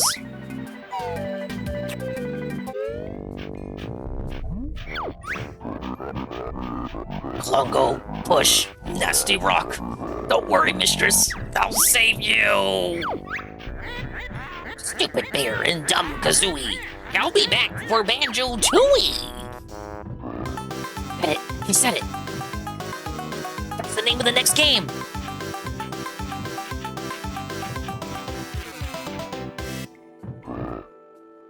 Well, it's gotta be one of the Witch Switch Jickies. I just gotta remember which one it is. Alright, get me out.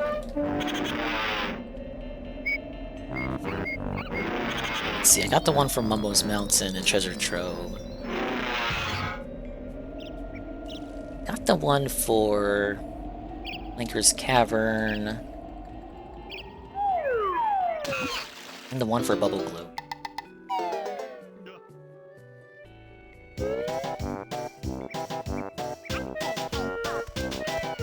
Get the Gobi's Valley one. Oh, I know which one I missed. I completely forgot about it. My mistake, dude.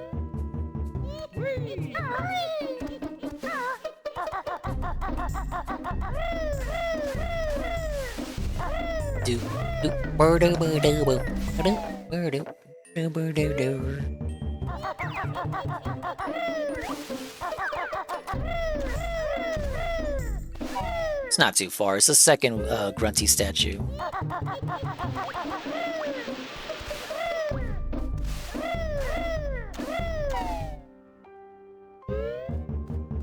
Not this one, the other one.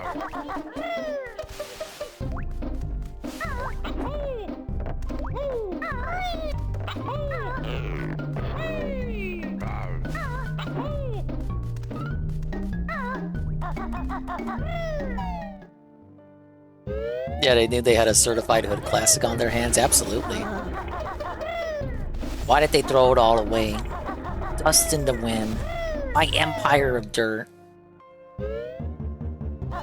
It's this one.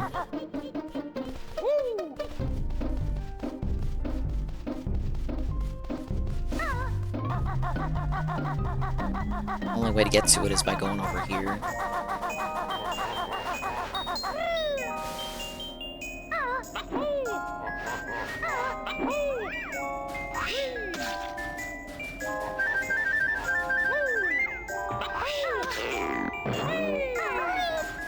Not the easiest Jiggy to get to, so I forgot all about it.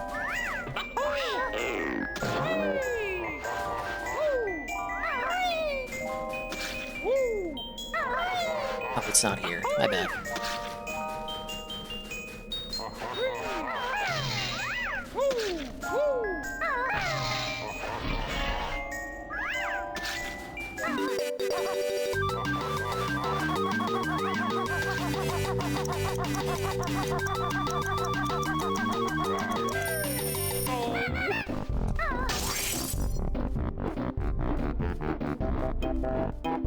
Right here, right? Yep.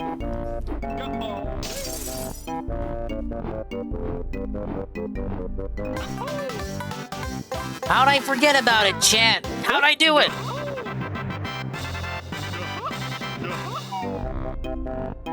Anyway, back to the beach. Thank God I don't have to beat Grunty again. Now, look, I get you more content. I show you both versions of the cutscene.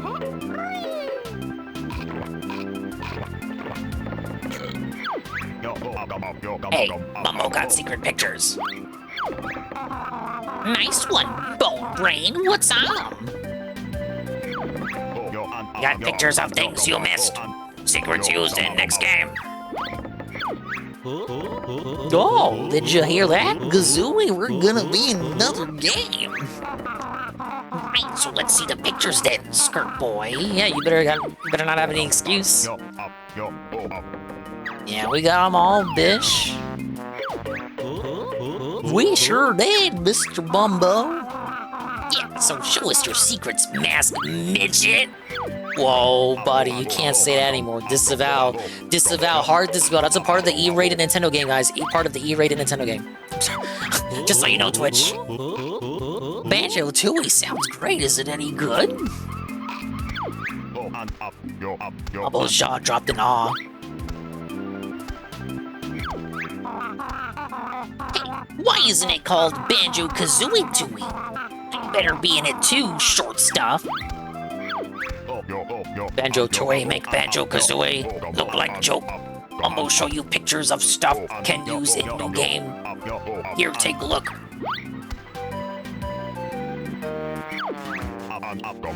Find first secret on the beach. Hey, Shorty, how did you make that rock rise up? Mumbo not telling.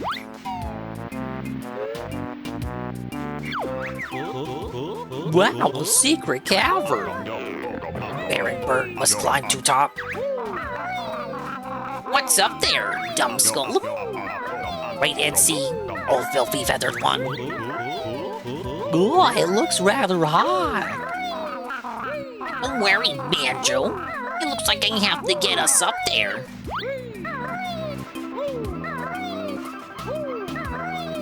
Look at how much jumping you gotta do. It's not that bad. There it is.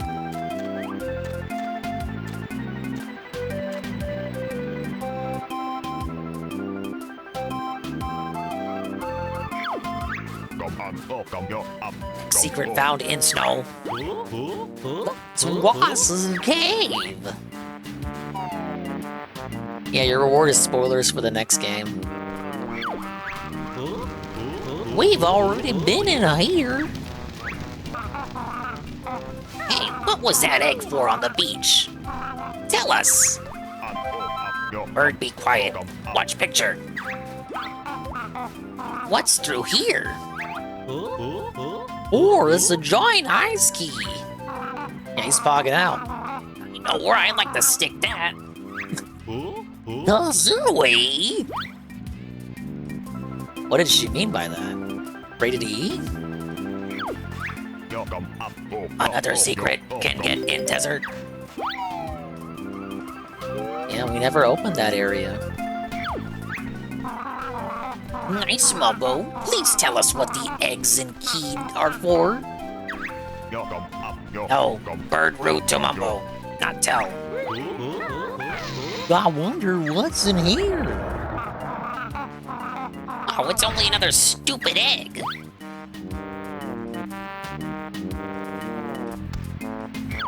Wow, how did we get to those? Mumbo not telling. Find out in Banjo-Tooie.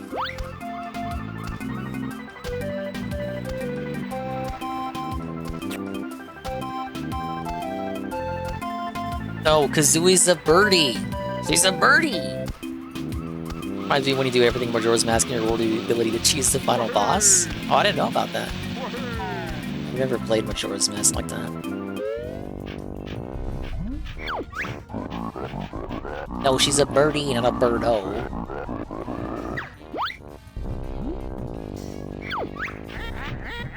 All the jiggies you did snatch, but I'll be back for my rematch.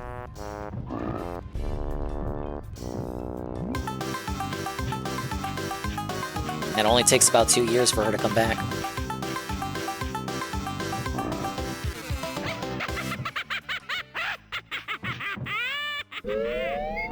Anyway, to explain what they were doing with the whole eggs and key thing, specifically for JC, because he somehow, for some reason, has never played this game before, so he doesn't know. Well, he played it once and then got bored.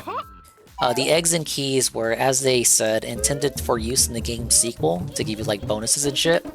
The reason Mumbo doesn't tell you where to get the eggs and keys is because you were supposed to find out how to unlock them in the sequel, Banjo-Tooie. Once you got the method from Banjo-Tooie, you would boot Kazooie back up and then get all the eggs and keys, and then once you had them in your collection in Banjo-Kazooie, you would, while the console is still on, you would swap your Banjo-Kazooie cartridge for Banjo-Tooie, and then there was something with the N64 where early models had like RAM data that would carry over. So the RAM data of you having the eggs and keys would carry over in the Banjo-Tooie, and Banjo-Tooie would recognize that and then give you secrets for Banjo-Tooie. It was supposed to work harmoniously, but they didn't realize the tech wouldn't work out because later N64 models got rid of that feature where it would kind of like retain the RAM data if you swapped cartridges. The real techno mumbo jumbo was like the RAM bus or something. Terminating the RAM bus, I think that's the term. Older N64 models would take like 30 seconds to terminate it, whereas later models, after the console was streamlined, it had more revisions. Later models would do it like almost instantaneously, within a couple of seconds, making it unfeasible to implement stop and swap the way that they wanted to. So in Banjo-Tooie, when it finally came out, there was no connectivity with the previous game. Instead, the eggs and keys are just collectible in Tooie without you having to connect with Kazooie in any kind of meaningful style way. And they do unlock secrets. Just very meaningless secrets.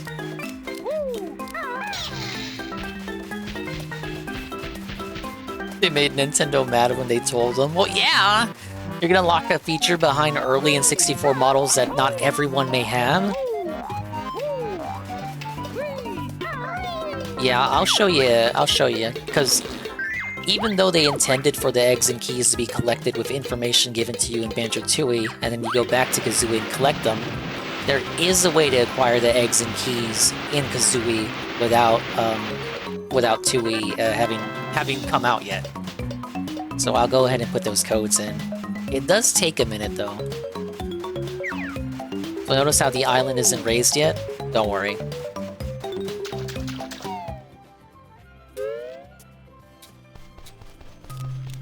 We'll raise it. Now this does take a minute.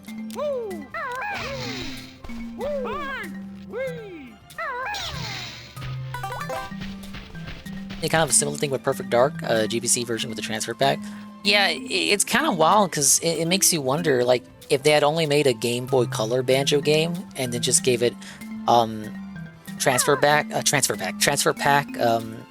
compatibility, they could have just did stop and swap the way that they intended to. Let me put these codes down where I can read them because it's like fucking a lot of them.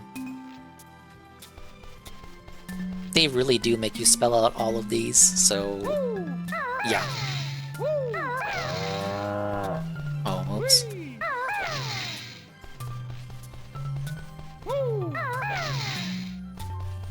It's just gonna be you and me here as we spell these out.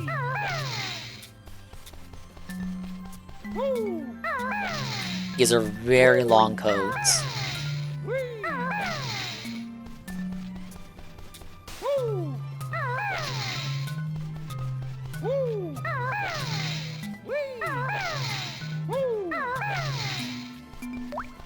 What's the C at?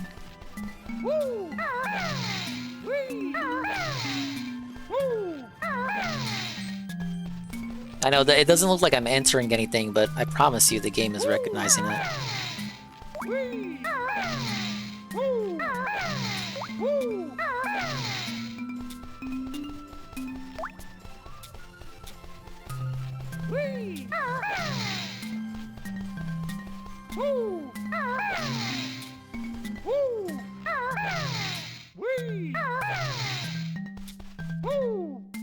What the fuck was Rare thinking? I actually didn't watch the stream. Yeah, now's the time to lurk, buddy.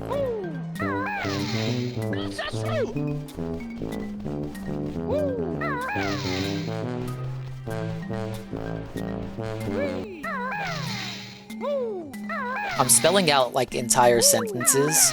I'm trying to spell out, now you can see an ice key which you can have for free.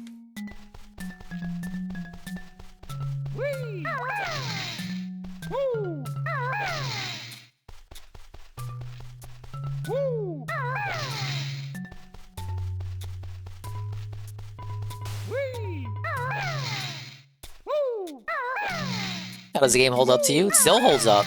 Perfect. Like I said, a fucking masterpiece, man. I do recommend it to anybody who hasn't played it yet. I'm surprised JC hasn't played it yet, because he's such a retro god. Well, again, he said he did play it, but he got bored. Safa, dingus. Safa. Your kitty babby games are boring, bish.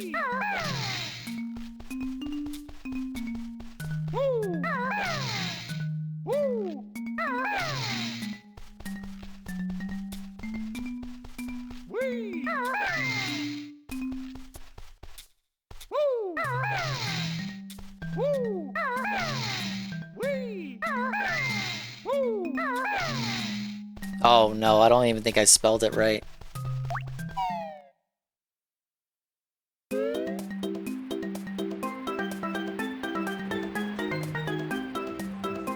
Okay, let me put on another video, because this is gonna take a minute. How about unbelievable new discovery shocks GoldenEye 007 community.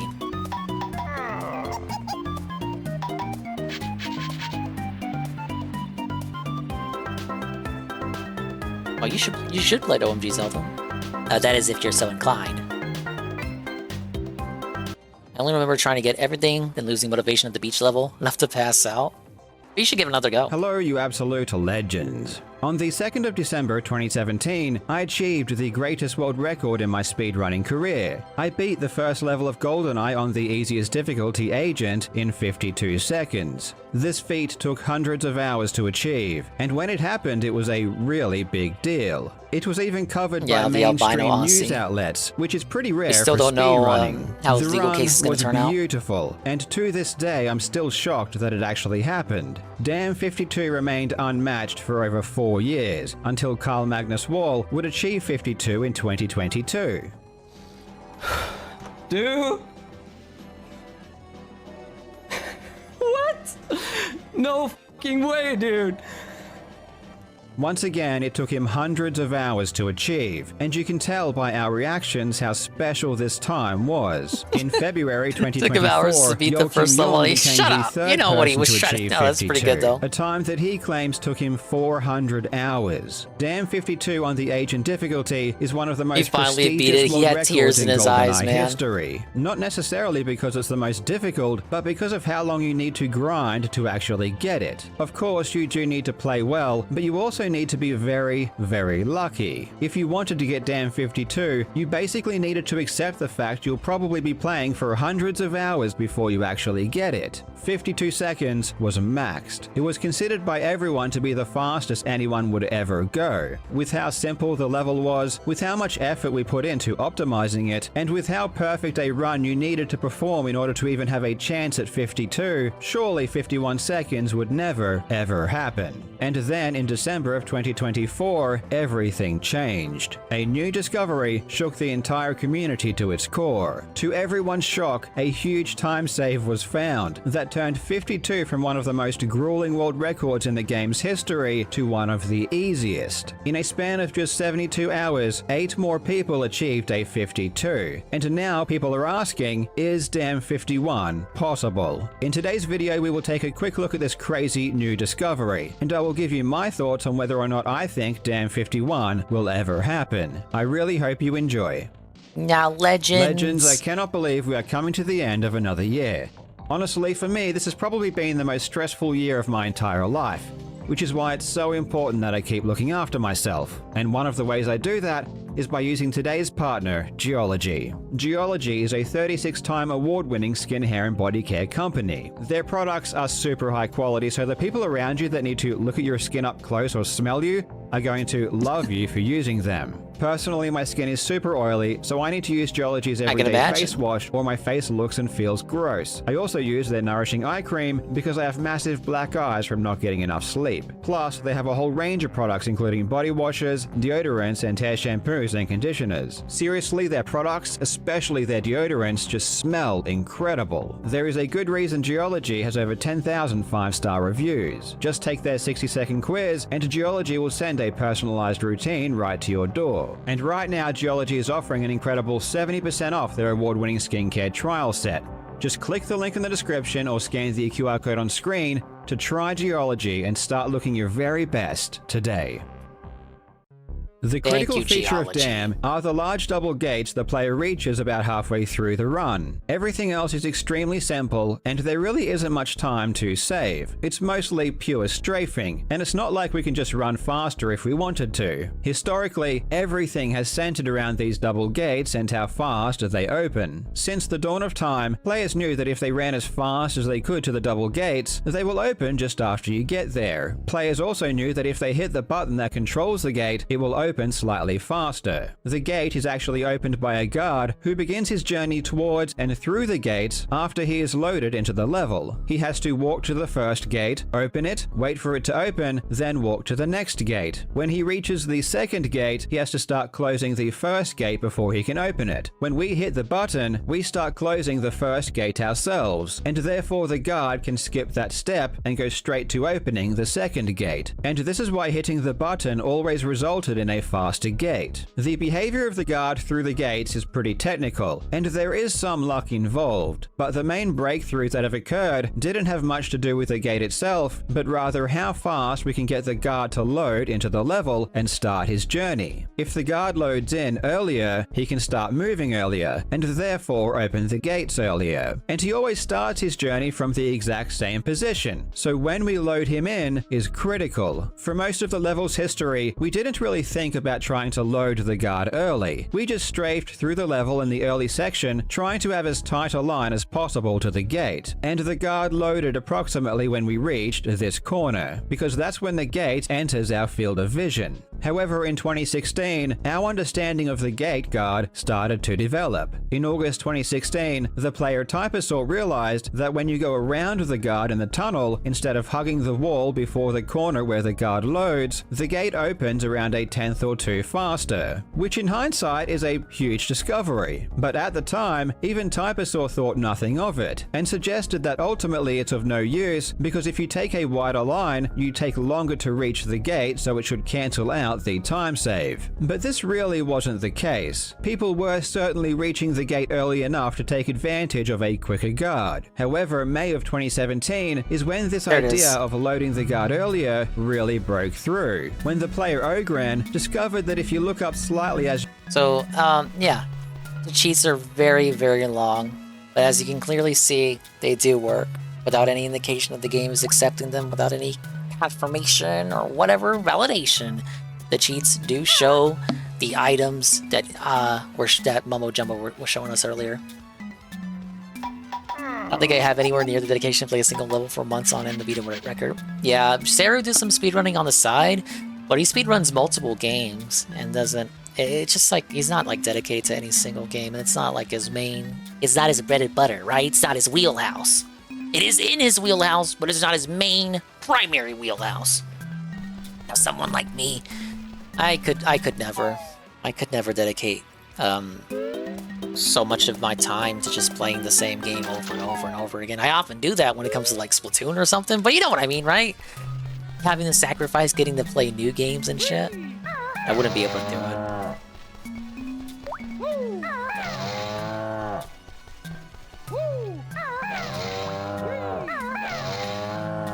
Big ups on the cow move.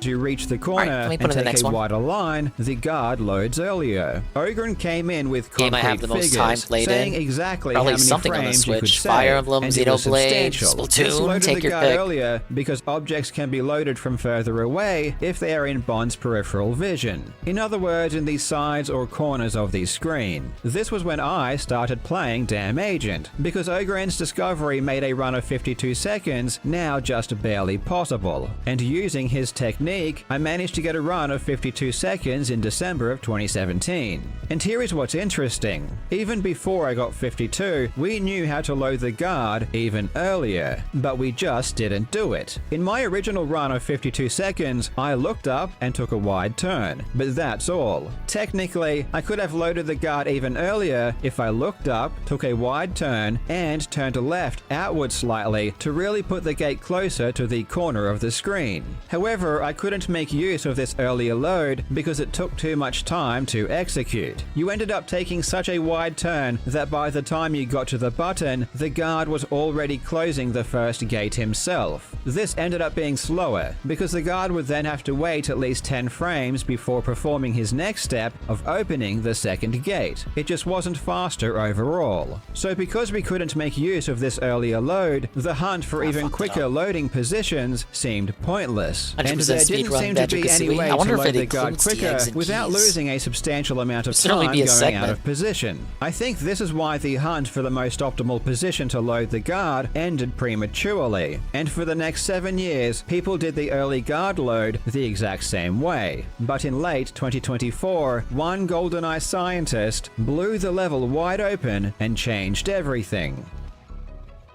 In October 2024, the Tasser Onslaught uploaded a video where Bond triggered the Xenia encounter on the jungle stage from an insane distance away. Normally this fight gets triggered after you cross a bridge, but Onslaught triggered it from way back in the level. He achieved this by playing around with the display settings, specifically choosing cinema instead of full screen, which makes Bond's field of vision much wider. This realization that cinema enables you to load things from further away was the first important step. Historically, almost everyone played Damn Agent on full screen. All of the 3 original 52s played on full screen, because with the guard loading technique we were using, full screen gave us consistently faster gates. However, as I said before, we weren't really pushing the boundaries with our technique. Full screen probably does load the guard faster unless you really put the gate at the very corner of the screen, at which point using widescreen or cinema would enable you to load him a bit earlier. But like I said before, this would force you to turn so wide that you would be too slow reaching the button.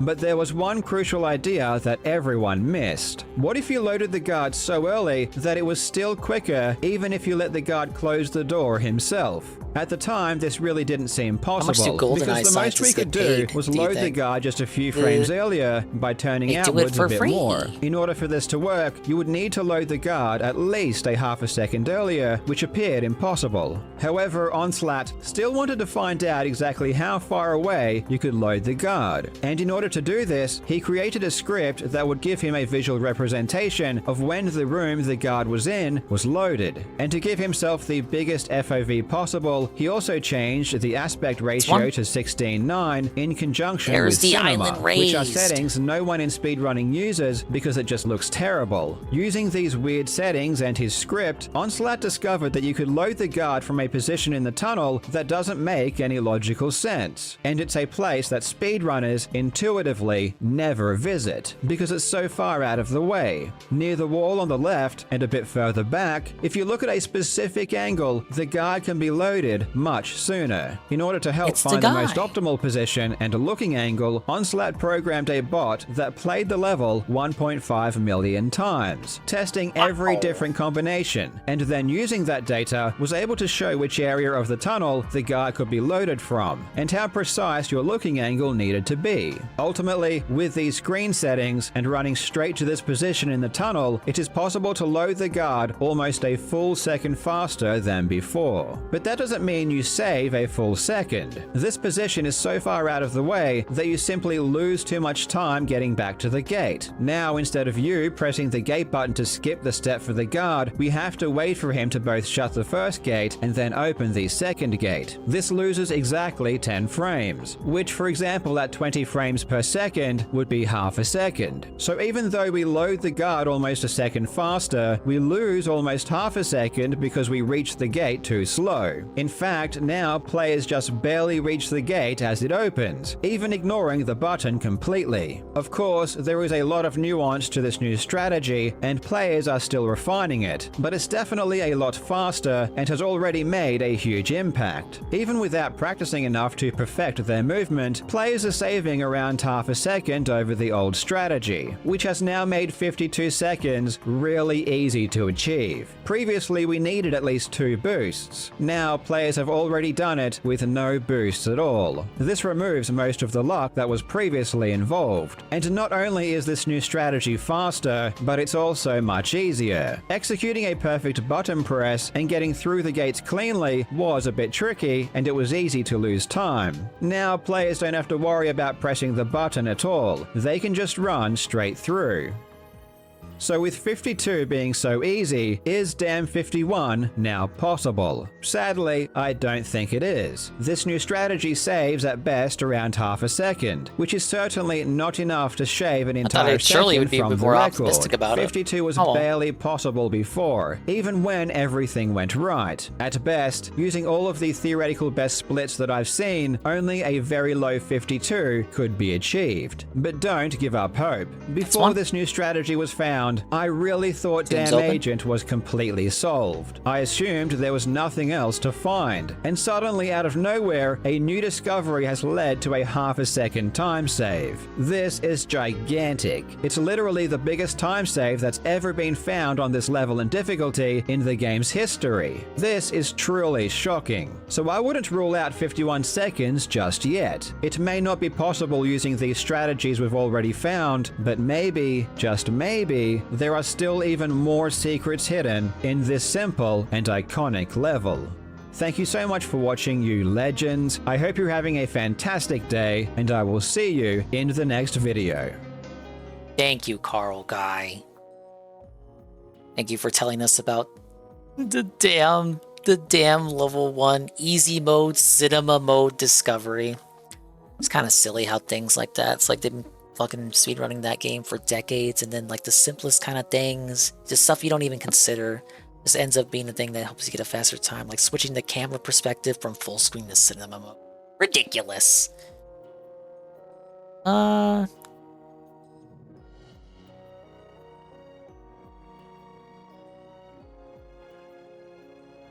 now we're really into it. We're putting on Donkey. Ladies and gentlemen, it's time for us to talk about the future of AAA. Video Game Donkeys, videos about video games universe, phase 18. Today I'm breaking down my entire plan for next year's videos. I want to be completely transparent with you guys next year. No surprises. I want no twists, no curveballs, no saying this is Black Myth Wukong and then playing the far superior Black Ops 6. Little Donkey Bro Army, I have seen the future of AAA gaming, and it is mostly games where you hit people with a sword, and Nintendo Switch 2. I got huge Does Banjo get his sword? And huge news on Nintendo Switch 2. Trust me, bros. And it is supposed to release in late 2022, early 2023. Ask and you shall receive. Nobody asked me to play Soul Edge for PS1, but that is what you will receive anyway, is the first video in January, because I like Soul Calibur. And then we're going to be wrapping things up for the big January reveal of the Switch 2. Nintendo has already started preparing the mass production for the next-gen Switch, which will be launched in 2021. So yeah, just a few months essentially. All of this stuff that went around in December was just wrong. I've heard from very trusted sources that Switch 2 is going to be revealed in January. From big, big time, like the guy on Reddit said it. There is actually a verified Reddit mod, which... So the Nintendo Switch 2 leaks have gotten pretty insane, and... they actually have the Y and X buttons reversed from how Nintendo has them. Nintendo Switch 2 is going to be a PlayStation 2 level event in gaming. The second this thing gets announced, I am throwing my PS5 Pro directly out the window. Is this Nintendo Switch 2? Yes. Over on Twitter, there was a tweet that proves everything. The launch lineup for this thing is going to be pure insanity. New Elden Ring, that's a day one launch title. Witcher 4, that's a day one launch title with 4 times as many bugs as Cyberpunk. There's a ton of third-party support in the pipeline. Get ready to play modern AAA offerings on your Nintendo Switch system. And a lot of different games from major studios are essentially just sitting and waiting to port their games to the next generation Nintendo console. So there you have it. Bloodborne is a day one launch title for Switch 2. It's going to be 60 FPS, 5K. And here is the logo. $60, it's essentially surely not Nintendo 70, right? Switch with the Switch logo, but there's a 2 next to the logo. Which confirms everything that I've been saying. Everything about Switch 2 is going to be 2 themed. Mario Odyssey 2, that's coming day one. Pikmin 4 2, that's day one. F-Zero, no, F1. But wait, there's more. Donkey Kong's Big Banana Extravaganza, an all-new 3D Donkey Kong platformer made by the Mario Odyssey team. They made 2 games and they're both coming out day one. That's been confirmed. So I'll put both images up on screen for you guys right now. That's the wheel from Mario Kart 9. I don't know about that, day Jesse. one confirmed. Never played There Gears was of a War. person on Reddit who... When a person on Reddit said it, it's gotta be true. Either all this is right or it's gonna be like 1-2 Switch and Funky Barn.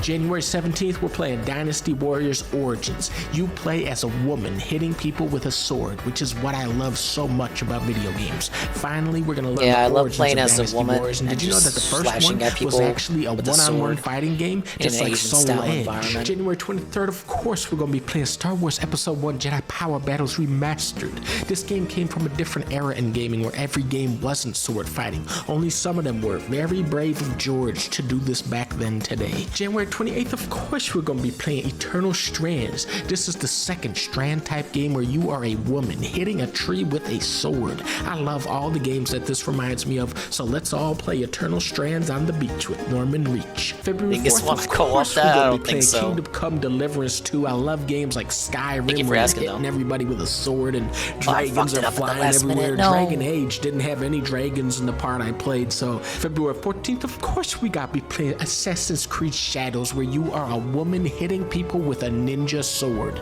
I'm really going to be focusing on the quality of the shadows in this game and, how they stack up to the shadows from Shadow Generations. February 18th, of course, I'm going to have to be doing a video for Avowed. Definitely getting big Skyrim, hitting people with a sword type of vibes off this one. I love sword fighting to be in every game every time, and it's just like Skyrim, and it makes you wonder why they don't do a Skyrim 2, which is coming to the Nintendo Switch 2 on day one confirmed. February 12th, we have to do a video about pirate Yakuza in Hawaii. In this game, you play as a Japanese gangster who becomes a pirate captain that can create clones of himself, and then he sails to Hawaii and teams up with a giant boxing monkey. It does have sword fighting, but I feel like it has too much stuff that isn't sword fighting for this game to be successful next year. February 28th, of course, we're gonna have to play Monster Hunter We're gonna measure that game's success by how much money DSP makes when you choose plays it. to be a woman or a man and then hit monsters with a sword. I don't think they've done sword fighting in playing a game for a while, so it's going to keep things pretty fresh like Skyrim. In March, we're definitely playing South of Midnight, where you play as a woman, you're hitting monsters with a sword. It's exactly the right kind of game. Then Switch 2 hit shelves, boom, we get Witcher 4. You're a woman hitting witches with a sword, but you gotta use the golden sword for aquatic monsters, I believe. 𝕭𝖏𝖚𝖚𝖚, I love it. We're hitting with a sword, ninjas are involved, the guy from 𝕭𝖏𝖚𝖚𝖚 3 is involved, Ghost of Yoti looks phenomenal. We're doing ninjas for a change and hitting with a sword, kinda like Skyrim. Then I'm gonna play Skyrim for the first time. I've never played it yet. I've heard great things. To me, it sounds a lot like Skyrim. Oh, you should ask Then Kat about that Fable game. is coming out. You're the woman from Fable 3 with a sword, hitting people with it. It's what we love to see. Then we got Black Myth Wu Chang, Fallen Feathers from the Butt of a Swan. It's a woman-based game with swords like Bloodborne and Sekiro. Kinda got that ninja flavoring to it that we love to see. Phantom Blade Zero, you are a woman ninja hitting people with a sword. Project the Perceiver, now this looks really interesting. You play as a woman ninja with a sword. You're hitting people with the damn thing. It's such an original premise. Where winds meet, you're a man ninja. Yeah. And you're hitting people with a sword like 𝕏𝖏𝖚𝖚𝖚. And then I'm thinking we're gonna close out this year strong with Intergalactic. This is the new game from Naughty Dog, which is one of the best studios. We're talking Crash Bandicoot, Jak and Daxter, Uncharted. No one who worked Last on of those Us, is there at swear. Naughty Dog Every anymore. time Naughty Dog steps up to the We already plate, knew they hit that. a home run. But for some reason, I started getting this bad feeling when I was watching this trailer. You know, we have a woman character, okay, probably a ninja, but why are we in a spaceship talking to people like Starfield? And I started thinking, I don't know, man. Maybe gamers were right. Maybe Naughty Dog is losing that magic touch. I kept fucking up But that then one. She pulls out a big ass Skyrim sword and.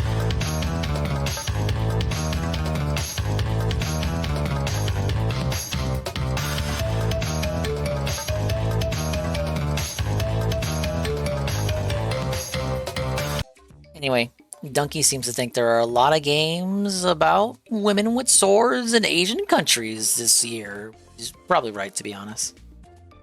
Here's Ivan's video. I got 3 more codes to answer. 10th anniversary of the Worst Game Awards. I'm 𝕆𝖏𝖏𝖏𝖚𝖏𝖚, and today we're going to bring all your favorite franchises up on stage and execute them right in front of your eyes while all these idiots clap. Oh boy. Yeah, all right, go ahead, bring that first one up here. Fuck you, Fable.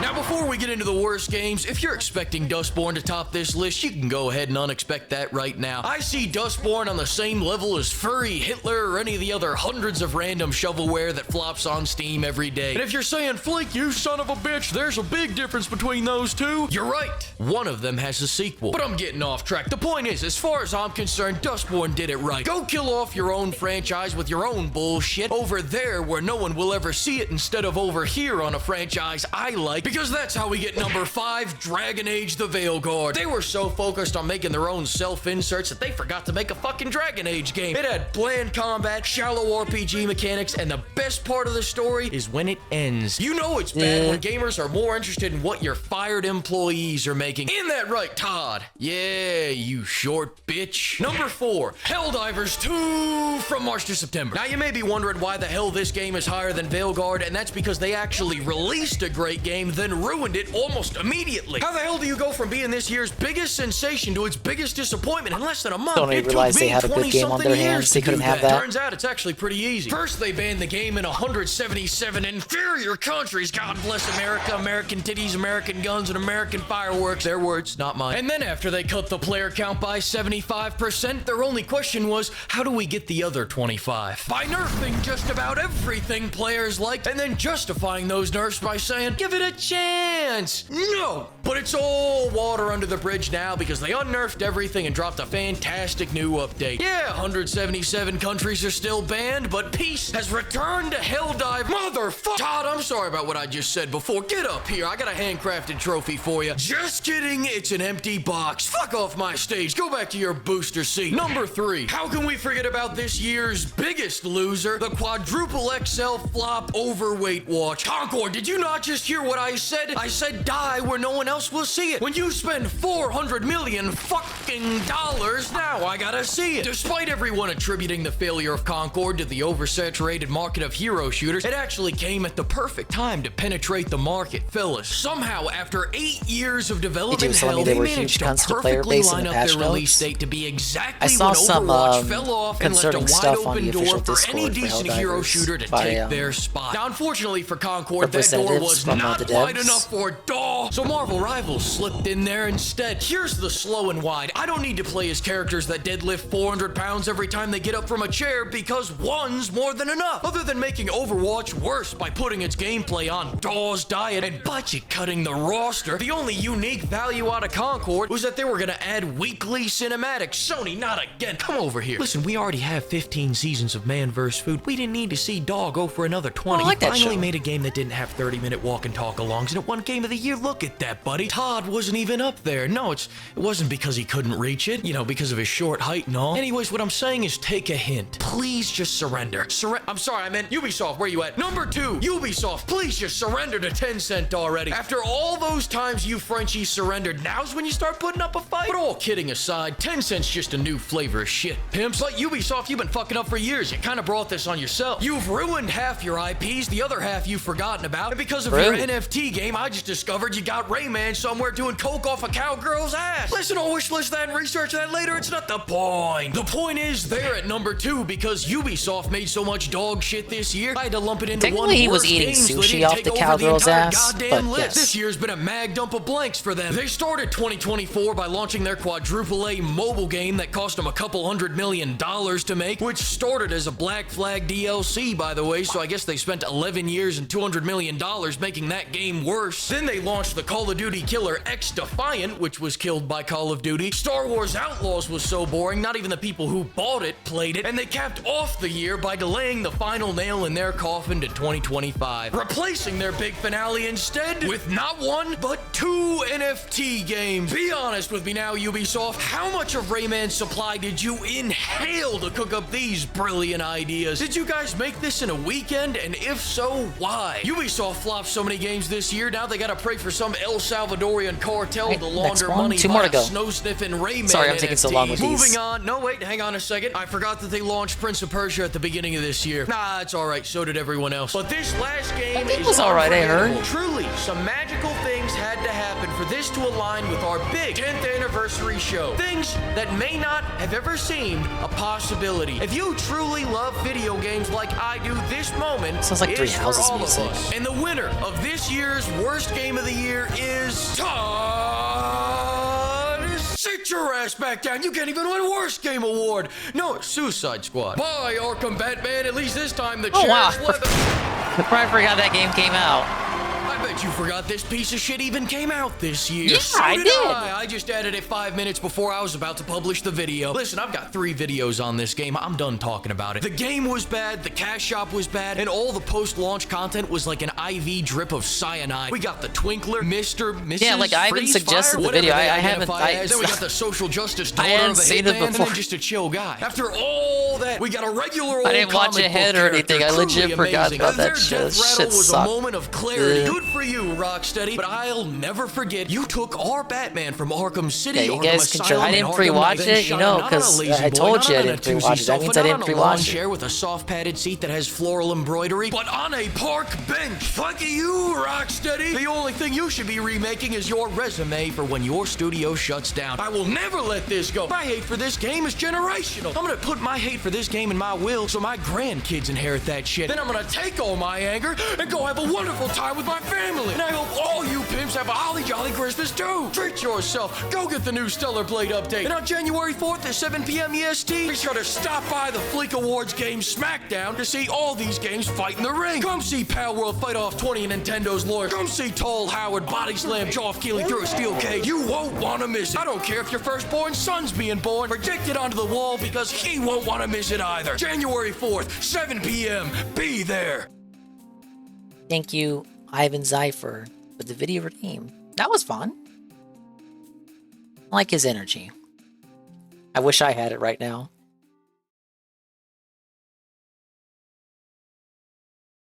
Let me spell this word here.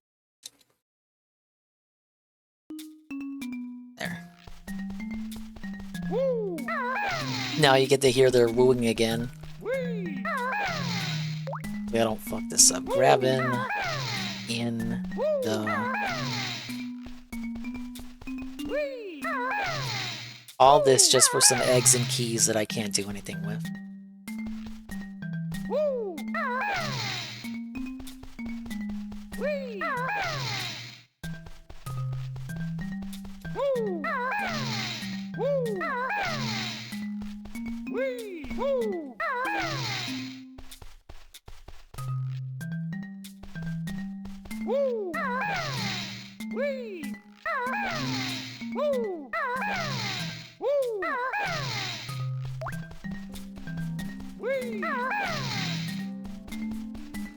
Oh, please tell me I spelled it right.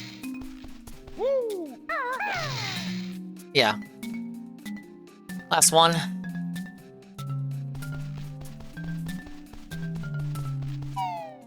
It's fucking wild. Why do they gotta be so long, Carl? Why do the cheats have to be so long? They didn't want players to guess the cheat before 2E came out? Obviously they worried that like players wouldn't be able to put in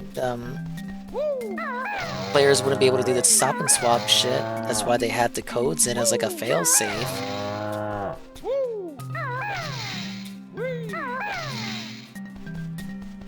But it's like, why do they have to be so long? Like, what were they thinking?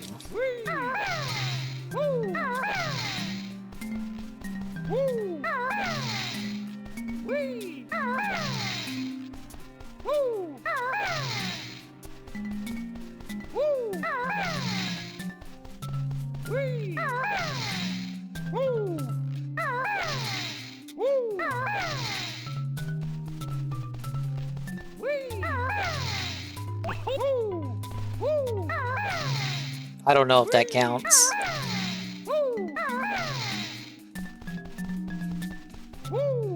don't think I hit that panel correctly. I might have to start over.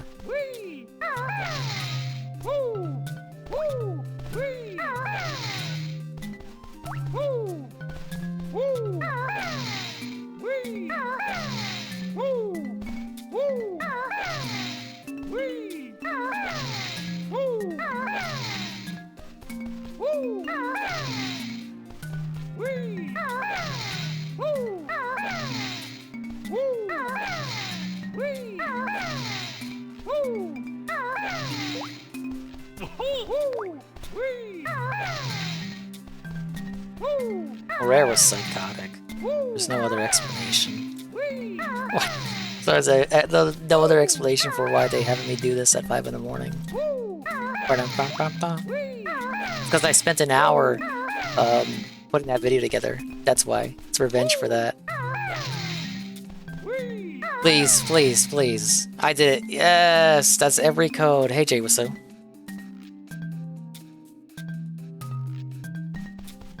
Alright, now we just gotta go get everything.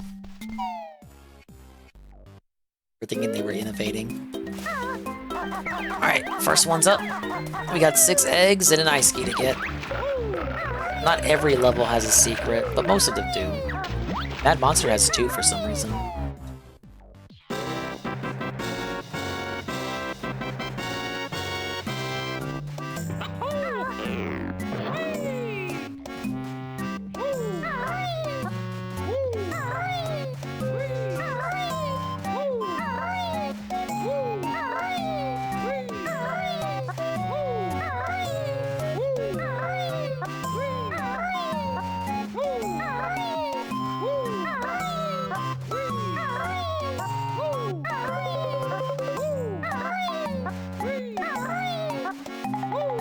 Did I really do that in one go?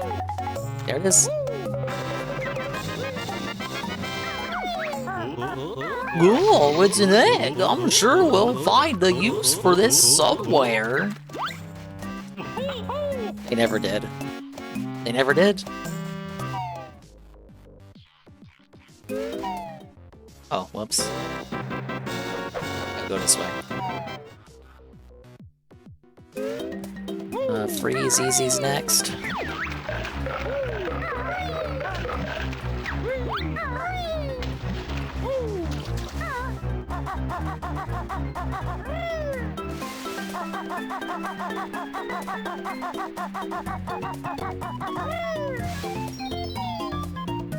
Yeah, Mumble's Mountain, Clinker's Cavern, and the Swamp don't have anything.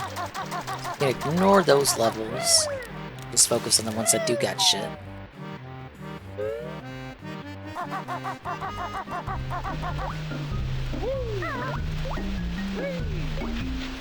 If I pause the game, go to totals, you'll see we got a new menu.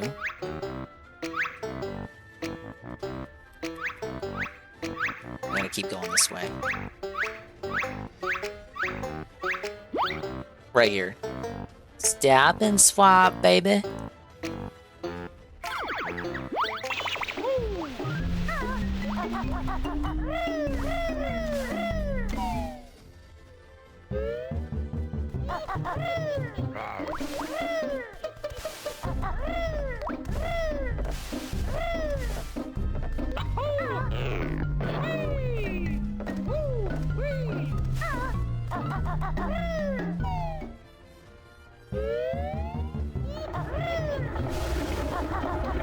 Actually, we got Gobi right here. We can do Gobi first.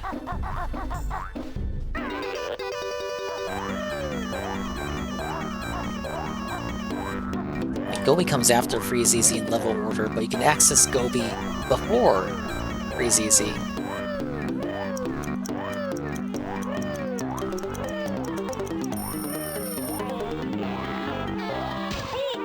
Oops.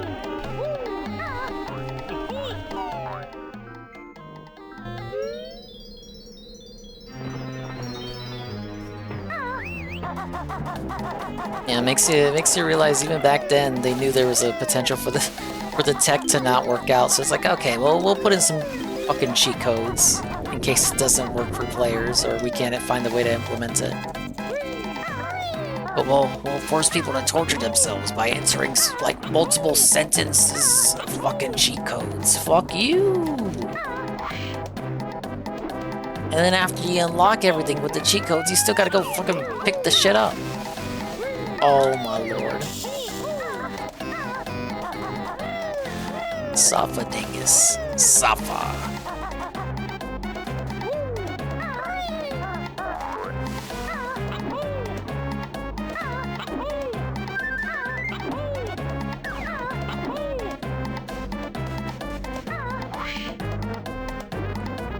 Try that one again.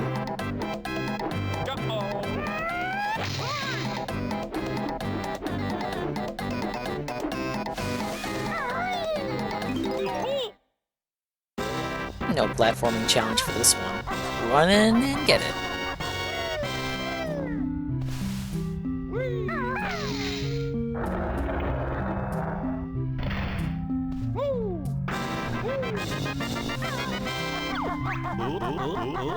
Wow, it's another one of those special legs. It's more where that came from.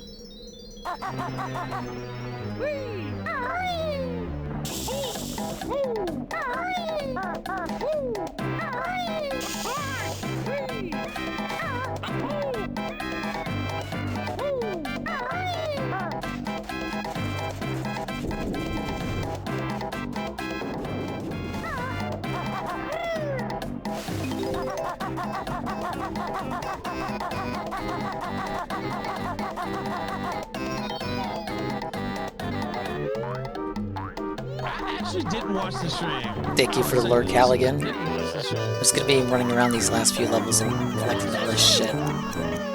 There's no secret at the end either. At least I don't think so. There shouldn't be.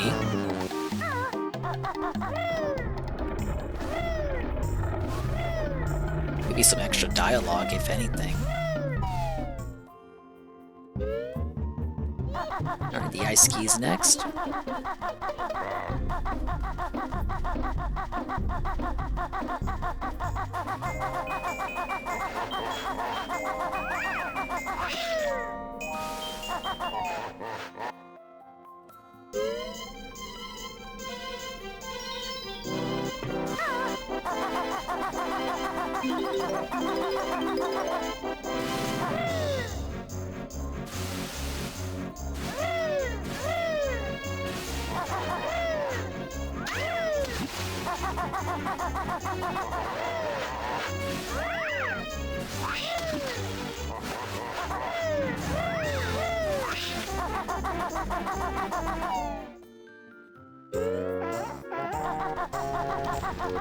It should just be up here.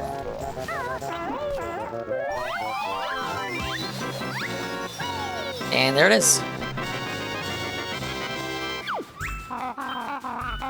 Ooh, it's an enormous ice key. We ought to keep this for later. Yeah, so you can do exactly nothing with it.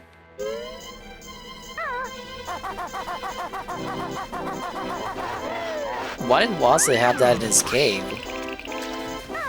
What did he need it for? We'll never know. Oh my god. Stupid snowman, just let me get out of here. Just let me beat the game. This is all I asked for. It's all I need. It's all I ever needed.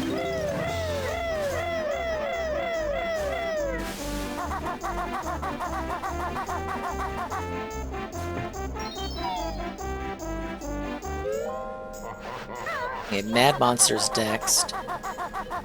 That one has 2 eggs. Both are pretty quick to get.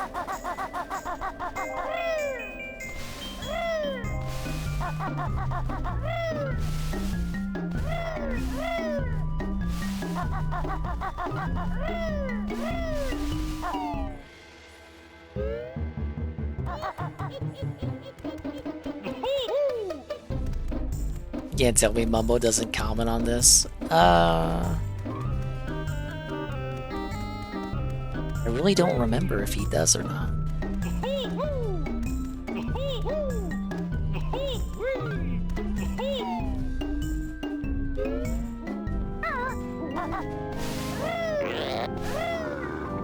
But also, it's 5 in the morning. My brain is fried, so that could also be the reason why. 5 in the morning. It's almost 6. For me.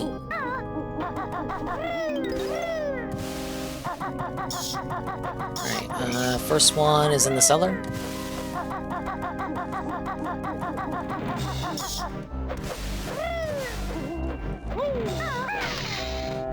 It's in the barrel that was boarded up earlier. Earlier in the stream. Remember when I was in this level earlier? Whoa, buddy.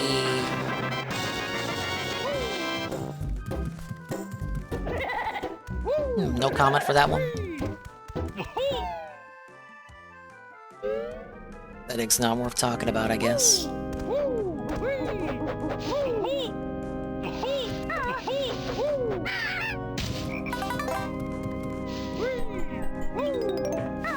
Our next one is where the bathroom was. The toilet guy. Toilet guy. Here.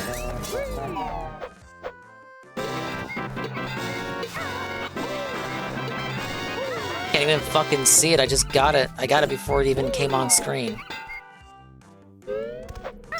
2 more to go.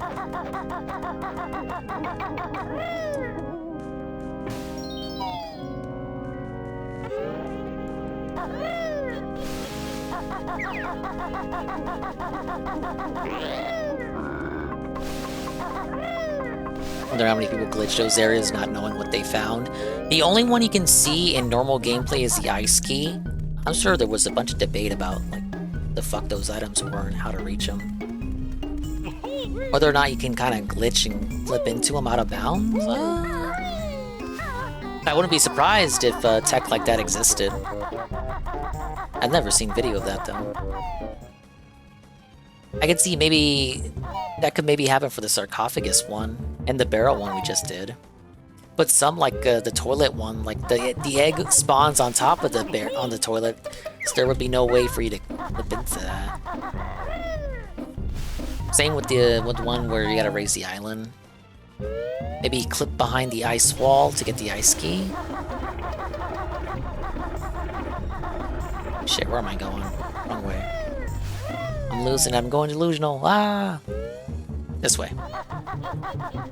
We gotta get the one in Rusty Bucket and then the one in Click Clock Wood, and we'll be done.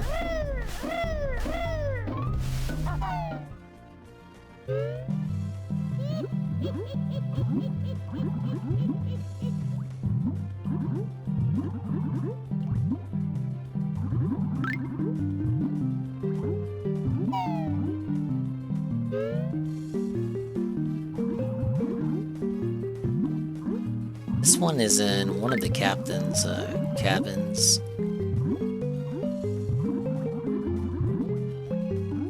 Assuming I can remember where it is. Where is that cabin? Oh man, bro, I'm already back in this level. I'm so hyped, dude.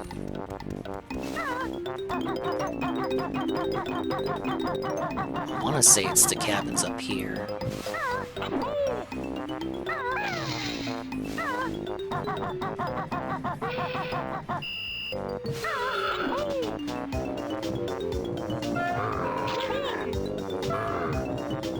We can hear the hype in your voice. Yeah.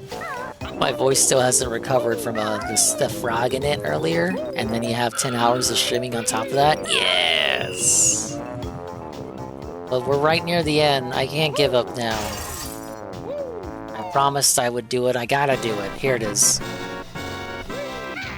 Red egg. Last one is inbound. We just gotta go back to the wood. I need my wood!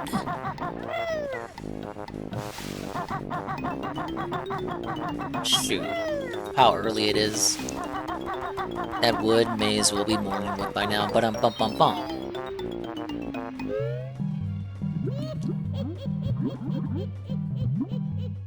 Where are we going? Where are we going? Where are we going? Where were we going? To next video game.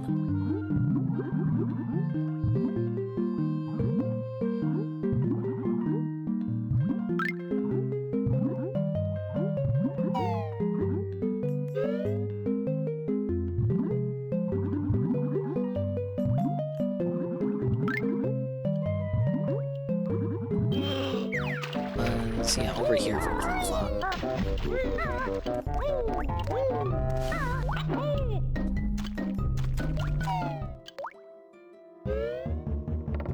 We're almost there. Oh, living on a prayer.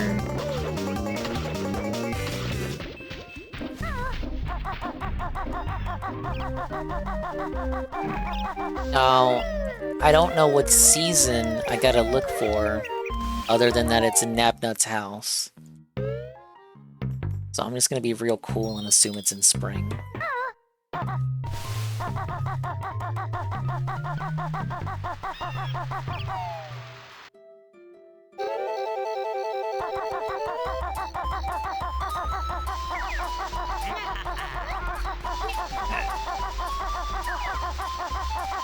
Old nonsense like that keeps me sane in these trying times.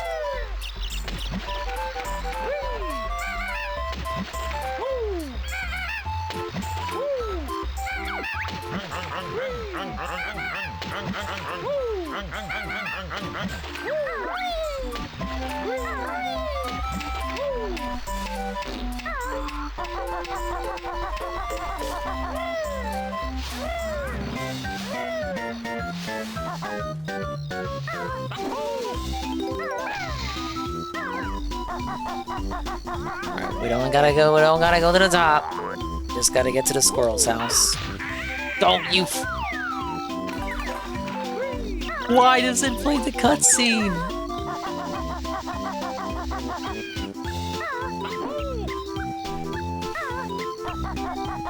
Thank you, Click Lockwood.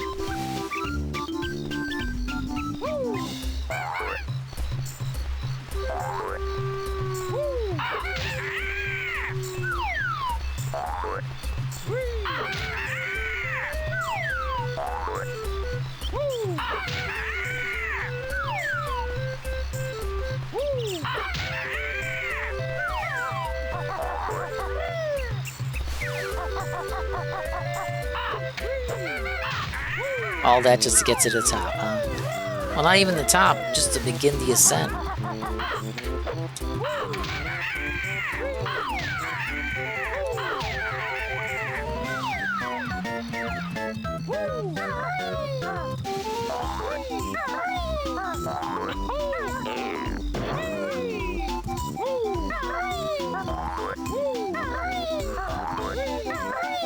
Almost there. We're almost there. Oh! I'm living on a prayer.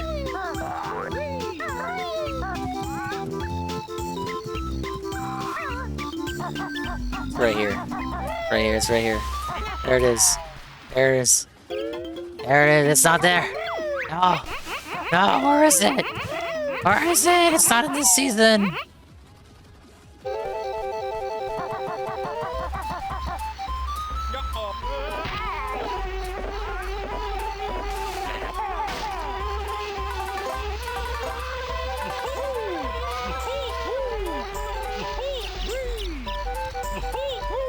Maybe winter? I'm not saying that because winter lets you fly. Oh my god, let me talent try. I love the right stick trying to imitate the C buttons.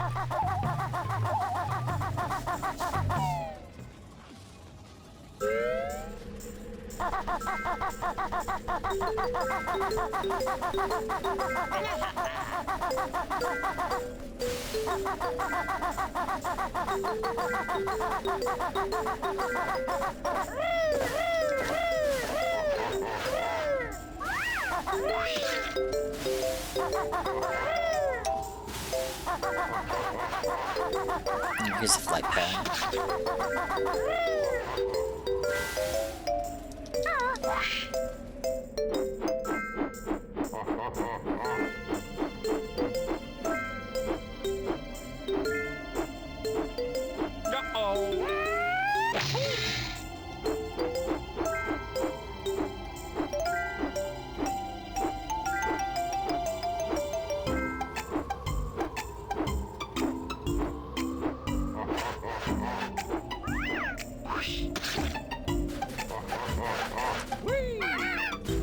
Please be in here. Maybe? Please? Perhaps? Yeah, here it is. There it is. There it is. Right there. It was in winter. It was in winter, chat. It was in winter the whole time.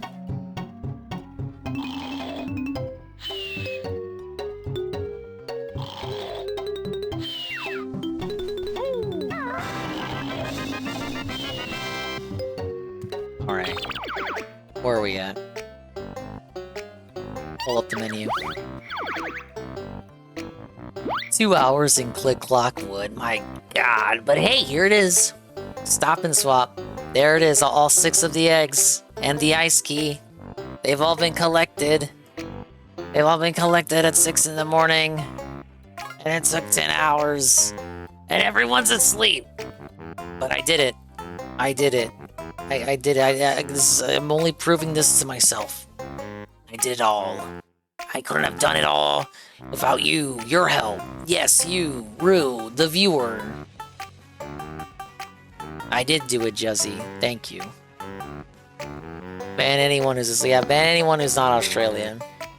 Check it out. Stop and swap. Got all the eggs and keys. Like I said, they do nothing because they didn't even implement them correctly in time for Banjo-Tooie. Click Lock's done. Rusty Bucket done.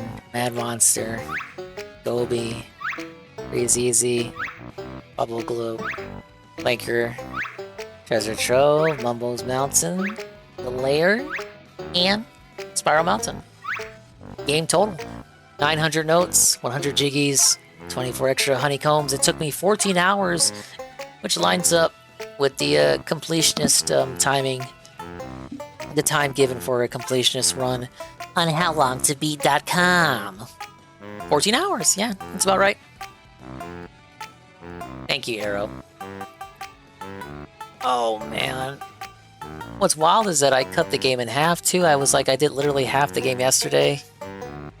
And somehow it took me even longer to do the second half. It's cause I paused for like an hour to make that video. It was worth it though, cause it's blowing up. Now everyone knows the name. And look at this guy. Expand Dong. I suffer for you guys, right? Correct? But what can we say? What can we say about the game? Is there anything left to say? There's nothing left to do. We can just save and quit. You know what? We can see the game over screen.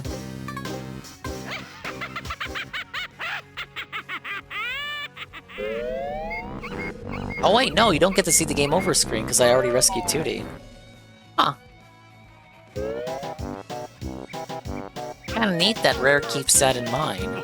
And Grunty's beat, 2D's rescued. Yet I just, oops, exposed the fact that I was playing this on Switch, obviously.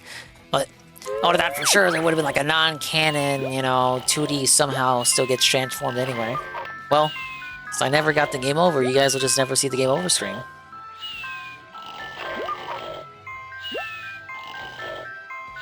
Oh no, we don't want to do that. B to cancel.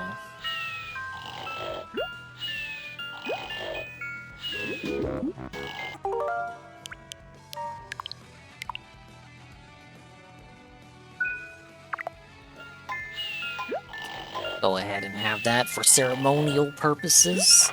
The save state indicating the completed game. Yeah, Jesse's right. I should up the game over screen. Where is that game over screen at, Jesse? Here it is. Here's what happens when you don't. When you end the game before defeating Grunty.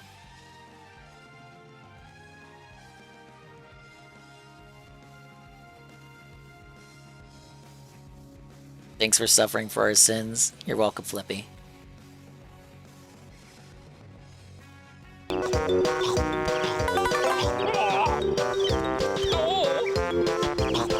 There he is, Banjo. He's on last life. He's just walking around doing his little banjo-y thing.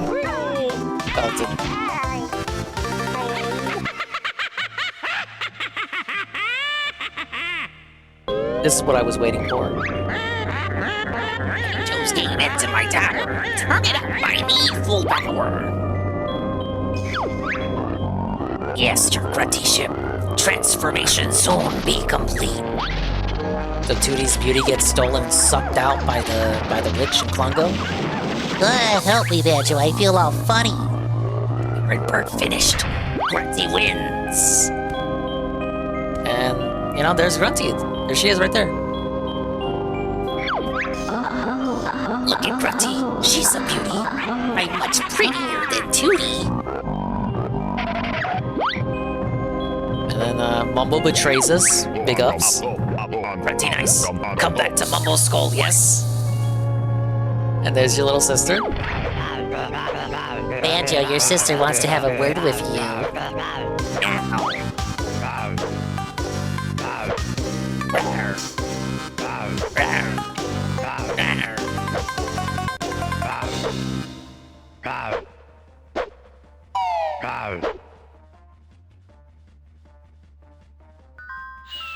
Now, as previously stated, I am so amazing at a children's game for stupid 8-year-olds.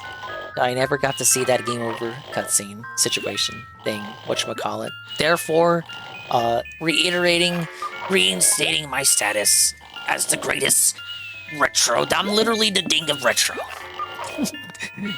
Not to glaze and gloat and boast. Literally just because I beat a 5-year-old game. A game for 5-year-olds. I wish this game was 5 years old. Because then it would be 2003 and things wouldn't be so shit. But as you can see, from my inability to speak and formulate sentences and enunciate and articulate myself in a way that isn't complete and utterly regarded, it is way too late for me to be awake. It's 7 a.m. Eastern, 6 a.m. Central. Thankfully, it's Dingus's one day off, so I don't have to be up in an hour. That's pretty good. I get to snooze it off. I get to snooze it all off. I think it's gonna be like Banjo in a little bit. Yeah, like literally, that'll be me right there in the bed. Well, I'll be under the covers. Why is Banjo sleeping over the covers? Why is he sleeping with the backpack on? Why is he sleeping with the shorts on? Where's his pajama? Does he not have pajama shorts or pajama pants? Where's the jams? Where's the Zelda jammies at, Banjo? Imagine, like, Banjo sleeps with, like, a lady bear. The backpack stays on during sex. Gluck. I'm going insane.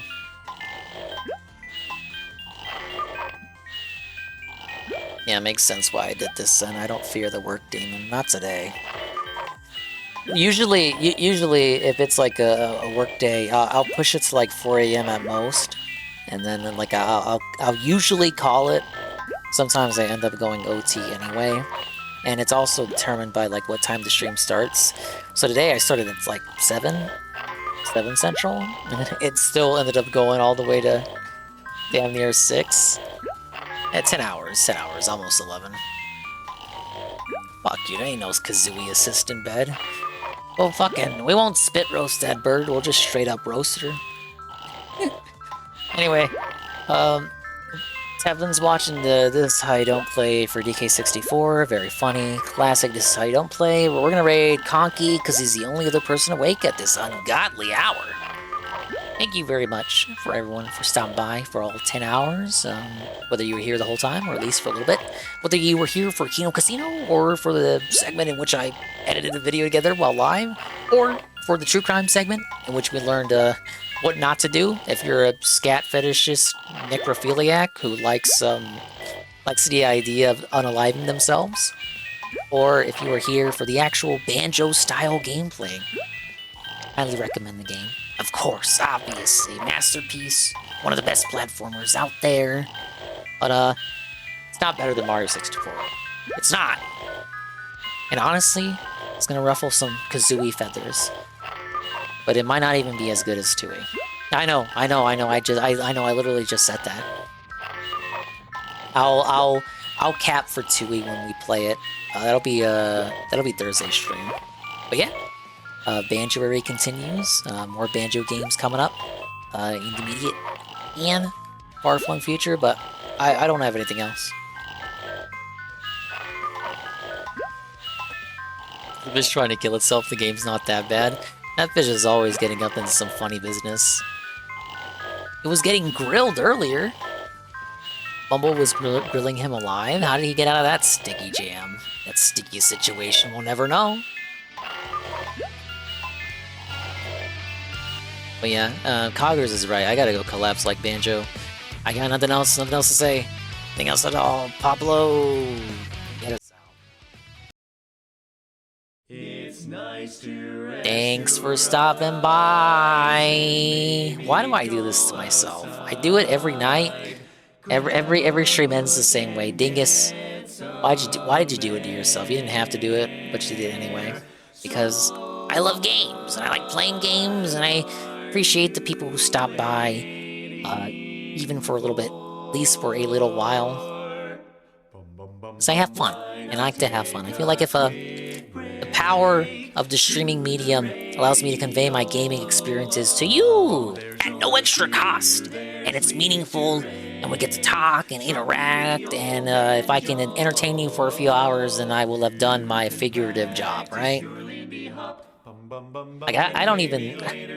I'm of the mentality that it's like, if you're gonna play something, you may as well stream it, right? You don't really game off stream anymore. Because it's like, if I'm gonna game, you know, I may as well go live, right? Just so I can share people my honest reactions.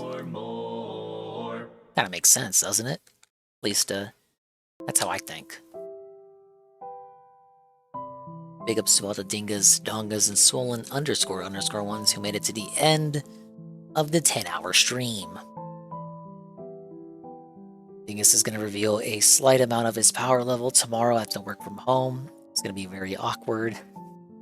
You mean I'm going to tell my coworkers that I like... I don't speedrun. I'm going to tell my coworkers that I complete Nintendo games every day.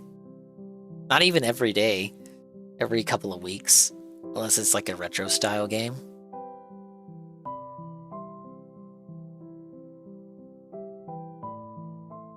Yeah, I don't see myself doing that.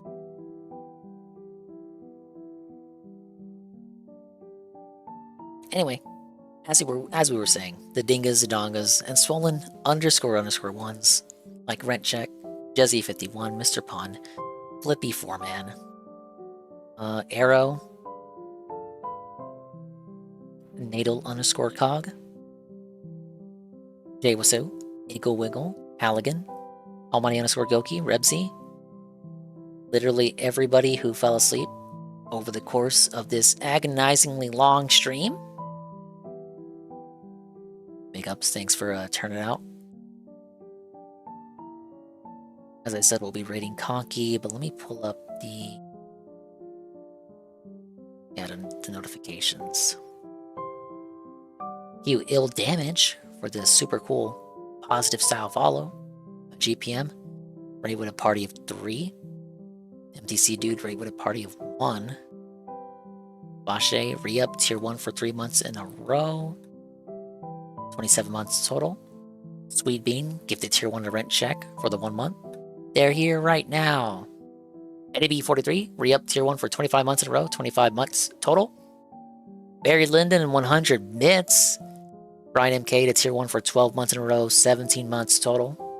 UNF, 5 gifted for losing the bet against Cerulean on whether DSP will still do content with Kino Casino. The wrestling show did count as doing content with Kino Casino.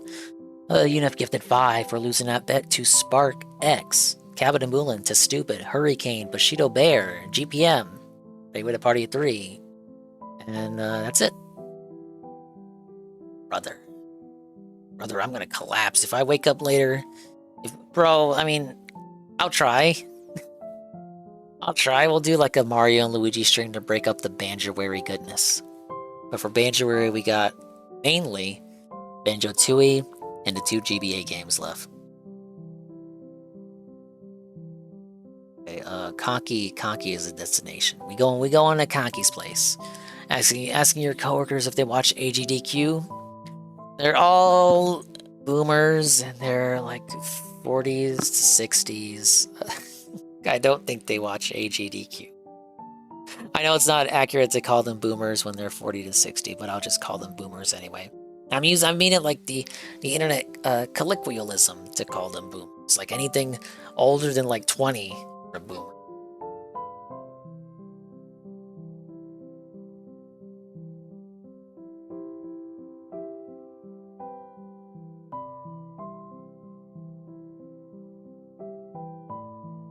Yeah, I'm sorry you had to find out this way, Arrow.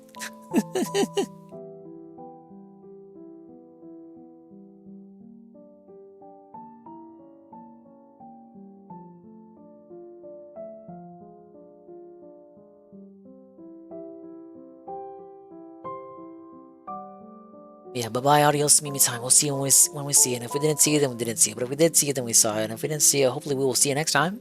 If I can see myself in the mirror each and every single day, hopefully I can inspire viewers like you, Rue, too, to see themselves in their mirrors each and every single day. I don't know what the fuck Conky is playing, but we're gonna go over there.